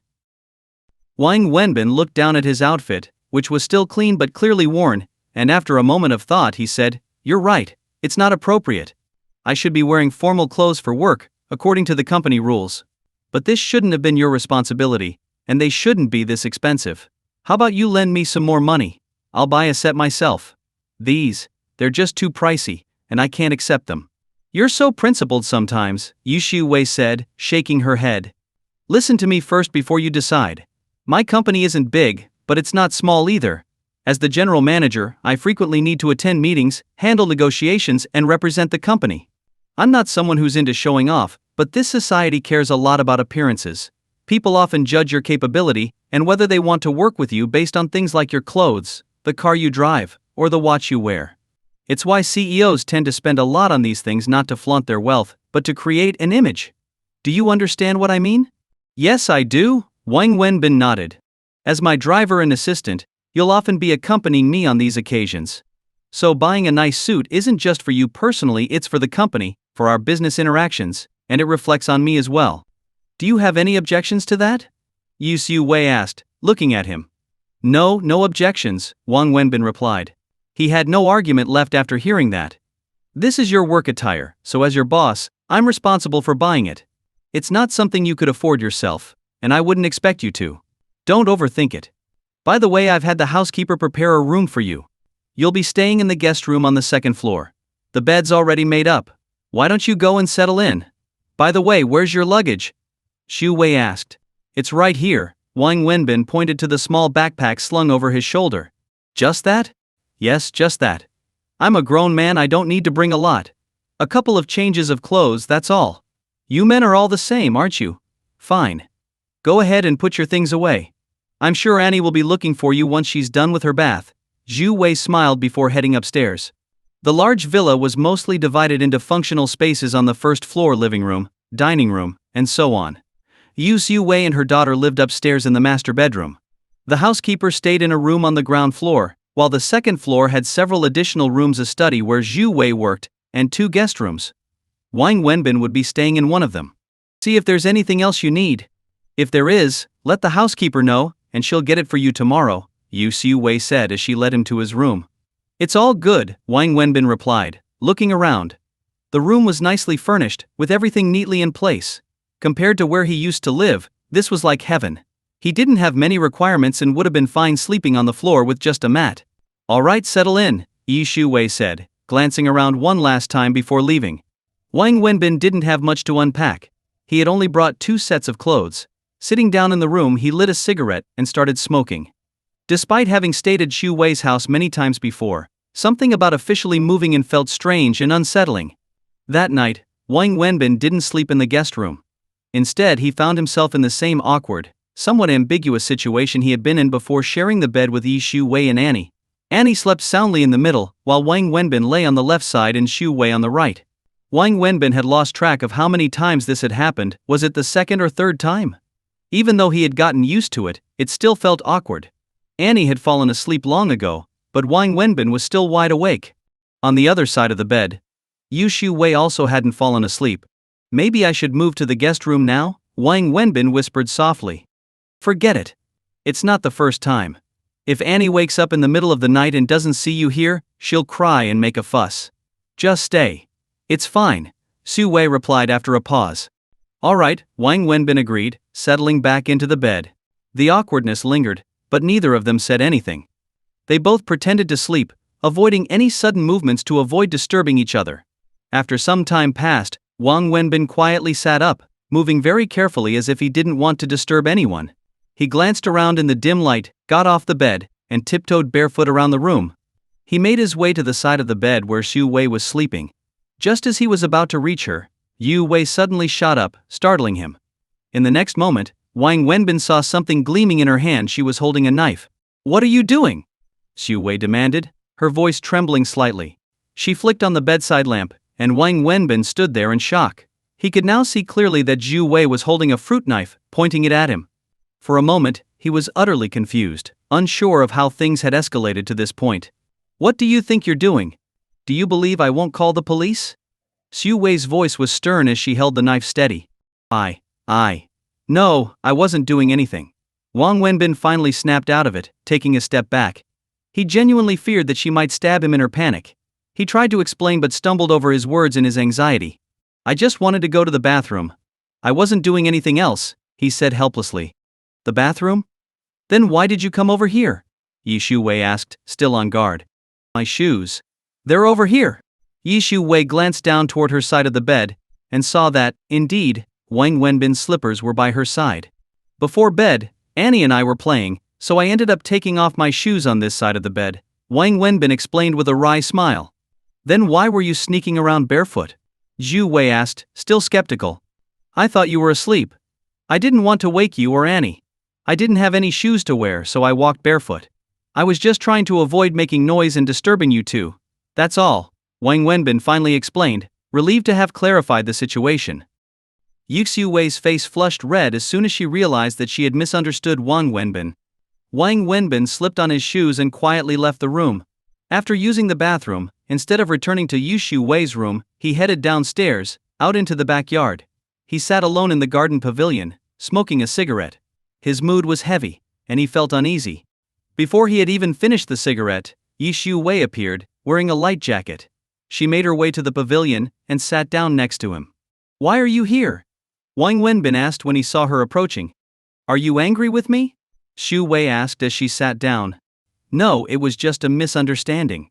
"I'm not angry," Wang Wenbin replied, shaking his head. He took another puff of his cigarette. In truth, he wasn't just upset about the misunderstanding, but also troubled by everything that had happened earlier with Xu Min. "I'm sorry. I owe you an apology," Xu Wei said after a moment of silence. "It's not that serious. Like I said, it was just a misunderstanding," Wang Wenbin responded lightly, shaking his head again. "No, I was wrong. I was the one who invited you to pretend to be Annie's father, and I was the one who asked you to sleep in the same bed. But in the end, I didn't trust you. I even secretly hid a fruit knife under my pillow. If I were in your shoes, I'd be angry too. I'm truly sorry, and I hope you can forgive me," Xu Wei said sincerely. "It's really no big deal. It's not worth dwelling on," Wang Wenbin replied, though he lit another cigarette, feeling a bit uneasy. "Please believe me, it's not that I don't trust you. If I didn't trust you, I wouldn't have asked you to be Annie's dad, invited you into our home, or let you share our bed. I trust your character completely. From the incident with the ring to the way you treat Annie, I can see that you are a good person, someone truly worth trusting. I'm grateful that, during Annie's darkest days, we've had you by our side to support us. I didn't hide the knife because of you. After Annie's father passed, I started keeping it there, and it's been under my pillow ever since. It wasn't about you.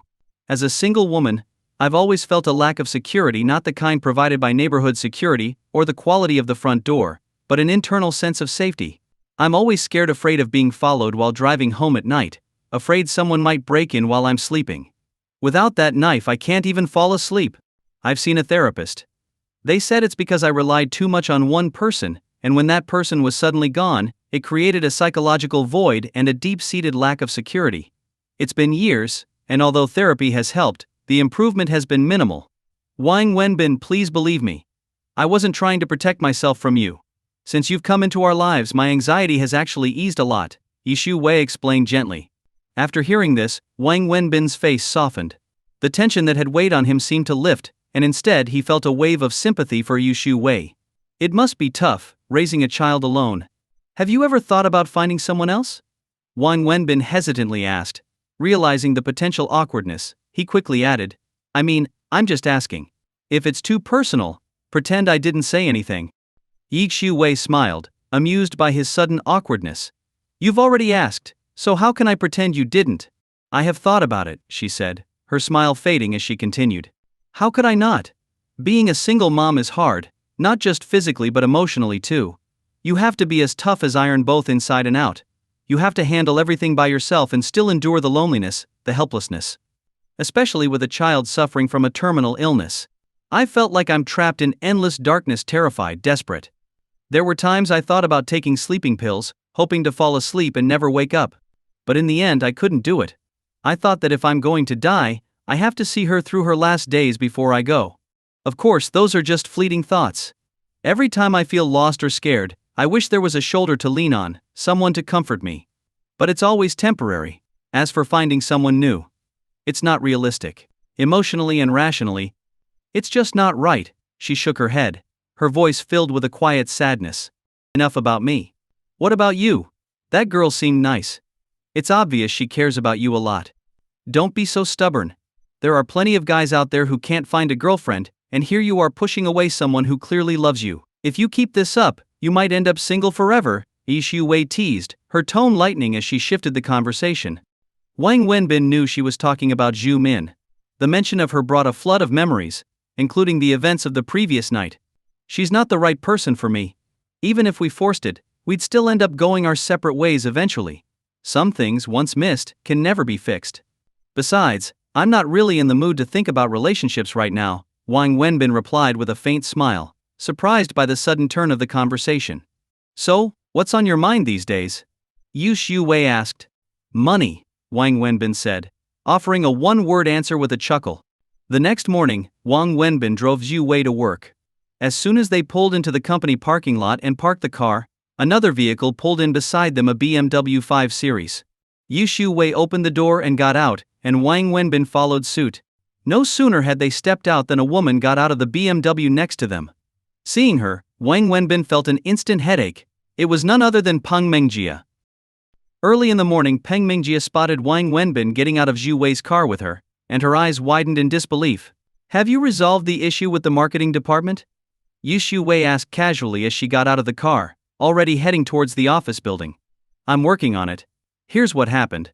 Peng Mengjia quickly caught up to Xiu Wei, reporting on her work as they walked. Wang Wenbin didn't follow them inside. Instead, he pulled a towel from the car and started wiping down some dirty spots. There was a water faucet in the corner of the parking lot. Being a responsible driver, he made sure the car looked spotless. As the workday began, Wang Wenbin eventually made his way into the office.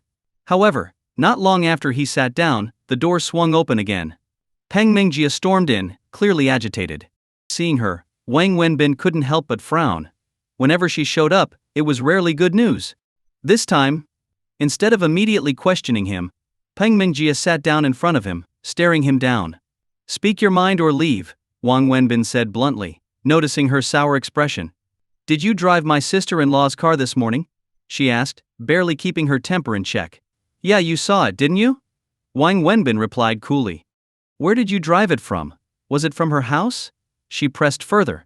Obviously it was from her house, Wang Wenbin responded. So does that mean you were at her place early this morning? Or did you stay at her house last night? Peng Mengjia suddenly stood up, glaring at Wang Wenbin. What does this have to do with you?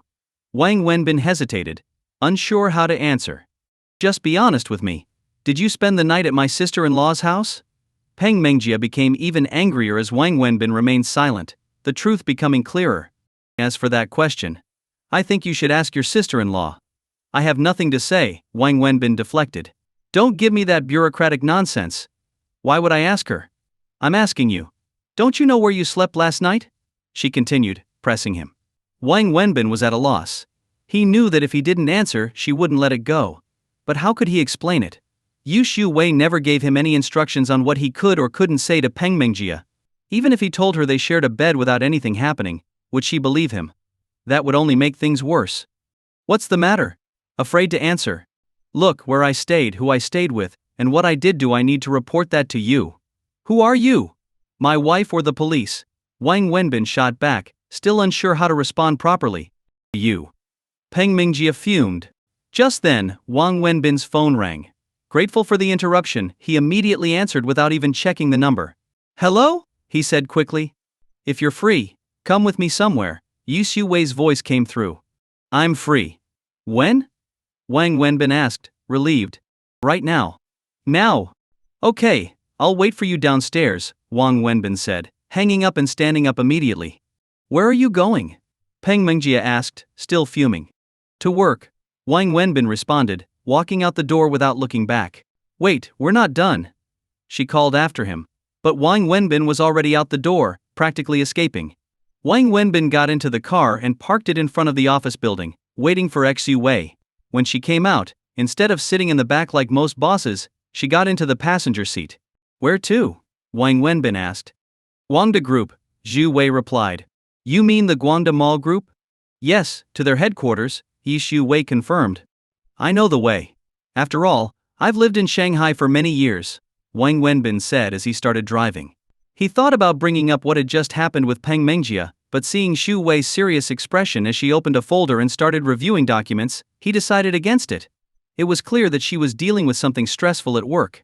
Wang Wenbin drove to the Guangda Group's headquarters. Are you coming up with me? Or waiting here? Xu Wei asked. I'll wait here. I'm just the driver, it wouldn't be appropriate for me to go in, Wang Wenbin said, understanding his role. Don't forget you're also my assistant, not just a driver. But fine, wait here. I don't know how long I'll be. If things go well, about an hour. If not, maybe I'll be back in 10 minutes. Xu Wei said as she got out of the car and walked towards the building. An hour or 10 minutes? Wang Wenbin thought, mulling over her words. He figured something must be off but didn't dwell on it. He was, after all, just the driver. Whatever business dealings Xu Wei had were none of his concern. Wang Wenbin got out of the car, lit a cigarette, and after a while, returned to the car, adjusting the seat to take a nap. But before he could settle in, he saw Xu Wei walking back towards him from a distance. That was fast, Wang Wenbin said, surprised. He checked the time. Barely 8 minutes had passed. He quickly adjusted the seat back into its upright position. Xu Wei got into the car, buckled her seatbelt, and said, Let's go. Where to now? Wang Wenbin asked, puzzled. Hua Yang Hotel. What for? That's pretty far, Wang Wenbin noted. A business tycoon's son is getting married. I need to attend the wedding. A wedding? What about the meeting here? Wang Wenbin asked, even more confused. It's already over. That fast? Wang Wenbin couldn't help but ask, noticing her sour expression. It was the worst-case scenario. They didn't even want to see me. Xu Wei sighed. Then, forcing a smile, she added, It's okay though. That's how business is. This wasn't the first time, and it won't be the last. You get used to it. From those words, Wang Wenbin could sense how difficult Xu Wei's journey in business had been over the years. As he was about to drive off, Xu Wei suddenly stopped him. Wait, hold on a minute, she said. Wang Wenbin hesitated for a moment and turned to look at Xu Wei, who was staring out the window, watching a few middle-aged men walking by. What's going on? Wang Wenbin asked, curious. Do you see that man? Xu Wei said quietly, still looking outside. That's the deputy general manager of Guangda Mall, the person in charge of all their commercial leasing. I just went to see him, but I was told he was out on business. And the man walking next to him? He's the CEO of another clothing company. Wang Wenbin glanced at the men Xu Wei pointed out. She hadn't said much, but it was clear what had happened. He could sense the situation from her tone. Wang Wenbin took another look at the deputy general manager. Xu Wei sighed again and said, Let's go. As they drove away, Wang Wenbin asked, Is it completely hopeless? Isn't there a way to try again? It's pretty much over, Xu Wei said, shaking her head. Their attitude is crystal clear. Is it a big deal for the company? It's extremely important, Xu Wei replied, her voice heavy. Everyone knows what Guangda Mall represents. It's the #1 integrated mall in the country, with a presence in nearly every third-tier city.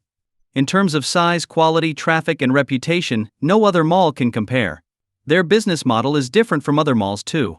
Guangda operates nearly 100 malls across the country, but all their leasing is centrally managed by the headquarters. In other words, they sign contracts directly with brands, and once the deal is signed, that brand is obligated to open stores in every Guangda mall, including any new ones they build. She paused and continued, Their leasing is split into 2 categories. The first is for major international brands, household names that everyone knows. Guangda actively brings them in, offering highly favorable terms because they need these brands to boost their own reputation, traffic, and influence. Guangda doesn't make money off them, they bring in big names for the prestige. The second category is for mid-sized brands like ours. We want to partner with Guangda to benefit from their traffic, influence and scale, which would boost our sales and brand value. For companies like us, getting a deal with Guangda is like hitting the jackpot. It's not just about profits, it's about stepping into the big leagues. It's like getting a degree from a prestigious university. Even if we don't make much money, having a partnership with them significantly raises our brand's credibility. And while Guangda takes a big cut of the profits, the money left over for us is still substantial. That's why the competition to get in is so fierce. Everyone is scrambling for the chance to work with Guangda Mall. But here's the thing, each category, including clothing, has a strict limit on the number of brands allowed. The clothing category has been full for a while. Recently, one brand went bankrupt and ended its contract with Guangda, leaving an open spot in the apparel section. Naturally, a swarm of mid-sized clothing brands, like ours, rushed in to compete for that one vacancy. The person who makes the final decision is that deputy general manager, Mr. Yang, the man you just saw. I've met with him 5 or 6 times already, but he's only seen me once. I submitted all of our company's documents according to their requirements, and they evaluated us. When I met with him, he gave me the brush off. After that, every time I tried to meet him, he had some excuse not to see me. And as you saw today, it's clear that we're out of the running. Maybe it's for the best, it saves me the time and energy of continuing to chase after false hope. Yu Xiuwei sighed again as she finished speaking. This partnership is really that important to the company? Wang Wenbin asked, sensing the weight of the situation. Yes, it's crucial. If we secured this deal, it would be worth at least 2 billion yuan to the company, Yu Xiuwei said, revealing the staggering number. 2 billion? Wang Wenbin was taken aback. For him, that kind of figure was unimaginable. But reaching an agreement with Guangda is incredibly difficult, Yu Xiuwei continued, shaking her head. The competition is too fierce, and now it looks like we're officially out. 2 billion. Wang Wenbin muttered, still amazed by the number. Can't you make another effort? That's a lot of money. How? It's not that simple, Yu Xiuwei replied with a wry smile. Those stories about persistence leading to success, they're mostly lies. In reality, things like that rarely happen.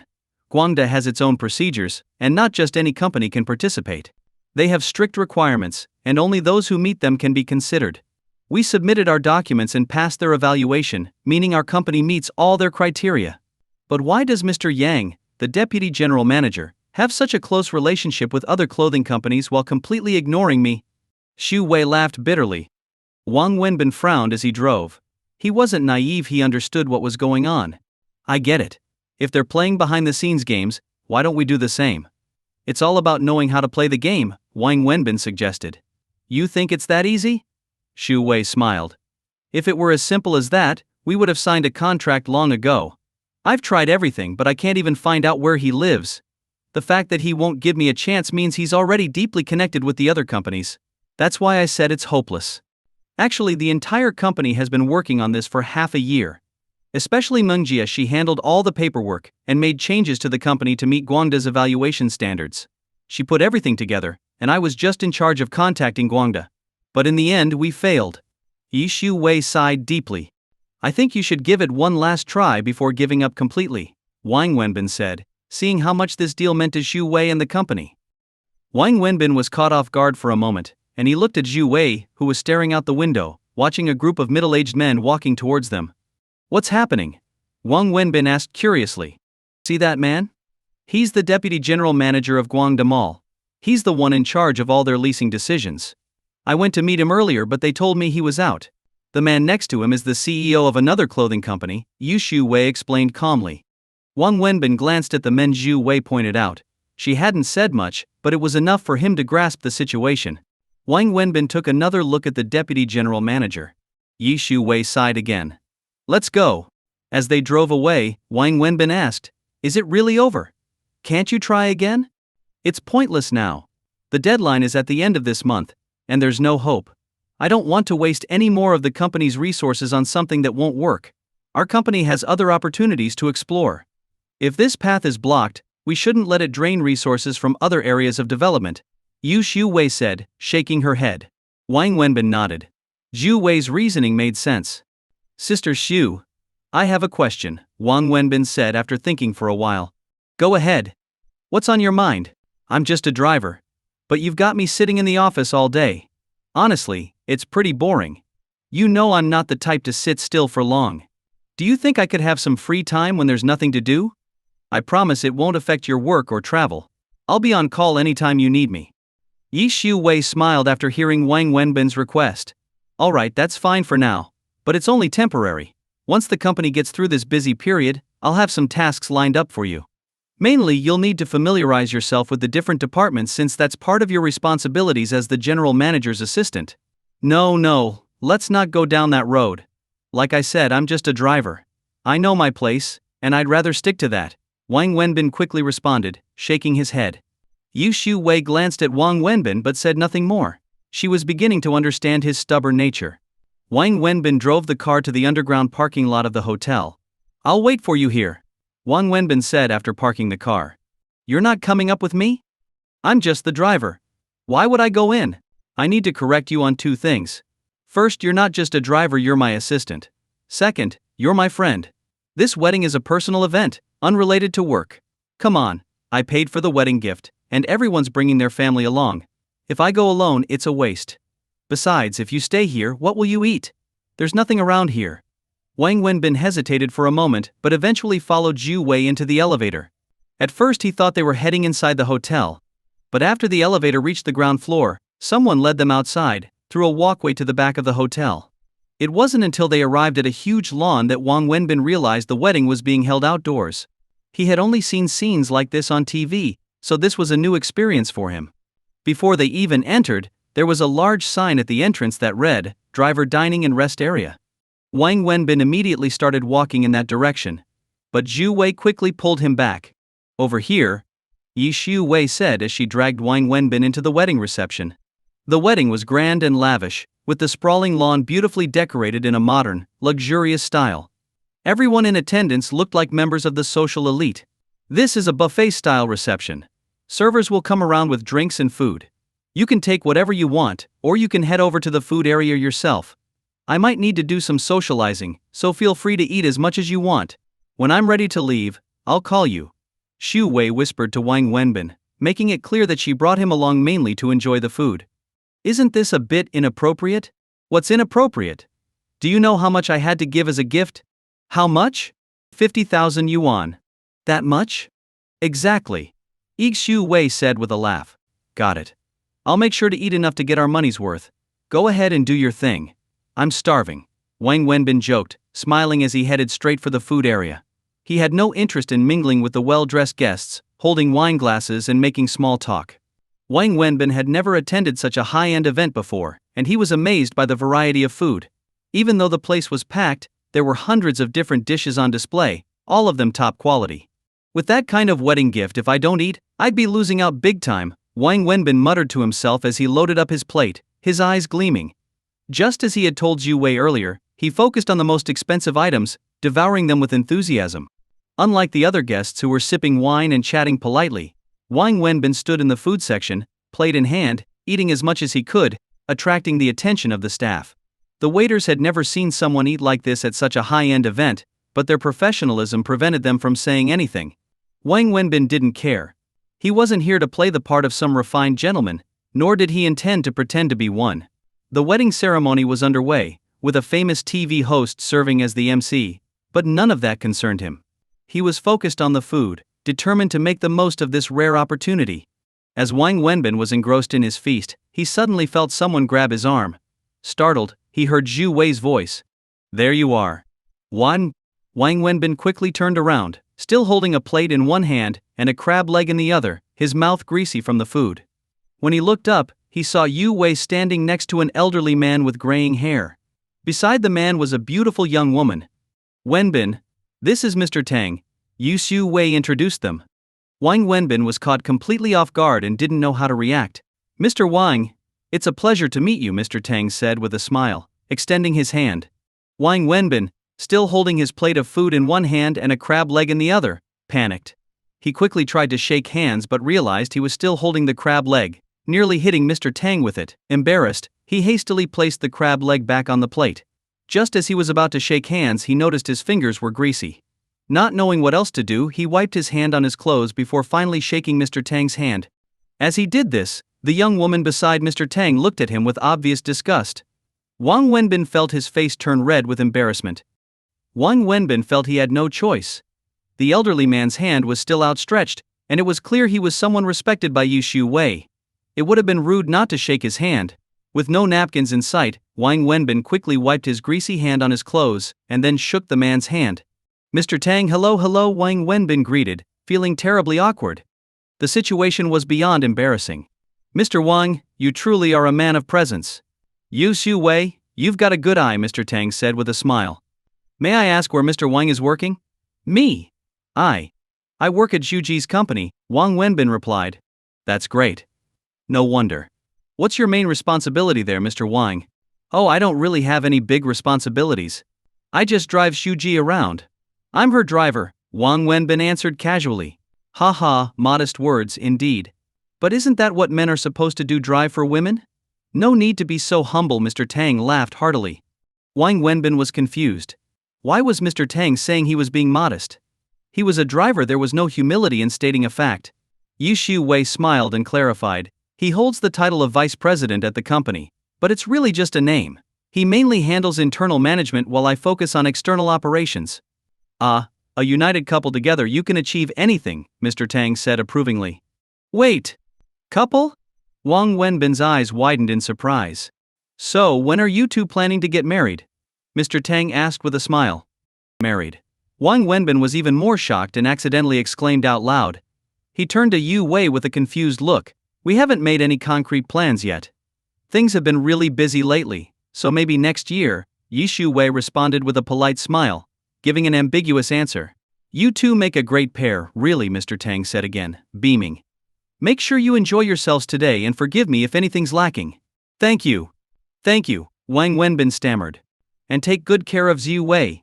If you don't treat her well, I won't stand for it, Mr. Tang added with a wink, extending his hand to Wang Wenbin again. Wang Wenbin, still in a bit of a daze, hurriedly shook his hand once more, bending slightly as he did so. When the wedding comes around, don't forget to invite me, Mr. Tang said as he left to mingle with other guests. As soon as Mr. Tang walked away, Yu Shu Wei pulled her arm free from Wang Wenbin's. What just happened? Wang Wenbin asked, unable to wait any longer for an explanation. Zhu Wei glanced at him, smiled, and then grabbed some napkins from a passing waiter. Handing them to Wang Wenbin, she said with a chuckle, wipe your mouth. It's all greasy. Wang Wenbin, red-faced, quickly wiped his mouth before asking again, seriously, what was all that? I'm totally lost here. Mr. Tang is an elder I really respect in the business world. His daughter is getting married today, and over the past few conversations, he's been trying to introduce me to a potential partner. He's mentioned it several times, and I didn't know how to politely refuse, so I just said I already had a boyfriend, and that he was here with me today. I didn't expect Mr. Tang to insist on meeting you, so I had to bring you over, Yu Shu Wei explained. Oh, that's what happened. Did I embarrass you back there? Wait, no. Let me take that back, I definitely embarrassed you, Wang Wenbin said awkwardly, recalling the scene that had just unfolded. Yu Shu Wei laughed out loud at Wang Wenbin's discomfort and then said, not at all. You handled it quite gracefully. Could you please stop teasing me? I've never been so humiliated in my life. You blindsided me with that introduction. And who is that guy anyway? He seems loaded, Wang Wenbin asked, still feeling a bit annoyed. Everyone here is wealthy. Why do you ask? He's probably in his 70s, and that young woman on his arm is probably younger than me. If he wasn't rich, how else could he pull that off? Wang Wenbin grumbled. Exactly. Men are all the same, aren't they? In this circle it's not unusual. You get used to it, Yu Shu Wei said casually. As they were talking, Wang Wenbin suddenly turned and hugged Shu Wei, startling her. Don't move, just cover me, Wang Wenbin whispered urgently. What's going on? Yu Shu Wei asked, not resisting as Wang Wenbin held her. Wang Wenbin didn't answer right away. He continued holding Shu Wei while glancing around, keeping an eye on something. After a while, he finally let go of her. Who did you see? Yu Shu Wei asked curiously, looking around at the two women who had just walked by. Yu Shu Ji, I'm full. I'll head down to the car and wait for you, Wang Wenbin said hastily, trying to change the subject. Without offering an explanation, he quickly started walking toward the exit. The exit was on the opposite side of the food area, meaning Wang Wenbin had to cross the entire banquet hall to get out. Just as he was trying to slip out unnoticed, he saw Zhang Xini walking in his direction from the other side. Panicked, Wang Wenbin immediately turned and walked in the opposite direction, heading toward a crowd of people. He didn't want Zhang Xini to see him, as he wasn't sure how to face her. Deep down, he still felt guilty about what had happened at the hospital, where he had spoken harshly to her. Earlier, when Wang Wenbin had seen Zhang Xini passing by, he had instinctively grabbed Zhu Wei to hide.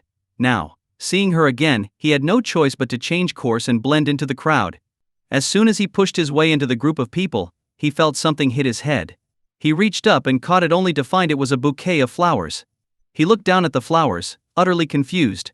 Suddenly, Wang Wenbin realized that everyone around him was staring at him, with expressions of admiration. Before he could figure out what was happening, a spotlight shone down on him from the stage. The bride, groom and host were all looking at him.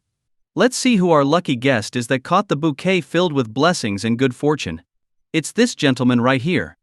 Let's invite him up to the stage, the host announced enthusiastically, drawing everyone's attention to Wang Wenbin.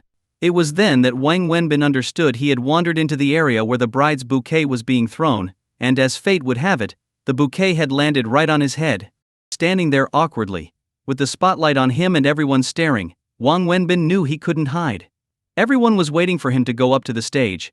He glanced quickly at Zhang Xini, realizing that if she looked this way, she would definitely see him. Panicking, he did the only thing he could think of. He clutched the bouquet tightly and ran out of the venue as fast as he could. Wait. Sir. Don't leave. The bouquet. Sir, please leave the flowers. The host called out desperately from the stage as Wang Wenbin made his hasty exit. Wang Wenbin gritted his teeth and bolted out, rushing straight into the elevator. Out of breath, he ran to Xu Wei's car. Damn it, today was a disaster, Wang Wenbin muttered under his breath as he sat in the car, panting and cursing. He glanced at the bouquet in his hand and said, Sorry, I didn't mean to mess up your wedding. It's just your toss was too damn accurate. After that, Wang Wenbin stepped out of the car and placed the bouquet on the hood of a nearby red car. Here, take this bouquet filled with blessings and luck. No need to thank me. He hadn't been sitting in the car for long when Xu Wei came down, opened the door, and sat in the passenger seat. Why did you grab the bouquet and then run off? And you even took someone else's bouquet with you, Xu Wei asked with a chuckle. You saw that? Everyone knows someone ran off with the bouquet. Of course no one knows it was you, and I'm certainly not going to admit it, Xu Wei said with a smile. Who are you hiding from? You were in such a rush. What did you owe that girl? She asked curiously. How do you know it was a girl? See? You gave yourself away, Xu Wei teased. No, it's nothing like that. Just a friend, not even a close one. We had a fight before, and it was awkward to meet again, Wang Wenbin explained, starting the car. Shall we head back? Yeah, back to the office, Xu Wei nodded. After dropping Xu Wei off at the company, Wang Wenbin didn't linger. He left as soon as she got out.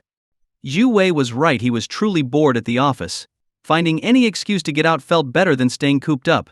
Plus, he wanted to help Xu Wei with something, like the Guangda Group matter they had been dealing with today. He had no idea what he could actually do, but doing nothing felt worse. Who knows, maybe something miraculous would happen.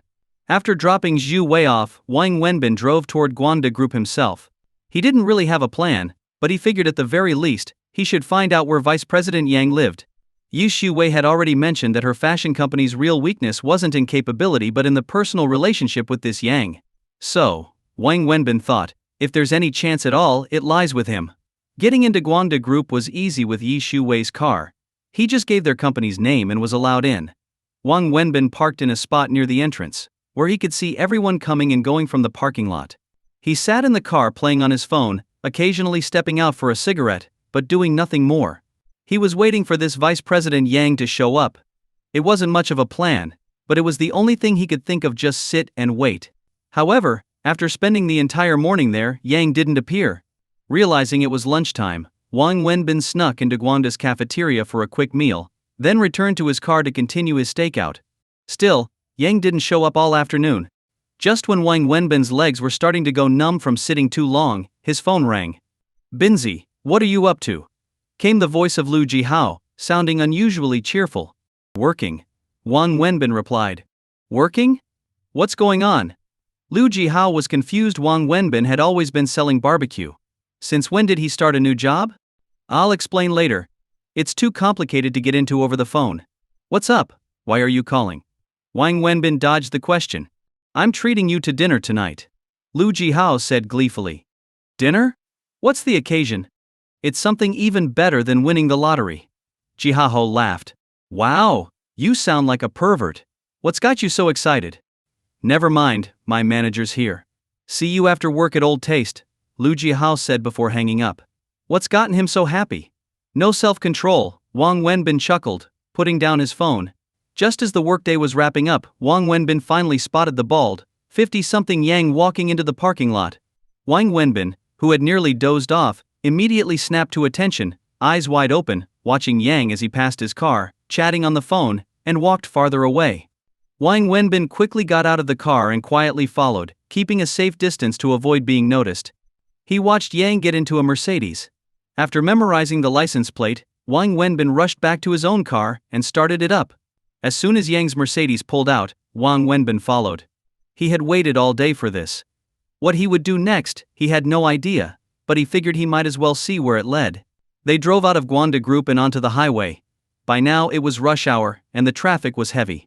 Wang Wenbin concentrated hard, making sure not to lose the Mercedes in the crowd. As he was driving, his phone rang again. It was Zishu Wei. Why haven't you come back yet? She asked. Sorry, Shuji, I've got something going on here.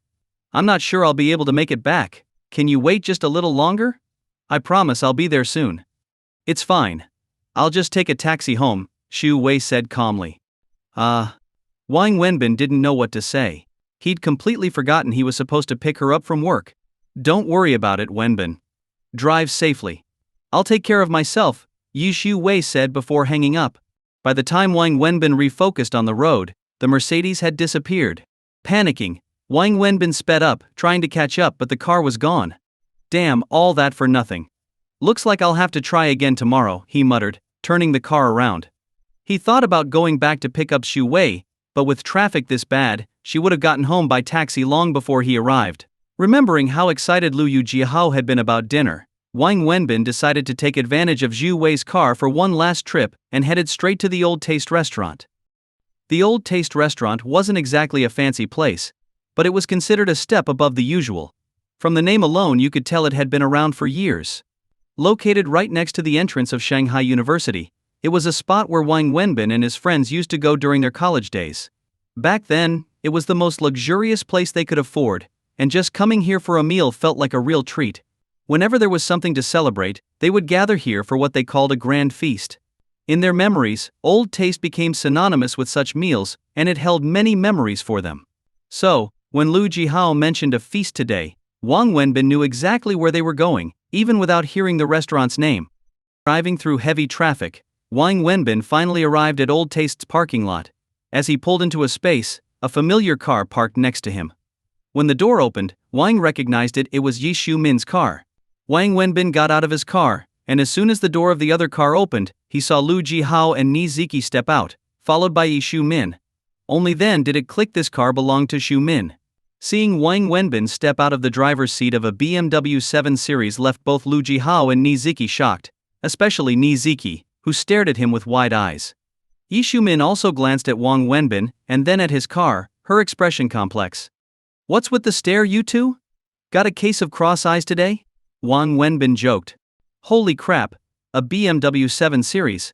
This thing's gotta cost over $1 million, right? Lu Jihao exclaimed, rushing over to the car and running his hand along it, circling it in awe. I don't know. But yeah, it's definitely over $1 million, Wang Wenbin replied. Before he could finish speaking, Niziki reached out and pinched his face. Hey, what's your problem? Your husband's standing right here, maybe don't get handsy in front of him. If you really want something, we can do it quietly later. He's my bro after all, doing it right in front of him is kinda rude, Wang Wenbin teased, stepping back. Shut up. I just wanted to make sure you're real. What's wrong with you? What did I do? You went back home and came back as some kind of prince. Did your family get a big compensation from a demolition project or something? Niziki asked. Compensation? In my hometown?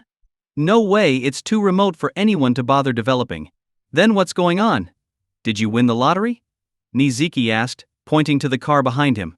Meanwhile, Yi Shu-min stayed quiet, just watching, clearly aware that Wang Wenbin didn't want to talk to her. Lottery? Not a chance. I never buy that stuff. I've got it some rich lady's keeping you, right? Look at the trinkets inside the car, it's definitely a woman's, Lu Jiahao said, laughing as he finished his lap around the BMW. As soon as he said that, everyone's expression changed, especially Niziki, who shot a glance at Zhu Min standing behind them. She glared at Lu Jiahao and snapped, "Do you even think before you speak? If you don't have anything to say, just keep your mouth shut." "I was just joking around," Lu Jiahao muttered awkwardly, realizing he had said something inappropriate. He avoided looking at Zhu Min. Zhu Min forced a smile but stayed silent. All four of them knew exactly why the atmosphere was so tense. "You've got sharp eyes. You're right, it's a woman's car. Like I told you earlier, I've got a new job. I quit the barbecue stand and started working as a driver for my boss. This car belongs to her. So stop acting all shocked, I'm just using it while she's not around," Wang Wenbin explained openly. Zhu Min stood quietly, her face emotionless, though inside she was shaken. Wang Wenbin had refused to work at her company, even preferring to toil on construction sites. Now, here he was, driving for another woman. It hurt. A driver? Lu Jiahao and Niziki were both shocked. They had no idea. They thought Wang Wenbin had just gone back to his hometown and resumed selling barbecue. Zhu Min had never told Niziki about all the things that had happened to Wang Wenbin recently: his fight, his hospital stay, or his brief stint working on a construction site. "Come on, tell the truth, are you just a driver? Or are you also warming her bed? Can you really handle your boss if she's a wild one?" Lu Jiahao teased. Wang Wenbin's face darkened at the comment, because, truthfully, he had spent the night with his boss, Yi Su Wei. Zhu Min's expression worsened as well, and she turned to look away toward the street. "Are you crazy? Don't you know when a joke's gone too far?" Niziki kicked Lu Jiahao in the leg. All right, what are we doing, standing here all night?" Wang Wenbin interrupted. "Yeah, let's go.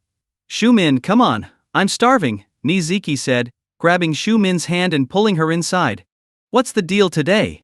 Why's she here? You're not trying to trap me again, are you?" "Spill it," Wang Wenbin said, grabbing Lu Jiahao as he was about to follow the women inside. "Trap you? Man, I'm just trying to treat you to a nice dinner. I'm happy today, I've got no time for your drama. You've been giddy since you called me. What's going on?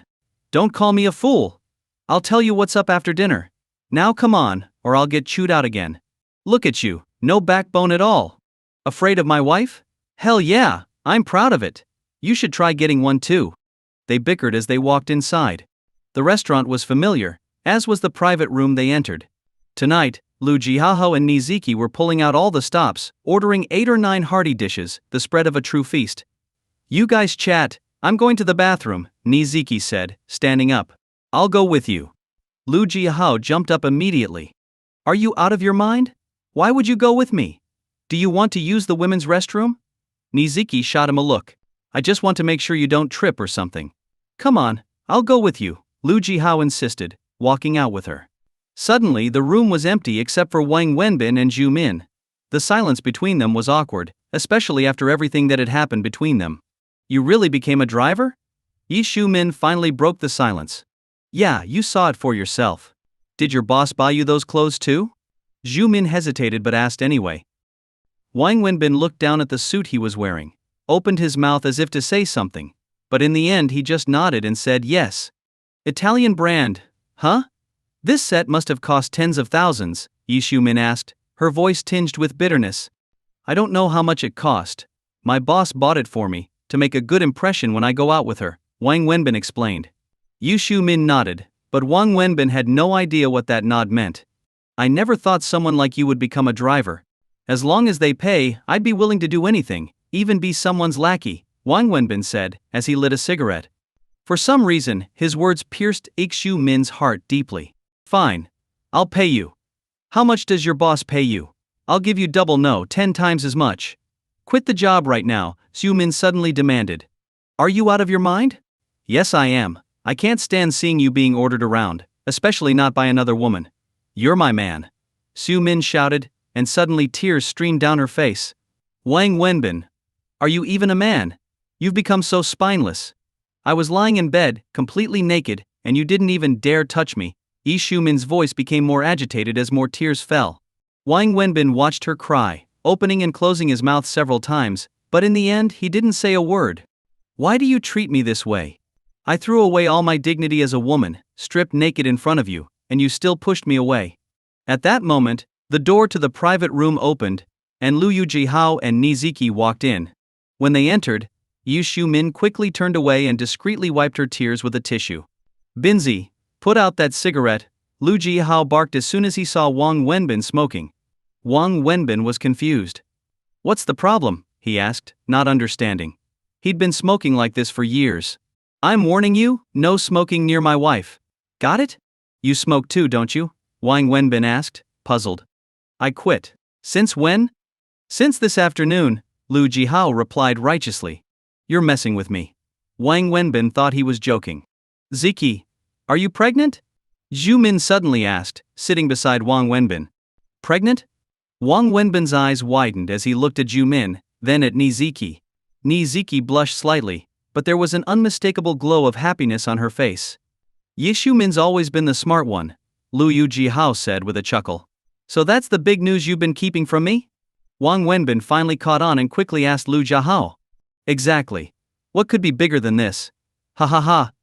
Lu Jihao laughed heartily. Well damn, why didn't you tell me sooner? Here I was, clueless. Congratulations, you've been working that soil for years, and now you've finally seen it bear fruit. Wang Wenbin said with a grin, just as a tissue box flew at his head. Are you looking to die? Niziki scolded him, her face red. How far along are you?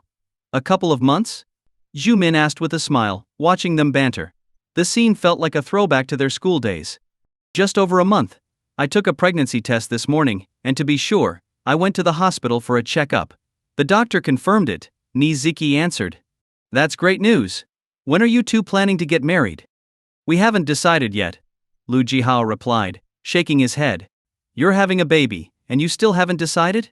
What are you waiting for? Wang Wenbin asked, frustrated. Marriage isn't that simple. If it were just up to the two of us, we would have been married a long time ago. It involves both families. Neither of our parents even knows we're together, Lu Jihao explained. Wang Wenbin and Zhu Min were both shocked. You two have been together for 5 or 6 years and still haven't told your parents? That's impressive, Wang Wenbin said, speechless. That's why we've decided to take time off next month. First, we'll visit my family, then hers. We'll talk to our parents and finalize the wedding plans. We need to get married before our baby arrives, Lu Jihao said. How do you know it's a girl? What if it's a boy? Niziki playfully scolded him. Whether it's a boy or a girl, I'll love them all the same, Lu Yujihao replied, pulling Niziki into a hug. Seeing their happiness, Yu Xiumin felt a pang of jealousy, and even Wang Wenbin felt a little out of sorts. Can you two stop being so shameless? If you want to flaunt your love, do it at home, in bed, Wang Wenbin teased. Soon, the food began to arrive. Alright, I'm driving, and you're pregnant, so no alcohol tonight. I'll toast you with tea instead. Congratulations to both of you on your hard work finally paying off. You never fail to be annoying, Niziki shot Wang Wenbin a look. The four of them laughed and enjoyed the meal. Wang Wenbin, Lu Jihao, and Niziki did most of the talking, while Xu Min mostly sat quietly, listening, her eyes frequently wandering to Wang Wenbin. Since there was no alcohol, the meal went by quickly. Alright, that's enough for tonight.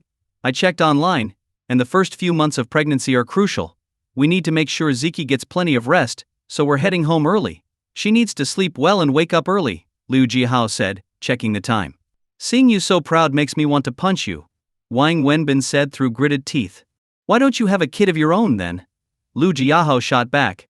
Hearing that, both Lu Jihao and Niziki glanced at Zhu Min, who lowered her head, a faint blush on her cheeks, her eyes filled with sadness. I'll drive you guys home, Yu Xiumin offered, changing the subject. No need. You picked us up earlier because it was on the way, but going back to your place is out of the way. We'll just grab a cab. No need to trouble yourself, Niziki said, declining the offer as she and Lu Jihao left. Lu Jihao was extra careful, constantly reminding Niziki to slow down and be cautious. Wang Wenbin and Zhu Min followed behind, their emotions a mix of joy, sadness and longing. Wang Wenbin was genuinely happy for his friends, but Zhu Min, while happy for them too, couldn't help but feel a deep sense of heartache and envy. They watched Lu Jihao and Niziki get into a taxi, then slowly made their way back to the restaurant's parking lot, each standing by their own car. Wang Wenbin didn't say anything and walked straight to Xu Wei's car, opening the door to leave. I really envy them, Xu Min suddenly said to Wang Wenbin. He paused, his hand on the car door. If I hadn't gone to the US, would our child already be old enough to walk? Zhu Min asked softly. What's done is done. There's no point in thinking about what ifs. It doesn't matter now, Wang Wenbin replied indifferently. But I regret it. Especially after seeing Jihao and Ziki so happy tonight, I envy them. And I regret my decisions. I've realized that this is what I truly wanted all along. I regret it so much. If there was a remedy for regret, I'd take it, Yi Shumin said, walking up to him. If there really were such a thing, I'd have taken it the moment you boarded that taxi with your suitcase, Wang Wenbin replied. He opened the car door and added, drive safely tonight. With that, Wang Wenbin got into the car and drove off, leaving Xu Min standing there alone. Wang Wenbin drove away from the restaurant, but instead of heading straight to Xu Wei's house, he pulled over by the roadside. He got out, leaned against the car, and lit a cigarette, watching the bustling city lights and the traffic passing by. Xu Min wasn't wrong. If she hadn't left for the US, they would be married by now, and their child would probably be walking and calling them mom and dad. But once something is missed, it's missed. Life doesn't give second chances. Wang Wenbin didn't linger long. After finishing his cigarette, he got back in the car and drove to Xu Wei's house. When he pulled into the driveway, he saw that Xu Wei and little Annie were waiting for him in the yard. As soon as he arrived, Annie ran straight into his arms. Why are you waiting outside? Wang Wenbin asked Xu Wei. She's been waiting for you. I told her you'd be home soon, but she insisted we wait out here. She wouldn't go back inside until you came, Xu Wei explained with a sigh. I'm sorry, Xu Juji. I failed in my duty today. You needed the car, and because of me, you had to take a taxi home. Also, I need to confess I went to have dinner with friends, and since I was short on time, I took your car without asking, Wang Wenbin admitted. You don't need to apologize for that. You're free to have dinner with friends. Being my assistant doesn't mean you've sold your entire life to me. I've never tried to restrict your freedom. In the future, you don't need to tell me about these things, Xu Wei said with a gentle smile, showing no hint of blame. Still, Wang Wenbin didn't mention his attempt to track down Vice President Yang of Guanda Group. He'd done it more out of boredom and a desire to help Xu Wei, feeling uneasy about taking her money and sitting idle at the office all day. Whether it would actually achieve anything, he had no idea, so he kept it to himself. I'm going to take a shower. You stay with Annie for a bit, and then come inside to rest, Xu Wei said softly, before turning and heading into the house. That night, as usual, the three of them slept in the same bed. Ever since Wang Wenbin had moved into Xu Wei's house, he had rarely slept in the bed she'd prepared for him, or even gone into that room. As long as Wang Wenbin was home, little Annie clung to him constantly, even insisting he hold her while she slept. If he tried to sneak away after she'd fallen asleep, she'd wake up immediately, almost as if she could sense his absence. Xu Wei had even consulted a psychologist, who explained that Annie's behavior stemmed from a lack of a sense of security. Upon hearing that, Xu Wei understood completely, as she felt the same way. Because of this, Wang Wenbin and Xu Wei had accepted the fact that the three of them would have to sleep in the same bed. Otherwise, no one would get any sleep. Over time, they had gotten used to it. In fact, Xu Wei had grown so accustomed to Wang Wenbin's quiet snores that she couldn't fall asleep without them. She'd also noticed a strange change in herself. She felt a deep sense of peace whenever Wang Wenbin was sleeping beside her. Wang Wenbin, too, had grown used to the faint scent of a woman in his bed, and the occasional accidental physical contact in the morning.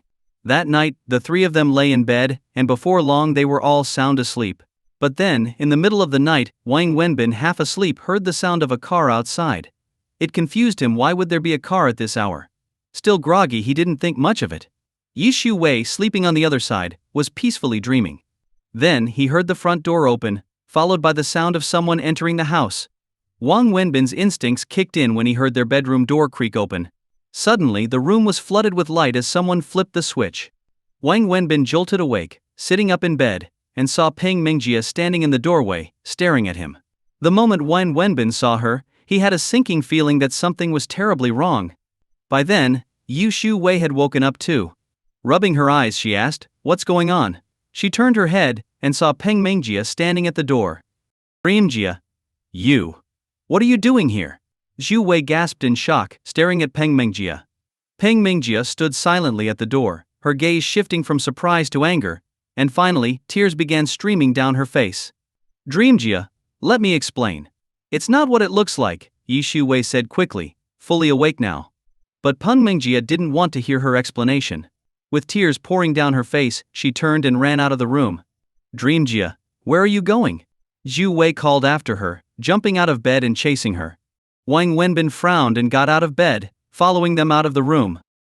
Peng Mingjia ran out into the yard, got into her car, and sped away before Xu Wei and Wang Wenbin could catch up. What should we do? Should I drive after her? Wang Wenbin asked, glancing at Peng Mingjia's disappearing car. Xu Wei looked after her for a moment, then shook her head. Let her go. She stared into the distance, lost in thought, her brow furrowed. After a long pause she sighed and said softly, I think this time she's really misunderstood. I can try explaining it to her, but I'm not sure she'll believe me. She won't believe you. After all, she saw us sleeping in the same bed with her own eyes, Xu Wei said, shaking her head. And besides, it's clear she came here tonight to catch us. Otherwise, she wouldn't have barged in without calling or knocking. She's always had a key to my house, but she's never come over in the middle of the night. If she did, she'd always call ahead. This time was different. She was deliberately trying to confirm her suspicions. Forget it, let her be. Some things can't be explained. The more we try, the messier it will get. Annie doesn't have much time left, and once she's gone, it will all be over. Xu Wei's eyes were filled with sadness and exhaustion. I'm sorry, Wenbin, for putting you through this tonight. You didn't even get a proper night's sleep, Xu Wei apologized. It's nothing, really, Wang Wenbin smiled. I just have a feeling she'll see me as her enemy from now on. I'm sorry, but I hope you can bear with it, Xu Wei said regretfully. It's fine. Like you said, she's just stuck in a dead end, Wang Wenbin said, trying to comfort her. Both of them had rushed outside in nothing but their thin pajamas, and a cold breeze made Xu Wei shiver. It's cold. Let's go back inside before you catch a cold, Wang Wenbin said quickly. Xu Wei looked at him and smiled softly, then nodded. Okay, let's go. They walked back inside together, moving in sync like a long-married couple, and returned to the bedroom. Each climbed into bed from opposite sides, with little Annie still peacefully asleep in the middle. However, after everything that had happened, neither Wang Wenbin nor Xu Wei could fall asleep. They lay there, wide awake, staring at the ceiling. After a while, Wang Wenbin noticed Xu Wei taking out her phone and typing a message. He didn't need to see it to know she was sending a text to Peng Mingjia, trying to explain. Even though she said it didn't matter, Wang Wenbin could feel how much Xu Wei cared about her relationship with Peng Mingjia. The next morning, Wang Wenbin drove Xu Wei to the office. He didn't get out of the car, and after she left, he drove off in her car, heading out of the company grounds. Just as he reached the company gate, he saw Peng Mingjia's car driving in. When their cars passed, Peng Mingjia honked several times and rolled down her window. Wang Wenbin rolled down his window and asked, What's up? Why are you driving that car? Where's my sister-in-law? Peng Mingjia asked, glaring at him. She's at work, Wang Wenbin said, pointing to the office building. Then, why are you driving her car? Sis. I'm her assistant, basically her driver. What kind of driver doesn't drive? Driver? She asked, still suspicious. What else? Did you really think she hired me as her assistant? I've got no education or experience. Why would she make me an assistant? Now do you understand? Wang Wenbin said, knowing he needed to make things clear or she'd never let it go. A driver, huh? Do drivers also sleep with their bosses? Peng Mingjia sneered. You're hopeless, Wang Wenbin said coldly and prepared to drive off. Where do you think you're going? Peng Mingjia demanded again, glaring at him. Now you're asking where I'm going to? I'm the company's vice president. Are you trying to scare me with your title? Wang Wenbin chuckled. I don't care if you're an assistant or a driver. There are company rules, and leaving during work hours is considered skipping work. You better tell me where you're going, she insisted. You just said I'm skipping work, so what does it matter where I go? Wang Wenbin retorted, irritated. He slammed on the gas and drove off. You wait! Peng Mingjia shouted, angrily honking her horn twice before pulling out her phone to make a call as she drove into the company. Wang Wenbin left the company and headed straight for Guangda Group's parking lot. By the time he got there, work hours had already started. Wang Wenbin circled the lot, looking for Vice President Yang's car. Although his attempt to follow Yang home the previous day had failed, he had memorized the license plate. After driving around for a while, he found Yang's car and parked next to it. Then he reclined his seat and quickly fell asleep, exhausted after the previous night's events. He slept and waited all morning, the car remaining in the same spot. Wang Wenbin hadn't slept deeply. Even though he was resting, part of his mind stayed alert, keeping track of the car next to him. He made sure he'd wake up the moment Yang opened his door. But Yang's car didn't move the entire morning. Wang Wenbin guessed that Yang was busy at work and wouldn't return home during the day. So, by noon, Wang Wenbin left to go to the hospital. There, he got some treatments, spending the rest of the afternoon getting an IV drip and a change of medication. By 4 o'clock, he was back at Guangda Group, parking in the same spot next to Yang's car. He didn't know how much time had passed, but he dozed off again. It wasn't until he heard movement that he woke up. As he stirred, he saw Vice President Yang opening the door and getting into his car. Wang Wenbin didn't dare move. He stayed still until Yang drove off, then sat up, adjusted his seat, and started the car, following at a distance. He kept his distance, afraid Yang might notice. It was his first time tailing someone, so he was nervous, using every trick he'd seen in TV shows and novels. Wang Wenbin kept a safe distance as he followed Yang's car, carefully making sure not to lose him like last time. It was 6 o'clock, just around the end of the workday. He was extra cautious this time, making sure not to be noticed while keeping close enough to track Yang's movements. After about 10 minutes, Yang's car headed toward a 5-star hotel in the city.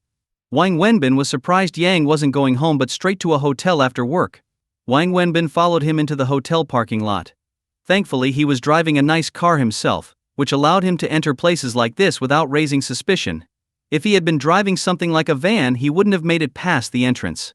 Once Yang parked, Wang Wenbin found a spot far enough away not to draw attention.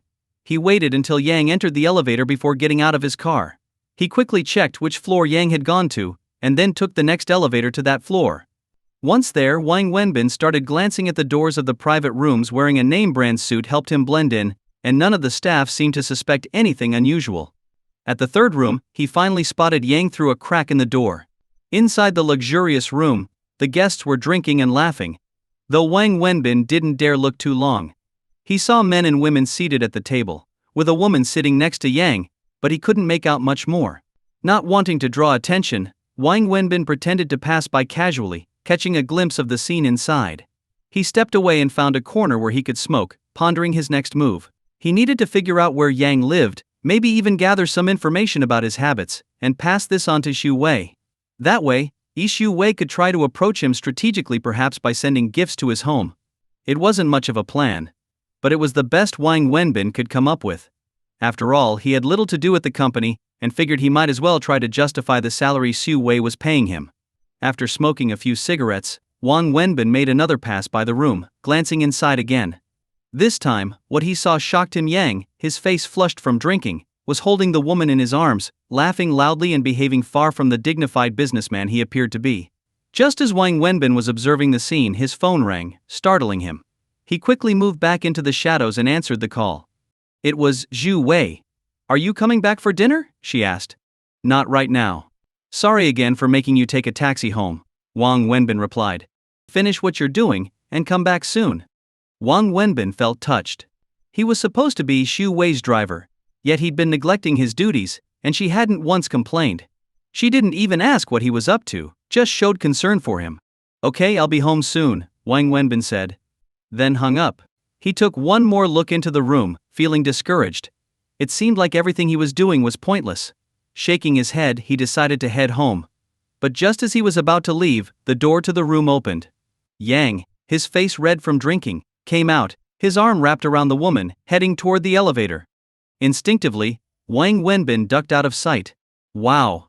That woman really has a killer body," Wang Wenbin muttered under his breath, watching them head for the elevator. After they entered the elevator, Wang Wenbin took a separate one down to the parking lot. Once there, he watched as Yang and the woman got into Yang's car and drove off. Seriously? Drunk driving? Wang Wenbin thought, surprised, but didn't give it much more thought as he got into his own car, intending to drive home. However, as he started driving, he noticed that Yang's car was right in front of him, taking the same route towards Xu Wei's house. This time, Wang Wenbin wasn't trying to follow Yang, he was just forced to. For about 10 minutes, Wang Wenbin followed Yang through the city. But then, to his surprise, Yang's car suddenly turned off the road and entered a nearby park. Wang Wenbin was stunned. It was obvious what Yang intended to do, given the way he was acting with the woman, but why would he drive out to a park in the middle of the night, instead of going to a hotel? The park was on the outskirts of the city, and even during the day, it wasn't very crowded.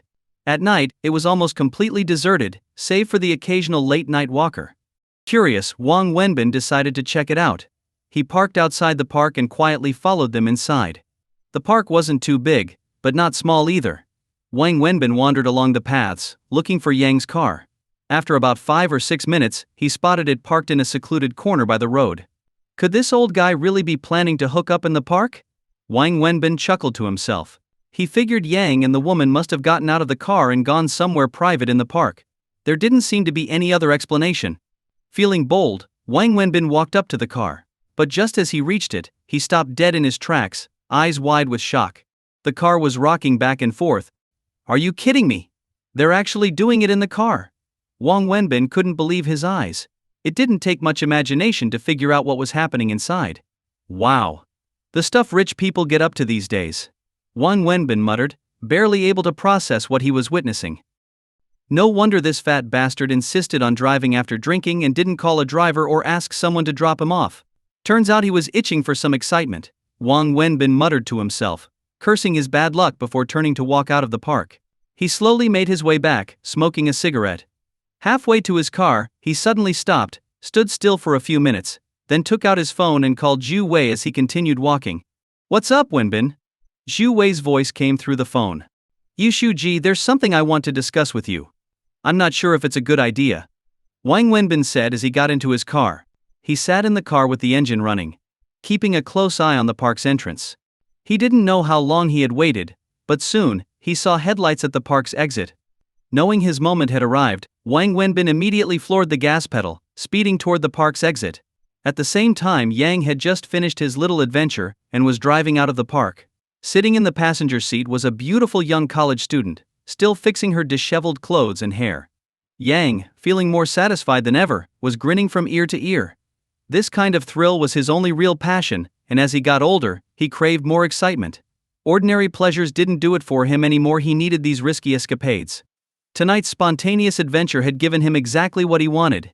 He was still savoring the memory of what had just happened as he drove out onto the main road, completely absorbed in the moment. Just as Yang's car edged out of the park, he saw a car coming fast from the left. Panicking, he slammed on the brakes, bringing his car to a sudden stop at the exit. But the oncoming car didn't slow down. It barreled straight ahead, crashing into the front of Yang's vehicle. A loud crash echoed through the air. Yang's head slammed into the steering wheel, while the young woman next to him screamed at the top of her lungs.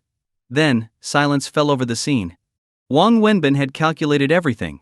He sped up just before impact, then slammed the brakes at the last second. This way, the cars collided, but the damage wouldn't be too severe, and no one would get seriously hurt. After the crash, Wang Wenbin immediately got out of his car and stormed over to Yang's vehicle, banging furiously on the hood and shouting, "What the hell is wrong with you? Don't you know how to drive? Do you even check for traffic when you pull out of an exit? Get out of the car." Yang was still dazed, rubbing his head as he slowly came to his senses. He realized something very serious. He had pulled out from a turn while the other driver had been going straight. No matter what, he bore some responsibility for the crash. But that wasn't the worst part. He had been drinking heavily. If the police got involved, he'd be charged with drunk driving, or worse, drunk driving with a passenger. He glanced nervously at the young woman in the passenger seat. Her clothes were torn, and they had just emerged from a deserted park at night. It didn't take a genius to figure out what they had been up to. If this got out, his successful career, his reputation, his family, all of it would be ruined. Yang panicked. Seeing Wang Wenbin, a tall, intimidating figure, furiously banging on his car, he felt trapped and didn't dare get out. Wang Wenbin noticed Yang wasn't moving and went straight to the driver's door, yanking at the handle. The door was locked, so he banged on the window instead, making Yang even more anxious. "You getting out, or do I need to call the cops?" Wang Wenbin shouted, pulling out his phone. Yang was terrified. He quickly unlocked the door and said, No, don't call the police. Let's talk this through." Wang Wenbin seized the opportunity, grabbing Yang by the collar and dragging him out of the car. "Please, no need to get violent. We can talk this over," Yang begged, but his small, pudgy frame was no match for Wang Wenbin, who easily pulled him out, leaving him helpless. "Do you even know how to drive? When you pull out of an exit, you're supposed to check for cars. Didn't you learn that when you got your license?" Wang Wenbin shouted, still holding onto Yang's collar. "I stopped. You drove into me." Yang tried to explain. "So it's my fault, huh? Wait a second. Have you been drinking? Wang Wenbin sniffed the air near Yang. No, I haven't. Yang stammered, quickly stepping back to avoid letting Wang Wenbin smell the alcohol on him. Oh, bold move, drunk driving, huh? And look at that. You've got a lovely lady in the car. Seems like you were up to something fun in the park, weren't you? Wang Wenbin glanced at the disheveled young woman in the passenger seat and laughed mockingly. Then, he pulled out his phone again. What are you doing? Yang's voice trembled with fear as he saw the phone. Calling the cops. You were in a crash, don't we need to report it? File an insurance claim? Wang Wenbin said as he began dialing. No. It's not worth it over something so small. Look, just tell me how much it'll cost to fix your car, and I'll pay for it, Yang pleaded, covering Wang Wenbin's phone with his hand. You'll pay for it?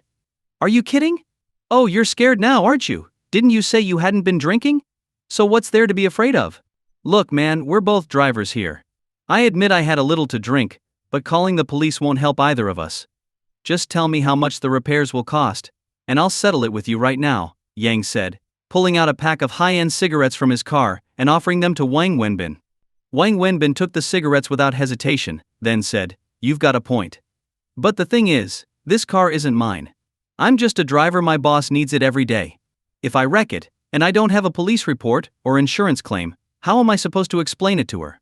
So, sorry, but I've got to report this. However long you end up in jail isn't my problem.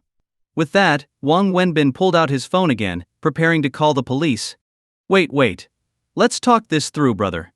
I'll pay more, and the extra can be for you to buy cigarettes or whatever you want. Name your price, Yang quickly pleaded, grabbing Wang Wenbin's arm. 200,000. Not a penny less, or I'm calling the cops, Wang Wenbin said after a glance. 200,000. Are you out of your mind? That's robbery. Yang's eyes widened in anger. Yep, call it robbery if you want. But you're the one who wanted to settle it privately. I'm giving you two options, either we involve the police and the insurance, or you pay me 200,000. No negotiations, your choice, Wang Wenbin said, casually sitting on the hood of his car. Don't push your luck, kid. I've been around in this city for years, and I'm not someone you can bully, Yang growled, his hands trembling with rage. Do as you like. Wang Wenbin shrugged and pulled out his phone, snapping a picture of the damage, then turning his camera on Yang. He also took a photo of the young woman in the car, whose clothes were disheveled and torn. She screamed and curled up, terrified. What the hell are you doing? Yang rushed over to grab the phone, but Wang Wenbin held it high, out of his reach. Collecting evidence. Don't you know the law? After an accident you need proof, Wang Wenbin said, calmly beginning to record a video. Officer, this man crashed into my car. I smell alcohol on him, and I suspect he was engaged in improper activities with the young lady in the car while driving, Wang Wenbin narrated into the video, capturing both Yang and the girl. After stopping the recording, Wang Wenbin looked at Yang and said, All right, it's late, and my boss is waiting for me. I don't have time to mess around. You have 5 minutes. Either pay me, or I'll call the cops. And don't even think about running. I've got enough evidence to ruin you. By the way, I'm guessing that girl in the car isn't your wife, huh? Maybe a mistress? If this blows up, how do you think your wife and kids will react? Wang Wenbin grinned coldly. 5 minutes. Think it over. 20,000. Not a penny more, Yang gritted his teeth. Fine. I'll call the cops, Wang Wenbin said, dialing his phone again. 30,000. That's my final offer, Yang hurriedly added another 10,000. Just then Wang Wenbin's phone rang. Answering it, he said, Hello, Yuxuji. I'm so sorry. My car got hit by a drunk driver, but I'll be there soon. This fat guy driving drunk smashed into me. I'm really sorry, Yishuji, I'll drive more carefully next time. Yes. I'm just a little ways away. You can see me near the park entrance if you walk a bit further. Yes, I'm really sorry, I'll be there soon. After hanging up, Wang Wenbin glared at Yang. Now it's 300,000. Not a penny less. Are you insane? It was 200,000 just a second ago, now it's 300,000? Yang was furious. Didn't you hear me just now? I got chewed out by my boss. Why? Because of you. Don't you think I deserve compensation for that? Now shut up and hand over the money. 300,000, or I'm calling the cops.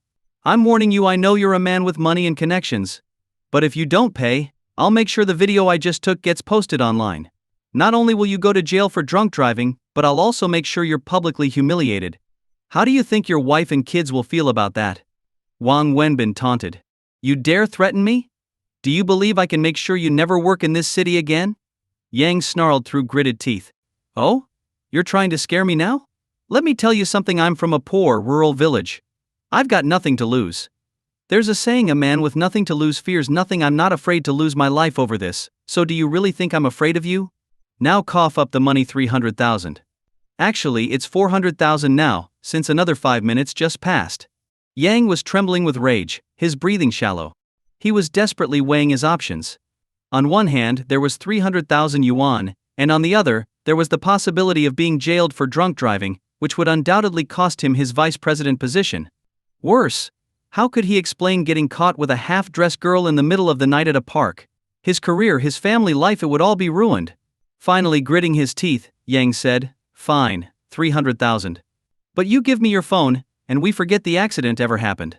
Wang Wenbin was taken aback. This wasn't what he expected. He had raised the price to 300,000 thinking Yang would refuse. But Yang was actually willing to pay. Wang Wenbin wasn't sure how to respond. You're really going to give me 300,000? Wang Wenbin asked, uncertain. Give me your account number, and I'll wire it to you tomorrow morning, Yang said, still seething. Wait, what? Do you think I'm stupid? You expect me to trust you until tomorrow? You're asking for 300,000, not 3,000. It's the middle of the night, I can't just transfer that amount right now. I don't carry that kind of cash, either, Yang argued. And you think I'm going to wait until tomorrow? You're full of it. Figure it out, I don't care how you get the money, but in the next half hour, I want 300,000 in cash or in my account, or I'm calling the police, Wang Wenbin said, sitting back down on the hood of the car. Actually, make that 400,000 now. Let's settle this with a promissory note, then. 300,000. That's the best I can do tonight, Yang offered. What good is a promissory note to me? I barely finished school. You think I trust you to keep your word? Besides, it's 400,000 now, not 300,000. Fine. Then we'll settle this like men. Yang snapped, lunging at Wang Wenbin in desperation. Oh, so now you want to fight? Wang Wenbin stood up, grabbed Yang by the collar, and easily slammed him against the car, pinning him down with no effort. What's going on here? A voice called out. Yu Zhu Wei approached, holding her bag. Wang Wenbin let go of Yang immediately, turning to Zhu Wei and respectfully saying, Yu Shuji. This man was driving drunk. I was on my way to pick you up when he crashed into my car. Now I want to call the police, but he won't let me. He refuses to pay for the damages, and he even tried to start a fight. Then just call the police and file an insurance claim. What's all this nonsense about? Yu Zhu Wei said sternly. At that moment, Yang struggled to stand up. The pressure from Wang Wenbin had left him nearly suffocating. His anger had driven him to try and fight, but it was clear to anyone watching that he was no match for Wang Wenbin. As soon as Yang was on his feet, Yu Zhu Wei gasped in surprise, Yang Zong? Hearing Zhu Wei call his name, Yang looked at her in shock. You're Xu Zong? Yes, Yang Zong. I'm Yi Zhu Wei from Jinhui Fashion Company, Yi Zhu Wei quickly said with a smile. You know him, Yi Shuji? Wang Wenbin asked, feigning surprise. Before Wang Wenbin could finish his sentence, Yi Zhu Wei suddenly turned and slapped him hard across the face, the sound echoing sharply. Yi Shuji? What? Wang Wenbin stood there, stunned, holding his cheek. Do you even know who this is? Apologize. Yi Zhu Wei demanded coldly. But Shuji, why should I apologize? He was drunk and hit my car. He even tried to attack me. Why should I be the one apologizing? Wang Wenbin protested, clearly upset. I'm telling you again, apologize. Didn't you hear me? Zhu Wei repeated, her tone icy. Xu-ji, I didn't do anything wrong. Fine. You're fired. Leave now, Yu Zhu Wei cut him off abruptly. Yu Shu-ji, You're fired. Get out. Let me be clear, this is Yang Zong. He's not only my friend but also a leader and elder. Disrespecting him is disrespecting me. Do you understand? Now get out, Yi Zhu Wei said, her voice stern. Yi Shuji. Leave, she commanded with a single cold word.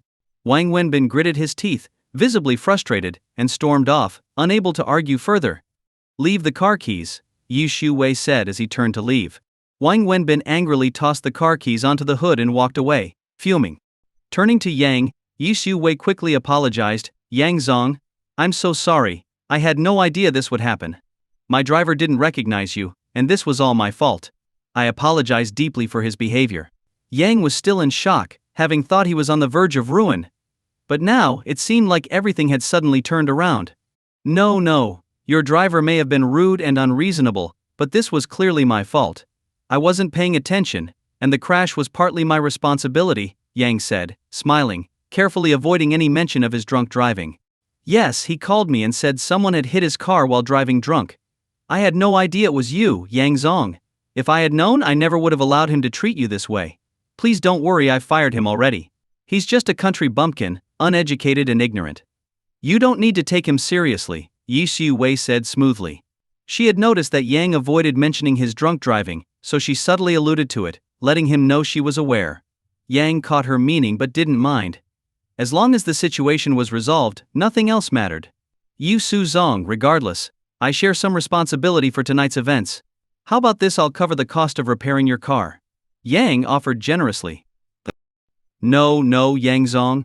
This is entirely my fault. Here's what I'll do, I'll have a driver come right away to take you and the lady home, and I'll arrange for your car to be towed to a repair shop. While it's being fixed, I'll provide you with a personal driver to ensure your work isn't disrupted. I would hate for this minor accident to interfere with your busy schedule, Xu Wei said, her tone warm. She then added, also, because my driver's behavior caused you both physical and emotional distress, and the accident wasted your valuable time, I feel it's only right to offer compensation. Would 300,000 be sufficient? Yang was taken aback by her words and fell silent for a moment, processing the offer. He quickly understood what Xu Wei was implying. Compensation isn't necessary. We're friends, Yi Shu Zong. How about we each cover our own repairs? Yang suggested. That won't do, Yang Zong. I insist on taking responsibility for my part, Yi Shu Wei replied with a smile. Yang thought for a long moment before nodding. All right, Xu Zong, tomorrow at 9 a.m., I'll be waiting for you in my office. Of course, I'll be there promptly at 9. Let me call for a driver, Yi Shu Wei said, still smiling. Can you arrange for someone to take her back to school? She's my niece. She was messing around in the park, tripped, and tore her clothes on some branches. She couldn't walk out like that, so she called me to pick her up. I never expected your foolish driver to crash into us as soon as we left, Yang said, glancing disdainfully at the trembling young woman in his car, clearly losing interest. Yu Shu Wei smiled, though no one knew what she was really thinking. Playing along, she said, of course kids can be so playful. Don't worry, Yang Zong, I'll make sure she gets back to school safely, and I'll have my driver tell people she's my distant cousin. Yang nodded approvingly. You really know how to handle things. All right then, tomorrow at 9 a.m., bring all your company's documents. We'll finalize the contract. Absolutely. I'll be there at 9, Yu Shu Wei said confidently. Just then, a Mercedes pulled up next to Zhu Wei. She walked over, opened the back door, and gestured to Yang Zong, please. Yang nodded, glanced briefly at the girl in his car, then strode over to the Mercedes and got in. Have a good rest, Yang Zong, Yi Shu Wei said as she gently patted a leather bag that had been placed in the back seat, then closed the door. After the door was shut, the car drove off. After the car had driven away, Yang opened the bag that had been placed next to him and found it full of cash, 300,000 yuan. At that moment he realized he had been set up by both the woman and that so-called driver. Though anger surged within him, there was little he could do about it. Still, looking at the money, his anger subsided. Money had a way of making things better. Who didn't like it? As the Mercedes left, Yi Shu Wei smiled to herself. Another car pulled up and two people got out. She handed them the keys, and each drove off in one of the damaged cars, heading to the 4S shop for repairs. The trembling young woman from the earlier incident was escorted into a different car, and the driver took her away as well. Once everything was settled, Yi Shu Wei took out her phone and called Wang Wenbin. Where are you? She asked. Is everything taken care of? I'm at a barbecue joint about 500 meters from here. Having some skewers, Wang Wenbin answered, chewing on his food and sipping a beer. Wait for me there. I'll be over in a minute, Yu Shu Wei replied, hanging up. She then headed in the direction Wang Wenbin had gone. After walking for about 500 meters, Yi Shu Wei spotted Wang Wenbin sitting at a small street side table, drinking beer with a tray of barbecue in front of him. She sat down across from him. You didn't have dinner, right? Is this enough? Should we order more? She asked. I've had enough. I'm almost full. Do you want some? Wang Wenbin shook his head. You know I don't eat much in the evenings. How about a drink? Wang Wenbin asked, gesturing toward the unopened beer bottles on the table. Yu Xiu Wei hesitated briefly, then smiled. Sure, I'll have a drink with you. I'm in a good mood tonight. Not just a drink, you should celebrate with me. But can you even drink? If not, no need. I was just teasing, Wang Wenbin said, a bit surprised. I don't like alcohol, but tonight, I want to drink a little. First, to celebrate. Second, to thank you, Yi Xiu Wei replied as she reached for one of the beer bottles, looking for a bottle opener but finding none. Are you serious? Wang Wenbin asked, genuinely surprised. He had never seen Xiu Wei drink, let alone beer. She was always so meticulous and refined with her food choices that it was hard for him to imagine her sitting down for barbecue and beer. Why are you acting so hesitant? That's not like you, Xiu Wei said with a smile. She then called over to the owner, who was busy grilling nearby. Boss, could you open this for me? And bring another round of everything he's ordered? Wang Wenbin quickly intervened. No need to bother the boss. I'll handle it. He grabbed the beer bottle, put it to his mouth, and with a quick bite, popped the cap off, placing the bottle in front of Xiu Wei. You expect me to drink straight from the bottle like you? Yu Xiu Wei laughed, rolling her eyes at him before pouring the beer into a disposable cup. She didn't seem to mind that Wang had just opened the bottle with his teeth. All settled? Wang Wenbin asked. Yes, all taken care of, Yi Xiu Wei replied, sipping the beer and wrinkling her nose slightly at the taste. I had the company driver rent a nice car to take him home. Both his car and mine are being sent to the 4S shop for repairs. You're paying for the repairs? Of course. What, did you expect him to pay? Xiu Wei laughed. Did he agree to your terms? If he didn't, wasn't all this for nothing? Wang Wenbin asked, concerned. You recorded the video, didn't you? And Yang Zong isn't just any ordinary man. He's well aware of the situation. He knows this was a setup, and if he didn't agree, tonight wouldn't have gone so smoothly. We both know that. He realized it was a trap? Do you think he's that stupid? And he'll still agree after knowing? That's why you set this up, isn't it? You pushed him to the edge, of course, he'll agree. Tomorrow at 9 a.m., I'm going to his office to sign the contract. Really? Wang Wenbin could hardly believe it. It's your plan. Don't you have faith in it? Xiu Wei laughed at his disbelief, clearly in high spirits. I didn't think it would actually work. It was just a spur-of-the-moment idea. I figured that guy was living way too recklessly and thought maybe we could scare him. I didn't expect it to actually work, Wang Wenbin admitted, gulping down his beer. He was telling the truth, he hadn't anticipated that his scheme would be this effective. As they spoke, Yi Xiu Wei suddenly reached out and touched Wang Wenbin's face. Startled, he flinched and awkwardly looked at her, unsure of what she was doing. Yi Xiu Wei paused, her hand hanging in the air for a moment, a bit embarrassed. Does it hurt? She asked softly, pulling her hand back. Wang Wenbin finally understood what she meant. It's fine. How hard could a woman's slap be?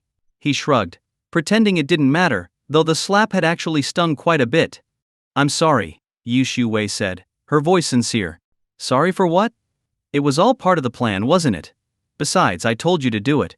Think about it, if you hadn't slapped me, how else would you have calmed him down and made him grateful to you? I even told you to hit me hard enough to leave a mark. That way he'd believe it was real, Wang Wenbin said lightly. Yi Xiu Wei took another small sip of beer, looked up at Wang Wenbin, and said, Thank you. What's with you tonight? Wang Wenbin asked, confused by her gratitude. Yu Xiu Wei smiled, but before she could respond, the boss brought over another tray of freshly grilled skewers, setting it on the table. Let's toast to celebrate, Yi Xiu Wei said, raising her cup toward Wang Wenbin. Yes, we definitely need to celebrate. Wang Wenbin grinned, clinking his beer bottle against her cup before taking several large gulps straight from the bottle. Xiu Wei, meanwhile, only sipped a small amount, wincing slightly as it went down. It was clear she wasn't used to or fond of beer. Here's to you, Yi Xiu Wei said, raising her cup again after finishing her first sip. Do we really need to make it so formal? Wang Wenbin laughed. I'm serious, Yi Xiu Wei said, looking at Wang Wenbin intently. Even though I've told you before that business deals can succeed or fail, and it's normal for things not to always work out, I've been working on this project for a long time. We started preparing for this back in the year before last, and last year we actively pursued it. This project is crucial for the company, not just for the immediate profits but also for the long-term growth. Mengjia estimated that partnering with them could be worth 2 billion for our company, and I think it's worth even more. To be honest, I've been dreaming of making this deal happen. She continued, I tried many different approaches. I even waited for Yang outside his house a few times, but it didn't help. From what I know, another clothing company has an executive who's a distant relative of his, and they've probably given him a lot of benefits. More importantly, they've catered to his personal tastes. Zhu Wei glanced at Wang Wenbin as she said this. Wang Wenbin understood what Zhu Wei meant by personal tastes. Yang had a particular penchant for certain activities. Wang Wenbin nodded. It all made sense. There was no other reason why Yang would favor the other company so heavily. I had pretty much given up on this deal, Zhu Wei admitted. When you first called with your idea, I didn't believe it would work, and I wasn't eager to set things in motion. It was only because you insisted that I went along with it. But to my surprise, it actually worked. You deserve all the credit. Please don't say that, Wang Wenbin waved off the compliment. Honestly, it was just a last-minute idea. I'd been following him for a couple of days without learning anything useful. I didn't know what else to do. I felt guilty getting paid by the company but doing nothing of value, so I figured I might as well try my luck by following him. Maybe something unexpected would happen. When I called you from the hotel, I'd already lost hope and was ready to go home. But then I saw him leave with that girl, and it was pure chance that they were going in the same direction as me. I saw him drinking, hugging the girl, and later heading to the park late at night. After seeing what they were up to, the idea just popped into my head. To be honest, I feel a bit bad about it. It wasn't exactly the most ethical thing to do. But if anyone deserves credit, it's you. I might have set up the accident, but you orchestrated everything else to get him to agree. You were tracking him these past few days? Zhu Wei asked. Sort of. I had nothing to do in the office, so I figured I'd find something to occupy myself. It gave me some peace of mind knowing I wasn't just sitting around collecting a paycheck. And, well, it ended up working out, Wang Wenbin said, smiling. Thank you. Let's toast to that, Zhu Wei said sincerely. She raised her glass and, with a slight grimace, downed the entire cup of beer in one go. Don't force yourself. If you can't handle alcohol, just take it easy, Wang Wenbin said, concerned, seeing her discomfort. Beer is a little bitter, Zhu Wei admitted, laughing slightly as she started nibbling on the barbecue. I'm really surprised, Wang Wenbin said, unable to hold back his curiosity. Surprised by what? Zhu Wei asked after taking a small bite of her food. That you'd sit here eating barbecue and drinking beer with me. So what kind of life do you think I lead? That I'm always sitting in fancy restaurants sipping wine? Zhu Wei asked, smiling. You've always struck me as someone who lives a very refined and meticulous life, Wang Wenbin admitted, pointing at the barbecue. This kind of thing feels more like something someone like me a bit rough around the edges would enjoy. Don't put me on such a pedestal. I'm not some rich heiress, Zhu Wei laughed. I come from a pretty ordinary family, just like you. I grew up in a small town. My father was a low-level manager at a state-owned printing company, and my mother was an elementary school teacher. It was just my younger brother and me. Our life wasn't difficult, but we weren't well off either. When the printing company shut down, my dad lost his job, and things got a lot harder for us. So, don't think of me as someone untouched by the struggles of the real world. I come from a humble background. Wang Wenbin was surprised. This was the first time he had heard Zhu Wei talk about her family, and it completely changed the way he saw her. He had always assumed she had lived a life of comfort. You started your business and built all of this after college, right? Wang Wenbin asked. Something like that. I owe a lot to my parents. Even though our finances were tight, they did everything they could to support my education and send me to university. And despite living in a small town, they weren't the type to favor sons over daughters. My brother stopped studying after high school. But they made sure I could go to college, Zhu Wei explained, sharing more of her story. The two of them sat there, drinking beer and eating barbecue on the street corner, exchanging stories about their lives. Zhu Wei, who rarely opened up about herself, seemed especially talkative tonight. Thanks to the beer, she was in an unusually good mood. They continued talking until Zhu Wei's housekeeper called, saying that little Annie had woken up and was looking for her parents. Zhu Wei and Wang Wenbin quickly paid the bill, with Zhu Wei insisting on covering the cost. Wang Wenbin didn't argue. They took a taxi home since both of their cars were being repaired. The conversation over drinks seemed to have brought them closer in an unexpected way. Sometimes, sharing a drink really does help build connections. When they got home, they helped put Annie back to bed.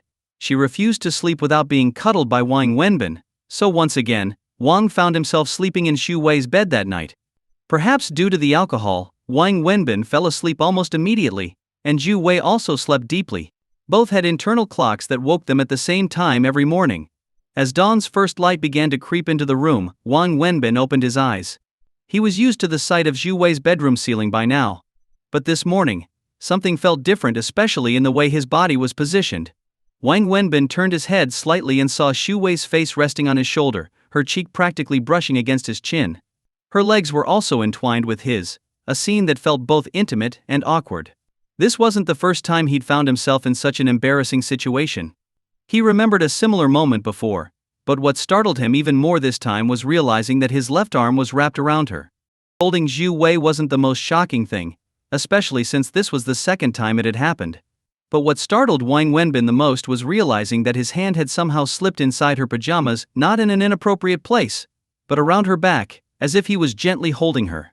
His mind buzzed with panic, and cold sweat began to form. He couldn't even imagine what Xu Wei would say or do if she woke up and found him like this. Despite his fear, he couldn't help but feel the softness of her skin, which only made his thoughts race uncontrollably. Wang Wenbin surveyed the situation on the bed. Originally he had been sleeping on the left side, with little Annie in the middle, and Xu Wei on the right. But somehow, unlike the last time when Xu Wei had moved toward him, this time, it was clear that he had crossed over to her side, essentially climbing over Annie in his sleep. Now Annie lay peacefully on the left while he and Xu Wei were tangled together on the right. His arm was beneath her, with his hand inside her pajamas, while Xu Wei's legs were wrapped around his. After calming himself for a few moments, Wang Wenbin began to slowly, cautiously, try to extract his hand from her pajamas. That hand now felt like it carried the weight of all his mistakes. If Xu Wei woke up, he was sure he wouldn't be able to explain this situation, no matter how hard he tried. He moved with great care, trying not to wake her. But just as he began to pull his hand away, Xu Wei's eyes fluttered open. She looked at him, her face just inches away, and for a few seconds both of them were frozen. Wang Wenbin saw her face flush with embarrassment before she quickly sat up in bed. He hastily withdrew his guilty hand, fumbling for words. Yushuji, I don't know how I ended up over here. I swear I didn't do it on purpose. My hand, I really didn't mean for this to happen, he stammered, struggling to explain how his hand had ended up inside her pajamas. Xu Wei was silent for a few seconds before calmly asking, "You still need to go to the hospital today for your treatment, right?" Yes, that's right, Wang Wenbin replied, still disoriented by her sudden question. He hadn't expected her to shift the conversation like that. "We don't have a car today, so you'll need to take a taxi." "You don't need to go to the office, just head straight to the hospital," she said, her tone composed. "Okay. Got it," Wang Wenbin nodded, still feeling bewildered. Without saying more, Xu Wei got out of bed and left the room, heading to the bathroom. Her face was flushed as she walked away. After she left, Wang Wenbin slapped his guilty hand in frustration. "What the hell is wrong with you?" he muttered to himself. He had no idea how he had ended up on Xu Wei's side of the bed. He was usually a still sleeper, at least, that's what he thought. Scolding himself silently, he got out of bed and went downstairs to wash up. When Wang Wenbin finished getting ready and returned to the dining area, Xu Wei was already sitting at the table, eating breakfast. The housekeeper had prepared breakfast and had gone to help little Annie get ready. "Come have some breakfast. There's porridge, and I had the housekeeper warm up some milk for you," Xu Wei said casually, as if nothing unusual had happened. Wang Wenbin felt awkward, his thoughts still lingering on the morning's incident. Xu Wei, however, seemed completely composed, behaving as if everything was normal. "Okay. Thanks," Wang Wenbin mumbled, sitting down at the table to eat. "You take your time. I need to head out early," Xu Wei said as she stood up to leave. "Remember, you don't need to go to the office today. Just take care of the car at the 4S shop. Alright. But isn't it a bit early? You could eat a bit more before heading out," Wang Wenbin suggested. "It's hard to catch a taxi at this hour, and I need to get to the office early to prepare the materials for my meeting at Gwanda." "I'll be off now," Xu Wei said, grabbing her bag and heading out the door. Wang Wenbin watched her leave before finishing his porridge. Afterward he left the house too, but instead of taking a taxi, he caught 2 buses to get to the 4S shop. He spent the whole day there, sorting out the car repairs. However, the cars needed another 2 days to be fully fixed. As he was wrapping up at the 4S shop, his phone rang. It was Lu Jihao. "Hey Haozi, what's up?" Wang Wenbin answered. "What are you doing?" "Flirting with girls." "You wouldn't believe it," Wang Wenbin joked, glancing at the server who had just brought him some water. "Flirting? Do you even know how?" Lu Jihao laughed. "Shut up. Just tell me what's going on." "Zki and I have already requested time off. We're planning to head home this weekend to meet the parents. First we'll go to her family, then to mine," Lu Jihao explained. "Well, of course. You've already gotten their daughter pregnant, so it's about time you meet the parents, Wang Wenbin teased. Why do you have to make it sound so bad? But yeah, you're right. Still, man, I'm really nervous about it, Lu Jiahao admitted. Nervous? About what? Feeling guilty? Wang Wenbin asked with a chuckle. Not exactly guilty. I'm worried her parents won't approve of me, Lu Jiahao confessed. You're being an idiot. You got their daughter pregnant, they don't really have a choice, do they?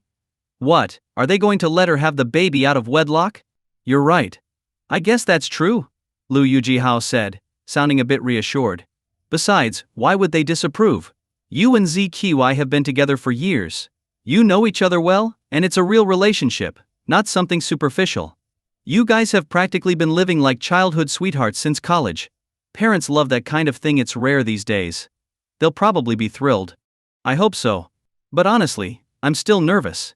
What if her parents think I'm not good enough for her? You know my situation and my family's situation. If we're talking about background and money, I definitely don't measure up. Her family's way better off than mine, and I don't even have a car, a house, or savings, Lu Jiahao sighed. Well, if that's the case, I should just give up on life altogether, huh? Wang Wenbin joked. You're usually so carefree. Since when did you start overthinking things like this? There's nothing to worry about. Sure, you're not rich, but you've got a decent build, and you're not exactly ugly. As long as ZQI is happy with you, her parents will come around. Besides, any parents who really care about their daughter's happiness will respect her choice, Wang Wenbin reassured his friend. And like I said before, what's the worst that can happen? She's already pregnant. What are they gonna do? If I were you, I'd walk into their house like a boss. They should be the ones trying to impress you. If they treat you poorly, you can just walk away, and trust me, they'll be the ones who panic, Wang Wenbin joked. You really have a way with words, Lu Jiahao laughed. But you know, there's some truth to what you're saying. Jokes aside, let me give you some real advice, Wang Wenbin continued. You've got to make a good first impression when you meet her parents. Spend some money, get nice gifts for her family. The more expensive, the better. That's how you earn their favor. You know what they say, you have to spend money to make things happen. You want to marry her? Stop being stingy. When have I ever been stingy? Let's be real, who's cheaper, you or me? Lu Jiahao retorted. Are you seriously comparing yourself to me? That's why you've got a girlfriend and I don't, right? Wang Wenbin teased. I've thought about that, but... Lu Jiahao trailed off, hesitant. But what? Don't hold back, just say it.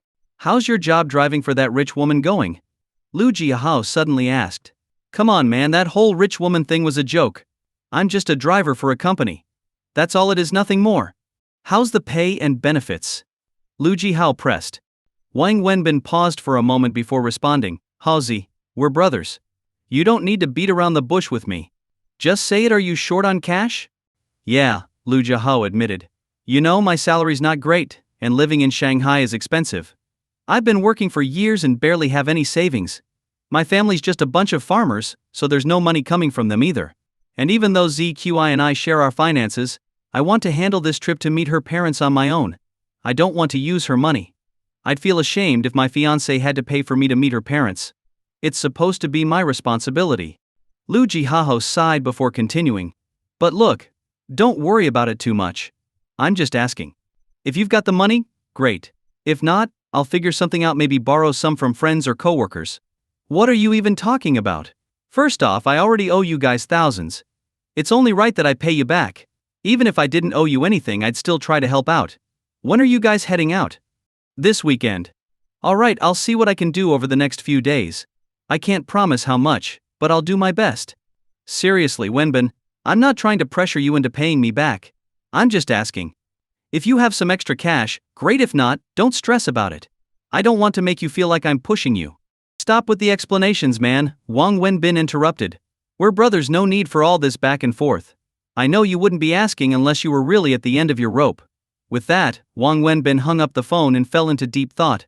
After leaving the 4S shop, Wang Wenbin took the subway to the office. As soon as he stepped into his office and sat down, he saw Peng Mingjie walking past his door. To his surprise, she stopped, turned around, and walked back into his office. Do you need something? Wang Wenbin asked. Come to my office. I have something to discuss with you, Peng Mingjie said sternly before turning and walking away. Wang Wenbin frowned. He knew whatever Peng Mingjie wanted wouldn't be good, But he couldn't let things drag on like this. If they were going to keep butting heads, it was better to clear the air. Reluctantly, he got up and headed to her office. Not bothering to knock, Wang Wenbin pushed the door open and walked in. Seeing the cold look on Peng Mengjia's face, whatever desire he had to speak calmly vanished. He plopped down in the chair in front of her desk, lit a cigarette, and crossed his legs. "All right, what is it?" he asked, puffing out smoke. "What kind of attitude is that?" Peng Mengjia snapped. "Put out that cigarette, uncross your legs, go back outside, knock, and come in properly." "You're out of your mind," Wang Wenbin shot back, his temper flaring. He had originally planned to be civil, but it seemed pointless now. Peng Mengjia was impossible to deal with. Standing up, he said, "Do you actually have something to say, or can I leave?" "Hold on, Wang Wenbin. What's with your attitude? Don't forget, I'm the deputy general manager, and in this company, I'm your superior. According to company policy, I'm the one who supervises you directly." "Really?" Wang Wenbin paused, surprised. He hadn't known that. But thinking about it, it made sense his role as an assistant would logically report up to someone like her. "Want me to pull out the company handbook and show you?" she asked, her tone icy. "No need. Even if you're my boss, what does that change? Look, Peng Mengjia, let's be real. If you talk to me respectfully, I'll be respectful. But if you keep acting like this trying to throw your weight around, I'm not going to take it. It doesn't matter if you're my boss or not. So, do you actually have something to say, or am I free to go?" You think you're so tough, don't you? Fine then. Let me show you something," Peng Mengjia said, pulling out a piece of paper and placing it on the desk in front of him. "What's this?" Wang Wenbin asked, looking at the document. "See for yourself." Wang Wenbin picked it up and scanned it. It was a disciplinary notice, with his name clearly written at the top. The reason? Unauthorized absence from work yesterday. The punishment? A 20% salary deduction, in line with company policy. Wang Wenbin's monthly salary was 10,000 yuan, which meant a 2,000 yuan fine. Wang Wenbin's eyes widened in disbelief. 2,000 yuan? Just like that? "This is your doing, isn't it?" he asked, pointing at the paper. "Watch your language. What do you mean by my doing? I'm your supervisor, it's my job to ensure you follow the rules. This notice was issued by the general office and signed by me. It's already been sent to the finance department, so the deduction has been processed." Wang Wenbin clenched his jaw in frustration. "I had permission from Xu Wei to leave yesterday. I was doing work for the company. How is that unauthorized absence?" "Doing work for the company? You?" Peng Mengjia scoffed, clearly amused. "All right then, tell me, what exactly did you do for the company yesterday? What could someone like you possibly contribute?" Wang Wenbin opened his mouth to respond but ultimately said nothing about what he had been up to. "And another thing, let me make this clear." Peng Mengjia continued in a formal tone. "Yes, Xu Wei is the general manager of the company, but do you think she personally handles every little matter? The company's daily operations are under my supervision, meaning I'm your direct superior. If you want to leave the office, you need to submit a written leave request to me for approval. Did you do that? No. Therefore you were absent without authorization." Wang Wenbin knew she was technically right, and that she was clearly doing this on purpose to make his life difficult. "Wow. You're really something," Wang Wenbin nodded with a smirk. "All right, whatever makes you happy." With that, Wang Wenbin turned to leave. The fine didn't bother him much after all, he wasn't working here for the money. "Hold on. Where do you think you're going?" "I'm not done talking to you," Peng Mengjia called after him. "What now? You have more to say? Of course. You think that's all? Let me ask you something. What time does the company start work?" 8:30. "Why?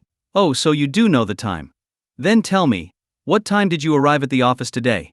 Wang Wenbin hesitated, then frowned. "What, are you going to accuse me of being late now?" "Watch your tone," Peng Mengjia replied coldly. "It's not about me accusing you. The office has a face recognition system at the entrance. Your arrival time is automatically logged. If you're late, it's recorded." "Peng Mengjia, Xu Wei's car was in an accident, and I was at the 4S shop getting it fixed. That's part of my job as her driver, isn't it?" "Don't push things too far," Wang Wenbin said through gritted teeth. "You claim you were fixing the car. Did you inform me or submit a request for approval? According to company policy, if an employee fails to notify their supervisor, it's considered an unauthorized absence. If you're more than 2 hours late, it's classified as absenteeism. So yes, you were late today. I'll make sure the comprehensive office checks the logs and issues a penalty notice accordingly. I'll personally sign it." Wang Wenbin suddenly calmed down and smiled. Alright Peng Mengjia, have it your way, enjoy yourself. But don't be in a rush to leave just yet. There's one more thing I need to remind you of, Peng Mengjia continued. According to company policy, if you accumulate 3 major infractions, such as absenteeism or tardiness, you will be subject to termination. Today marks your 2nd infraction. One more slip-up, and I'll have no choice but to proceed with your dismissal. So, you'd better be more careful in the future.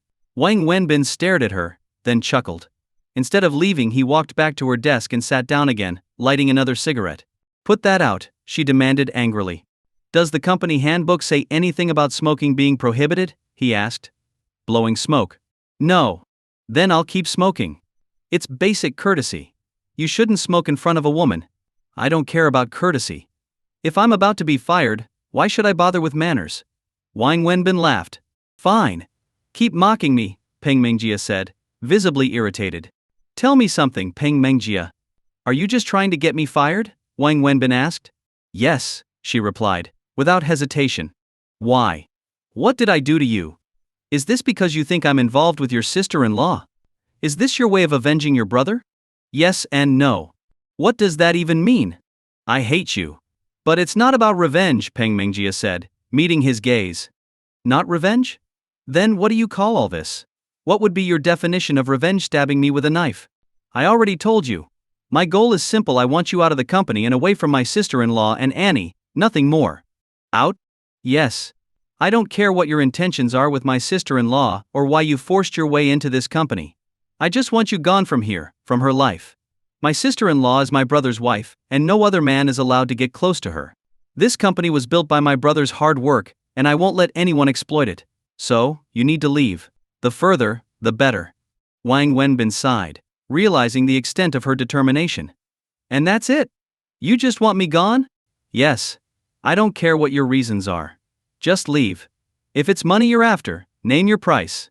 I'll pay you whatever you want, as long as you promise to leave the company and my sister-in-law for good. Wang Wenbin was stunned, then laughed in disbelief. Wow, this conversation feels oddly familiar. You're really treating me like some kind of pest, aren't you? Just tell me the amount. Name your price, Peng Mengjia said firmly. 1 million. How about that? Wang Wenbin threw out the number casually. Done, she responded without hesitation. You're serious? Wang Wenbin was shocked. I'll give you 1.5 million. The extra 500,000 is for saving me that night. That's all the cash I can get my hands on right now, she continued. You're even adding extra? But, she said, you'll have to sign an agreement. What kind of agreement? That you will never step foot in this company again, and that you will sever all contact with my sister-in-law, in any form. Wang Wenbin laughed loudly at that. What's so funny? Why are you laughing? Peng Mengjia asked, growing irritated. Do you know Zhang Mingyang? Wang Wenbin asked, still chuckling. Zhang Mingyang? The CEO of Ruhua? Peng Mengjia asked, surprised. You do know him then? Know him? Not personally, I just know who he is. Why do you bring him up? Oh, nothing much. It's just funny you and he say exactly the same things. I thought you two might have coordinated this whole thing, Wang Wenbin replied with a smirk. He then stood up and said, all right, enough jokes. Keep your 1.5 million for yourself. I may need money, but not just any money. If you want to get back at me or force me out of the company, go ahead, do your worst. Whether you believe me or not, I'll say it again, I have no hidden agenda with this company, he continued. I told you before, I'm just a driver your sister-in-law hired. If I were a real assistant, wouldn't she give me tasks and responsibilities? Wouldn't she grant me some authority? As for your sister-in-law, I have no ulterior motives. What she's doing is all for Annie. As a mother watching her daughter's life slip away without being able to help, can you even begin to understand that kind of despair? All she wants is to make Annie's last days as happy and fulfilling as possible. I'm merely the tool that helps bring Annie happiness. Think of me as her favorite toy. That's all. Believe it or not, it's up to you. With that, Wang Wenbin turned and headed for the door. And you two sharing a bed is also for Annie's happiness, right? Peng Mengjia shouted angrily after him. The more you talk, the more fake you sound, Wang Wenbin. Wang Wenbin turned to face her, silent for a few seconds before he replied. Does sharing a bed automatically mean there's something inappropriate going on? Did you catch me and your sister-in-law undressed together? Did you see us having sex? Peng Mengjia, we're alone in this office right now with the door closed. By your logic, does that mean something is happening between us too? You before she could finish, she hurled a pen holder at him. Wang Wenbin quickly closed the door and left, avoiding the flying object. Even after the door shut, he could still hear Peng Mingjia's furious yelling, "You wait and see." As she angrily threw things around her office, the door creaked open again. Wang Wenbin stepped back inside. "What are you doing back here? Who said you could come in? I don't want to see you. Get out." Peng Mingjia was livid. "I just remembered I had a few more things to say. First of all, feel free to deduct my salary. If it makes you happy, go ahead. Deduct as much as you want. Heck, if you're really good at it, maybe you'll have me owing money to the company. Second, if you want to fire me, go ahead. Like I've said before, I won't hold a grudge. In fact, I'll thank you. I'll even treat you to a big dinner to celebrate." Wang Wenbin sat down again, looking calm and composed. "Third, ever since I started here, I had already planned to leave after a while. But now that you're so determined to fire me, I've changed my mind. I'm actually thinking about staying just to see how far you'll go. It could be fun, don't you think? Let's see if you really have the power to fire me. And fourth, while I don't care much about the salary, I do care when you target me like this. So, if you keep pushing, I'll let everyone in the company know that the reason you're after me is because I dumped you, and now you're holding a grudge. You're talking nonsense." Peng Mingjia shouted, losing her composure. "Really? Do you think people wouldn't believe me? Imagine how they'd see you after that. You're aware of how powerful gossip can be, right?" Wang Wenbin said, smiling. "You wouldn't dare." Peng Mingjia glared at him, seething with anger. "Want to bet? I'll tell everyone you chased after me relentlessly and even had an abortion because of me," Wang Wenbin teased. Before he could finish, a coffee cup came flying toward him. Wang Wenbin barely dodged it and left the office, pleased to see her fuming but helpless. Back in his own office, Wang Wenbin sat for a moment, thinking things through. Then, without touching Xu Wei's car, he took public transportation, knowing the car was for work and not for personal use. He arrived at a small private hospital and walked into a narrow alley behind it, heading to a cluster of old residential buildings. About half an hour later he emerged, his face pale and steps unsteady. He leaned against a wall, feeling lightheaded. After catching his breath for a while, he finally felt a bit better and made his way back to the bus stop, returning to the office. By the time Wang Wenbin sat down in his office again, he felt physically drained, dizzy and weak. As he tried to gather himself, his phone rang. "Wenbin, could you come to my office?" It was Xu Wei's gentle voice on the other end. "All right, I'll be right there," he replied, standing up. But as soon as he did, a wave of dizziness almost made him collapse. He held onto the desk for support, waiting for the sensation to pass before heading upstairs to Xu Wei's office. When Wang Wenbin entered, Xu Wei was busy signing papers. Without looking up, she said, "Have a seat. I'll be with you in just a minute." "Okay," Wang Wenbin replied, immediately sitting down. He felt too weak to stand. "Did everything go through?" he asked, trying to keep his voice steady. "Yes, it's all finalized." He wouldn't dare go back on his word now. Xu Wei smiled as she replied. "Don't be so sure. Some people break promises all the time." "True. But he can't afford to. You recorded the video last night, didn't you?" "Yeah, I did." "That's what he's scared of. If he refuses to cooperate, you can release the video and report him. Even if it doesn't prove drunk driving, the situation with the girl would be hard to explain. His biggest fear is that scandal, not just the drunk driving charge." "Why is he so bold at Guangda? He acts like he's untouchable," Wang Wenbin asked curiously. "Because his father-in-law is the second largest shareholder in Guangda. Now do you see? If his wife finds out about his affairs, his life will fall apart.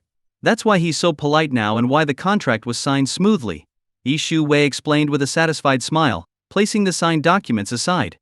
"That's great news," Wang Wenbin replied, genuinely happy for her. "You're the one who deserves the credit. This success is all thanks to you." Xu Wei smiled at him but then noticed something. Her expression changed, and she asked, concerned, "Wenbin, are you okay? You look really pale." "What? No, I don't think so," Wang Wenbin stammered, looking a bit guilty. "Your face is pale. What's going on? Did the doctor really tell you everything was fine when you went to the hospital? Did they really say your injuries have fully healed?" Xu Wei asked, clearly concerned as she studied Wang Wenbin. "It's nothing really. You saw it yourself, it's just some superficial wounds. Nothing serious. Maybe I just didn't get enough rest, so I look a bit pale," Wang Wenbin quickly made up an excuse. Then, trying to change the subject, he asked, "So, Yishu Ji, What did you want to talk about? Here's the thing, the company has successfully closed the deal with Gwanda Group. It's a huge win for us, something incredibly important for the company's future. And you, Wang Wenbin, are the one who made it all happen. Today I've called you here to formally thank you on behalf of the company and recognize your contribution, Yi Shu Wei said with a smile. Wait, Yi Shu Ji, that's really not necessary. I didn't do anything worth recognizing. Honestly, what little role I played was just some underhanded tactics, nothing respectable. Even after it was all done, I felt a bit ashamed of myself. So, let's not talk about it. As long as I didn't cause trouble for you or the company, I'm happy, Wang Wenbin replied quickly, waving his hand dismissively. Underhanded tactics? That's not how I see it. Someone once said, it doesn't matter if it's a black cat or a white cat, as long as it catches mice, it's a good cat. Besides, we didn't break any laws. If Gwanda had played by the rules, we wouldn't have had to take that approach. But since they didn't, we had no choice but to respond in kind. In the business world, those who stick strictly to playing by the book have long been eliminated. What counts here is having a sharp mind. You don't need to be so modest. The facts speak for themselves. Our success with Gwanda is largely due to you. And because this deal is so important to the company, we need to reward you. According to company policy, you deserve a promotion and a bonus. That's the second reason I called you in today, to discuss your reward and hear your thoughts, Yi Shu Wei said, still smiling. A promotion? A bonus. Yi Shu Ji, stop kidding around. I'm just a driver. You've already promoted me to your assistant. Where else could I possibly be promoted? Vice president? It'd be pretty weird to have a VP working as your driver, don't you think? Wang Wenbin laughed. Well, you're right. I've considered that, and it's true that promoting you further might not be appropriate since you've only just started at the company. So I'm thinking we'll hold off on a promotion for now and instead give you recognition and a bonus. Yi Shu Wei nodded in agreement. I don't want the bonus either. Why not? Like I said, the reason this deal worked out is primarily because the company has the strength, and secondly because of you. What could a driver like me really contribute? Even if I did help a little, I don't need a bonus for that. Give me a reason. Yi Shu Ji, the reason I took this on in the first place is that I was bored.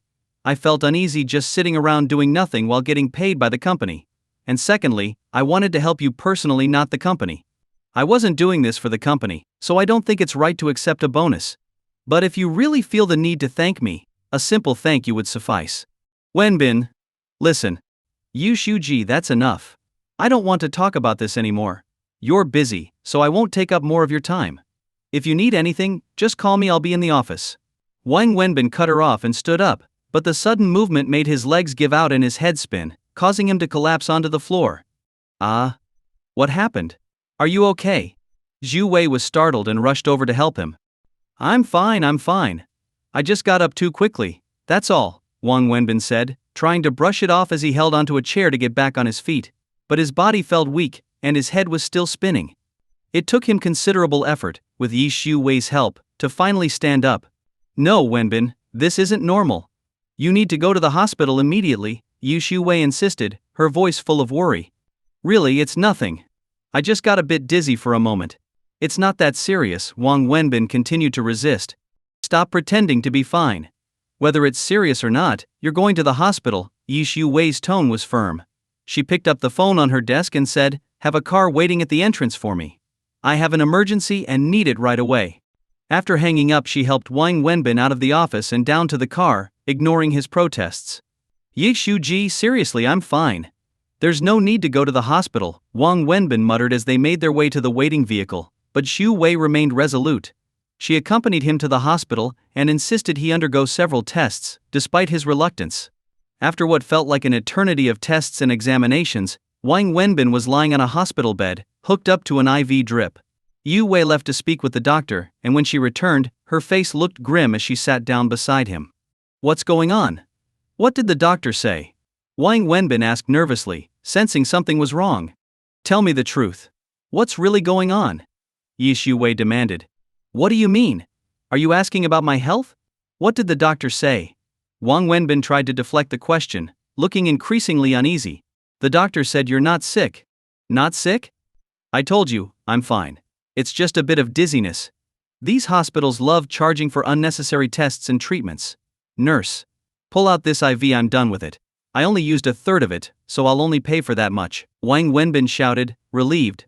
He's just talking nonsense, Yu Shu Wei told the nurse who had come over, then turned back to Wang Wenbin.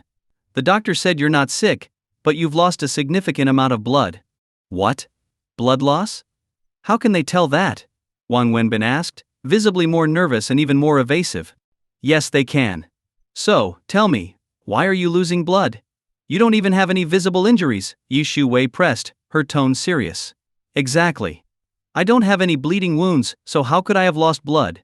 The doctor must have made a mistake, Wang Wenbin stammered. How much did you sell it for? Yu Shu Wei asked quietly. What do you mean, how much did I sell it for? I'm asking you. How much did you get for selling your blood today? What? Selling blood? Come on, you're joking. Why would I do that? I'm not crazy, Wang Wenbin adamantly denied it. Still not admitting it. Should I call the doctor in to explain? Fine. Okay, I admit it. I did go donate blood today, but it was just a little. Was it really a donation? Or did you sell it? Alright, I admit it. I got a little money for it. But seriously, how could the doctor tell whether I donated or sold blood? The doctor suspected you lost a significant amount of blood today. I guessed you sold it. Have you ever heard of anyone donating so much blood that they almost died from blood loss? What? It was that serious? What do you think? You were already injured and had lost a lot of blood from your previous injury, and you haven't fully recovered yet. Your body is still weak, and now you go and sell blood. Are you trying to kill yourself? Are you out of your mind? Tell me, how much blood did you sell? I think it was 1,000. I'm not sure about the unit milliliters or cc, I can't remember. And how much did you get? 3,000 yuan. So for 3,000 yuan you were willing to risk your life? Is that how much you think your life is worth, Wang Wenbin? Just 3,000 yuan? It's not life-threatening. Selling blood is like donating it, right? I heard donating blood can be beneficial to your health. Yes, donating blood can be healthy, but a normal donation is no more than 400 milliliters. And you sold 1,000. Is that the same thing? Plus, your body was already weak from the injury. The doctor said you're lucky to be in good health, or you could have died. On top of that, selling blood is illegal in this country. You must have gone to some black market operation, right? Do you even know if that place follows any health standards? You could have caught a disease. What were you thinking, risking your life for a measly 3,000 yuan? What happened that made you so desperate for money? Zhu Wei's voice grew angrier as she spoke. Wang Wenbin hesitated for a moment before sighing and explaining, You're right. I knew selling blood to those shady dealers could be risky, but I didn't think it would be this serious. I had no choice, I urgently needed the money. I've got a buddy, my best friend. His wife is pregnant, and he needs money to get married. It's a real emergency. When I was down and out, he and his wife helped me with everything they had. Most of the money they'd saved up over the years, they loaned to me. People have feelings, you know? They were kind to me, and I can't just ignore that. Now that he needs money for his wedding, I can't leave him hanging, especially with a baby on the way. But you know my situation over the years, I've been broke, always trying to pay off debts. I don't have a single cent to my name. I couldn't get the money together in time, so I figured selling blood was my only option. I thought I could sell just a little, like donating blood. I'm a strong guy, almost 6 feet tall, weighing over 180 pounds. Losing a bit of blood shouldn't be a big deal, right? 2 years ago, when I was at my lowest, someone told me about this underground blood selling operation. I went there once, but I didn't sell in the end. So today I figured I'd give it a try. Wang Wenbin confessed.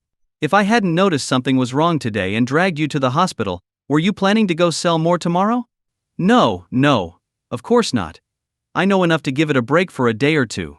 I wasn't going to go again so soon, Wang Wenbin quickly denied. So, you really did plan to go back? How much do you owe your friend? A bit over 70,000, close to 80,000 yuan, Wang Wenbin admitted. You sold 1,000 milliliters for 3,000 yuan. How many times do you plan on doing that to pay off 80,000? No. I never planned to pay him back through blood sales alone. I just needed to raise some money for him, whatever I could manage. I didn't want him to miss his wedding or the birth of his child because of me, Wang Wenbin said, shaking his head. If you needed the money so badly, why didn't you ask me? Do you really think I wouldn't lend it to you if you asked? And you even refused the bonus from the company earlier. Wang Wenbin, what are you thinking? You'd rather sell blood than ask me for help. You'd rather sell blood than accept the company's bonus. Should I call you principled, or just stubborn and old-fashioned? Yu Shu Wei was clearly frustrated. Wang Wenbin felt embarrassed and muttered, I know I'm a bit stubborn, but I can't help it. I've always been like this since I was a kid. Here's the hospital bill. I paid for it just now, but since you did this to yourself, you're covering the cost. I'm not paying for it. Yi Shu-wei handed him the receipt. Of course I'll pay for it myself. No way would I let you foot the bill for my medical expenses. Wang Wenbin nodded and took the receipt. But when he saw the total, his eyes widened in disbelief. 3,001 yuan, 50 cents? Yes, that's the hospital bill. It covers all the tests and the treatment you've received. So, I sold my blood for 3,000 yuan, and not only didn't make any money, but I'm now in the hole for an extra 50 cents. And I gave away 1,000 milliliters of blood for nothing? Exactly, Shu Wei replied, trying to remain serious, but she couldn't help laughing at Wang Wenbin's miserable expression. Damn it. People always say hospitals are bloodsuckers. I never got it until now. I basically donated my blood to the hospital for free. Wang Wenbin grumbled, grinding his teeth in frustration. After returning from the hospital, Yi Shu-wei went straight back to her busy schedule, while Wang Wenbin, having nothing to do, napped in his office. He had just woken up when the phone on his desk rang. It startled him. It was the first time it had rung. Hello! Wang Wenbin answered the call. Assistant Wang. Yi Shu-wei has scheduled a meeting at 2:30 in the small conference room. You are required to attend. Please be on time and do not miss it. A meeting? Oh. Okay, I got it. Wang Wenbin hung up, completely confused. Why would a driver be invited to a meeting? Since when did drivers get involved in this kind of thing? He didn't understand the company's rules, but if they said to attend, he would. After all, he didn't have much else to do anyway. At 2:30 sharp, Wang Wenbin left his office and headed directly to the meeting room. As he pushed open the door to the small conference room, he paused in surprise. The large oval-shaped table was already filled with people. Initially, Wang Wenbin thought this was just a routine meeting after all. He had been invited, and he was just a driver. But seeing the attendees left him puzzled. Yi Shu-wei sat at the head of the table, with Peng Mengjie to her right, followed by the company's CFO, design director, and other top-level executives. Further down sat department heads, some of whom Wang Wenbin recognized, others he did not. However, it was clear that everyone present was of managerial level or above. Wang Wenbin found it strange. What was the point of calling a driver to such a high-level meeting? He entered, glanced around, and chose to sit in the second row along the back wall, away from the main table. He figured he didn't belong at that prominent conference table.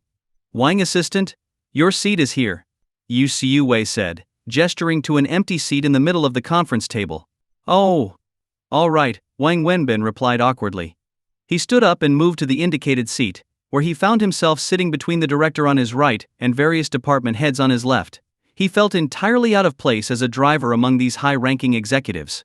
To make matters worse, everyone else had come prepared with notebooks and pens, while Wang Wenbin had brought nothing but his phone and a pack of cigarettes. He sat there, feeling awkward and out of place. All right, let's begin the meeting. Before we start, I'd like to introduce our new colleague, Wang Wenbin, who recently joined us as the general manager's assistant, Yi Shu-wei said, introducing him to the group. Everyone turned to look at Wang Wenbin and began clapping. He hadn't expected this and quickly stood up, nodding and smiling awkwardly, caught off guard by the attention. Thank you, everyone. I appreciate your support and look forward to working with you, Wang Wenbin said nervously. All right, have a seat, and let's get started. Yi Shu-wei smiled at Wang Wenbin's embarrassment, and then motioned for everyone to focus on the meeting. Today's meeting is a special one, and we are here to discuss just one issue. As many of you know, our company has been working to establish a partnership with Gwanda Group for the past 3 years. Over the past few years, we've invested significant time, energy, manpower, and resources into this effort. All of you understand how important a partnership with Gwanda is for our company and our brand. After 3 years of hard work, this morning we finally succeeded in signing a cooperation agreement with Gwanda. Here is the signed contract, Yi Shu-wei announced, holding up the document. The room went silent for a moment before breaking out into thunderous applause. Everyone understood how difficult it had been to secure this deal and how significant it was for the company. Is this for real? The most surprised of all was Peng Mengjie, who could hardly believe it and asked Yi Wei for confirmation. Take a look for yourself, Yi Shu-wei said, smiling as she handed the contract to Peng Mengjie. As Peng looked through it, her excitement became increasingly evident, her joy practically overflowing. All right, let's settle down and listen. This partnership with Gwanda is a monumental achievement for our company and our brand. It marks a new stage in our development. Everyone here has worked hard and contributed to making this happen. On behalf of the company and myself, I want to acknowledge and thank all of you for your efforts. Thank you everyone, Yi Shu-wei said warmly.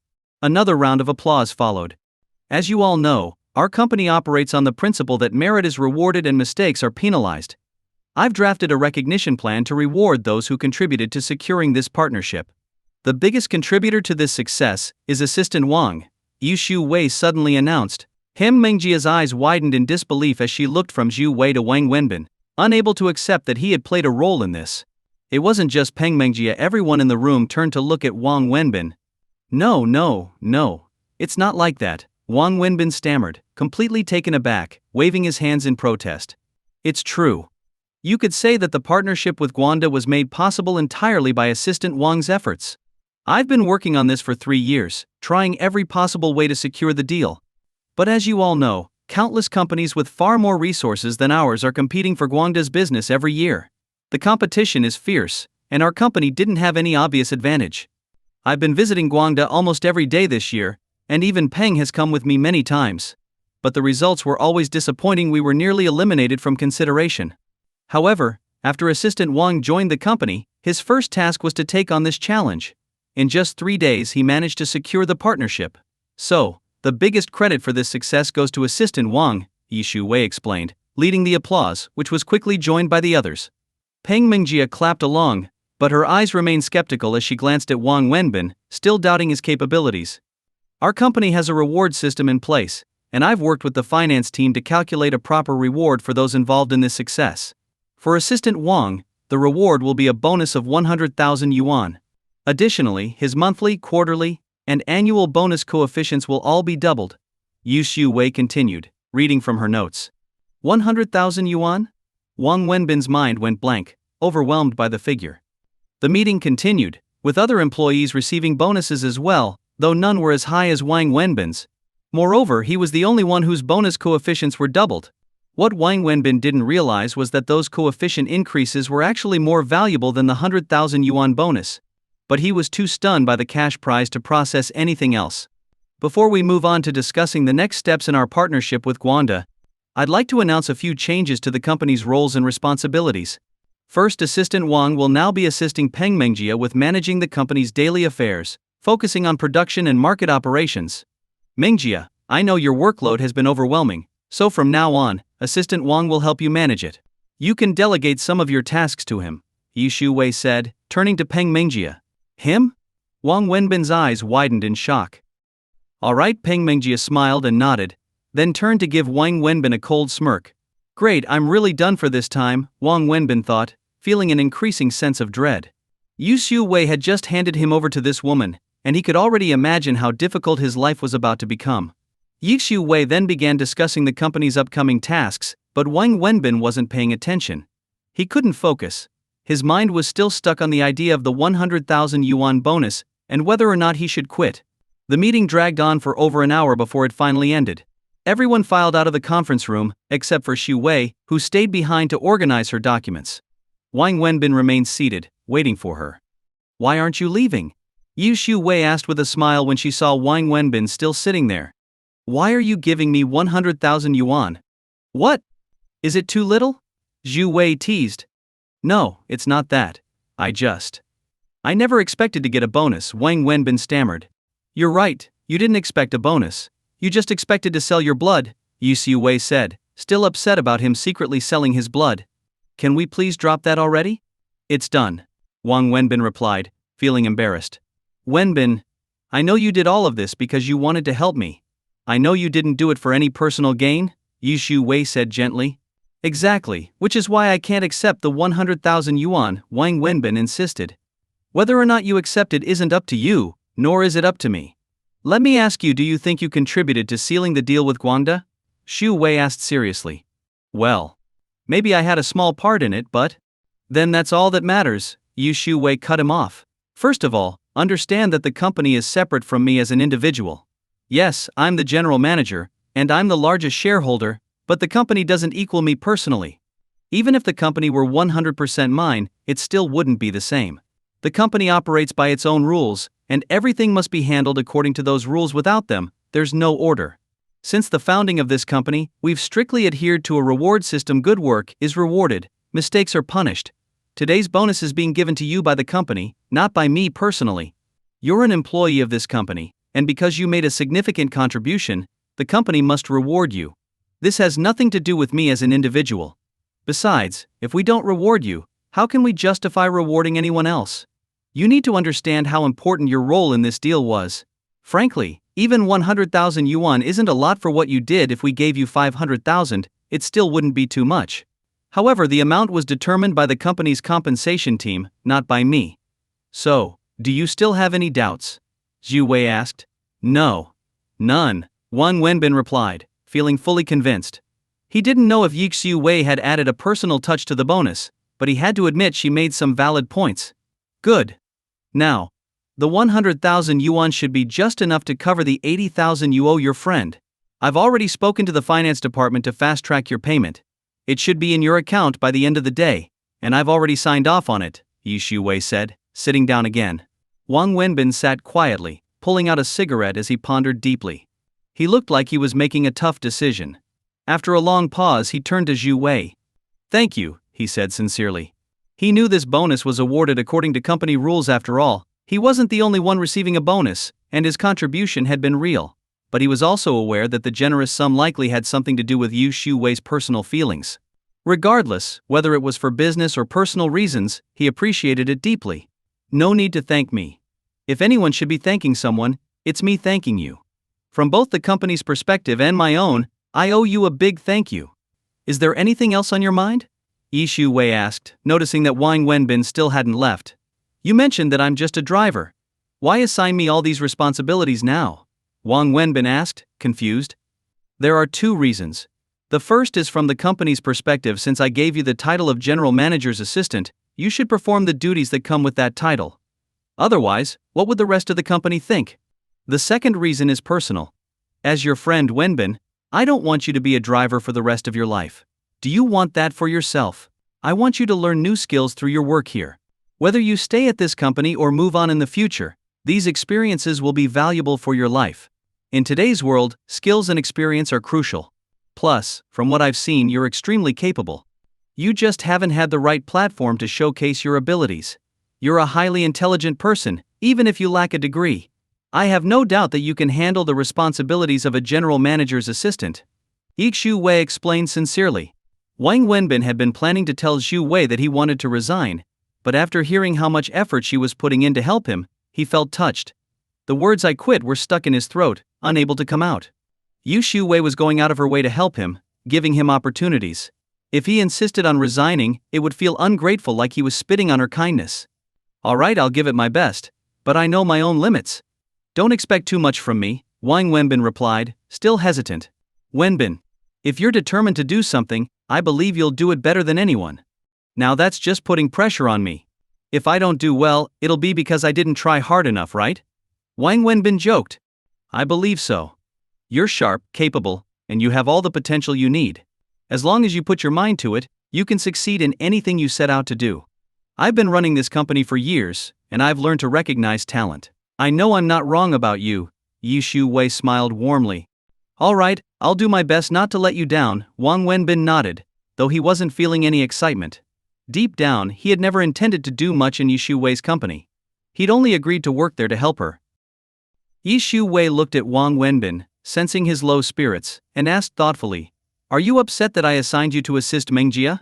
No, Wang Wenbin shook his head. He hadn't even considered it. Honestly? She asked, probing further. Honestly, he confirmed. Hearing his response, Zhu Wei smiled brightly and said, The reason I paired you two up is that I want you and Mengjia to have more chances to interact. Once you spend more time together and get to know each other, the animosity between you will naturally disappear. She's my sister-in-law, and apart from Annie, she's the closest person to me. I treat her like my own little sister, and you're my friend, but the misunderstanding between you two started because of me. I hope you can get along well, even if something happens to Annie in the future, at least we'll all still be working together in the same company. It would be nice if things weren't so tense between you. Don't you think? I understand your concern, but don't worry. Mengjia is a bit sharp-tongued, but she's soft-hearted. She may throw little fits, but if you're patient with her, you'll see she's actually a very kind person. Who knows, maybe you'll end up falling for her, Yu Xiu Wei teased, laughing. Come on, please don't joke like that. She clearly doesn't like me, and I could never fall for her. All I ask is that she doesn't make my life miserable. That's more than enough for me, Wang Wenbin replied with a helpless smile. Honestly, Wenbin, I think you and Mengjia would make a good match. Yu Xiu Wei began again. Stop, please. I'd like to live a few more years. Wang Wenbin quickly interrupted her. I'm serious, Wenbin. Mengjia is a good girl, she's just. Yu Xiu Ji, suddenly I remember I have something to take care of. I should get back to my office. Wang Wenbin hurriedly stood up and dashed out of the conference room before Xu Wei could continue. Watching him leave, Yu Xiu Wei could only shake her head with a wry smile, feeling both amused and helpless. Back in his office, Wang Wenbin had just sat down when the phone on his desk rang. Hello! Come to my office, Peng Menjia's voice commanded through the phone. Before Wang Wenbin could ask what she wanted, she hung up. Wang Wenbin calmly set the phone down, lit a cigarette, poured himself a cup of tea, and opened the newspaper, completely ignoring the call as if it had never happened. 5 minutes later the phone rang again. Wang Wenbin looked at it, smiled, and let it ring while he continued sipping his tea and reading. Moments later, the office door was flung open, and in stormed a furious Peng Mengjia. Having waited for more than 10 minutes, Peng Mengjia was already fuming. When she walked in and saw Wang Wenbin casually reclining in his chair, legs propped up on the desk, smoking and leisurely reading the newspaper, her anger exploded. Wang Wenbin! Didn't you hear me tell you to come to my office? She growled through gritted teeth. Wait, you told me to go to your office? When was that? I don't remember hearing that, Wang Wenbin feigned surprise. Don't play dumb with me. Should I get the ed department to pull up the phone records? She snapped. Oh, so that was you who called earlier? I thought it was a prank call. I picked up. But before I could even ask what was going on, the caller hung up. So? That was you, Wang Wenbin replied with a smile. Fine, let's say you didn't hear me the first time. But what about the second call? Why didn't you pick up? I thought it was another prank call, Wang Wenbin said casually. This is the company's internal phone system. There's no such thing as prank calls. Really? Then why did the person who called earlier hang up before saying anything? Isn't that what prank calls are? I wouldn't expect someone from this company to be so rude and disrespectful. Don't you agree? Wang Wenbin asked, smiling. His words hit their mark, leaving Peng Mengjia speechless. Her face flushed red, then pale, and her lips trembled with anger. But she couldn't argue because everything Wang Wenbin said was true. You. Fine. Fine. She stammered, too furious to form a proper response. All right, what do you need? Take a seat. Let's talk, Wang Wenbin gestured to the chair in front of him. You heard what my sister-in-law said at the meeting, right? Peng Mengjia asked, trying to suppress her anger as she sat down. Yes, I heard. From now on, you're going to assist me with my work. In other words, you'll be reporting to me. Do you understand? Did she really say that? Do you need to go and ask her again? No, it's fine. If you say so, then it must be true. What do you mean, if I say so? This is about principles. From now on, you'll follow my lead. You'll take orders from me. All right, we'll see how I feel, Wang Wenbin replied nonchalantly. What's with that attitude? My attitude depends on yours, Peng Mengjia. I'm older than you by a year, and I'm also friends with your sister-in-law. It wouldn't be out of line for you to call me brother. Is this how you usually treat your brother? And even if we're talking about work, while you may be my superior, a boss should act like one. Show me some respect, and I'll respect you in return. If I don't respect you, you're nothing. Wang Wenbin's voice grew cold as he spoke. Listen, I'm an easygoing guy. If someone treats me well, I'll give them my all. But if someone tries to boss me around and act superior, they're going to regret it. So, here's a warning: treat me with respect, or you'll make things hard for yourself, Wang Wenbin said sharply. Seeing the anger flare in Peng Mengjia's face, Wang Wenbin softened his tone, realizing she was still just a girl. Look, I heard what your sister-in-law said in the meeting. Yes, I'll be assisting you with your work. So, what do you need from me? Fine.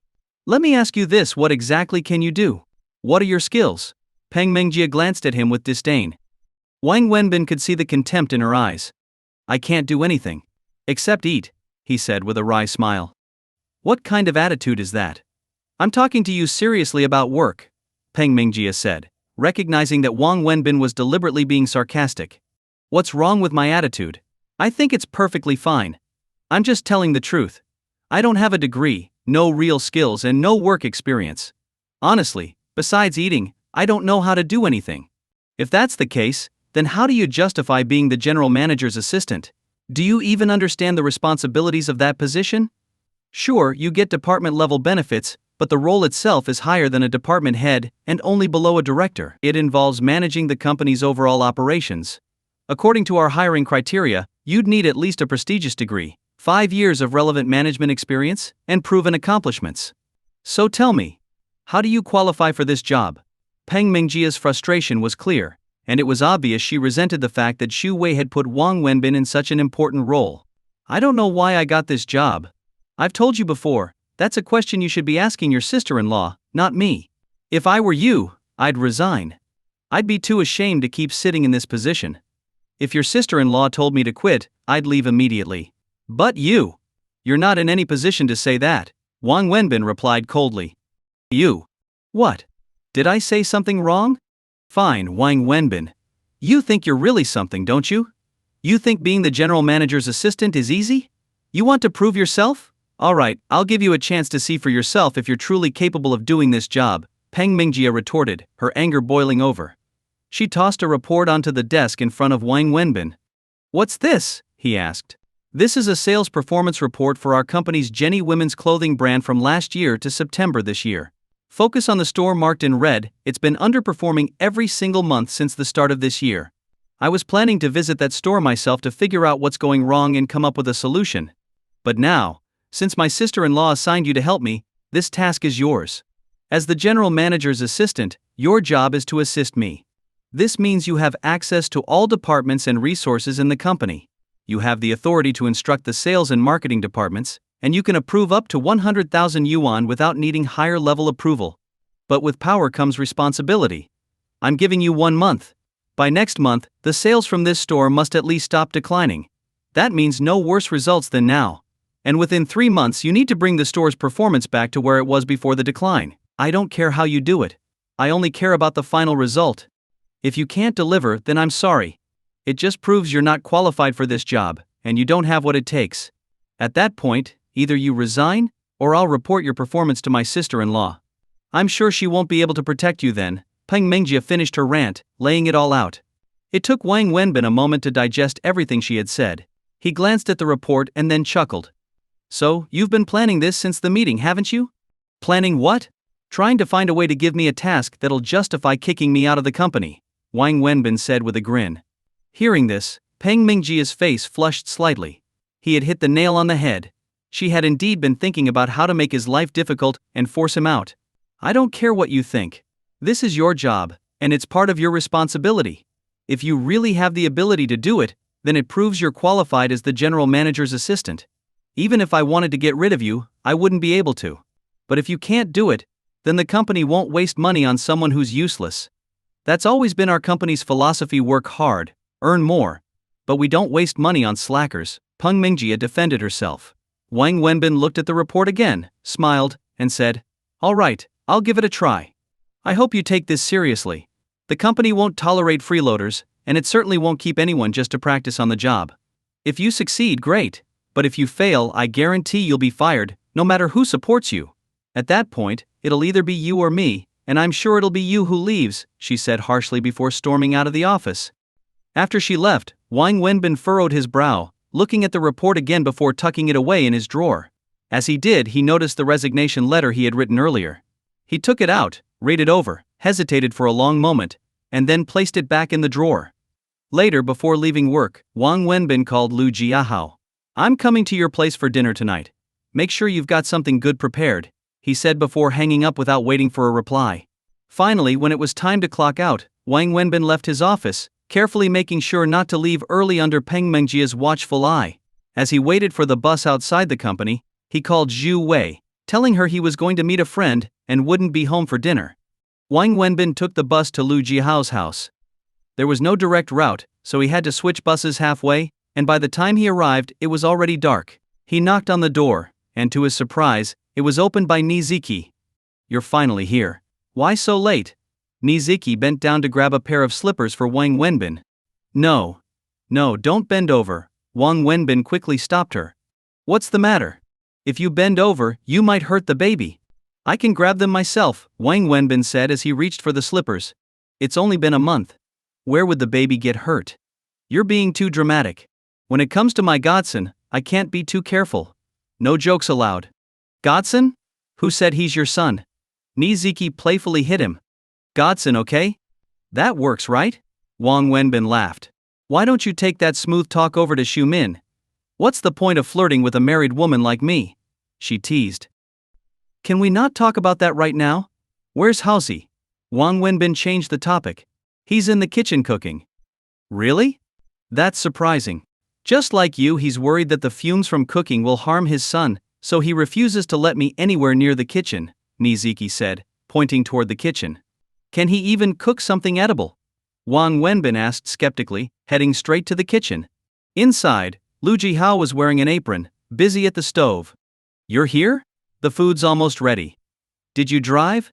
If not, let's have a drink tonight, Lu Jihao said while stirring a dish. Since when did you learn how to cook? Can your food even be eaten? Don't worry, it won't kill you, Lu Jihao said confidently.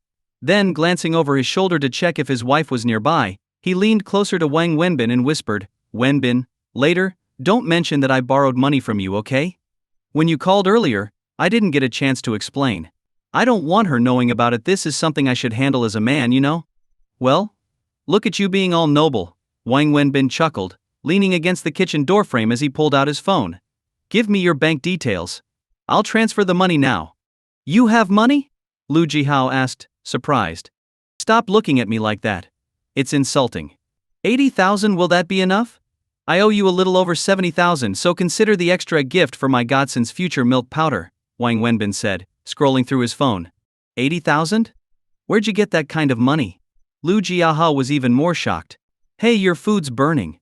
Stop being so shocked. Why can't I have money? And don't worry, I didn't steal or do anything shady. Just give me your account number.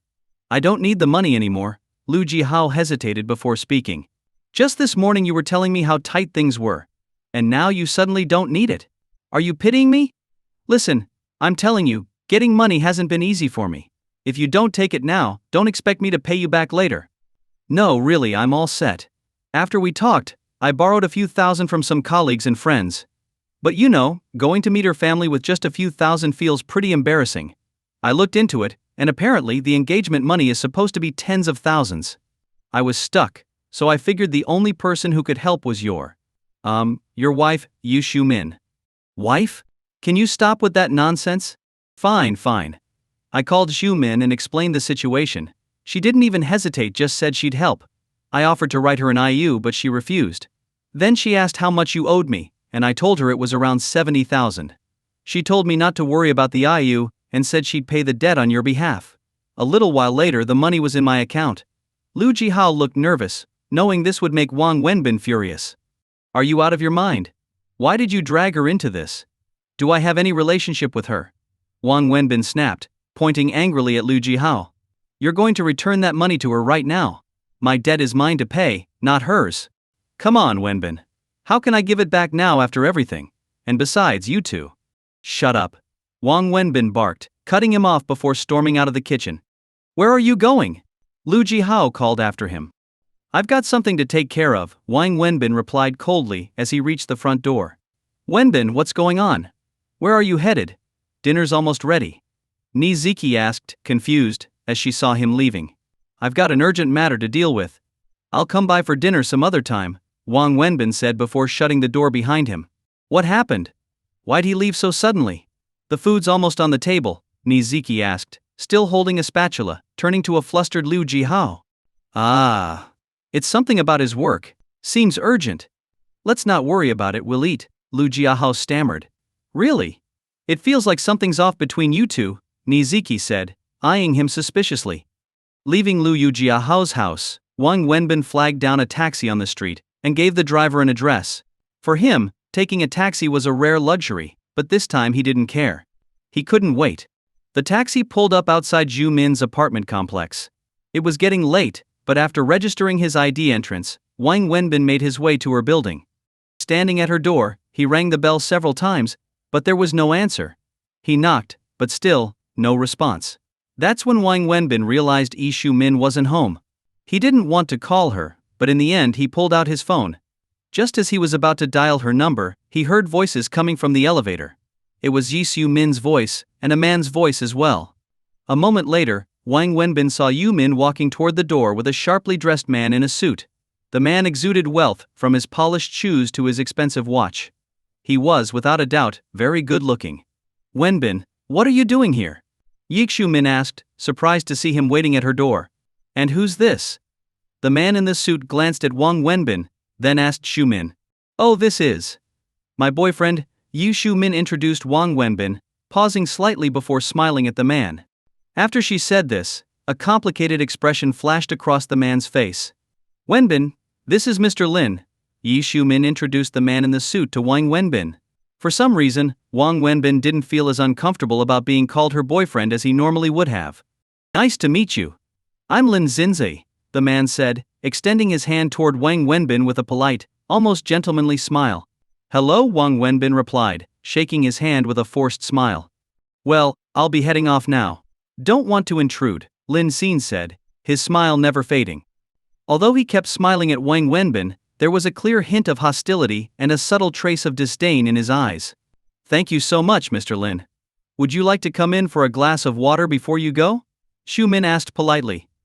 "No need, maybe another time." "Goodbye," Lin Xin waved politely and stepped into the elevator. Zhu-min watched until the doors closed, then turned around and unlocked her door. As she opened it, she said to Wang Wenbin, "Don't misunderstand. There's nothing between me and him. He's a big client of our company, technically the vice president of one of our partner companies. But really it's his father who owns the company. Tonight we had a business dinner, and I had a bit to drink. He insisted on giving me a ride home, and I couldn't say no." Yi Shu-min seemed eager to explain her relationship with the man. Wang Wenbin could tell the guy had feelings for her, and it was clear Shu-min understood that as well. "You don't need to explain anything to me. This has nothing to do with me," Wang Wenbin said, trying to remain indifferent. "Then why didn't you correct me when I introduced you as my boyfriend?" Yi Shu-min asked with a smirk, handing Wang Wenbin a pair of slippers as she stepped inside. Wang Wenbin had no response to that. He didn't know why he hadn't contradicted her. "I'll stay out here. We can talk at the door," Wang Wenbin said, avoiding going in. "What? Do you think I'm going to eat you alive if you come inside?" "Don't worry, I'm not going to take my clothes off this time. Even if I did, you wouldn't care, right? Besides, I'm not that shameless," Yu Min said, slightly annoyed, as she walked further into the apartment, not paying him any more attention. Wang Wenbin hesitated, then eventually changed into the slippers and followed her inside. "Want something to drink?" Shu Min asked. "Give me your bank account number," Wang Wenbin said abruptly. "Huh? My account number?" Yu Shu-min was momentarily confused by his sudden request.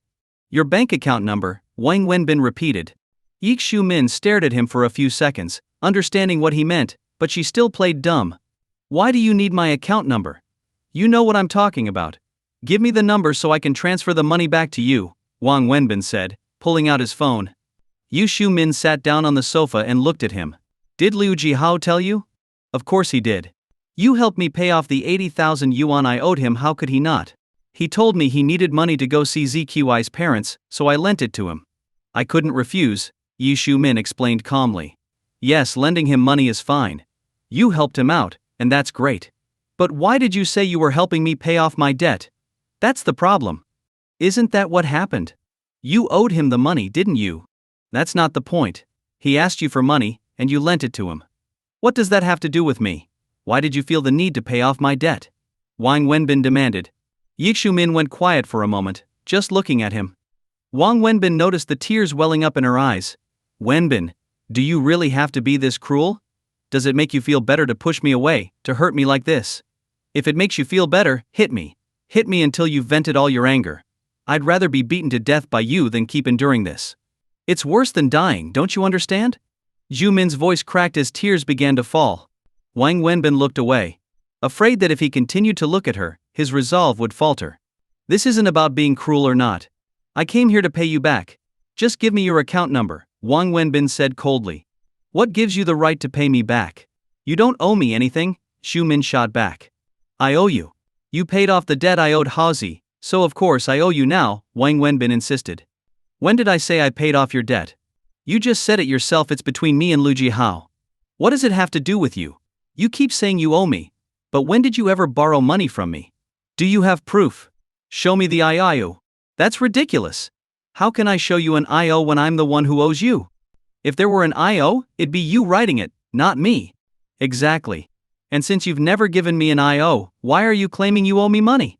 I never said I was paying off your debt, so why should I accept your repayment? Yu Shu Min, stop being unreasonable, Wang Wenbin said, growing frustrated. Who's really being unreasonable here? Is it me or you? You're the one who's insisting on drawing a line between us. Back when we were engaged, you gave me and my family everything you had, including your parents' savings, and the wedding didn't even happen. Then, when I left for the US, my mom got sick, and you were the one who stayed by her side. You even paid for her medical bills. And after that, your mom's condition got worse. I don't know if it was because I left, but I know it wasn't unrelated. To treat her, you borrowed over 300,000 yuan. You've spent years working hard, saving every penny, just to pay off that debt. The 80,000 yuan you owed Hazi was from that time. And you know what? I'm the one responsible for all of that. I should be the one to pay it back. Why won't you let me? Do you want me to suffer with guilt and self-blame forever?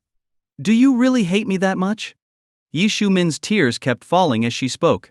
And even if you want to ignore all that, so what if I paid off this debt? You sacrificed everything for me, you didn't even get your degree because of me.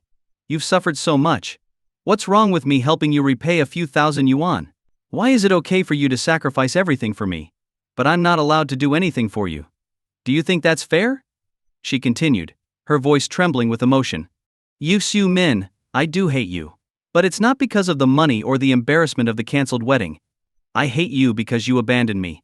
You walked away from our love, and when you left, it made me realize that everything I held onto for so many years was a lie. It shattered my worldview. I liked you. I loved you. I gave you everything because that's what love is. So no, you don't owe me anything. Whatever debt I have now, it's my responsibility. It has nothing to do with you. If we were still together, I wouldn't say a word about you helping me repay anything because that's what couples do. But we're not together anymore. We've been apart for a long time. So why keep getting entangled in this mess? You think paying me back will relieve your guilt, but don't you realize it just burdens me with guilt in return? You don't want to owe me anything, and I don't want to owe you anything either. Can't we just let it go and move on? Wouldn't that make things easier for both of us? Wang Wenbin's voice softened at the end, pleading for a resolution. After Wang Wenbin finished speaking, Yu Shu Min suddenly calmed down. She silently wiped her tears with a tissue, then reached into her bag, pulled out a bank card, and placed it on the table in front of Wang Wenbin. Here's the card. Go ahead and transfer the money, as you wish. We'll settle everything clearly between us. With that, Yi Shu Min turned and walked into the bedroom, leaving Wang Wenbin unsure of what she was doing. He picked up the card, took out his phone, and transferred the money into her account. Throughout the entire process, Yi Shu Min didn't come back out. When the transfer was complete, Wang Wenbin stood by the bedroom door and said, I've sent the money. I'm leaving now. He walked to the door, put his shoes on, and just as he was about to step out, Yi Shu Min emerged from the bedroom. My parents are coming to visit me, Yi Shu Min suddenly said as Wang Wenbin was halfway out the door. Wang Wenbin stopped in his tracks, surprised by the news. When are they coming? They'll arrive tomorrow night by high-speed train, Yi Shu Min replied. Treat them well. You owe them a lot. Send them my regards, Wang Wenbin said softly before turning to leave without looking back. Yu Shu Min stood at the door, watching him leave. After a while she quietly closed the door behind him. Wang Wenbin took the bus back to Xu Wei's house. On the way he bought some fried rice to fill his stomach since it was long past dinner time. When he arrived home he found Little and Anne, as usual, waiting eagerly in the courtyard for him. Xu Wei stood beside the child, always making sure to spend as much time with her daughter as possible. She cherished every moment, knowing deep down that their time together was limited. The evening unfolded like any other, with Wang Wenbin playing games with an N in the yard. The child was full of joy, and these were the happiest moments of her day. For Xu Wei too, this was when she felt the most at peace and content. Eventually, Anne grew tired, and the nanny came to take her inside for a bath. Did you manage to pay back your friend? Xu Wei asked as she handed Wang Wenbin a glass of water, noticing that he was tired from playing. Yes, I did, Wang Wenbin nodded. I forgot to ask, did Mengji give you any trouble today? Xu Wei asked with concern. Wang Wenbin hesitated for a moment, then smiled and shook his head. No, everything was fine. She didn't give me a hard time. He didn't want to burden Xu Wei by telling her about the difficulties he'd had with Mengjia. That's good. I told you once you spend more time with her, you'll realize she's actually a very kind person, Xu Wei said, smiling. Yes, she is, Wang Wenbin smiled back, though his thoughts were elsewhere. Do you have plans tomorrow? Xu Wei asked next. It's Saturday. And I'm not working. What's up? Wang Wenbin asked. I was thinking about taking an Anne to the amusement park. I think she'd really enjoy it. Would you be able to come with us? She'd be thrilled if you could. Of course, I'll go to the 4S store in the morning to pick up the car. And then we can all go together. Wang Wenbin agreed, knowing Xu Wei wanted to give An as much happiness as possible, something he fully understood and supported. That night, after giving An a bath, Wang Wenbin lay in bed with her, as usual, helping her fall asleep. Xu Wei, wearing her pajamas, lay on the other side of the bed, chatting with Wang Wenbin until she drifted off as well. The scene was peaceful, almost like a picture of a happy family.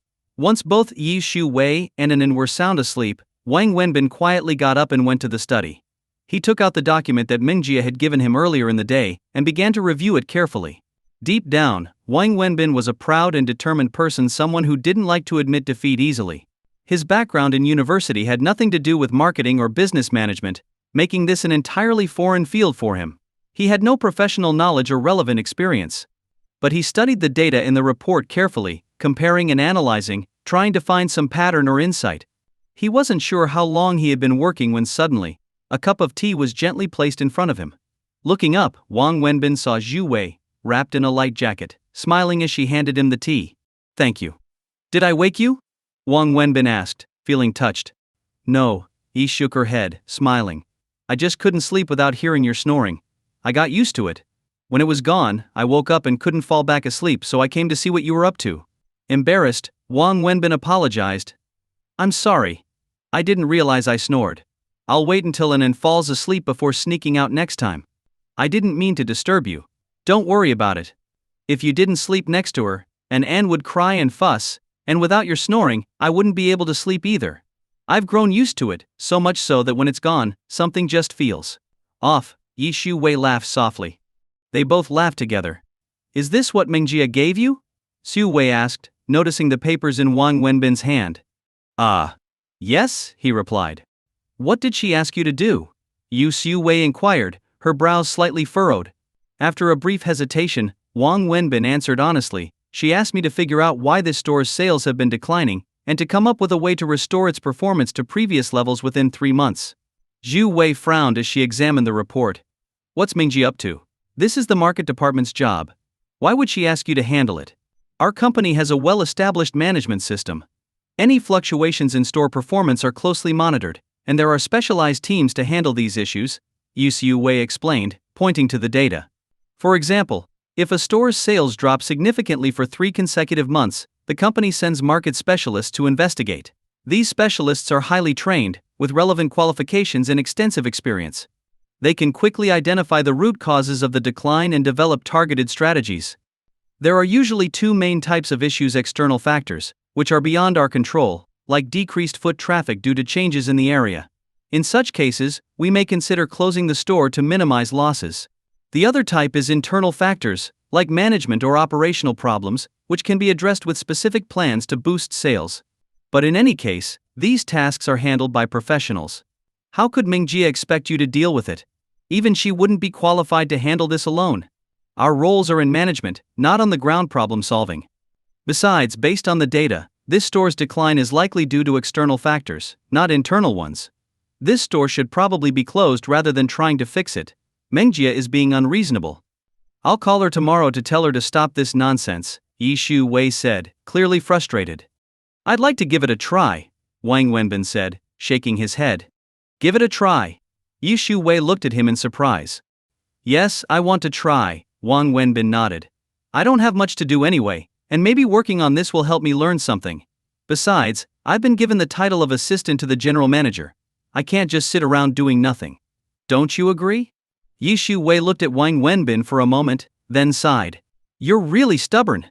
You do realize Mengjia is just trying to make things difficult for you, right? It's not her making it difficult for me, it's me, Wang Wenbin said with a smile. That's just who I am, and I can't change it. Sometimes I hate myself for it. If I weren't this way, maybe my life wouldn't have turned out so tough. The next morning, Wang Wenbin woke up early. One of the reasons for this was that he had, once again, somehow ended up sleeping on Xu Wei's side of the bed.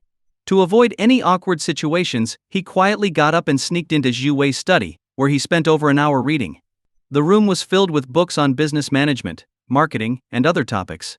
After about an hour of reading, Xu Wei finally got up. They had breakfast, and then Wang Wenbin took a taxi to the 4S store to pick up Xu Wei's car. Once he returned with the car, he drove Xu Wei and little An to the amusement park. An was thrilled, chattering and singing like a little bird the entire way. When they arrived at the amusement park and got out of the car, Wang Wenbin said, "Wait here with An. I'll go buy the tickets." "I can do it," Xu Wei offered. "Look at all those people, do you think you can push through that crowd?"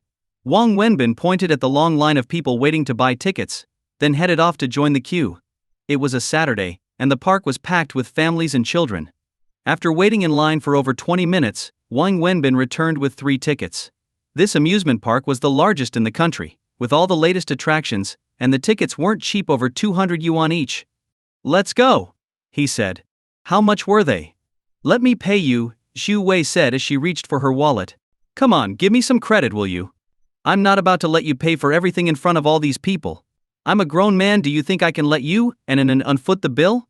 Wang Wenbin said, then hoisted An up onto his shoulders and walked toward the entrance. Xu Wei stood there for a second, watching him, then smiled and put her wallet back into her bag before following him inside. The amusement park really was huge, with countless rides and attractions, a paradise for kids. An was having the time of her life, running from one ride to another. For her, the day was perfect, not just because of the fun rides but because both her parents were there to enjoy it with her. By noon they had barely scratched the surface of the park's attractions, but both Xu Wei and Wang Wenbin were exhausted, and An was visibly tired. Given her fragile health, Xu Wei suggested they head home. An, though tired, didn't fuss or complain. She happily sat on Wang Wenbin's shoulders as they made their way back to the car. They drove back to the city center and went to An's favorite pizza place for lunch. After the meal, Xu Wei tried to pay, but Wang Wenbin insisted on covering the bill. It wasn't cheap, over 800 yuan, but he paid without hesitation, even though he couldn't quite understand how a few pizzas, some drinks, and a couple of desserts could cost so much. After lunch, Wang Wenbin asked, "Shall we head home? It's rare to have a free weekend like this. I'd like to go to the mall and buy a few things, and maybe get some clothes for An. I don't usually have time to shop," Xu Wei said. Wang Wenbin nodded and drove to the mall.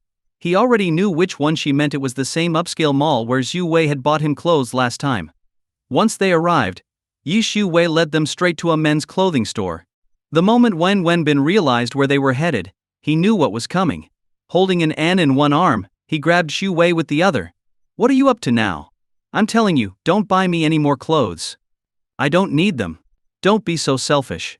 You insist on paying for our fun and meals but won't let me buy you a single outfit," Xu Wei countered. "That's not the same thing. The money I spent was nothing compared to what you're about to spend. You'll drop thousands on a single outfit. You're the one who keeps insisting that money and feelings shouldn't mix, but you're the one who keeps focusing on money.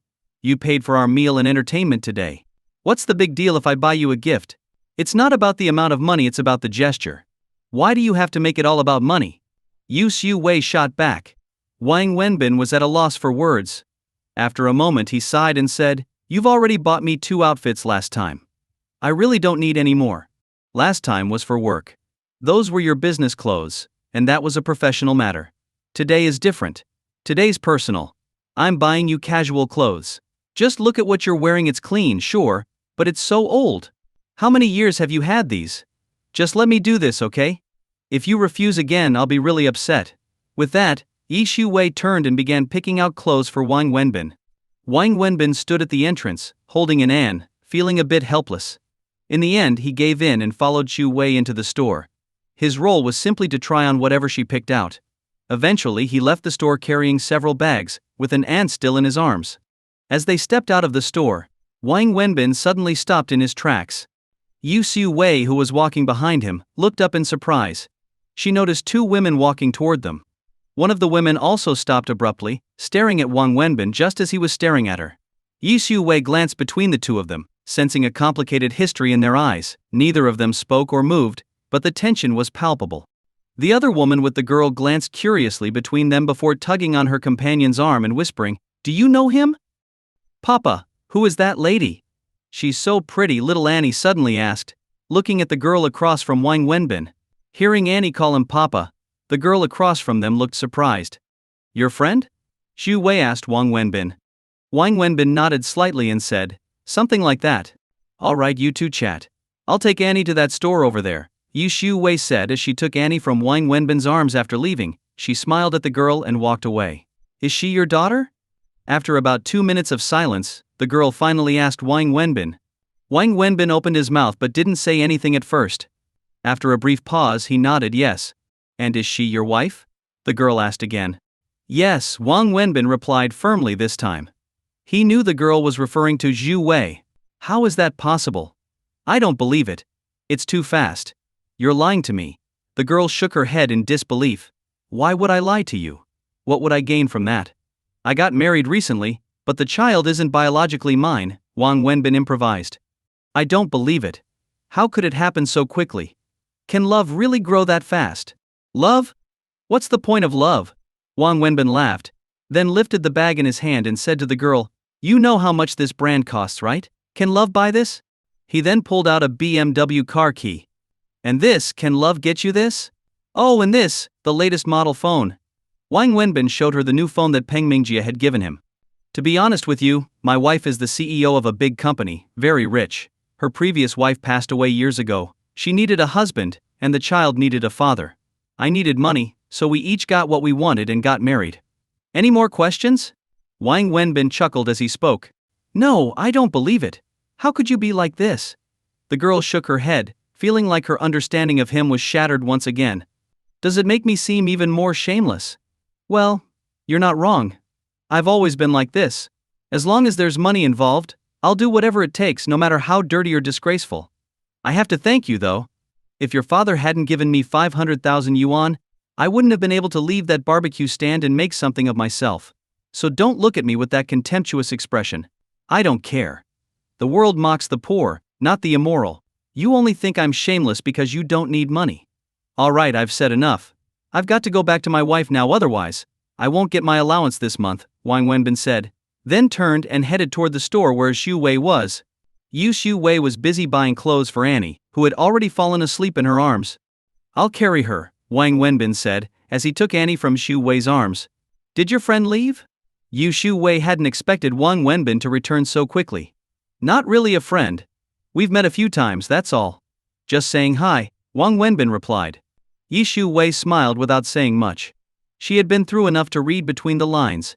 From the look in their eyes, she knew there was more between Wang Wenbin and that girl than just casual acquaintance.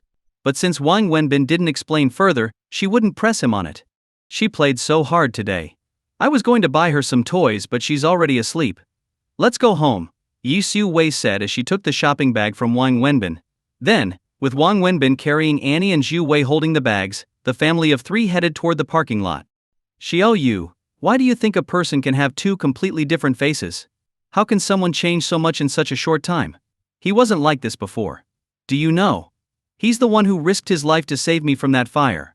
If it weren't for him, I would have burned to death in that fire," the girl asked, deeply puzzled, after Wang Wenbin had left. That girl was none other than Zhang Xini. "What? He's the one you said saved your life? The man who rushed into the fire to save you and then left without a word?" Xiao Yu asked in shock. "Yes, that's him." Zhang Xini nodded. "How is that possible? A hero who risked his life to save you and then quietly disappeared, how could that be the same person? Are you sure you're not mistaken?" "There's no mistake. I personally investigated it. It's him, without a doubt. That's why I find it so unbelievable. How could someone change so drastically? I've been trying to figure it out this whole time, but something just doesn't add up." "I think he's lying to you," Xiaoyu said. Hearing this, Zhang Xini looked at Xiaoyu like she had found a lifeline, grabbing her arm. "Really? Tell me why." "Calm down. You're hurting me." Sorry. Please. Just tell me," Zhang Xiangxini urged. "You've told me everything about what happened between you two, and I overheard what he just said to you. If you hadn't mentioned that he was the man who saved your life, I wouldn't have thought much of it. But now that you say it's the same person, I think there's something off. What's off? Look, he was holding a branded bag, driving a BMW, and using the latest phone. All that matches what he told you. But did you notice his clothes? His clothes? He's always dressed like that. You mean the way he dressed when he was running the barbecue stand? Yes. Then that makes it even stranger. He's hooked up with a rich woman now and seems to care a lot about material things. So why would he still wear such old clothes? Look at them, those are cheap, clearly from some roadside stall. Does that make sense to you? You're right. Why didn't I think of that? What else? Also, he said he broke up with you because your father gave him 500,000 yuan. Doesn't that sound strange? If he really wanted money, wouldn't he have just asked you for it? You're rich, and if he had asked, you wouldn't have hesitated to give him 1 or 2 million, right? I remember you once told me you secretly paid off some debt for him, and he got angry at you for it. If that's the same guy, I don't think he's the type who's all about money. Plus, I don't think he's really married to that woman, nor do I believe he's the kind of man who's just using her for her wealth. What's the reason? Did you notice how gentle and polite that woman was when she spoke to him? Do married couples really talk to each other like that? And if he truly was with her for her money, would she treat him so well? Also, does a woman like her even need a man to depend on?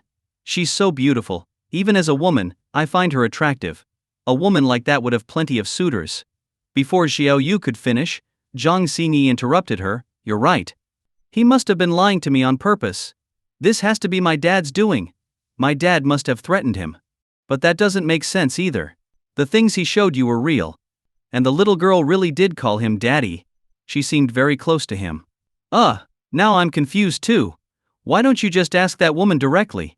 Is it really okay to ask her? Zhang Xingyi hesitated.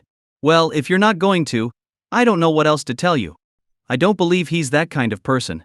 Either the person he used to be was an act, or he's lying to me now. I've been thinking about it a lot lately. His sudden change happened after he met my dad at the hospital. I'm sure my dad threatened him, forbidding him from having any contact with me. Zhang Xingyi concluded after thinking for a moment. Do you really want to find out the truth? Xiao Yu asked with a smile. Yes. More than anything. I've dreamed about it. He saved my life twice. The first time, he almost died in the fire trying to rescue me. The second time, he ended up in the hospital after being beaten by a gang of thugs while trying to protect me. He's not only my savior, but also the bravest man I've ever known, Zhang Xingyi said firmly. Then it's simple. Leave it to me. Xiao Yu nodded and immediately stepped aside, pulling out her phone to make a call. On the drive home, Wang Wenbin remained silent. He didn't know why, but after running into Zhang Xingyi, his mood had soured, even though he had been feeling quite good before. Since the day he last spoke to Zhang Zhangyi at the hospital, not much time had passed, but to him, it felt like an eternity. Zhang Xingyi had called him twice since then, but he hadn't answered, and eventually, he blocked her number. By the time he got home, it was already afternoon. Wang Wenbin showered, changed his clothes, and sat in the study to read while Zhu Wei and little Annie slept. Sister Xu, I've got something to do this evening, so I won't be home for dinner, Wang Wenbin told Zhu Wei in the early evening. Okay. In the future, if you're not having dinner at home, just let the housekeeper know. You don't need to report to me, Zhu Wei replied. Wang Wenbin smiled and said, Here are the car keys, just in case you need to go somewhere. You're not driving? Zhu Wei asked, surprised. No need. I'll take the bus. Wang Wenbin shook his head and left. Zhu Wei stood there holding the keys, watching him go. She felt a mix of emotions but ended up smiling helplessly. She knew this was just Wang Wenbin's way. Not long after Wang Wenbin left, Zhu Wei's phone rang. She glanced at the screen. It was an unfamiliar number. Since she often received work-related calls from unknown numbers, she answered without much thought. Hello? Hello, is this Miss Zhu Wei? A girl's voice came through the phone. Yes, this is Zhu Wei. Who's speaking? I'm a friend of Wang Wenbin's. A friend of Wenbin's? Zhu Wei was surprised. Are you looking for him? No, I'm not looking for him. I'm calling to talk to you, the voice on the other end said quickly. Me? Zhu Wei was even more puzzled. Yes, I'm the girl you saw at the mall today. Zhu Wei paused, remembering the girl Wang Wenbin had run into earlier. But why was this girl calling her, and how did she get her number? Oh, hello. What can I do for you? Zhu Wei asked politely. I'd like to invite you to dinner. Do you have time? Zhang Xingyi said over the phone. Invite me to dinner? Do you want me to bring Wenbin as well? Zhu Wei grew more confused. No, don't bring him. I just want to have dinner with you, and please, don't tell him, Zhang Zini said quickly. Yushu Wei frowned, remaining silent for a moment, unsure what Zhang Zinia was up to. All right, where should we meet? Yu Wei eventually agreed. Meanwhile, Wang Wenbin had taken the bus and headed straight for the train station. By the time he arrived, it was already getting dark. He walked to the exit of the station, where he saw Yu Xiumin standing. Although there were quite a few people at the exit, Wang Wenbin spotted her right away. She stood out. Her beauty was striking, and she was far more eye-catching than anyone else around. Yu Xiumin, a woman from the north, had traveled a long way to Shanghai. After returning from the US, she hadn't had time to go home because of her work schedule and her eagerness to see Wang Wenbin. She had flown directly to Shanghai instead of visiting her family. Even after starting work, she didn't have time to go back, and with work being so demanding, she hadn't been able to visit her parents. She planned to go home for the new year. However, her parents, eager to see her, had decided to visit her instead. Her elderly parents didn't like flying, so Yu Xiumin had bought them train tickets. She missed them as much as they missed her, so she had been waiting at the station for over an hour. As she waited, she occasionally glanced back, hoping that Wang Wenbin might come. But when she didn't see him, she didn't blame him. They had long since gone their separate ways, and Wang Wenbin had no obligation to meet her parents. After all, this was her fault. Finally, the time came. As a crowd of passengers exited the station, Yu Xiumin spotted her parents. They looked much older than she remembered, especially her mother, whose hair had turned mostly white. Seeing them, Yu Xiumin couldn't hold back her tears. She rushed to the gate and embraced her mother. Mom. Dad. Yu Xiumin cried out. Uncle, Auntie, a familiar voice suddenly came from behind her. Startled, Yu Xiumin turned around to see Wang Wenbin standing there, respectfully addressing her parents. The moment Xiumin saw Wang Wenbin, she was both surprised and delighted. Wenbin, you're here, Yu Xiumin's parents said almost in unison. When they saw Wang Wenbin appear, their expressions were complicated. Wang Wenbin's sudden appearance shocked not only Yu Xiumin but also her parents. They were fully aware of what had happened between Yu Xiumin and Wang Wenbin. Who was right, who was wrong, they knew it all. They also knew that Wang Wenbin and Xiumin had long since ended their relationship, and they hadn't even been in contact. So for Wang Wenbin to suddenly show up to pick them up was surprising, to say the least. Uncle, let me take that, Wang Wenbin said, as he hurriedly took the luggage from Zhu Min's father's hands. Where did you park the car? Wang Wenbin asked Zhu Min. Oh. In the parking lot, Yu Xiumin responded, a bit flustered. Uncle, Auntie, this way.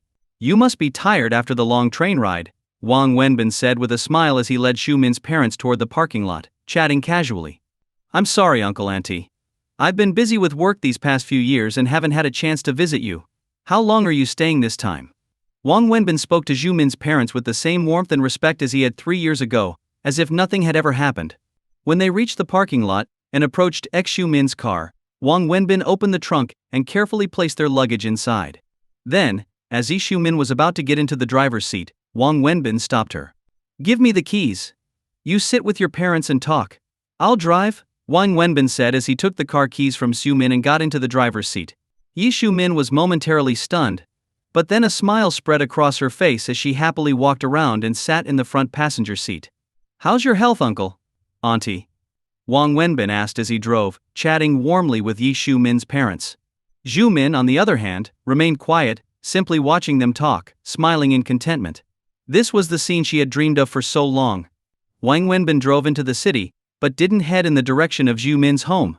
Though she was a little puzzled, she didn't ask any questions. Finally, Wang Wenbin pulled into the parking lot of a large restaurant. As they got out, he said to Zhu Min's parents, You must be hungry. Let's get something to eat. This is a well-known, long-standing restaurant here in Shanghai. They serve the most authentic local dishes. Since you're visiting Shanghai, you must try the local cuisine. If you don't like it, we can try something else tomorrow. But today, let's give it a try, Wang Wenbin said with a smile as he helped Zhu Min's parents out of the car. Yu Xiumin glanced at the restaurant. She knew it well. Just as Wang Wenbin said, it was a long-established Shanghai restaurant with a traditional atmosphere. And like most old, famous places, it was also very expensive. Wang Wenbin led Zhu Min's parents inside, and after asking what they wanted to eat, he ordered nearly half the menu. For just 4 people, it seemed excessive, But Wang Wenbin explained that since Yu Shumin's parents didn't visit often, they should try as many local dishes as possible, even if it was just for a taste. So, he ordered all the specialty dishes. During the meal, Wang Wenbin was constantly serving Shumin's parents, treating them with utmost respect. Toward the end of the meal, Wang Wenbin got up to pay the bill. As he stood, he noticed Xu Min discreetly passing him a bank card. Wang Wenbin looked at her questioningly, and Xu Min winked at him. Understanding her gesture, Wang Wenbin ignored her and didn't take the card. He continued walking toward the cashier. "Hi, I'd like to settle the bill," Wang Wenbin said at the counter. "Hello, sir? That will be 3,380 yuan, the cashier said, handing him the bill. This was Wang Wenbin's first time eating at this restaurant. Though he had heard of it, he had never been. After living in Shanghai for so long, he had lost interest in expensive local cuisine and couldn't afford it anyway. Even though he was prepared for a high bill, he was still surprised by the amount over 3,000 yuan for a meal for four. As Wang Wenbin looked at the bill, a card was handed to the cashier by Xu Min. The cashier reached for the card, but Wang Wenbin quickly snatched it away. "You think you're the only one with money?" Wang Wenbin said, as he stuffed the card back into Yu Shumin's hand and pulled out his own card to give to the cashier. "Why are you doing this? You don't earn that much in a month," Xu Min protested. "How much I earn is my business. It's got nothing to do with you." "How is it not my business? These are my parents. If you're going to be so particular, then I should be the one paying for this meal." "Xu Min, let me tell you something. This has nothing to do with you. I didn't come here today because of you. When we were together, your parents treated me like a son, and I'll never forget that. Now that they're in Shanghai, this is the least I can do. So, put your card away," Wang Wenbin said firmly before turning to the cashier. "Charge it to my card." "Why are you like this? Still so stubborn? You don't even have much money left. Yesterday you insisted on transferring me 80,000 yuan, and now this meal cost over 3,000. Do you even have enough left for yourself? And don't forget, you still have debts to pay," Xu Min said, clearly concerned. "That's my problem," Wang Wenbin said as he took the receipt and card from the cashier and walked back to the table. Meanwhile, in an upscale Western restaurant not far from where Wang Wenbin and Xu Min were dining, Yi Shu-wei parked her car and walked inside. Approaching the hostess, she asked, "I'm looking for a girl with the last name Zhang." "Right this way," the hostess said. Leading Xu Wei to a quiet, elegant spot by the window on the second floor, an expensive place that most couldn't afford. Yi Shu Wei followed the hostess and saw Zhang Zhangyi sitting by the window, lost in thought. Zhang Zhangyi looked up and saw Yi Shu Wei as well. The two women sized each other up. Both couldn't help but silently admire each other, one impressed by the other's youth, the other struck by her grace and elegance. "Hello, please sit," Zhang Zhangyi said first. Xu Wei smiled and nodded before sitting down across from Zhang Zhangyi. They ordered their meals, and a pianist began playing. The space on the second floor was quiet, with only 4 tables, creating an intimate atmosphere. Zhang Zhangyi had many questions she wanted to ask Xu Wei, but now that Xu Wei was here, she wasn't sure how to begin.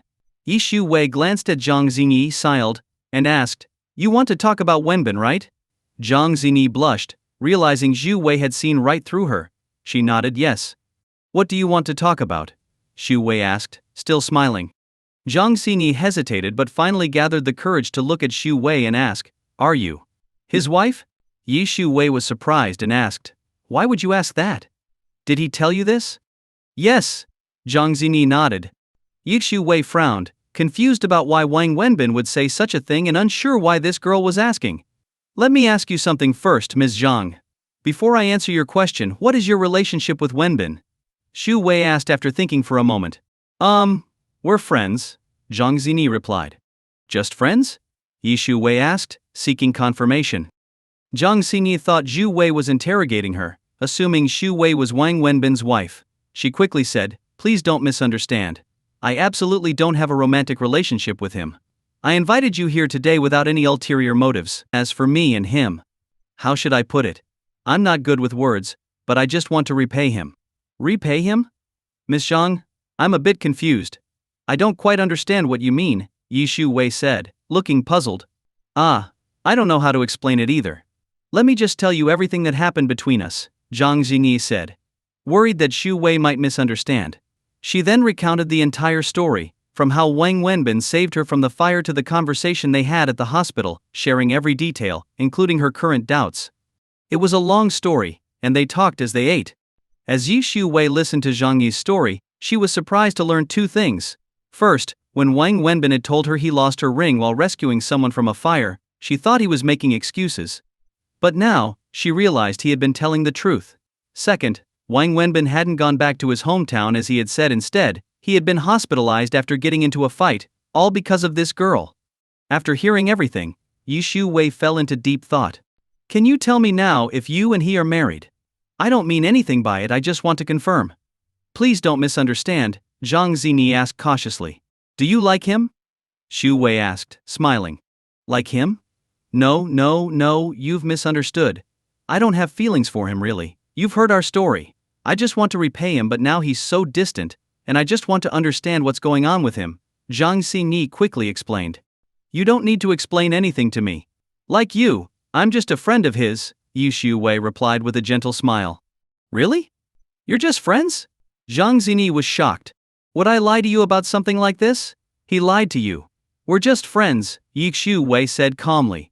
Why would he lie to me? Zhang Xingyi asked. That's something you'll have to ask him yourself. All I can tell you is what I know, Yi Shu-wei replied with a smile. First, as I said, we're just friends, nothing more. I don't know why he told you I'm his wife. Second, I'm confident he didn't take any money from your father. I'm basing this on two reasons. First, because I know him well, and second, because he's genuinely broke. If he had taken your father's 50,000, he wouldn't be in such financial trouble. You might not know this, but he's no longer running his barbecue business. I'm not sure why, but I know he's been forced to work on construction sites to make ends meet. So I'm certain he either never accepted the 50,000, or if he did, he returned it. Third, Yi Shu-wei continued explaining everything to Zhang Xingyi without holding anything back. But finally, X Shu-wei asked, I have a question for you. How did you get my phone number? My friend's father is. Well, he's a local official. She used her connections to get the surveillance footage from the mall parking lot. That's how we found your car's license plate, and through that, we tracked down your contact information. I didn't mean any harm, Zhang Xingyi said, feeling embarrassed. Yi Shu-wei couldn't help but smile wryly. Rich kids truly had their ways. Meanwhile, Wang Wenbin drove Xu Min's parents to her apartment, carrying their luggage upstairs himself. After chatting with Yu Xu Min's parents for a while, Wang Wenbin said his goodbyes. Yu Xu Min's parents were unsure of the exact nature of Wang Wenbin and Xu Min's relationship, so they didn't say much. As Wang Wenbin stepped out and headed toward the elevator, Yi Xu Min came out of the apartment. What are you doing? Wang Wenbin asked. I'm driving you home, Xu Min said, holding her car keys. Are you crazy? This is your parents' first time visiting you from so far away. They don't know their way around here. Instead of staying with them, you're coming out to give me a ride?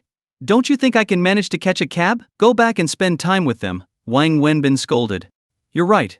Here, take the car keys. Drive yourself home, Xu Min said, handing the keys to Wang Wenbin. No, I moved to a new place, and there's no parking. I'll just take a cab. Go back, Wang Wenbin said, pressing the elevator button. Yu Xu Min didn't insist, but she was touched. Thank you, Wenbin. Thank me for what? I already told you this has nothing to do with you. I came to pick up your parents for their sake, not yours. Whether you admit it or not, I understand. I won't walk you out. Be safe on your way home, Xu Min said softly. Wang Wenbin looked at Xu Min for a moment without saying anything, then stepped into the elevator and left. Zhang Xingyi drove her sports car home. As soon as she walked through the door, she angrily asked her mother, Mom, is Dad home yet? No, your dad said there's a banquet tonight, so he'll probably be back late. What's the matter? Why are you so upset? Her mother asked. Nothing, Zhang Xingyi replied, storming off to her bedroom and shutting the door. Around 10 o'clock, Zhang Mingyang's Maybach pulled into the driveway of their villa. The driver opened the door, the butler greeted him at the entrance, and the servants had already prepared tea and a foot bath for him. That's how life was for the wealthy. Zhang Mingyang had just settled on the sofa, ready to soak his feet, when he saw his daughter, Zhang Xingyi, coming downstairs from her bedroom. Sweetheart, why aren't you asleep yet? Zhang Mingyang asked, smiling at his daughter. Zhang Xingyi didn't respond, her face dark as she descended the stairs. What's wrong? Who upset you? Was it a colleague or a parent? Tell me, and I'll sort it out for you, Zhang Mingyang offered.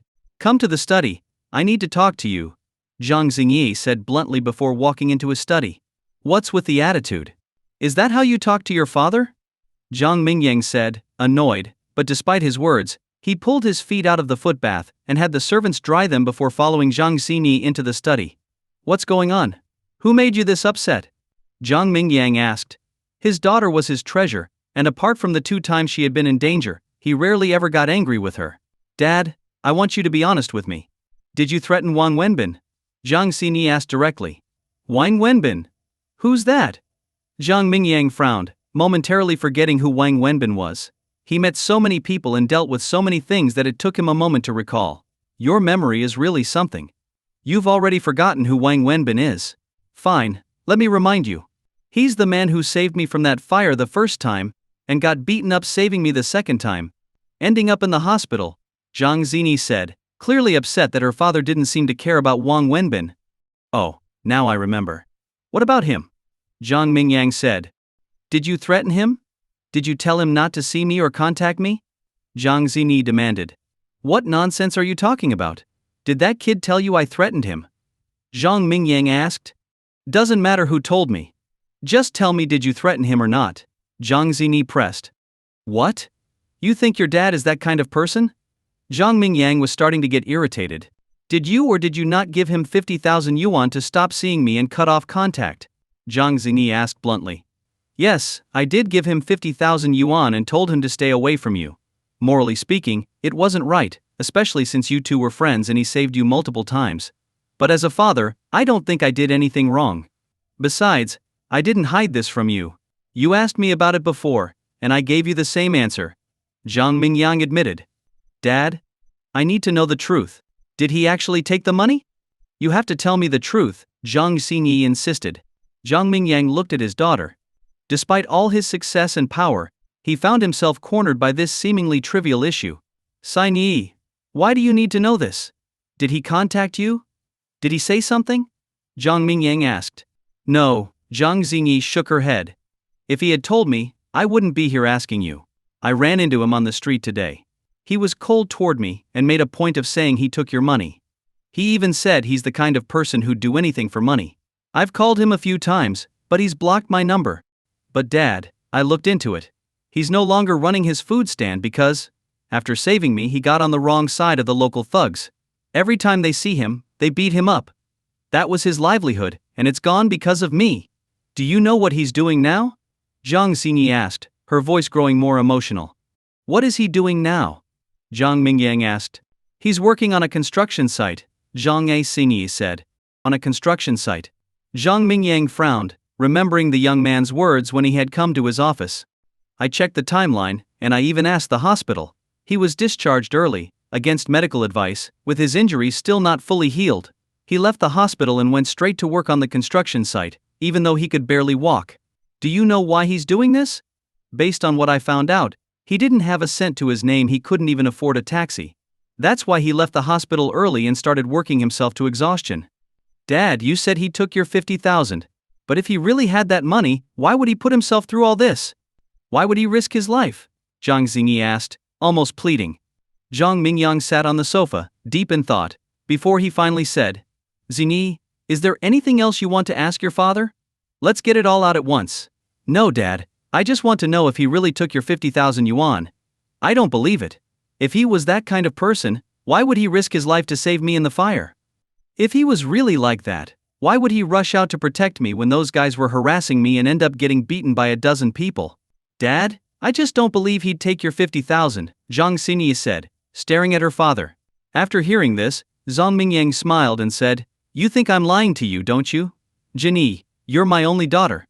I admit, I've lied to people in business. Deception is part of the game. If I didn't know how to lie, I wouldn't have made it this far. But I've never lied to you, not once. I don't believe he took the money. He's not that kind of person, Zhang Xinyi said, shaking her head. He didn't take the 50,000 yuan.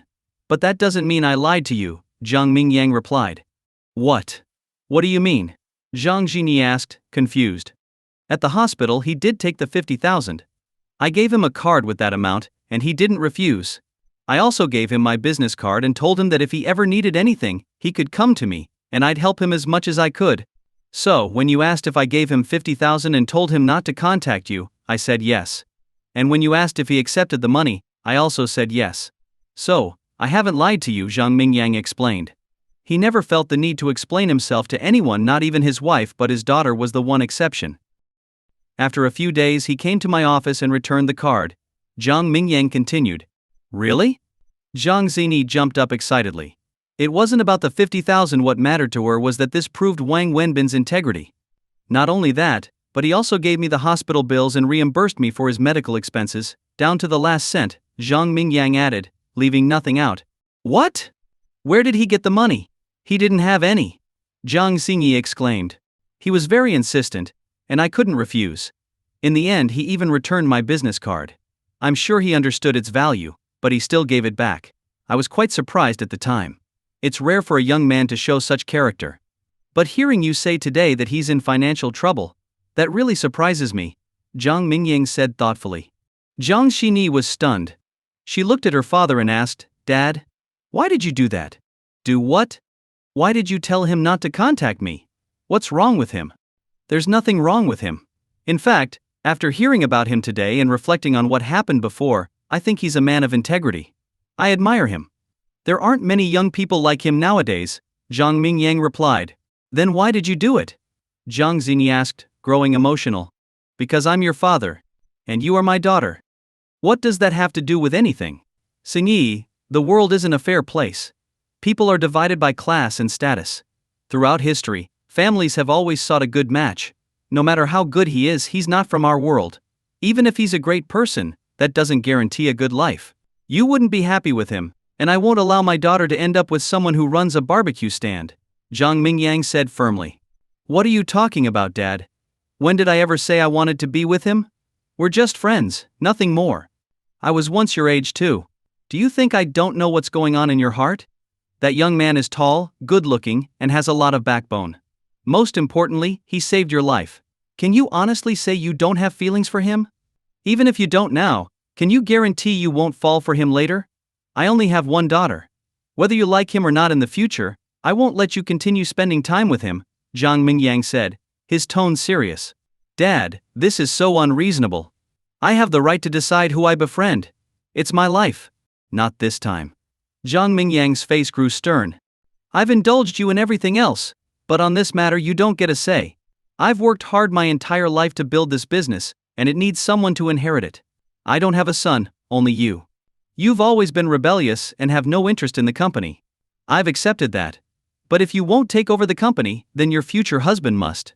That means your marriage is my decision, Zhang Mingyang said firmly. Dad, I'm a person, not a tool, Zhang Zini replied angrily.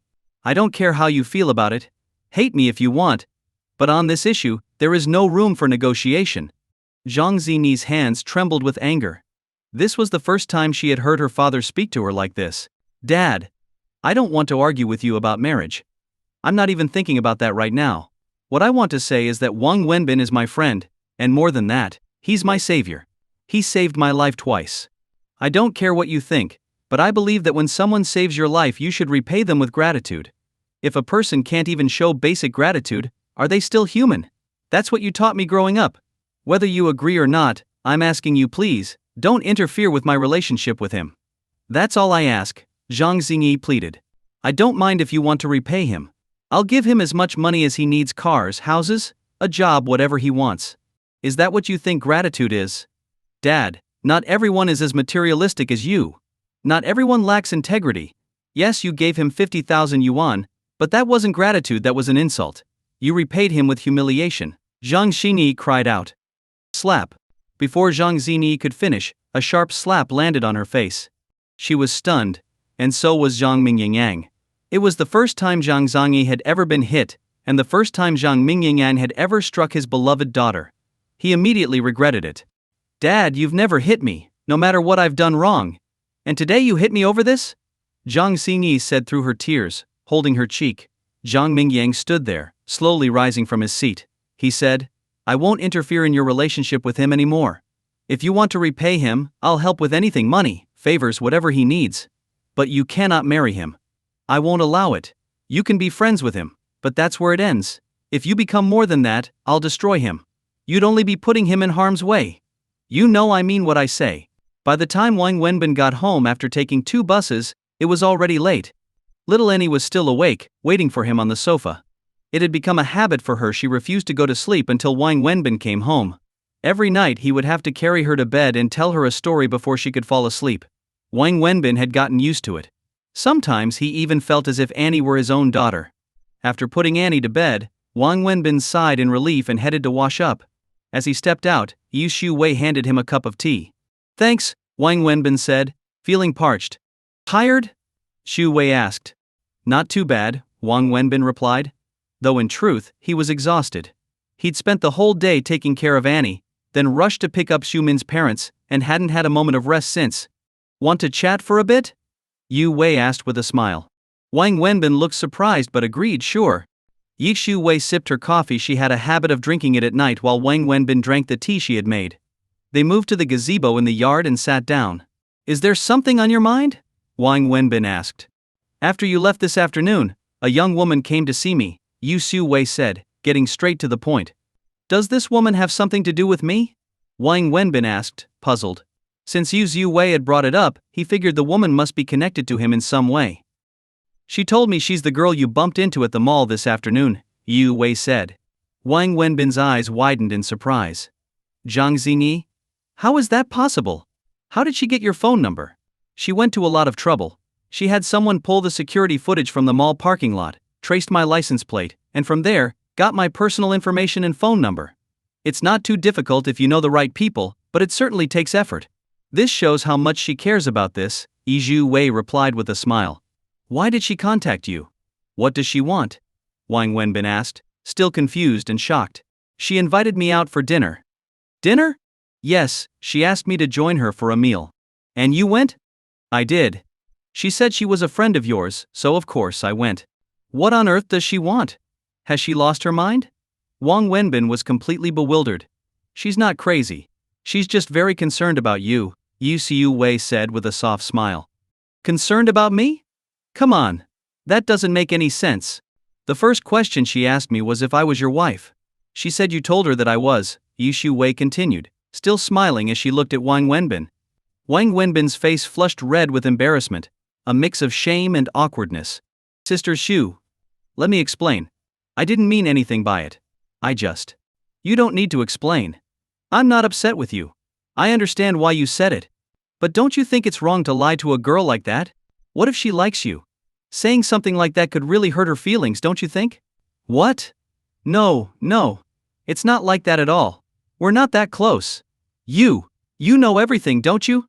"Yes, she told me everything, how you met, what happened between you two, and even the part where her father gave you 50,000 yuan to stop seeing her. That girl has no filter, spilling everything like that. She wanted to confirm two things with me. First, whether I was really your wife.